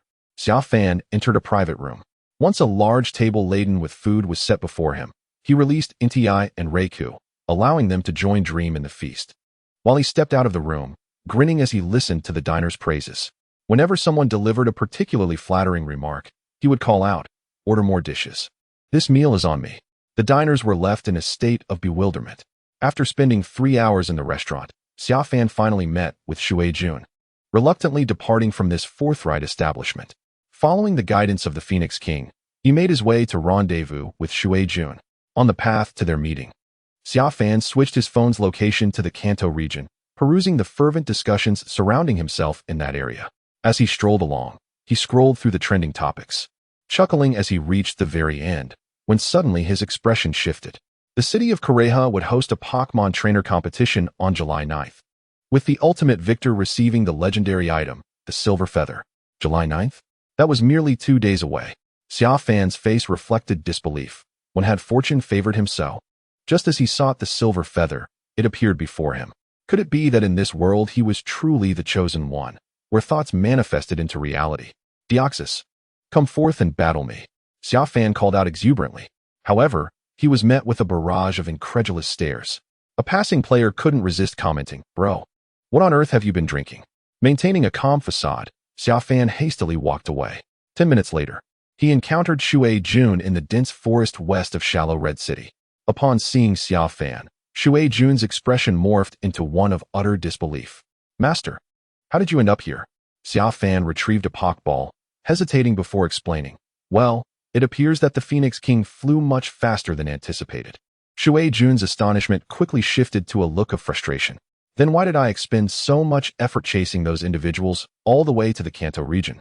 "Don't be like that. It wasn't a complete waste of your time," Xia Fan replied apologetically, gently patting Shui Jun.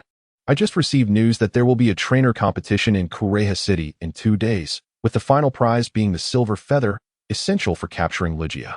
I need to get there, so I must ask you to closely track those individuals. But rest assured, when we meet next time, I shall treat you to a grand feast. Sorry, unlike my predecessor Mew, I have no fondness for human food."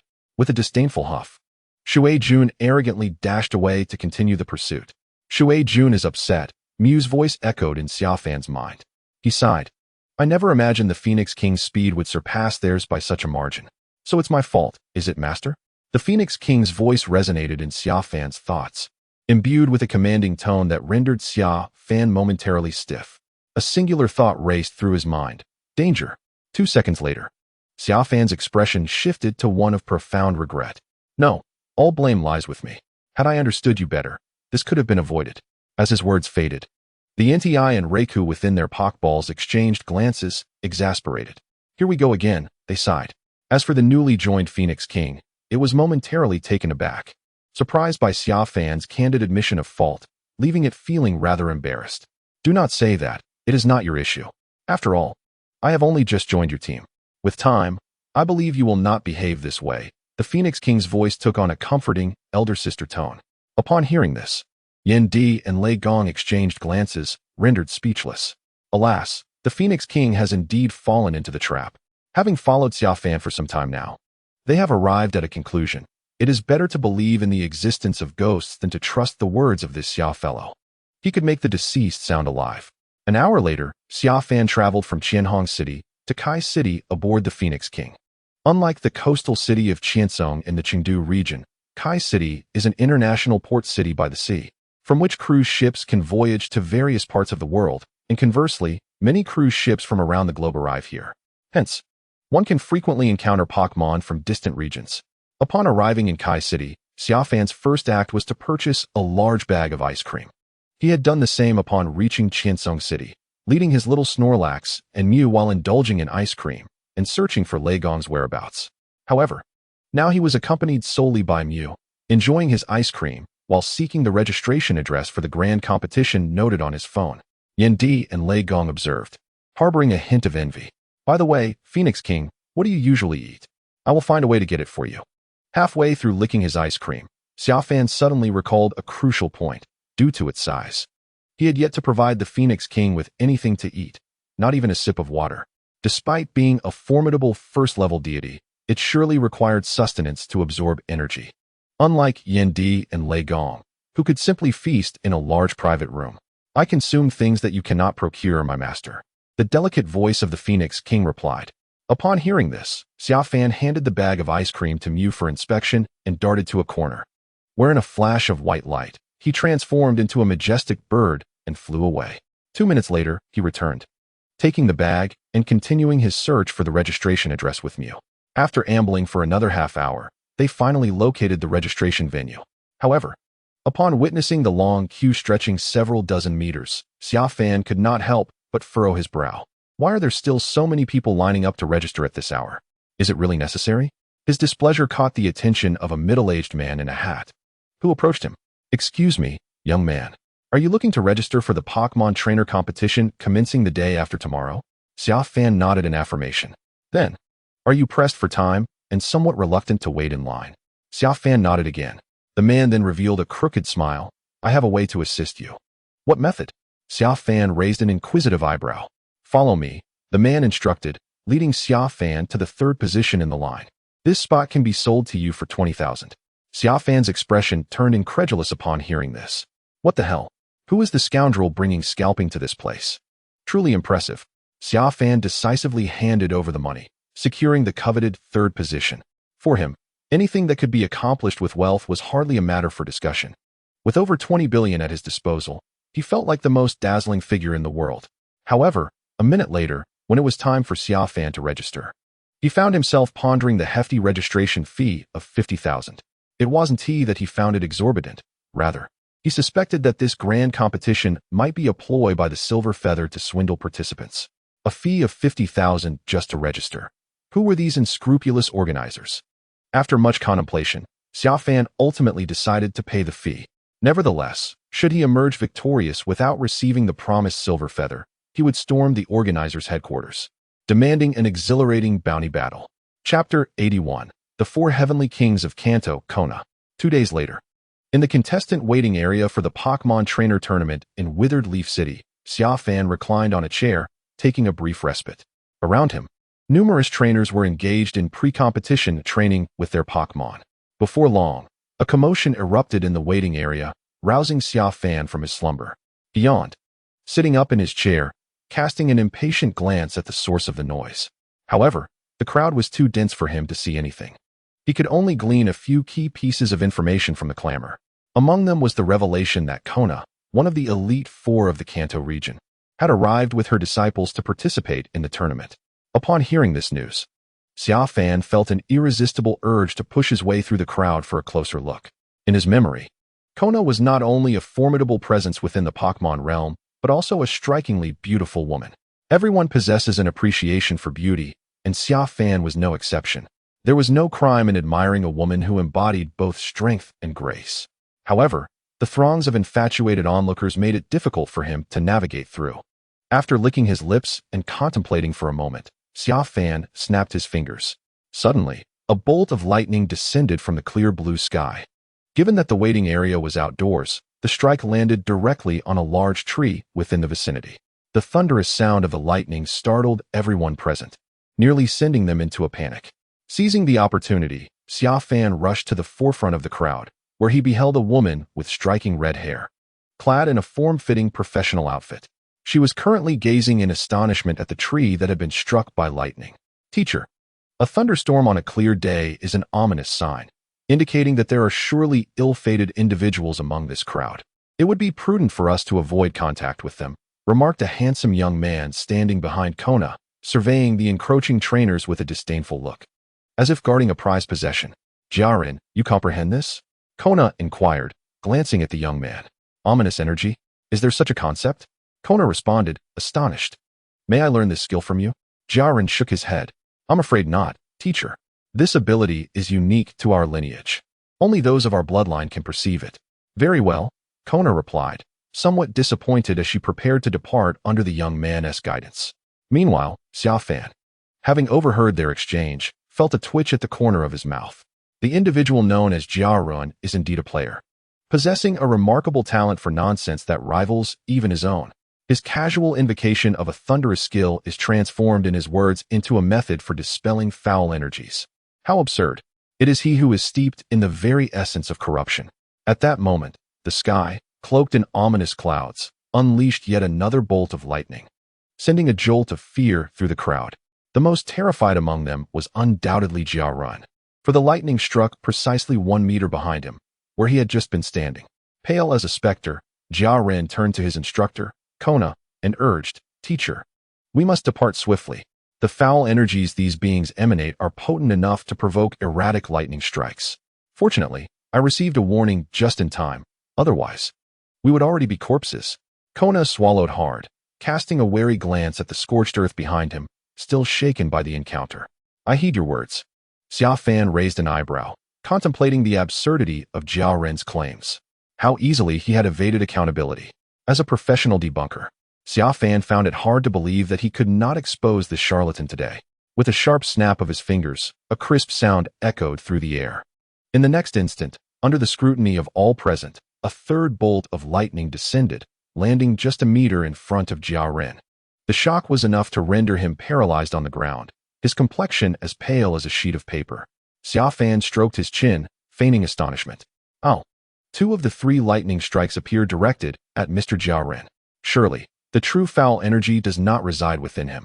The others, who harbored disdain for Jiaren, quickly voiced their agreement, proclaiming that the genuine maleficence emanated from him.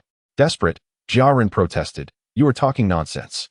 How could I possibly summon lightning after spending so much time with the teacher? Clearly, it is your presence that has incited this. As the thunder struck the moment we arrived, the trainers fell silent, momentarily stumped by his rebuttal. Xia Fan, stroking his chin once more, remarked, It stands to reason that the foul energies surrounding you have only now intensified, resulting in this targeting. Otherwise, why would the lightning strike you alone? Indeed, that must be the case. The trainers chimed in, their eyes alight with newfound understanding. You are mistaken. 2 out of 3 strikes do not constitute targeting me. It is obvious that your foul energies are overwhelming, leaving the lightning confused as to whom it should strike. I am merely an unfortunate victim. Jiaren glared at Xia Fan, indignant. And you should cease spreading such deceptive tales. No sooner had he spoken than a 4th bolt descended, grazing past Jiaren's ear and leaving him in a daze, ringing in his ears. Xia Fan commented, 3 consecutive strikes suggest that the probability of being an unintended target is rather high. The surrounding trainers erupted into laughter, mocking Jiaren for his stubborn denial, insisting that the true harbinger of misfortune was indeed him. In a fit of urgency, Kona summoned his Pokémon, Ms. Mimikyu. Just then, a 5th bolt of lightning struck. This time, it bore down directly upon Jiaren's head. Fortunately, Kona managed to direct Ms. Mimikyu to shield him in the nick of time. Xia Fan inquired with a smirk, So, Mr. Jiaren, do you have any further remarks to make? Jiaren's complexion was pale as he gazed skyward, resolutely refusing to yield. Before he could utter a single word, Kina decisively commanded Sister Mijuan to seal his lips with her psychic powers, subsequently escorting him away. Chapter 82, A Journey Through 3. Kina departed, taking Jiaren along with her. As he watched their retreating figures, Xia Fan felt a stir of unease within him. It seemed that the allure of the silver feather was indeed extraordinary. Kina, recognized as one of the 4 most formidable trainers in the Kanto region, wielded considerable influence there. Her involvement in the competition indicated that formidable challengers would gather, making victory a formidable challenge. Of course, aside from her. Half an hour later, the large screen and the announcement system in the waiting area activated simultaneously, signaling the imminent commencement of the tournament and outlining its structure. This competition featured a total of 128 contestants, randomly paired by computer for head-to-head battles over 5 days. The progression format was as follows: 128 to 64, 64 to 32, 32 to 16, and finally, the top 8 would compete on the final day to determine the ultimate victor. Once the tournament structure was presented, the large screen began to randomly select contestants for the first round of matches. With 4 battle arenas available, it wasn't long before 8 competitors' avatars appeared on the screen, each accompanied by their contestant numbers.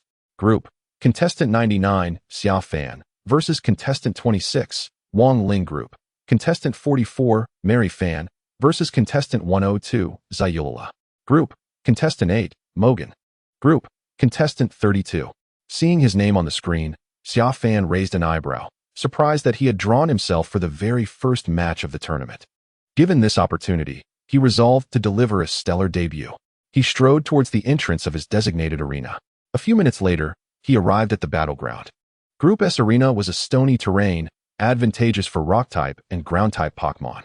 Please release your first Pokémon. The host's voice resonated through the speakers. The outcome of the match would hinge upon the performance of 3 Pokémon from each contender. Come forth, Venusaur. The opponent, a striking young lady, immediately unleashed her strongest Pokémon. In response, Xia Fan smirked and tossed out his own Pokeball. Come forth, Alakazam. A brilliant flash of red light revealed Alakazam in all its glory. This had been his premeditated strategy, to secure a swift and decisive victory. He would allow his Mew to transform into the Psychic-type Alakazam, thereby enabling the display of its formidable psychic abilities without reservation.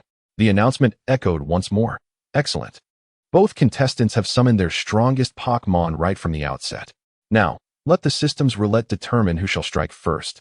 In formal competitions, the initiative in Pokémon battles is dictated by the tournament's system roulette, which determines the order of attack based on its final resting position. As the roulette spun, it ultimately came to a halt in favor of the girl. With excitement, she clenched her fists and shouted, "Venusaur, use Leaf Blade." A cry reverberated through the air as a multitude of sharp leaves erupted from the back of the Bulbasaur, hurtling towards Alakazam. Summer Fan stood with arms crossed, exuding an air of confidence as he calmly commanded, "Alakazam, teleport and unleash your psychic blades." In an instant, Alakazam vanished from sight. The girl and Bulbasaur glanced around frantically in search of Alakazam. However, as she turned her head, her eyes widened in shock at the sight of a colossal heart-shaped blade materializing in midair. It appeared as if an invisible bowstring had drawn it taut. And before she could issue a warning to evade, it was already released. The blade struck Bulbasaur squarely against the wall, rendering it utterly incapacitated. The girl was momentarily stunned. It had hardly been 5 seconds since the battle began, and her strongest Pokémon had already been eliminated. She had envisioned a triumphant display, perhaps even a clean sweep of 3 opponents, yet now it seemed she herself was on the verge of being swept aside. Taking a deep breath, she steeled herself, reminding herself that there were no invincible Pokémon, only the might of a skilled trainer. If she commanded wisely, victory was still within reach. Come forth, Pikachu. Yet, 3 seconds later, the announcer's voice crackled with excitement. Unbelievable. Alakazam has used a single psychic strike to incapacitate the freshly summoned Pikachu. Our contestant Wang Ling is now left with only 1 Pokémon. Let us all hope she does not become the first trainer in history to be swept in under 10 seconds. A reminder echoed through the arena. Earlier, we noted that Bulbasaur was defeated in just 398 seconds, while Pikachu fell in 265 seconds. Should Alakazam manage to eliminate its opponent with a time of 337 seconds or less, it would achieve a feat never witnessed in competitive history. As these words lingered in the air, the audience erupted into fervor. The announcer, adept at stirring excitement, had awakened the crowd's awareness of the unfolding spectacle. A sweep in under 10 seconds would indeed be nothing short of miraculous. Summer fans stood in astonishment. Had the announcer not mentioned it, he might not have realized the significance. If Alakazam were to pull off such a feat, it would render the opening match a grand display. On the opposite side, the girl's face turned a deep shade of purple upon hearing the announcement. If this were to come to pass, the boy opposite her would achieve a miracle, and she would become the subject of ridicule. After a moment of hesitation, she raised her hand and declared, "I concede." With that, she covered her face and fled the scene, hoping to avoid becoming a mere stepping stone to someone else's glory. Chapter 83, The Elite Four. Once the girl conceded, murmurs of disappointment swept through the audience. What might have been a momentous occasion was lost. Since contestant Wang Ling has chosen to forfeit, let us congratulate contestant Summer Fan for advancing to the next round. The announcer sighed, lamenting the missed opportunity to witness a miracle. Among them, the only one who bears no significant regrets is Xia Fan. If this match does not succeed, there will always be another opportunity. With the fantastical transformations of Hudi, he is confident that no one can withstand such formidable abilities, except, of course, for the malevolent Pokémon. They had just witnessed the recent battle on the grand screen, leaving them in awe of Hudi's prowess. While other groups had yet to conclude a single Pokémon battle, this individual had already triumphed, demonstrating a terrifying strength. However, dissenting opinions existed. For instance, "Humph, you only pick on those of lesser strength. If you encounter someone stronger, you're surely doomed." Jia Ren, with a sarcastic tone, passed by Xia Fan. He was set to compete in the second round after Xia Fan's departure. "Oh, let us hope this filthy little brat can surpass me. Just don't get struck by lightning mid-match, or you'll achieve a legendary spectacle in the arena," Xia Fan retorted, unwilling to be outdone. In the realm of verbal sparring and deception, he had no fear. "You." Jia Ren halted, irked by the earlier lightning strike, and turned to argue with Xia Fan. However, as he prepared to unleash his retort, ominous thunder rumbled from above, causing him to swallow his words. He settled for a parting threat. "Don't let me encounter you in the competition, or I will certainly make you aware of the disparity in our strengths." Before hastily entering the competition venue, Xia Fan scoffed and turned away. With the competition behind him, he decided to treat Dream to a delightful meal. "Miss Gulijia, may I see the registered identity information of that individual?" In a VIP room within the waiting area, Kuna gazed through the glass at the receding figure of Xia Fan. She had witnessed the exchange between Jia Ren and Xia Fan, but what puzzled her was the thunder that had just sounded. Her intuition suggested that the young boy might be linked to the mysterious bolts, as they seemed to strike in accordance with his will, timing their descent during his verbal sparring with Jia Ren. "What is the matter, Sister Kana?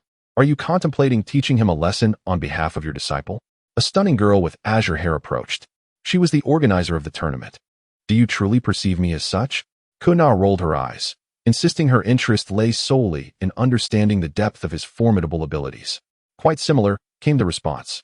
In the room, aside from Gulijia and Kuna, 3 others were present: a young man with crimson hair, a burly man bare-chested, and an elderly woman dressed as a witch, wielding a cane. They were the other 3 kings aside from Kuna. As Gulijia delved into Xia Fan's background, the red-haired youth approached Kuna, inquiring, "Are you doubting that boy is part of the Mutuo team?" "I do.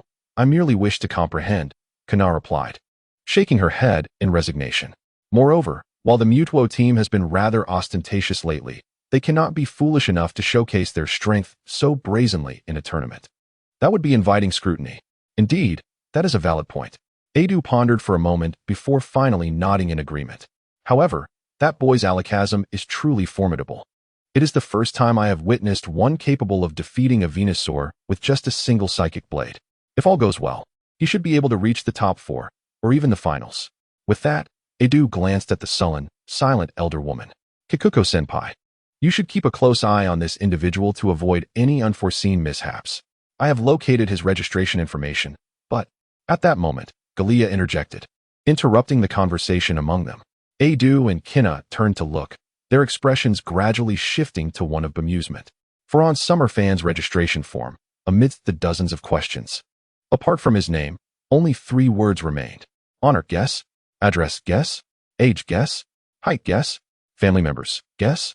Oh, and the only discrepancies were in the gender and message sections. Gender: if you're not blind, you'll see whether I am male or female when the time comes. Competition message: is this a census or a registration? It's free to register, but why so many questions? The registration fee is 50,000. Why all this nonsense? Whoever crafted this form should perhaps seek medical attention. Upon reviewing the information, Adu and Kina simultaneously turned to the elderly woman seated nearby. Noticing their gaze, she furrowed her brows and approached the computer. In a short while, her expression darkened. Adu chuckled, with such an unusual completion of the form. It seems this boy is most likely not from Team Mutuo. By the way, Kinna, let us go watch your disciple compete on site. Kinna awkwardly nodded in agreement. Before long, the room was left with only the elderly woman. She stared at the computer, striking her cane heavily against the ground. You little rascal, just you wait. Chapter 84, The Eye of Miracles. The next day, at the venue for the 64-32 elimination round, the system once again drew Summer Fan. This time, the battleground was a thicket favorable for grass and bug-type Pokémon. His opponent was a young man named Xia Fan, number 50. May both participants release their first Pokémon.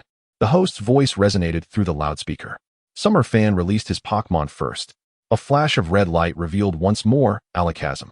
As Alakazam took the stage, the audience erupted in excitement, chanting, 10 seconds to sweep 3. 10 seconds to sweep 3. Evidently, their memories of yesterday's performance were still fresh. However, this cheer quickly faded, replaced by exclamations of regret. For Summer Fan's opponent had summoned an Absol, known as the Disaster Pokémon. As a dark type, Absol was immune to psychic type moves, rendering it a natural counter to Alakazam. Even the host in the broadcast booth lamented the unfortunate turn of events, having hoped to stir the audience's emotions with this match, only to realize it would not be feasible. The system's roulette spun and ultimately landed on Summer Fan's icon, granting him the first move in this duel. Absol remained still and let it strike. As the battle commenced, it was evident that Xia Fan had taken the initiative, while a confident young man named Yashan, arms crossed, commanded his Pokémon with an air of superiority, seemingly intent on overshadowing Xia Fan. The strikingly handsome Absol, known as Abo, shook its head, eliciting a chorus of delighted screams from admirers, revealing that it had been underestimated. A smile crept across Xia Fan's lips as he observed the self-assured expression of his opponent. Calmly, he remarked, Hoodie, since this fellow wishes to stand there and invite our strikes, let us oblige him. He then commanded the release of Miracle Eye, linking it to his psychic powers. In an instant, Hoodie's eyes manifested 2 transparent rune discs, through which it swiftly analyzed the psychic waveforms, ensuring they would not be negated by dark-type defenses. Following Xia Fan's directive, Hoodie waved its hands, unleashing a powerful and intangible psychic force through the spoon it held. Abo, sensing the oncoming wave of psychic energy, puffed up its chest defiantly, exuding an attitude of indifference, clearly unafraid of the attack. Yet, in the next moment, the formidable psychic force penetrated its defensive fur and skin, delivering a devastating blow. Abo was struck down. How is this possible? My Abo is a dark type. How could it be harmed by a psychic attack? Yashan exclaimed, his eyes wide with disbelief. Just then, the announcer's excited voice echoed through the arena. It's Miracle Eye. This Hoodie has utilized Miracle Eye to bypass the natural defenses of dark types against psychic attacks. Everyone, look at the big screen. The audience erupted in astonishment, rising to their feet and chanting the slogan, 10 seconds to pierce through 3. 10 seconds to pierce through 3. The announcer's enthusiasm was rekindled. Dear audience, we calculated the time backstage. Hoodie took only 35 seconds to eliminate Abo, leaving 56. 5 seconds to achieve the challenge of 10 seconds to pierce through 3. Yashan, please release your second Pokémon. Upon hearing this, Yashan felt the weight of everyone's eager gazes upon him.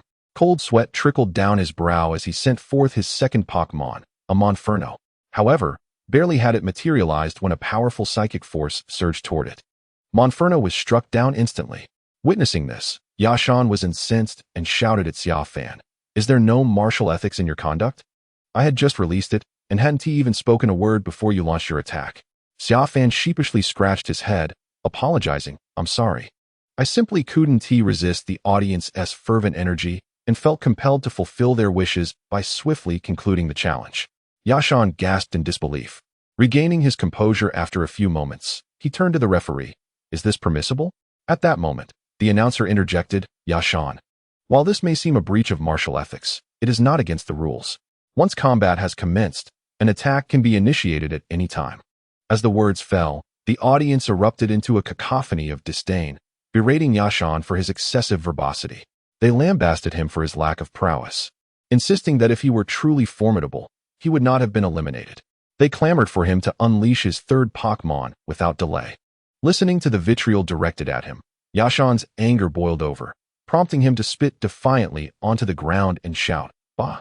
You think you can ride on my name to achieve a miraculous feat of defeating 3 in 10 seconds? Dream on." I refuse to comply. Referee, I concede. Chapter 85. Strategies foster growth, yet cannot conquer all. Xia Fan descended from the stage, muttering curses under his breath. His concession meant that Xia Fan's challenge of defeating 3 Pokémon in 10 seconds remained unfulfilled, leaving the majority of the audience with a sense of regret and disappointment. Amidst the crowd, both men and women appeared to be longtime acquaintances. You witnessed the match, did you not? That Xia Fan is bound to be a formidable rival for us in our quest for the Silver Feather. His alakazam is truly terrifying, Xia Fan expressed, leading them to a secluded corner. A bronze-skinned youth concurred, "You are absolutely right. Moreover, the most crucial aspect is that he has only deployed his alakazam thus far. We are yet to discover the identities of his other 2 Pokémon. If we encounter him in the upcoming rounds, it could spell trouble for us." A girl clad in a lace skirt chimed in. "Do you suppose he might be a lackey sent by the Elite Four to ensure the Silver Feather falls into their hands?" Her words plunged the surrounding trainers into deep contemplation. A young man dressed in a white short-sleeved shirt frowned and remarked, "If that is the case, it would indeed be problematic. His other 2 Pokémon must also be formidable. Should we devise a strategy to ascertain his true capabilities? You all are making a mountain out of a molehill. Is it truly necessary to react this way?" interjected a youth who had been absorbed in his phone. "It is still only the second day of the competition. Encountering a strong opponent should not induce such fear. Can we not wait another day? Who knows? Perhaps tomorrow Xia Fan will be eliminated in the round of 32. And let us not forget, Jiegeng, the disciple of Kina, is also competing. If one is to be wary of a lackey from the Elite Four, it should be him. Should another powerful contender emerge, will you then claim that he too is a pawn of the Elite Four?" The young man's words silenced the others, prompting a period of reflection. After a moment, the bronze-skinned youth declared, "Let us wait a day and observe Xia Fan's performance tomorrow before deciding whether we need to probe further." On the 3rd day, at the arena for the round of 32, Xia Fan once again stepped onto the battlefield. Before the announcer had a chance to speak, the audience erupted in a thunderous chant of 3 in 10 seconds. 3 in 10 seconds. Among them were many who had witnessed Xia Fan's prowess on television over the past 2 days and were eager to witness whether a miracle could indeed unfold. "Let both competitors release their first Pokémon," the announcer proclaimed. Xia Fan once again summoned his alakazam. Opposite him stood a middle-aged man, who, upon witnessing Xia Fan's utterance, revealed a cold smirk and bellowed, "Let the infamous reputation of your hoodie meet its end in this battle."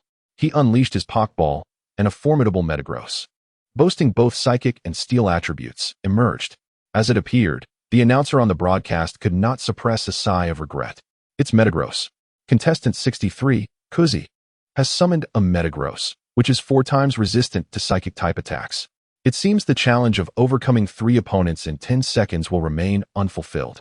As his words echoed, the system's roulette began to spin, landing once again on Xia Fan's icon, granting him the privilege of the first strike. Xia Fan called out to Kuzi, "Hey, since you shouted with such confidence, do you dare to stand there and receive my attack without using any skills to defend yourself? Are you trying to provoke me?" Kuzi, a man seasoned by experience, immediately recognized Xia Fan's taunt. Xia Fan chuckled, adopting an innocent demeanor. "That is not entirely incorrect. Your Pokémon is Metagross, with its steel body able to mitigate psychic-type damage by 4-fold. If I wish to accomplish the challenge of defeating 3 in 10 seconds, I must attempt this. Here's the deal. If I fail, I shall concede defeat for my hoodie and switch to another Pokémon to spare everyone's time." Kuzi was tempted. A single hit could eliminate that hoodie, making it a risk-free transaction. His Metagross was indeed resistant to psychic attacks, rendering them mere tickles, incapable of delivering a knockout blow. Moments later, Kuzi waved his hand decisively. "Metagross, just stand there and take the attack from that hoodie without retaliating." The Metagross, using telekinesis, gracefully descended to the ground upon hearing its master's command. Xia Fan's lips curled into a smile. He relished the notion of outsmarting someone who believed they had the upper hand. Hoodie, in an instant, teleported above the Metagross. Kuzi laughed heartily. "Hey, do you really think attacking from above with psychic abilities will amplify the damage? How absurd." However, his laughter was short-lived, as a second command rang out from the opposite side. "Shadow Ball." As the command was given, a dark, enormous sphere of energy rapidly coalesced in front of Hoodie. Upon witnessing this energy sphere, Kuzi was momentarily taken aback. The pitch-black orb swiftly enveloped his Metagross. 3 seconds later, the energy dissipated, and Metagross was down for the count. The announcer's voice erupted once more with fervor, Shadow Ball. An astonishing ghost-type move that inflicts double damage on Metagross. Unbelievable. This Hoodie has even mastered Shadow Ball. Has it truly overcome all its weaknesses? Regrettably, I have just received news from the backstage that Hoodie took a total of 645 seconds to eliminate the formidable Metagross, leaving only 355 seconds for the remaining time. If the subsequent encounters do not result in swift eliminations of his opponents, the challenge may very well end in failure. In stark contrast to the excitement of the host and the audience, Kuzi's expression as he glanced at Xia Fan was one of sheer frustration, nearly to the point of bloodshed. He began to comprehend why the opponent would prefer that he refrain from using defensive skills. It was evidently to prevent him from commanding Metagross to guard against the Shadow Ball upon its appearance. Such a lack of sportsmanship. Youngsters these days have no respect for the rules of engagement. Must he resort to such underhanded tactics to secure a rapid succession of victories? Taking a deep breath to suppress his rising anger, Kuzi decided to release his second Pokémon with a spirit of experimentation. It was a Nidoqueen, wholly vulnerable to psychic attacks. As expected, upon its release, it was promptly annihilated by Hoodie's psychic assault, guided by the unscrupulous Xia Fan. The announcer excitedly proclaimed that Hoodie had accomplished this feat in a mere second, with 255 seconds still remaining, presenting a glimmer of hope for achieving the elusive 10-second triple knockout. Upon hearing this, much like yesterday's Yashan, Kuzi raised his hand without hesitation and shouted, "Referee, I concede." Chapter 86, A Series of Deceptions. In the waiting area, all the competitors observing Xia Fan's match could not help but gasp in awe, silently wishing not to face him in the next round. Their concern was not merely about winning, but rather the daunting possibility of being subjected to a humiliating 10-second triple knockout. Having reached the top 16, the likelihood of encountering him in the next round was high, and they felt compelled to ascertain the depths of his true power. Should they ultimately fail to secure the silver feather due to his prowess, it would be difficult to explain to their leader, who had lent them powerful Pokémon. In a corner of the waiting area, Yashan and his companions reconvened after the match. The bronze-skinned youth remarked, "Xiaozhu, you are quite lovely. Once he finishes his match, approach him and try to extract information. Regardless of the method, we must uncover which Pokémon he intends to use in this tournament, and what hidden cards that Hoodie may possess." "Understood. I'll go right away," responded the girl named Xiaozhu with a nod. The bronze-skinned youth added, "Additionally, it is crucial to determine whether he is a hired hand of the Elite Four." "He's coming out. Xiaozhu, hurry," Yashan suddenly called out. Everyone turned to see a young man emerging from the passageway. The girl composed herself, took a deep breath, and proceeded toward him. However, just as she took her first step, a strikingly beautiful woman with red hair appeared beside the young man, engaging him in conversation. The young man then followed her away. Witnessing this scene, Yashan slammed his hand down in frustration. "It's confirmed. That kid is definitely associated with the Elite Four. He just walked off with that flashy woman. If you claim he isn't one of their hired hands, I simply cannot believe it." The bronze-skinned youth, his expression stoic, nodded affirmatively. "In that case, we must first ascertain the strength of that individual and devise a strategy to counter it. My esteemed kings, I assure you, should I deceive you, may the heavens strike me down." Within the opulent private room of the waiting area, Xia Fan, his face flushed, gazed at the four kings from Kanto. With a wine glass in his left hand and his right hand raised to the sky, he conveyed a fervent assurance of his honesty. As his words fell, he staggered and collapsed to the ground, succumbing to slumber. Upon his descent, the four kings exchanged knowing smiles, raised their glasses in a toast, and downed their drinks in unison before gradually departing. After emerging from the competition corridor, Xia Fan was approached by Kona, the Ice-type king, who expressed a desire to converse and forge a friendship. He did not decline and followed Kona into the room, only to discover that the other three kings were also present. Their warm reception was overwhelming, showering him with compliments and lavish hospitality, leaving him bewildered as to whether they were the kings or he himself was the one of significance. However, once the flattery subsided, Xia Fan realized their true intentions. Their subsequent inquiries were laced with subtle probing, asking whether he possessed any other unique Pokémon besides Hoodie, the nature of his strength, and if he would be interested in an exhilarating battle with the four kings. Understanding their motives, Xia Fan swiftly deduced that these individuals did not wish for him to triumph and claim the silver feather. With this revelation, he adeptly shifted into performance mode, feigning inebriation as he divulged everything they sought to know. He revealed that aside from Hoodie, he had two additional Pokémon, Eevee and Butterfree, ready for battle. Confident in Hoodie's unparalleled prowess, he believed that it alone could lead him to victory. The kings expressed skepticism, leading to the earlier scene where he boldly declared, "If I have deceived you, may the heavens strike me down." He then fell to the ground, drifting into a deep sleep. After lying there for 5 minutes, amidst the silence of the room, Xia Fan slowly opened his eyes, a playful smirk crossing his face as he turned to the door. "Oh, you wish to extract more from me?" he mused. "If I do not leave you all befuddled, then I am not Xia Fan." Drawing upon his thespian skills, he lay on the floor for an additional hour before finally rising, resembling someone who had just awakened from a drunken stupor. Clutching his head, he opened the door and departed the waiting room under the watchful eyes of numerous contestants. Yet, as he stepped out, a pure and charming young woman suddenly obstructed his path, her face alight with admiration as she requested his autograph and a photograph. Xia Fan, without hesitation, obliged. During the moment of signing autographs and taking photos, the girl began to subtly probe him, inquiring about which Pokémon could assist him should he face defeat at the hands of Hoodie. The performance mode was activated once more, as he relayed the information regarding the Elite Four to her.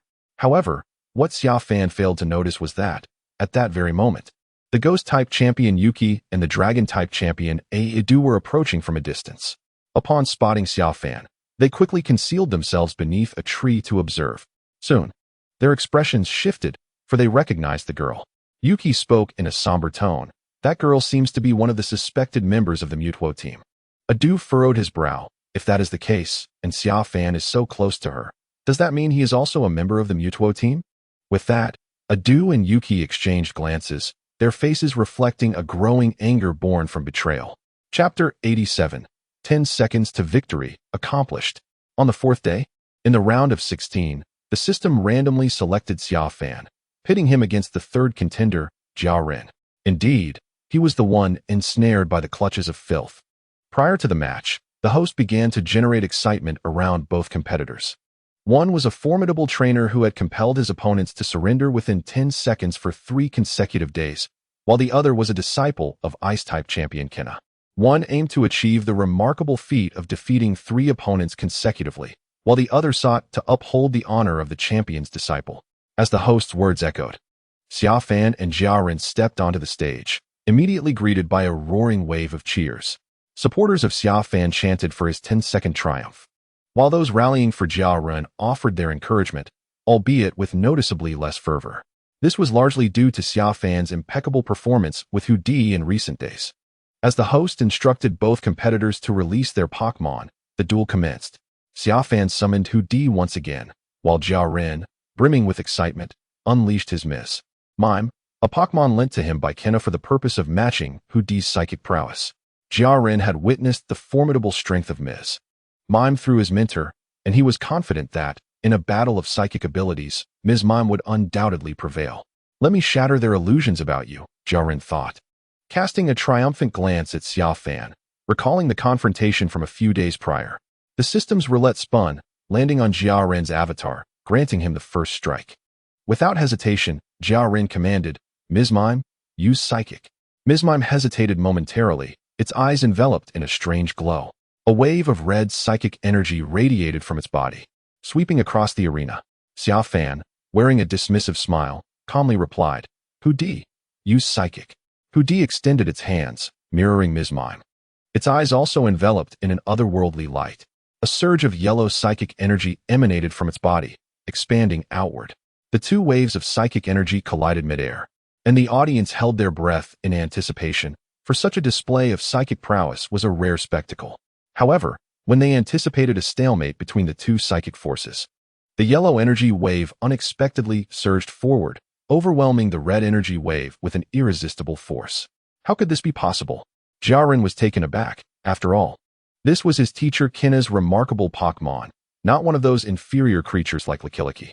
How could it be so easily overpowered by alakazam in a psychic duel? Jiaren shouted, "Lickilicky, give it everything you've got." At this moment, Lickilicky, exerting all her strength in the psychic confrontation, was drenched in cold sweat. Unable to comprehend how she was being crushed by the opposing Alakazam's overwhelming psychic prowess. With a resonant hum, the yellow energy wave enveloped all the red waves, encasing Lickilicky within. Under the influence of this formidable psychic force, Lickiliky's body twisted like malleable clay, and then she was forcefully slammed against the arena wall, creating a sizable dent. Nevertheless, as a psychic-type Pokémon, Lickilicky possessed inherent resistance to psychic abilities. Thus, the intensity of the psychic assault did not render her incapable of fighting. However, Xia Fan had no intention of granting Lickilicky a moment's respite. The instant the psychic onslaught concluded, he decisively commanded, "Teleport. Connect to Shadow Ball." In an instant, Alakazam vanished from its original position, only to reappear before Lickilicky, still trapped in the wall, with a dark energy sphere coalescing at its chest. Jiaren gasped in horror, "Lickilicky, quickly defend yourself." But before Lickilicky could react, the energy sphere enveloped her, and then, down goes Lickilicky. The announcer's excited voice resonated once more. "Let us congratulate contestant Xia Fan, number 99, for securing the first victory. This match has been truly exhilarating. Who would have thought that Alakazam could display such dominance in a psychic showdown against Lickilicky? Is there no Pokémon capable of standing toe-to-toe with it, or even defeating it? By the way, a quick announcement from the back. The timing for this match was just calculated. Lickilicky took 765 seconds from attack to defeat. This means that for Alakazam to challenge the feat of defeating 3 Pokémon in 10 seconds, only 235 seconds remain. In other words, he must eliminate the next 2 Pokémon in 1 second each. Do you think this is achievable? Wait a moment. Announcer, your statement has a flaw. As soon as the announcer finished speaking, Xia Fan abruptly raised his hand and shouted into the microphone. What flaw? The announcer inquired, puzzled. Xia Fan spread his arms wide, adopting a flamboyant tone, yet his expression bore a hint of resignation. I believe I can accomplish it, but I fear that the next Pokémon from my opponent will, like my previous challengers, concede out of fear of my overwhelming strength. Afterward, Xia Fan murmured to himself, "There's no helping it. I am simply too strong. And they are too weak. They do not wish to be stepping stones for my 10-second trifecta and suffer the humiliation of defeat. Sigh, I understand. But is it truly acceptable to concede so cowardly? Is it true that Ice-type Master Kinna and his disciples are also those who fear the strong and bully the weak?" This murmuring, although quiet, reached the ears of the referee standing outside the arena, as Xia Fan spoke into the microphone. Though his voice was soft, the microphone amplified it, allowing all to hear his words distinctly. Everyone was momentarily captivated by Xia Fan's audacious maneuver and his provocative words. It was akin to pushing Jiaren into the flames.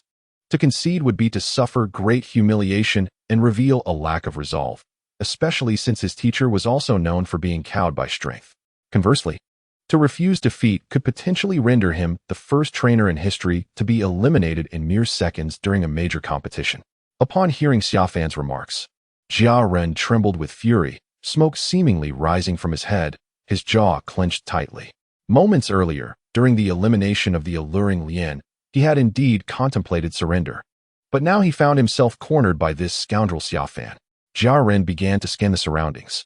Soon, he spotted his teacher, Kinna, rushing to the front of the audience, signaling him with unmistakable gestures, "Do not concede." Clearly, Kinna did not wish to bear the stigma of being someone who only preyed on the weak. Thus, Jiaren was left with no choice but to endure. A few seconds later, gritting his teeth, he forced a smile and addressed Xia Fan. "Rest assured, how could I possibly concede?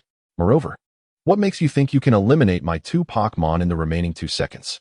Xia Fan raised an eyebrow and replied, "Hudi, begin to gather the destructive light. As soon as he releases his next Pokémon, obliterate it before it even touches the ground." At this proclamation, Jiaren's forced smile faltered, his expression freezing in shock. The audience fell silent in astonishment. This maneuver was truly remarkable. Taking a deep breath, Jiaren murmured an apology to the Pokeball in his hand before tossing it. A flash of red light erupted as an ice EV emerged.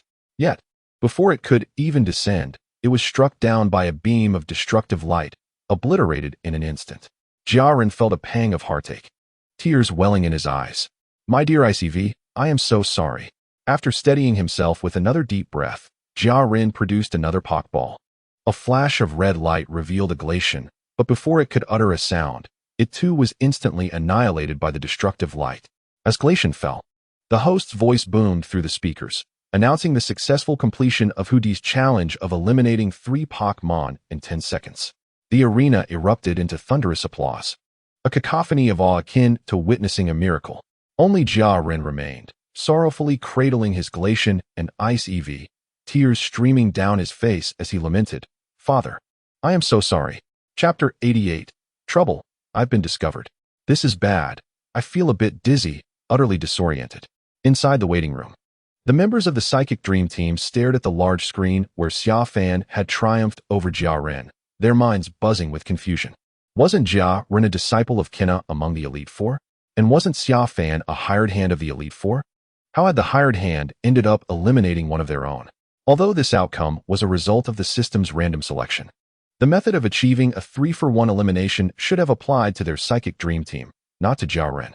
The group collectively knocked on their dazed heads in disbelief. After a while, Yashan suddenly exclaimed, as if struck by a revelation, "Everyone, I have conceived a possibility. Could it be that the 4 kings intentionally orchestrated this situation with Xia Fan, employing a strategy of feigned vulnerability while secretly advancing their agenda? Consider this. All 4 of the kings are present for this grand competition, which implies they harbor intentions regarding the silver feather. However, due to their reputations, they cannot directly participate in the match. Thus, they have enlisted Jia Ren to compete, despite the evident disparity in strength between him and us discerning individuals. It is clear that they have devised a dual strategy. Jia Ren serves as the visible pawn, while Xia Fan, their hired muscle, acts as the concealed piece, allowed to flaunt his prowess in the arena, thus demonstrating his might for all to witness, even at the cost of their own dignity. In the end, when Xia Fan secures the silver feather, no one will suspect it has fallen into their hands. Upon hearing Yashan's words, the others' eyes brightened with understanding. Goodness! The 4 kings are truly cunning. Their schemes run deep, one exclaimed. They all nodded in agreement. What shall we do next, Liang Kong? Inquired the only girl among them. Addressing the bronze-skinned youth, the leader of their endeavor, Liang Kong pursed his lips, contemplating for a moment before responding coldly. Now that we have definitively identified this person as the 4 kings' hired hand, and with tomorrow determining the ultimate victor, we must ensure our success in obtaining the silver feather.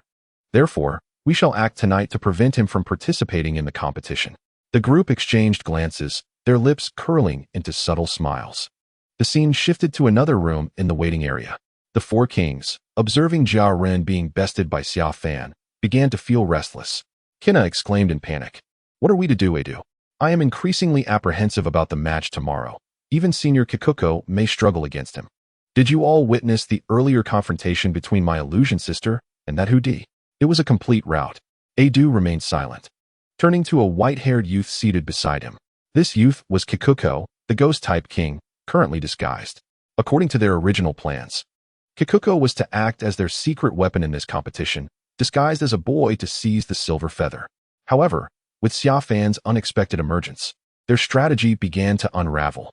As Xia Fan's Hoodie exceeded their expectations, the situation became increasingly uncontrollable, severely jeopardizing their objective of obtaining the silver feather. Edu clenched his teeth, as if arriving at a resolution. We must find a way to ensure he cannot compete tomorrow. For the sake of establishing an ideal sanctuary for Pokemon, the silver feather must remain in our possession. As evening approached, the sky darkened at 7 o'clock. Xia Fan leisurely exited the hotel, intending to indulge in a sumptuous feast. As the international port city of Jiegeng City thrived with a plethora of culinary delights, Xia Fan found himself wandering from one dining establishment to another, drawn irresistibly to the more expensive options, for he was in possession of ample wealth. However, unbeknownst to him, 50 meters overhead, a group of ominous figures were observing him through binoculars. As he ventured further, the smirks upon their faces grew wider. "Yashan, have you confirmed the location of his room?" inquired a youth with bronze skin. "Rest assured," Yashan replied, nodding as he produced a Pokeball, releasing a Pidgeotto that leapt into the air. With the assistance of the Pidgeotto, he effortlessly infiltrated a room where the window stood ajar. The darkness enveloped the space, and with a flashlight in hand, he illuminated his surroundings. After ensuring that he left no footprints, he began his covert operations within the room. His objective for the night was to introduce a potent dosage of sleeping medication into every drinkable source within the room and install a surveillance camera. At that moment, however, an individual approached from outside the room, Kona, the Ice-type champion. She held a card key that she had procured, while lurking at a distance of 10 meters were Edu, Josie, and Shiba, the other 3 champions, stealthily keeping watch from the corners of the hotel corridor, near the elevator and the staircase. In anticipation of securing the silver feather the following day, they planned to incapacitate Xia Fan tonight, ensuring he would be unable to participate in the competition. With a soft beep, Kona entered the room, taking a deep breath as she slid the card into the slot. The room's lights flickered on instantly. Yet, her heart sank as she spotted a figure standing by the water dispenser, one she recognized all too well. It was indeed a member of the Mutuo team, the very individual she suspected. Conversely, Yashan's heart raced as he beheld the alluring woman before him, the very Kona who had hired Xia Fan for her illicit purposes. The two locked eyes, and a sense of dread filled the air. "This is bad. We've been discovered." The sound of their alarm echoed loudly, reverberating throughout the top floor of the hotel and the corridors beyond. The Mutuo team members and the 3 champions exchanged glances, their expressions shifting to one of urgency. Without a moment's hesitation, they unleashed their Pokémon, charging into the room. Now that they had been uncovered, there was no option but to confront one another in battle. Chapter 89. The conclusion of the competition. Outside a beverage shop in Jiegeng City, Xia Fan stood in line, cradling a Pikachu in his arms. Suddenly, a deafening explosion rang out nearby. He turned his head momentarily, initially indifferent to the commotion. However, it wasn't long before he overheard conversations about the champions battling at the St. Lien Grand Hotel. His curiosity piqued, yet he remained unconcerned, until 2 seconds later. As he carefully considered their dialogue, his expression shifted dramatically. "Wait, isn't the St. Lien Grand Hotel the very place where I'm staying?" With a flash of determination, Xia Fan withdrew Pikachu into its Pokeball, murmuring softly before releasing a Fiero from within. The sight before him sent a chill coursing through his veins. Due to the unfortunate circumstances surrounding the hotel, it was evident that only his presidential suite had been completely destroyed, bearing unmistakable signs of fire, lightning strikes, and frost. Clearly, there was a sinister plot afoot aimed at his demise. Xia Fan sat fiercely atop a Pidgeot, surveying the surroundings from his elevated position. Soon, he spotted a secluded beach several miles away where Pokémon appeared to be engaged in battle. "Xiaohuan, to the beach," commanded Xia Fan.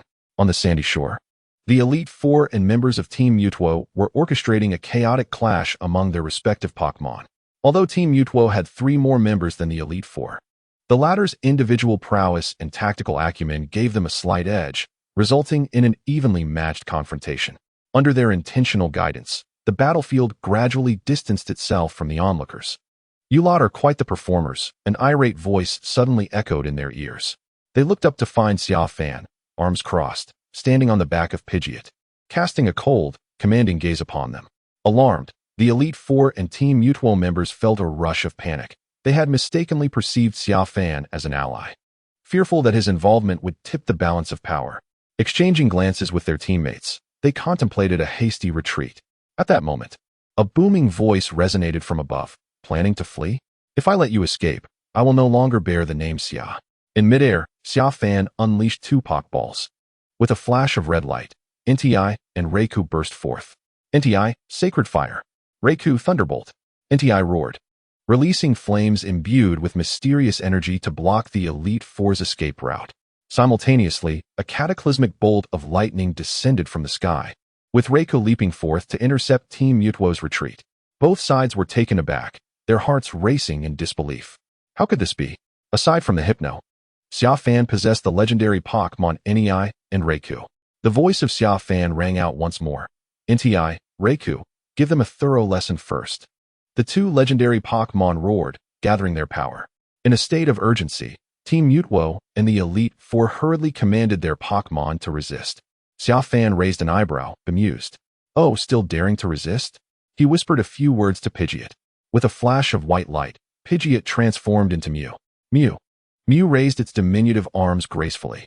In an instant, the Elite Four, Team Mutuo, and their Pokémon found themselves helplessly suspended in midair. "It's Mew." The crowd exclaimed in astonishment, staring at Xia Fan as if witnessing a ghost. They could hardly fathom that, in addition to NTI and Reiku, he possessed the elusive Mew. If this continued to the finals, victory seemed utterly unattainable. Wait, Mew? I see now. This Mew is your Hypno, isn't it? Ka, one of the Elite Four, quickly connected the dots, recalling Hypno's extraordinary performance in the competition, which made everything fall into place. Indeed, Xia Fan confirmed. Xia Fan shrugged, indifferent to the implications of the situation. Turning to Dream, he commanded, Xiao Huan, bring these individuals before me. With a telekinetic wave, the immobilized members of the Mutuo team and the Elite Four were drawn to Xia Fan's presence. What do you intend to do? Liang Kong of the Mutuo team gazed at Xia Fan, alarmed as he began to crack his knuckles. Beneath the dim night sky, Xia Fan revealed a bright smile. What do you think? First, I shall relieve my frustration by giving you all a good thrashing. You see, I rented a presidential suite for 350,000. And you lot ruined it. With that, his fist came crashing down. 20 minutes later, the Elite Four and the Mutuo team were left battered and bruised. Seated on the ground, their Pokémon lying near them, barely clinging to consciousness after being used as targets by NEI and Reiku. Xia Fan had gleaned the entire story through his fists. Frowning, he remarked, I wondered how it was that the same issue attracted two waves of you. It seems you mistook me for one of your adversaries. Quite astute, indeed. Now that you comprehend the situation, and we have all offered our apologies. May we take our leave? A young man from the Mutuo team lamented. Wishing to depart? Everyone nodded eagerly. That is certainly permissible. Their spirits lifted momentarily. But Xia Fan continued. First, you must compensate me for emotional damages. It's not a large sum, merely the entirety of what you possess in your mobile devices. You have assaulted us and now demand compensation for emotional distress. Kina exclaimed, astonished. You just pummeled a woman, and now you seek reparations? How shameless. Is that so? Unwilling to comply? Xia Fan leaned closer, his icy gaze sweeping across their faces. Let me tell you something. It is late, and when I arrived, I instructed Dream to envelop this beach in mist, isolating you from the outside world. So, if I were to dispose of you here and feed you to a Gyarados, do you think anyone would suspect me? Kina promptly silenced himself, while a sweet-faced girl from the Mutuo team burst into tears, fear overtaking her. She tremulously handed her phone to Xia Fan, divulging the payment password. 10 minutes later, all had transferred their funds to Xia Fan. May we depart now? Adu struggled to rise from the ground, preparing to leave. However, a snap of fingers interrupted him, followed by Xia Fan's command. Xiao Huan, erase their memories. Then use hypnosis to grant them a day and night of slumber. Since they wish to hinder my progress in the tournament, I shall indulge them first. The following day marked the conclusion of the tournament, where the final victor would be crowned with the silver feather. Xia Fan arrived early at the waiting area. Compared to the previous days, the atmosphere was exceedingly desolate. Only he and a solitary girl occupied the space. Of the 8 finalists, 5 belonged to the Mutuo team, while the other was Josie from the Elite Four. The rest remained sprawled on the beach, deep in slumber. Meanwhile, the audience outside was already filled to capacity. All the spectators were filled with anticipation for today's showdown, as it was the grand finale. However, half an hour later, they found themselves bewildered as they watched Xia Fan and a girl advance directly to the finals due to the absence of the other 6 participants. Their confusion only deepened when they witnessed Xia Fan's alakazam effortlessly overpowering and defeating the girl's 3 Pokémon. What, then, had they come to witness? They had eagerly arrived at the tournament venue, only to see the official match conclude in less than 10 seconds. What of their ticket money, now rendered meaningless? In an instant, the entire competition venue erupted into chaos, with spectators clamoring for refunds. Chapter 90, Silver Feather. Let them shout, though I do sympathize. I tend to repay those who offend me in kind, Xia Fan mused as he observed them. At that moment, he was being guided by a lovely hostess to collect the silver feather from the organizers. A few minutes later, he entered a room where a girl with azure hair was seated. Upon seeing him, she immediately stood up enthusiastically and shook his hand. They engaged in light-hearted conversation, discussing a myriad of topics, yet conspicuously avoiding the subject of the silver feather. After a moment's contemplation, Xia Fan smiled. Miss Gulijia, you are waiting for the Elite Four, aren't you? The girl's expression instantly froze, and she awkwardly chuckled. What are you talking about? Why would I be waiting for the Elite Four? Xia Fan took a sip of the coffee on the table. but I have received word from them that this tournament is a collaborative effort between you and them. The reason being that after acquiring the silver feather, you were besieged by numerous individuals seeking to purchase or trade for it. When you refused, threats began to arrive, and unable to bear the harassment, you turned to the Elite Four. Under their suggestion, you organized this tournament to publicly exchange the silver feather for its rightful owner. Gu Lijia's pupils dilated. How do you know all of this? Naturally, they informed me, Xia Fan shrugged. So let us skip the roundabout talk. Since I have reached the final according to your tournament's rules, you had better expedite the handover of the silver feather. Gu Lijia swallowed hard. What have you done to them? Xia Fan wore a playful grin and mimicked a snapping sound at his neck, causing Gu Lijia's delicate face to pale in fright. He laughed heartily. I was merely jesting. They are unharmed. They attempted to drug me yesterday to prevent my participation today, but I discovered their scheme. In turn, I ensured they could not compete, and they are likely still napping on the beach. Really? Gu Lijia whispered. If you do not hand over the silver feather now, I will make it a reality. Gu Lijia, taken aback, hurriedly removed a key from around her neck, unlocked a drawer, and retrieved an exquisite wooden box. Galigia, clutching a box, mustered her courage and said, I can offer you the silver feather, but you must agree to one condition, which I previously discussed with the four kings, that you accompany me to witness Ligia when it is captured. Xia Fan interjected, that is correct. Galigia cast a surprised glance at Xia Fan, perplexed by how he had pried the information out of the four kings, how he knew everything. My greatest dream is to behold a legendary Pokémon with my own eyes, so as long as you get to see a legendary Pokémon in person, you won't be so bothersome, Xia Fan quickly replied. Although his words came off as rather blunt and made Galigia want to scold him, there was no significant fault in his reasoning. Galigia slowly nodded, confirming his point. Xia Fan produced a Pokeball. With a flash of red light, a Pokémon resembling a lion, adorned with brown fur and standing upon flames, materialized. This is the legendary Pokémon. Your dream is fulfilled. Inti? Galigia was so astonished that she stammered, leaping to her feet and circling Inti like an enamored fan. The wooden box containing the silver feather slipping from her grasp and falling unnoticed. Xia Fan picked up the box and opened it to reveal a pure, flawless silver feather nestled within. Gazing at the silver feather, Xia Fan smiled, already plotting the next steps to capture Ligia. Meanwhile, in a forest thousands of kilometers away from Kuroha City, Suakun raced through the woods, its once graceful form now marred by numerous wounds. 2 seconds later, as it peered out of a cave, it spotted a humanoid Pokémon, entirely silver with a purple tail and abdomen, soaring through the sky. Suakun exhaled in relief, grateful to have narrowly escaped the pursuit of that Pokémon. It had encountered this being after trailing members of the Mutwo team here. Upon seeing Suakun, those members had collapsed immediately. The creature then manifested a dozen black Pokeballs from thin air, managing to capture the Pokémon of the Mutwo team. One of the Pokeballs flew directly towards Suakun, which, as the embodiment of water, was unwilling to be ensnared. It unleashed a blast of icy wind, freezing the ball in midair. However, this action drew the attention of the humanoid Pokémon, and they engaged in battle. Yet, the creature's power far exceeded Suakun's expectations. After merely exchanging a single blow, Suakun felt as though it were facing Ho-Oh itself, recognizing the vast chasm in strength. The humanoid Pokémon sensed Suakun's prowess and extended a hand in invitation, but as the embodiment of water, Suakun would not yield and fled instead. This led to the frantic escape scene that had just transpired. After remaining in the hollow for 10 minutes, Suakun felt the humanoid Pokémon had moved on and prepared to leave the cave. Just as it emerged, a telepathic message echoed in its mind. Have you rested well? The humanoid Pokémon hovered behind him, its expression one of indifference, surrounded by countless black Pokeballs. Chapter 91. The Actions of Team Psyduck. Haven't you sensed the locations of Ho-Oh and Suakun yet? No. After acquiring the silver feather, Xia Fan mounted Ho-Oh's back and departed from Leaf Town. This is truly bizarre. After pondering for a while, Xia Fan concluded that this was the only viable option. Team Psyduck and the Elite Four were still in deep slumber.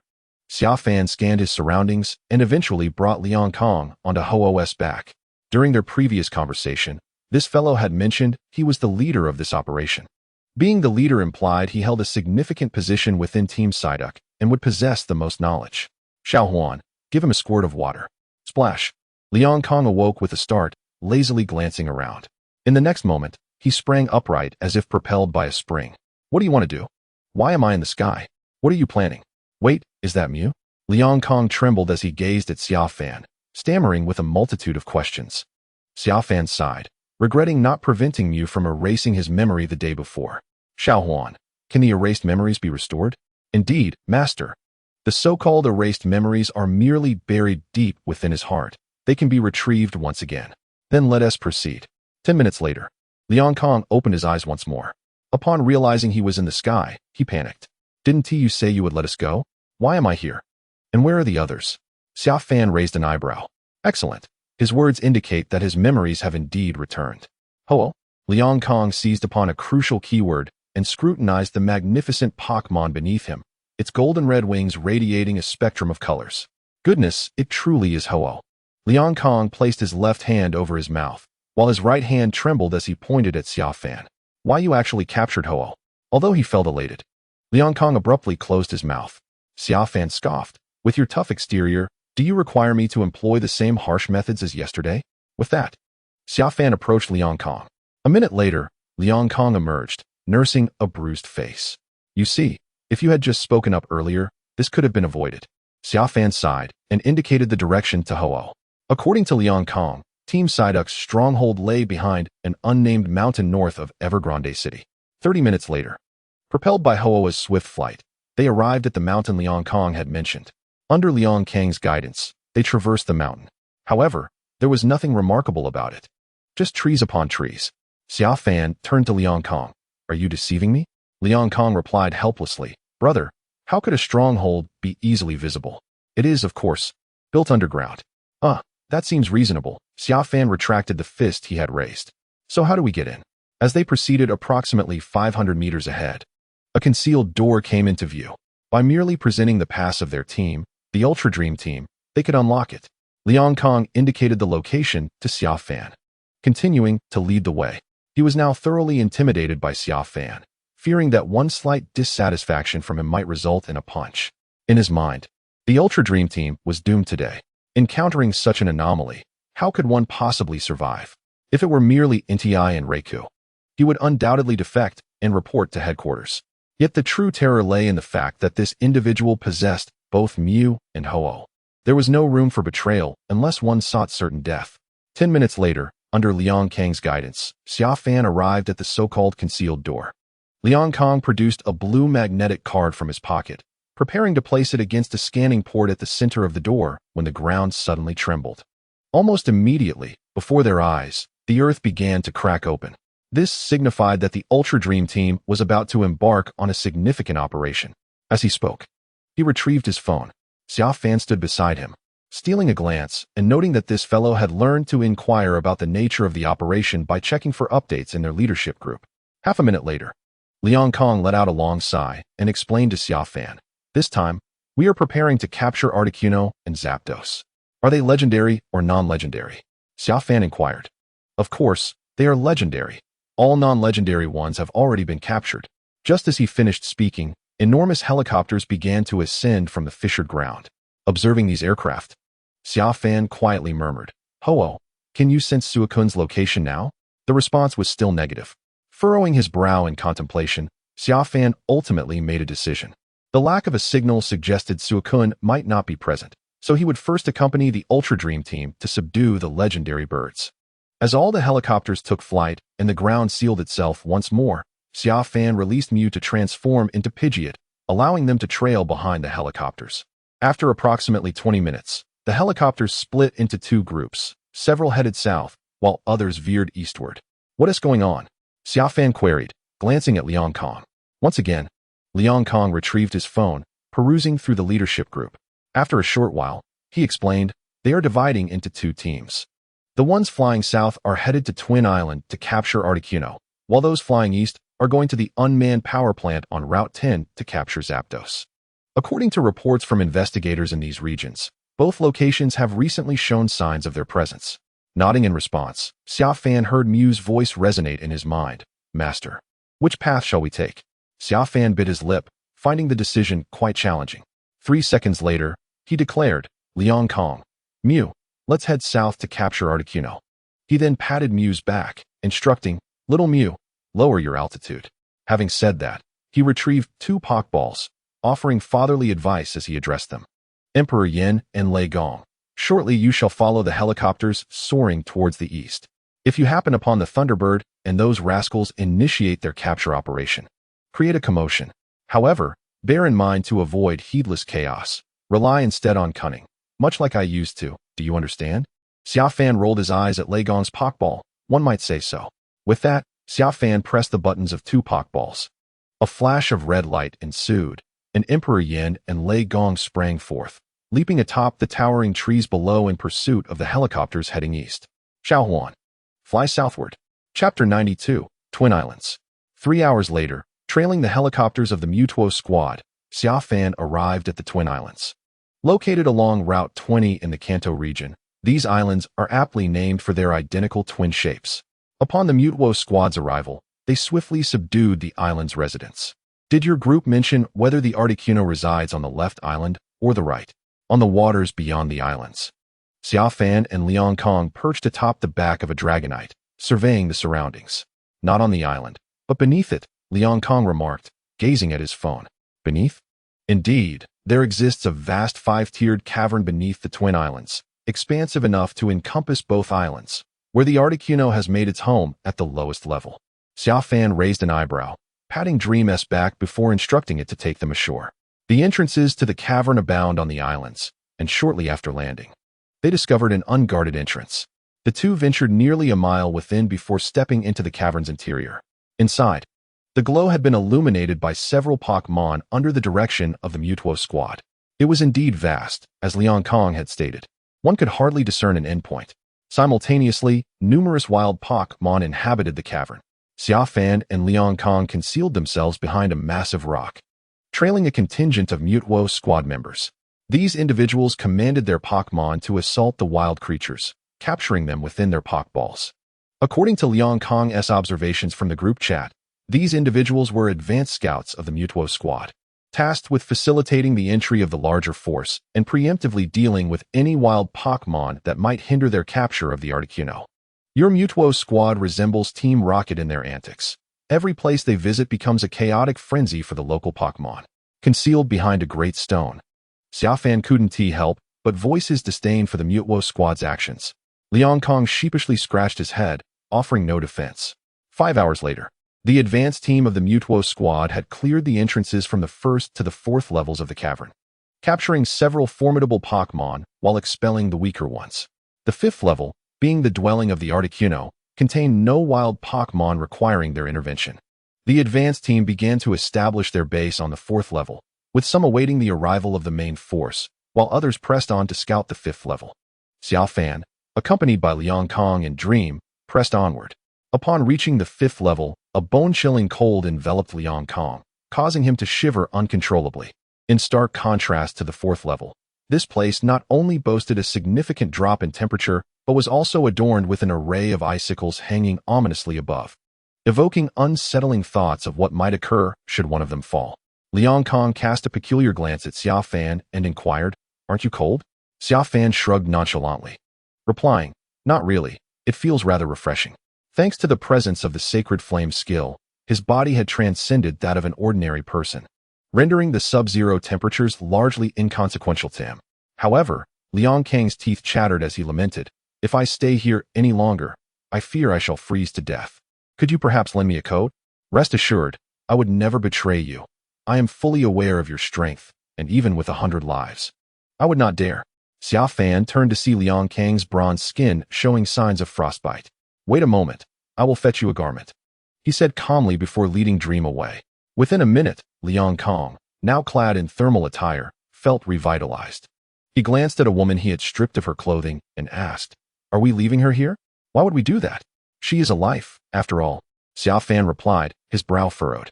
"Xiaohuan, use your telekinesis to transport her to a secluded corner above." With that, he retrieved a mobile phone from his pocket, placing it beside the woman, then draped Liang Kang's discarded clothing over her. Once Dream had completed the task, the duo ventured deeper into the 5th level. Shortly thereafter, they encountered the advanced team of the Dream Squad. After 20 minutes, they reached the innermost depths. where two colossal ice sculptures of the legendary freezing birds stood majestically at either side of the cavern. At the center lay a vast ice bed, presumably a resting place for the freezing birds, Xia Fan mused. He nodded, leading Liang Kong and Dream to take refuge behind a rock as they waited. After approximately an hour, the voice of Ho-Oh resonated in Xia Fan's mind, indicating it had sensed the presence of Suakun.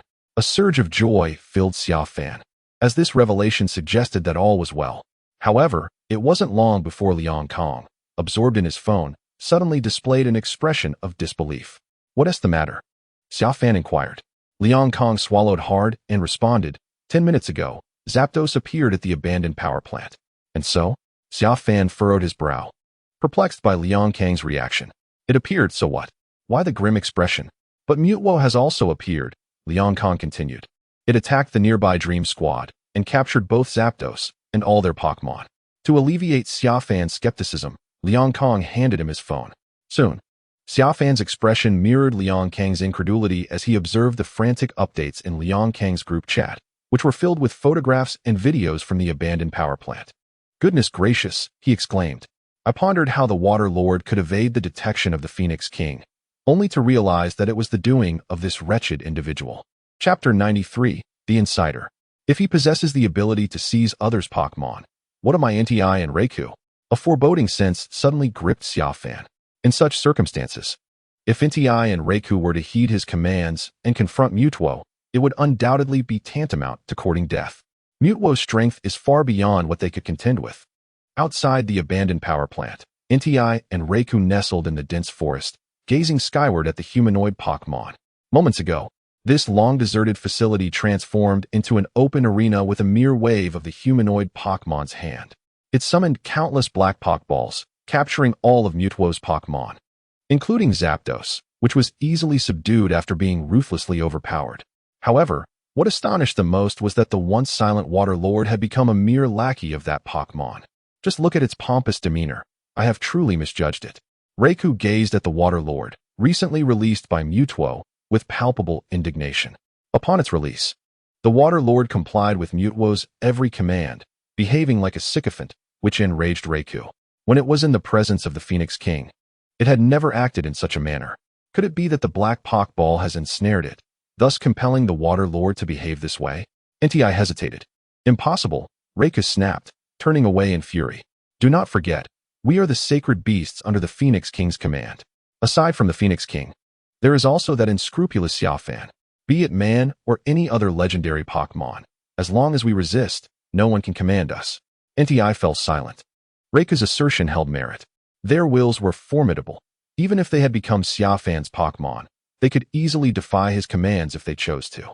Yet the Water Lord's current demeanor was entirely one of obsequiousness towards the Pokémon named Mutwo, a mere lackey of the three surnames. Raikou recalled a term it had learned while hiding in a Pokeball during Xia Fan's binge-watching sessions at the hotel, and it fit the Water Lord perfectly. Should it refuse to heed Mutwo's words upon release, Raikou would still respect it, but its current submission only intensified its ire. Do not be vexed. It may have long since abandoned our unity, Nti sighed. However, what shall we do now? Zapdos has already been captured by that Pokémon named Mutwo, and our comrades have been rendered solitary. If we remain here and that Pokémon discovers us, we may find ourselves in peril. As soon as Nti finished speaking, two black Pokeballs suddenly descended from above. Raikou reacted swiftly, unleashing a thunderbolt that shattered the two Pokeballs into mere fragments. Mutwo, floating in midair, furrowed its brow and turned its gaze towards the forest where Nti and Raikou were concealed. It waved its hand once more. Dozens of black Pokeballs surged toward Raikou and Nti. Unwilling to succumb, Raikou retaliated with a thunderbolt, obliterating the oncoming projectiles into mere fragments. This display piqued the interest of Mutwo, who resolved to personally capture Raikou and Nti. However, just as it was about to set forth, a telepathic communication from Suakun echoed in its mind. Master, allow me to subdue those two Pokémon. Mutwo glanced at Suakun, who was already gathering a beam of icy energy, and nodded in agreement. Go forth. As the northern winds howled, Suakun dashed toward Raikou and Nti, unleashing the icy beam from its mouth. Yet, the two legendary Pokémon effortlessly evaded the attack. Enraged, Raikou was taken aback by Suakun's audacity to strike. Just as it was about to unleash a torrent of curses, Suakun's voice resonated in its mind again. Run, as far as you can. The expressions of Nti and Reiku shifted from fury to bewilderment. Suakun continued, why do you hesitate? Hurry. Do you wish to end up like that Zapdos? Trapped within a Pokeball. Simultaneously, Suakun unleashed a bubble beam, which, while not inflicting significant pain, caused Nti and Reiku to stagger back a few steps. Realizing the gravity of the situation, they took Suakun's advice and fled. In pursuit, Suakun relentlessly targeted them with various attacks, yet none found their mark. Enough. Stop running, commanded Suakun, and Nti and Reiku complied, pausing to catch their breath. This moment is too fleeting to explain. Suakun sighed before continuing. What of Summer and Ho-Oh? Aren't they with you? Nti promptly recounted the circumstances that led to their separation from Summer. Upon hearing this, Suakun grew anxious, urging them. You must hasten to Twin Island and inform Summer to prepare for a confrontation with Mutwo. It will soon make its way there, and he must not underestimate it. What about you?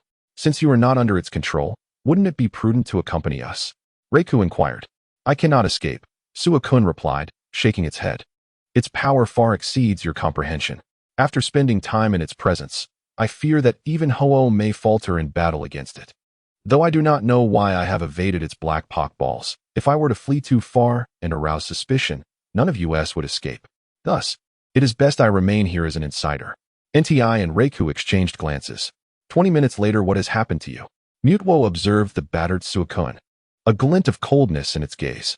Those two wretches ambushed me, Suakun replied indignantly. They are formidable. When I pursued them, they feigned surrender, only to launch a surprise attack as I drew near, leaving me in this state before fleeing. Suakun spoke with a sense of grievance, akin to a child reporting an injustice to an adult. Mutwo furrowed its brow. Do you know which direction they fled? Suakun responded, northwest. Upon hearing this, Mutwo pointed casually at Suakun, enveloping it in a radiant glow, and in an instant, Suakun's injuries began to heal at a visibly rapid pace. Subsequently, a flash of white light illuminated Mutwo, transforming its form in the blink of an eye. A red tentacle, resembling a tail, extended from the back of its head. Suakun, witnessing this, hurriedly attempted to call out to Mutwo, yet before it could utter a word, Mutwo had vanished from its sight. Anxiously, it awaited Mutwo's return. 1 minute later, Mutwo reappeared. Did you capture them? Suakun inquired tentatively, sighing with relief internally. The injuries it bore were indeed inflicted by Nti and Reiku. However, during their confrontation, Reiku had audaciously remarked that if Suakun intended to act as an inside informant, it should behave like one, mimicking the cunning of that rascal Xia Fan, who could converse fluently with both humans and spirits. Suakun had unwittingly thrust itself into danger, showcasing an unwavering resolve to gain trust, even at the cost of its own well-being. Thus, the two troublesome deities, one commanding thunder and the other divine fire, had unleashed their powers upon it, nearly delivering a fatal blow. Chapter 94, Articuno. Twin Islands. After perusing Liangkang's messages on his phone, Xia Fan felt an overwhelming urge to vomit blood. He nearly slapped himself in frustration. Had he possessed the foresight to predict the future, he would have chosen his companions more wisely. Perhaps even crossing paths with Mutwo and teaching that rascal a lesson. You dare to capture my Pokémon. Master, should we head towards Nti and Reiku now? The voice of Ho-Oh resonated within Xia Fan's mind, expressing deep concern for Suakun's predicament. Forget it. Rushing there now would likely yield nothing, as Mutwo would have already departed by the time we arrive. I can only pray that Nti and Reiku do not act impulsively and flee upon sensing the disparity in power. As for Suakun, with another sigh, Xia Fan fell silent, and Ho-Oh, respecting Xia Fan's authority as its master, ceased further discussion. Xia Fan and Liangkang remained in their position, awaiting the arrival of Articuno. Half an hour later, the main force of Mutwo's team reached the 4th level. After another 30 minutes, nearly 100 members of Mutwo's team, clad in frost-resistant gear, arrived at the 5th level. After installing various technological devices within the cavern, they, like Xia Fan and his companion, sought refuge behind rocks or in hidden corners. As time passed, 2 hours later, when Xia Fan was on the verge of cursing, an extraordinary noise finally echoed within the cavern. Every member of Mutwo's team, dressed in their frost-resistant attire, could not help but shiver. Even Xia Fan, who had fortified his body through divine fire, nearly sneezed in the biting wind, yearning for additional layers of clothing. Once the cold gust subsided, a long-anticipated figure emerged from the cavern, flapping its exquisite blue wings. It glided towards the massive ice bed at the cavern's deepest recess. Raising its regal head, it surveyed its surroundings, noting little change from the norm, before retracting its feathers and lying down. However, scarcely had it settled when a man's fervent shout resonated through the cavern. "Brothers, let's take action." As the words fell, a sudden and violent explosion erupted above the head of the frostbird. The cave trembled, prompting the frostbird to glance upward. To its astonishment, a massive boulder plummeted from above, nearly shattering its courage. Being a creature of flight, the frostbird harbored a profound dread of objects falling from above. It hastily flapped its wings in an attempt to evade the impending danger. However, it was met by the unexpected presence of dozens of firebirds and lightning birds ahead, their mouths brimming with concentrated energy. Although these avian foes were diminutive compared to the frostbird and clearly lacked divine status, the simultaneous unleashing of their abilities rendered the frostbird helpless. Despair engulfed the frostbird as it thought, "It's over." At that moment, another thunderous roar echoed through the cave. "Ho-Oh, sacred fire!" A majestic cry resonated, followed by a flame imbued with mysterious power surging toward the descending boulder. An explosion ensued, enveloping the area in smoke, and the boulder shattered midair. In the next heartbeat, everyone stood in stunned silence, their astonishment palpable. Who could have anticipated that, while capturing the frostbird, a Ho-Oh would suddenly appear behind them? Was this not absurd? Not only were they in disbelief, but the frostbird itself was equally bewildered. The sudden emergence of humans was one thing, but the appearance of Ho-Oh, standing alongside Lord Lugia, was entirely beyond comprehension. "Ho-Oh, sacred bird strike!" Seizing the moment of confusion among the adversaries, Xia Fan's voice rang out once more. Another cry of the phoenix echoed as Ho-Oh folded its golden red wings, pausing midair to gather energy. The members of the dream team turned in astonishment toward the source of the voice, their expressions reflecting sheer shock. Ho-Oh was obeying the commands of a mere boy. "Wait! Ho-Oh has been captured by a mysterious figure wearing a mask." One shouted. "Quick! Command an interruption to Ho-Oh. Do not allow it to unleash the sacred bird strike." The rest of the dream team quickly came to their senses, directing the firebirds and lightning birds to unleash their attacks to thwart Ho-Oh. However, just as the skills were about to strike, Mew appeared. In an instant, it teleported in front of Ho-Oh, successfully shielding it from the incoming assaults. The members of the dream team were left speechless, at a loss for words to convey their feelings in that moment. At that juncture, Ho-Oh completed its energy gathering. With a powerful flap of its enormous wings, it unleashed a fierce gale, charging toward the unworthy firebirds and lightning birds as if executing a lunar slash. The entire line of firebirds and lightning birds fell to the ground, rendered incapable of further combat. Xia Fan, propelled by Mew's telekinetic force, found himself on Ho-Oh's back before gracefully landing before the frostbird, producing a pokeball and tossing it forth. Yet, the frostbird retaliated with a chilling blast, encasing the pokeball in ice. Xia Fan furrowed his brow. "You dare to resist?" The frostbird's voice echoed in the minds of Ho-Oh and Xia Fan. "I am a subordinate of Lord Lugia. You cannot capture me. But your Lord Lugia is approaching swiftly." Xia Fan produced a glimmer of the silver feather and subsequently instructed Dream to employ its psychic powers to subdue the creature. He then promptly tossed forth a second pokeball. A flash of crimson light erupted, and the legendary Articuno was ensnared within. Ding! Successful capture of the Pokémon Articuno. Please select one skill from the available options. The long-forgotten sound of the system's notification echoed within his mind once more. Ice-type and Flying-type legendary Pokémon, Articuno. Gender, none. Ability, pressured, causes opponents to enter a state of tension with a 10 chance of skill failure. Hidden ability, Snow Cloak, and Hail Weather. Evasion rate increases. Item held, none. The skills are as follows. Blizzard, unleashes a fierce blizzard upon the opponent, potentially freezing them. Hail, upon using this move, the weather changes to hail, causing damage to all Pokémon except ice types. Absolute Zero, strikes the opponent with a potentially lethal blow. However, this move is difficult to land on Pokémon that are not ice types. Agility, allows the body to relax and become light for swift movement, significantly enhancing speed. Roost, alights on the ground to rest, recovering half of maximum health, usable only by flying types. Substitute. Sacrifices a portion of health to create a decoy, which serves as a substitute. Xia Fan surveyed the plethora of skills displayed before him, deep in contemplation.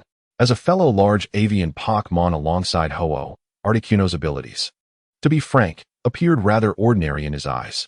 There were no uniquely formidable offensive skills, nor were there any powerful healing moves like self-recovery that bore no conditional restrictions. The only healing move, Roost, was one he could not utilize even if he learned it.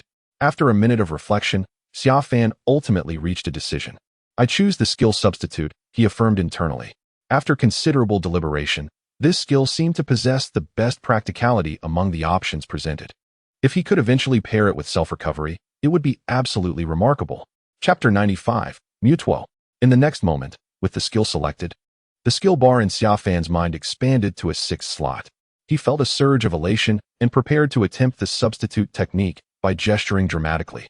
However, a fleeting glance reminded him of the Mutuo team below. To avoid social embarrassment, Xia Fan cleared his throat and lowered his raised hand. After all, one must maintain a certain level of composure in the presence of formidable opponents. Xia Fan settled into a cross-legged position, instructing Ho-Oh to lower its altitude slightly, and addressed the Mutuo team from his elevated stance. Are you afraid? The members of the Mutuo team exchanged glances, none daring to respond. Xia Fan gently patted Ho-Oh's back, let out a small breath of sacred fire. Nothing too overwhelming, just a modest puff. Ho-Oh smacked its lips, and in the next moment, akin to spitting, it released a small ember imbued with mysterious power. The flame landed upon a nearby boulder. The stone rapidly eroded before the naked eye, and the temperature within the cave, once plummeting due to the presence of the frost bird, gradually began to rise once more. The frost that had formed on both stone walls also started to dissipate. Xia Fan declared, I am prepared to find a fortunate soul to experience the exclusive flames of the Phoenix King's sacred fire. I wonder who among you shall be the lucky one, or perhaps all of you are fortunate. A quick-witted youth promptly knelt down, exclaiming, I am afraid. Xia Fan sighed. Regrettably, it appears this individual is not the fortunate one I seek. Upon hearing this, the remaining members of the Dream Team hastily mimicked the youth, kneeling and shouting. I am afraid too. Witnessing this spectacle, Xia Fan let out a heavy sigh, lamenting, alas, it seems none of you are the fortunate ones. The Dream Team collectively exhaled in relief. Xia Fan continued, since none of you are fortunate, it indicates that you are merely the unlucky ones. And since you are the unlucky ones, I shall utter a phrase befitting your plight. Do you desire money or life? An hour later, Xia Fan's wallet swelled with over 80 million. The entire underground Dream Team had been thoroughly looted by him alone, save for the group above ground. However, just as Xia Fan prepared to mount the Phoenix King's back to confront those individuals, another figure suddenly appeared before him. A Pokémon, sharing a striking resemblance in color to Mew, yet vastly different in size, materialized at the cave's entrance. Behind it lay a group of Dream Team members sprawled on the ground. Mutuo. Xia Fan's pupils constricted, astonishment evident as he struggled to believe that Mutuo had appeared here. Meanwhile, Mutuo, blocking the exit, displayed a similar incredulity, not towards Xia Fan or the Phoenix King, but rather at Mew, perched upon Xia Fan's shoulder. In the next moment, without uttering a single word, Mutuo raised a hand and conjured a wave of energy to strike Mew. Mew leapt away from Xia Fan's shoulder, maintaining a safe distance before employing a skill to defend against the energy blast. Xia Fan angrily commanded, Phoenix King, unleash the sacred fire. Mutuo's unprovoked aggression was an affront, treating him and the Phoenix King as if they were inconsequential. The Phoenix King obeyed Xia Fan's command, unleashing a torrent of sacred fire towards Mutuo. Mutuo contemptuously raised a hand to shield itself, enveloped by a blue energy barrier that effortlessly withstood the flames. Though the flames did not harm it, Mutuo gazed at the barrier, now crumbling under the intensity of the fire, and could not help but consider the Phoenix King with newfound respect. With a flourish of its hands, hundreds of black Pokeballs materialized behind it. Xia Fan furrowed his brow, instantly grasping Mutuo's intentions, and swiftly commanded the Phoenix King to incinerate the Pokeballs with a jet of flame. 2 seconds later, the black Pokeballs summoned by Mutuo were reduced to ash. Mutuo's expression turned cold, and it projected a telepathic challenge. Come forth and battle me. With that, it floated backward into the air, granting the Phoenix King the opportunity to confront it outside the cave.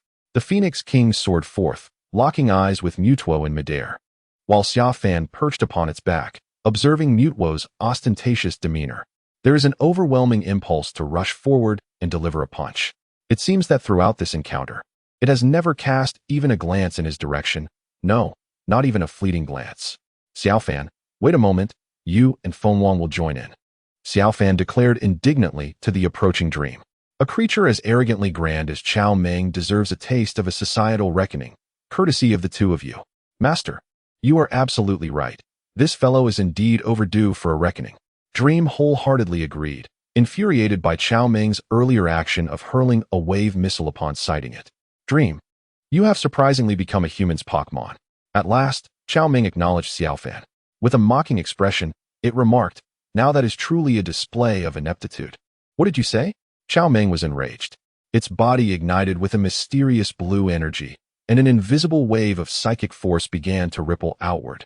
As long as I exist in this world, you shall forever remain my replica. Xia Fan could not help but appraise Dream anew. To his astonishment, Dream could also engage in verbal sparring that could infuriate anyone. Then I shall slay you. I am the true original. After declaring this, Chao Meng conjured 2 wave missiles, sending one towards Dream and the other towards Fengwang. Fengwang and Dream swiftly dispersed, with one unleashing a torrent of flames while the other likewise executed a wave missile. As the 4 forces collided, the sky erupted with a deafening roar, and countless tendrils of black mist enveloped the surroundings. A powerful, intangible shockwave radiated outward, churning the sea into tumultuous waves. Understanding the importance of cooperation, Xia Fan recognized this mist as an opportunity and hastily commanded, Fengwang, summon the winds to disperse this mist. Little Dream, surge into the wind and prepare to seal with your skill. With a resounding cry, Fengwang flapped its wings, summoning an even more potent gust that swept towards the mist. Dream followed closely, conjuring an invisible net interwoven with transparent runes that emerged from its palms. The mist began to dissipate. Chao Meng revealed its form, and an intangible net, propelled by Dream, surged swiftly towards it. Taken aback by the sudden approach of the net, Chao Meng let out a cold snort. In a flash of white light, its form transformed instantaneously, as a red tentacle resembling a tail extended from the back of its head. At that moment, the intangible net that threatened to collide with it suddenly slowed. As if it had become a snail, Chao Meng effortlessly evaded, turning to face Dream and Fengwang. In its eyes, their movements appeared to be slowed by hundreds of times, akin to frames advancing in a film. With a swift motion, Chao Meng struck forward, suddenly slashing at Dream. Chapter 96, Chao Meng and Dream, Part 1, Boom. Dream was cleaved in half, sent flying several dozen yards. Xia Fan was astonished. It was clearly Dream that had initiated the attack, yet it was still sent hurtling away. At that moment, after striking Dream, Chao Meng hovered in midair, its form becoming clear to Xia Fan. Dream, Xia Fan gasped, instantly recognizing the current form of Chao Meng. It was incredible that this Chao Meng could achieve such a state of mega evolution. Upon hearing Xia Fan's startled exclamation, Mutwo directed its gaze towards the Phoenix King. In the next instant, it vanished from Xia Fan's sight, appearing in a flash. Xia Fan shouted in alarm, urging the Phoenix King to defend itself. However, in comparison to Mutwo's speed, Xia Fan's warning came too late. By the time he uttered the first syllable, Mutwo had already closed the distance. Standing merely 10 feet away from the Phoenix King, its arms outstretched, preparing to unleash a potent psychic attack. A formidable wave of psychic energy emanated from Mutwo's being. It was over. Xia Fan felt a chill of despair wash over him. Yet, just as Xia Fan braced himself for the impending psychic onslaught alongside the Phoenix King, a radiant white shield suddenly materialized around the Phoenix King, demonstrating an instinctual awareness of the impending threat. The Phoenix King anticipated the need for action even before Xia Fan could react. Xia Fan let out a sigh of relief. Thankfully, it was indeed our stalwart ally, knowing precisely how to respond in times of peril. At that moment, a shadowy orb unexpectedly hurtled in from a distance, hurtling towards Mutwo. With keen perception, Mutwo ceased its psychic assault, swiftly evading as the shadowy orb grazed by it mere centimeters away. The orb crashed into the water with a resounding splash, generating tumultuous waves. Enraged, Mutwo glared at its adversary, gathering 4 orbs of aura energy at its chest. You think you can evade me? Let's see you try again, it taunted, preparing to unleash the aura orbs. However, in an instant, Mutuo found itself behind its opponent. I have grown stronger than before. As long as I choose to, you shall never land a hit on me. The mocking voice of Mutuo echoed in its mind. In the next moment, Mutuo delivered a powerful kick to its foe's back. With a resounding whoosh, Mutuo sent its opponent tumbling from the air into the sea. This act was a humiliation for the illusion, as Mutuo chose to attack with mere physical prowess rather than any special techniques. The last encounter between them lingered vividly in Mutuo's memory, where the illusion had boasted of its superiority, claiming it would never be bested by a mere copy in a physical contest. Thus, today, Mutuo resolved to dismantle the illusion using nothing but straightforward strikes. Xia Fan observed Mutuo's satisfaction as it relentlessly pummeled the illusion, his brow furrowed in contemplation. Mutuo's form was one of extraordinary special attack and speed. Its flight capabilities far surpassed those of other Pokémon. Previously, Xia Fan had believed that this form of Mutuo merely utilized the agility of other Pokémon's moves as a constant state of motion. However, it was now evident that even its ordinary speed eclipsed the limits of other Pokémon. If this were the case, then if one could not match its velocity, they would never hope to strike it. System, display the skill panel for the illusion, Xia Fan murmured inwardly. In the next moment, a panel appeared before him, visible only to his eyes. He began to sift through the myriad of skills possessed by the illusion, searching for one that could counter Mutuo's might. Meanwhile, the illusion surged forth from the water once more, unwilling to accept that its copy had surpassed it. Thus, it commenced a relentless assault utilizing teleportation and Mutuo's formidable power, simultaneously commanding Ho-Oh to assist. The two entities clashed from the northern reaches to the southern expanse of the sky. Alas, teleportation is not an infinite resource, and when Mew's final vestiges of spatial energy were depleted, Mutuo delivered a decisive kick, sending it hurtling back into the sea. With arms outstretched and hovering in midair, Mutuo proclaimed with an air of unparalleled pride, "Mew, this illustrates the chasm that now separates us. Though I am birthed from your very genes, I possess the capacity to evolve anew, endowed with boundless potential awaiting my discovery. As for you, you remain stagnant. So from this moment forth, I am the true original." With a resounding crash, a shadow ball erupted from the water. Mew followed closely, its once adorable visage now twisted with fury. Mutuo sneered dismissively, tilting its head with nonchalance as it effortlessly evaded the attack. "Little Mew, employ skill lock on it," commanded Xia Fan, his gaze fixated solely on Mutuo. "Utilize Shadow Ball," he reiterated. A pitch-black sphere of energy coalesced before Mew's chest. "Futile, utterly futile. You are no longer worthy to battle me," Mutuo taunted mockingly before vanishing once more. However, this time, Mew's eyes began to track Mutuo's movements as it soared above.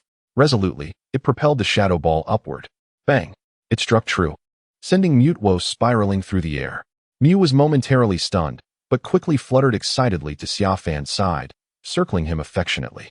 Simultaneously, it communicated telepathically, exuberantly relaying its success. "Do not rejoice too soon. The battle ahead will still be a fierce contest," Xia Fan cautioned, retrieving a potion from his pack. "Your teleportation should be out of commission, but this skill recovery will restore your spatial energy, enabling you to teleport once more." Mew ingested the potion, and the spatial energy within it rapidly rejuvenated. Clearly, the earlier Shadow Ball had taken a toll, having caught it completely off guard. Mutuo gazed at Mew in disbelief. "How could this be? How could you possibly strike me?" "Little Mew, do not waste time explaining. Simply attack. Recall how it humiliated you," Xia Fan urged. Mew's eyes shimmered with determination once more as it locked its gaze on Mutuo, conjuring another Shadow Ball at its chest. Mutuo's eyes narrowed coldly, and its form vanished again. Xia Fan hastily commanded, "Little Mew, from this point onward, whenever it disappears, follow with teleportation. Do not fear the depletion of spatial energy. I have plenty of skill recovery items left." Upon hearing this, Mew immediately vanished from its position. Before long, the vicinity of Twin Islands was adorned with fleeting images of Mew and Mutuo, engaged in a frenzied chase. "Ho-Oh, use Future Sight on Mutuo," Xia Fan instructed as Mew and Mutuo became embroiled in their skirmish. But didn't Mew insist on fighting alone? Do not heed its words. That is merely its pride speaking. If we allow it to continue in this manner, who knows how long this battle will last? Xia Fan glanced around cautiously before whispering, "If Mutuo loses, We can simply claim that it was all thanks to little Mew's prowess.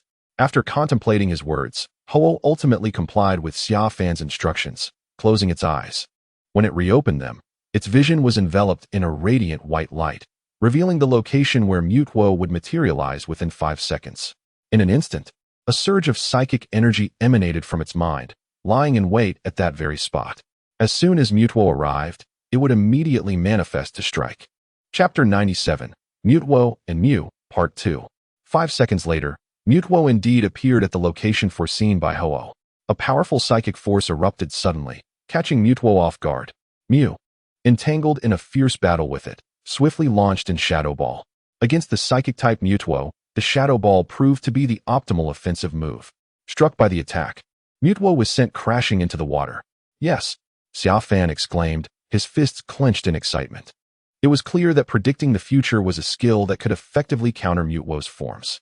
He realized that the earlier attack had momentarily hindered Mewtwo, allowing Mew's Shadow Ball to be executed with relative ease. Ho-Oh averted its gaze, adopting an expression of ignorance, while Xia Fan, noticing Mew's puzzled look, raised his arms high and shouted enthusiastically, "Little Mew, you are my eternal deity. Mewtwo pales in comparison to you." His exuberant declaration left Mew feeling somewhat bashful, as it shyly scratched its head with its tiny hand. Despicable human. Mewtwo erupted from the water, its face a mask of icy fury directed at Xia Fan. It was not foolish. The sudden psychic attack had undoubtedly been orchestrated by that human commanding the majestic bird. Feeling the chill of Mewtwo's gaze, Xia Fan promptly lowered his cheering hands, looked skyward, and whistled. The battle between Mew and Mewtwo reignited with fervor. As their conflict intensified, Xia Fan instructed Ho-Oh to foresee the future once more. 5 seconds later, Mewtwo was once again sent crashing into the sea by Mew's Shadow Ball. Despicable human. I shall have your life. Mewtwo roared as it emerged, directing its wrath squarely at Xia Fan. Run. Xia Fan sensed impending doom and urgently urged Ho-Oh to flee, discreetly retrieving a Pokeball from his waist. However, a sudden gust of wind heralded Mewtwo's approach, now hovering directly above him. Concentrating, Mewtwo formed a wave missile in its hands, aimed directly at Xia Fan's head. Buzz. Caught off guard, Xia Fan realized he had no time to throw the Pokeball and could only brace himself for impact. Yet, the wave missile unleashed by Mewtwo was far beyond what a mere human could withstand. In a single devastating blow, Xia Fan's defense shattered. Facing imminent peril, a flash of white light enveloped him, transforming him into a sturdy Metagross, only to be hurled into the ocean. Mewtwo, rarely displaying surprise, found itself momentarily stunned by Xia Fan's transformation into Metagross. Almost immediately, a black Pokeball materialized behind it. Master, Mew hurriedly dove into the water. Before long, a gigantic Metagross and a Mew appeared, bursting forth from the sea. Panting heavily, they gazed at the distant Mewtwo, muttering angrily, "You little wretch, just wait. If you dare, don't let me catch you in a Pokeball, or you'll surely regret it." Just as he was speaking, Mewtwo suddenly vanished from sight. Summer's heart tightened, fearing that the wretched creature was about to attack him. Just as he was about to transform back into Metagross, ready to endure another blow, a radiant light enveloped him. Mew had shielded him with its protective presence. "Do not worry, my master. With me here, that replica will not harm you again." Upon hearing this, Summer felt a warmth in his heart. Mew was truly a cherished companion. Just as he was about to express his gratitude, Mewtwo reappeared, not near Summer, but soaring high in the sky, 100 meters away. Mew, realizing the situation, teleported and tossed Summer aside, continuing its fierce battle with Mewtwo. Summer exhaled in relief. Indeed, this creature still adhered to some semblance of honor, refraining from attacking him amidst the chaos of battle. However, just as this thought crossed his mind, a sudden impact struck his head. What the? Upon spotting the Pokeball, Summer immediately understood Mewtwo's cunning strategy. It aimed to lure him away and capture Mew. Very well. I acknowledge your path of dishonor. Summer glared coldly at Mewtwo. Thank goodness he hadn't transformed into a Pokémon. Who knew if he would truly have been caught? Ho-Oh, continue to use Future Sight, once every second. I shall see who can be more unscrupulous. Summer retrieved a box of healing potions from his backpack, ready to replenish his powers should the time come. Meanwhile, Mewtwo, witnessing that its Pokeball was ineffective against Summer, furrowed its brow and communicated telepathically with Mew. Is your master a human or a Pokémon? Mutwo's gaze turned icy as it resumed its battle with Mew. However, the skirmish did not last long before an unexpected surge of psychic energy struck it. Seizing the opportunity, Mew launched a shadow ball. Summer shouted. Mew quickly used Skill Seal. With a flourish, Mew conjured an intangible net laced with transparent runes from its palms, directly ensnaring Mutwo within. Nice! Summer exclaimed, raising his arm in excitement. With 99% of Mutwo's skills sealed, it was as though its limbs had been severed. Once his exhilaration subsided, Summer promptly commanded Mew and Ho-Oh to continue their relentless assault, leaving Mutwo no chance to recover. Although 99% of its abilities were sealed, Mutwo's remarkable speed and its exclusive skill, Psystrike, could not be contained by Mew's seal. 5 minutes later, observing the battered Mew, whose flight speed had significantly diminished, Summer sensed an opportunity and urged Ho-Oh to carry him closer. As he prepared to throw a Pokeball, a gaze filled with unbridled hatred made him hesitate for a moment. Humans, you have no right to control me. Mutwo's furious voice echoed in his mind. A formidable psychic force erupted from Mutwo, propelling both Ho-Oh and Celebi, along with itself, nearly 100 yards away. At that moment, Mutwo hovered in midair, seemingly at the very center of the universe. The heavens abruptly darkened. The once resplendent sun was shrouded by thunderclouds. Enormous meteors materialized from the tempest, plummeting down. The sky above Twin Island resembled a cataclysmic scene. Psychic Shatter, Mutwo's signature move, manifested its psychic energy in a tangible form. In this state, the ability was potent enough to shake the very foundations of the world. Xia Fan gazed upwards in astonishment, unable to suppress a nervous gulp. As the guardian of the region, Ho-Oh could not stand idly by as Mutwo threatened to annihilate Twin Island. With a surge of psychic force, it swiftly relocated Xia Fan away from danger and then soared toward the descending meteors, wings aflame. Celebi followed closely behind, leaving Xia Fan momentarily alone in the air. He watched Mutwo from a distance, biting his lip. His desire to capture it remained unyielding. In a flash of white light, Xia Fan transformed into Celebi's likeness and charged toward Mutwo. Yet, as he entered a 100-meter radius, a powerful psychic force expelled him once more. Undeterred, he attempted another instant transmission, only to be repelled again when he approached within 10 meters of Mutwo. Floating in the air, Mutwo, employing Psychic Shatter, turned its gaze towards Xia Fan.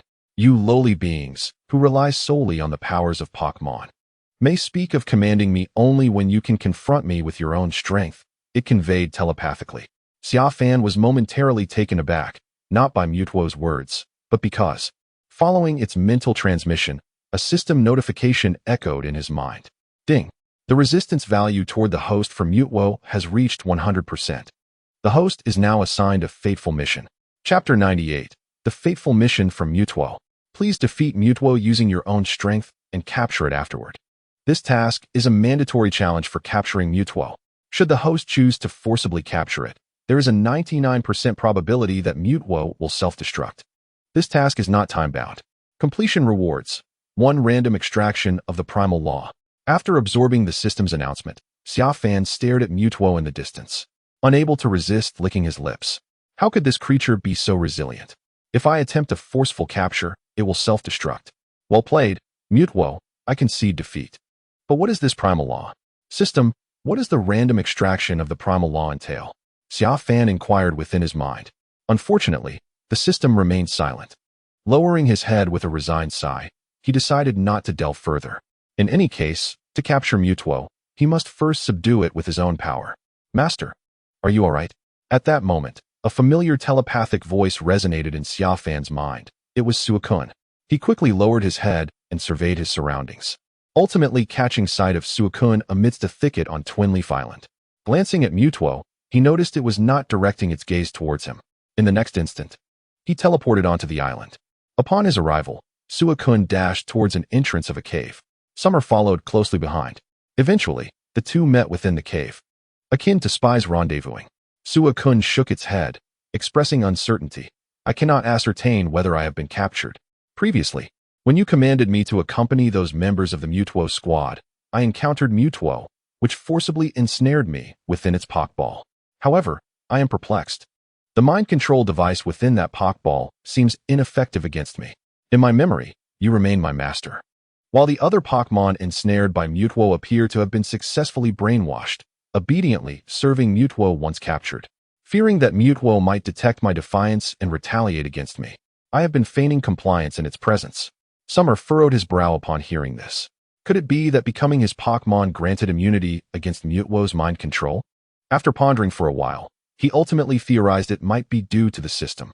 At that moment, Suakun hesitantly continued, "By the way, did Inti and Rhydon not inform you of these matters? I shared everything with them, urging them to warn you that Mutwo would arrive on Twinleaf Island, so you could prepare for resistance." "What?" Summer's furrowed brow deepened. "But after I dispatched them to tail the Mutwo squad and create a disturbance, I have not seen them since." Suakun was taken aback. "Those two rascals fled after being thoroughly beaten, and don't tell me they are still en route." Suakun hurriedly recounted its experiences at the abandoned power plant to Summer, including approximately when it parted ways with Inti and Raikou. Minutes later, he reached a conclusion. Those two might indeed still be on their way. It would be effortless for Mutwo to arrive ahead of them, given its superior speed. Upon hearing Summer's analysis, Suakun's expression fell. "So, you're saying that the beating I took was entirely in vain? And in the end, the information I conveyed was still from me?" Observing Suakun's despondent demeanor, Summer quickly offered solace. "You have worked tirelessly, and I shall forever remember your contributions. I will certainly reprimand those two miscreants harshly. Please, put me in a Pokeball, since you are now aware of everything. My role as your insider should come to an end," Suakun sighed. "By the way, you should be capable of capturing Mutwo, and once you do, you can also seize Zapdos effortlessly." Ere confronted with Suakun's requests, Summer found himself at a loss for words. He was unsure how to explain to Suakun that, due to his destiny-bound mission, he was currently unable to capture Mutwo. After all, charging in for a one-on-one battle with Mutwo would undoubtedly spell disaster. After mulling it over for a while, Summer suddenly wore an apologetic smile that made Suakun's heart race with unease. I understand. That troublesome Mutwo is undoubtedly quite difficult to deal with." Xia Fan clutched his chest and sincerely began to apologize. "However, it's not that our master isn't putting in the effort. It's just that this fellow is truly hard to handle. You witnessed the battle between Senior Mew and Lord Ho-Oh, didn't you? Even with a 2-on-1 advantage, Mutwo still managed to hold its ground and even gain the upper hand." Suakun was taken aback. Approaching the cave entrance, it raised its head to glance at the battered Mutwo hovering in the air. "Seriously?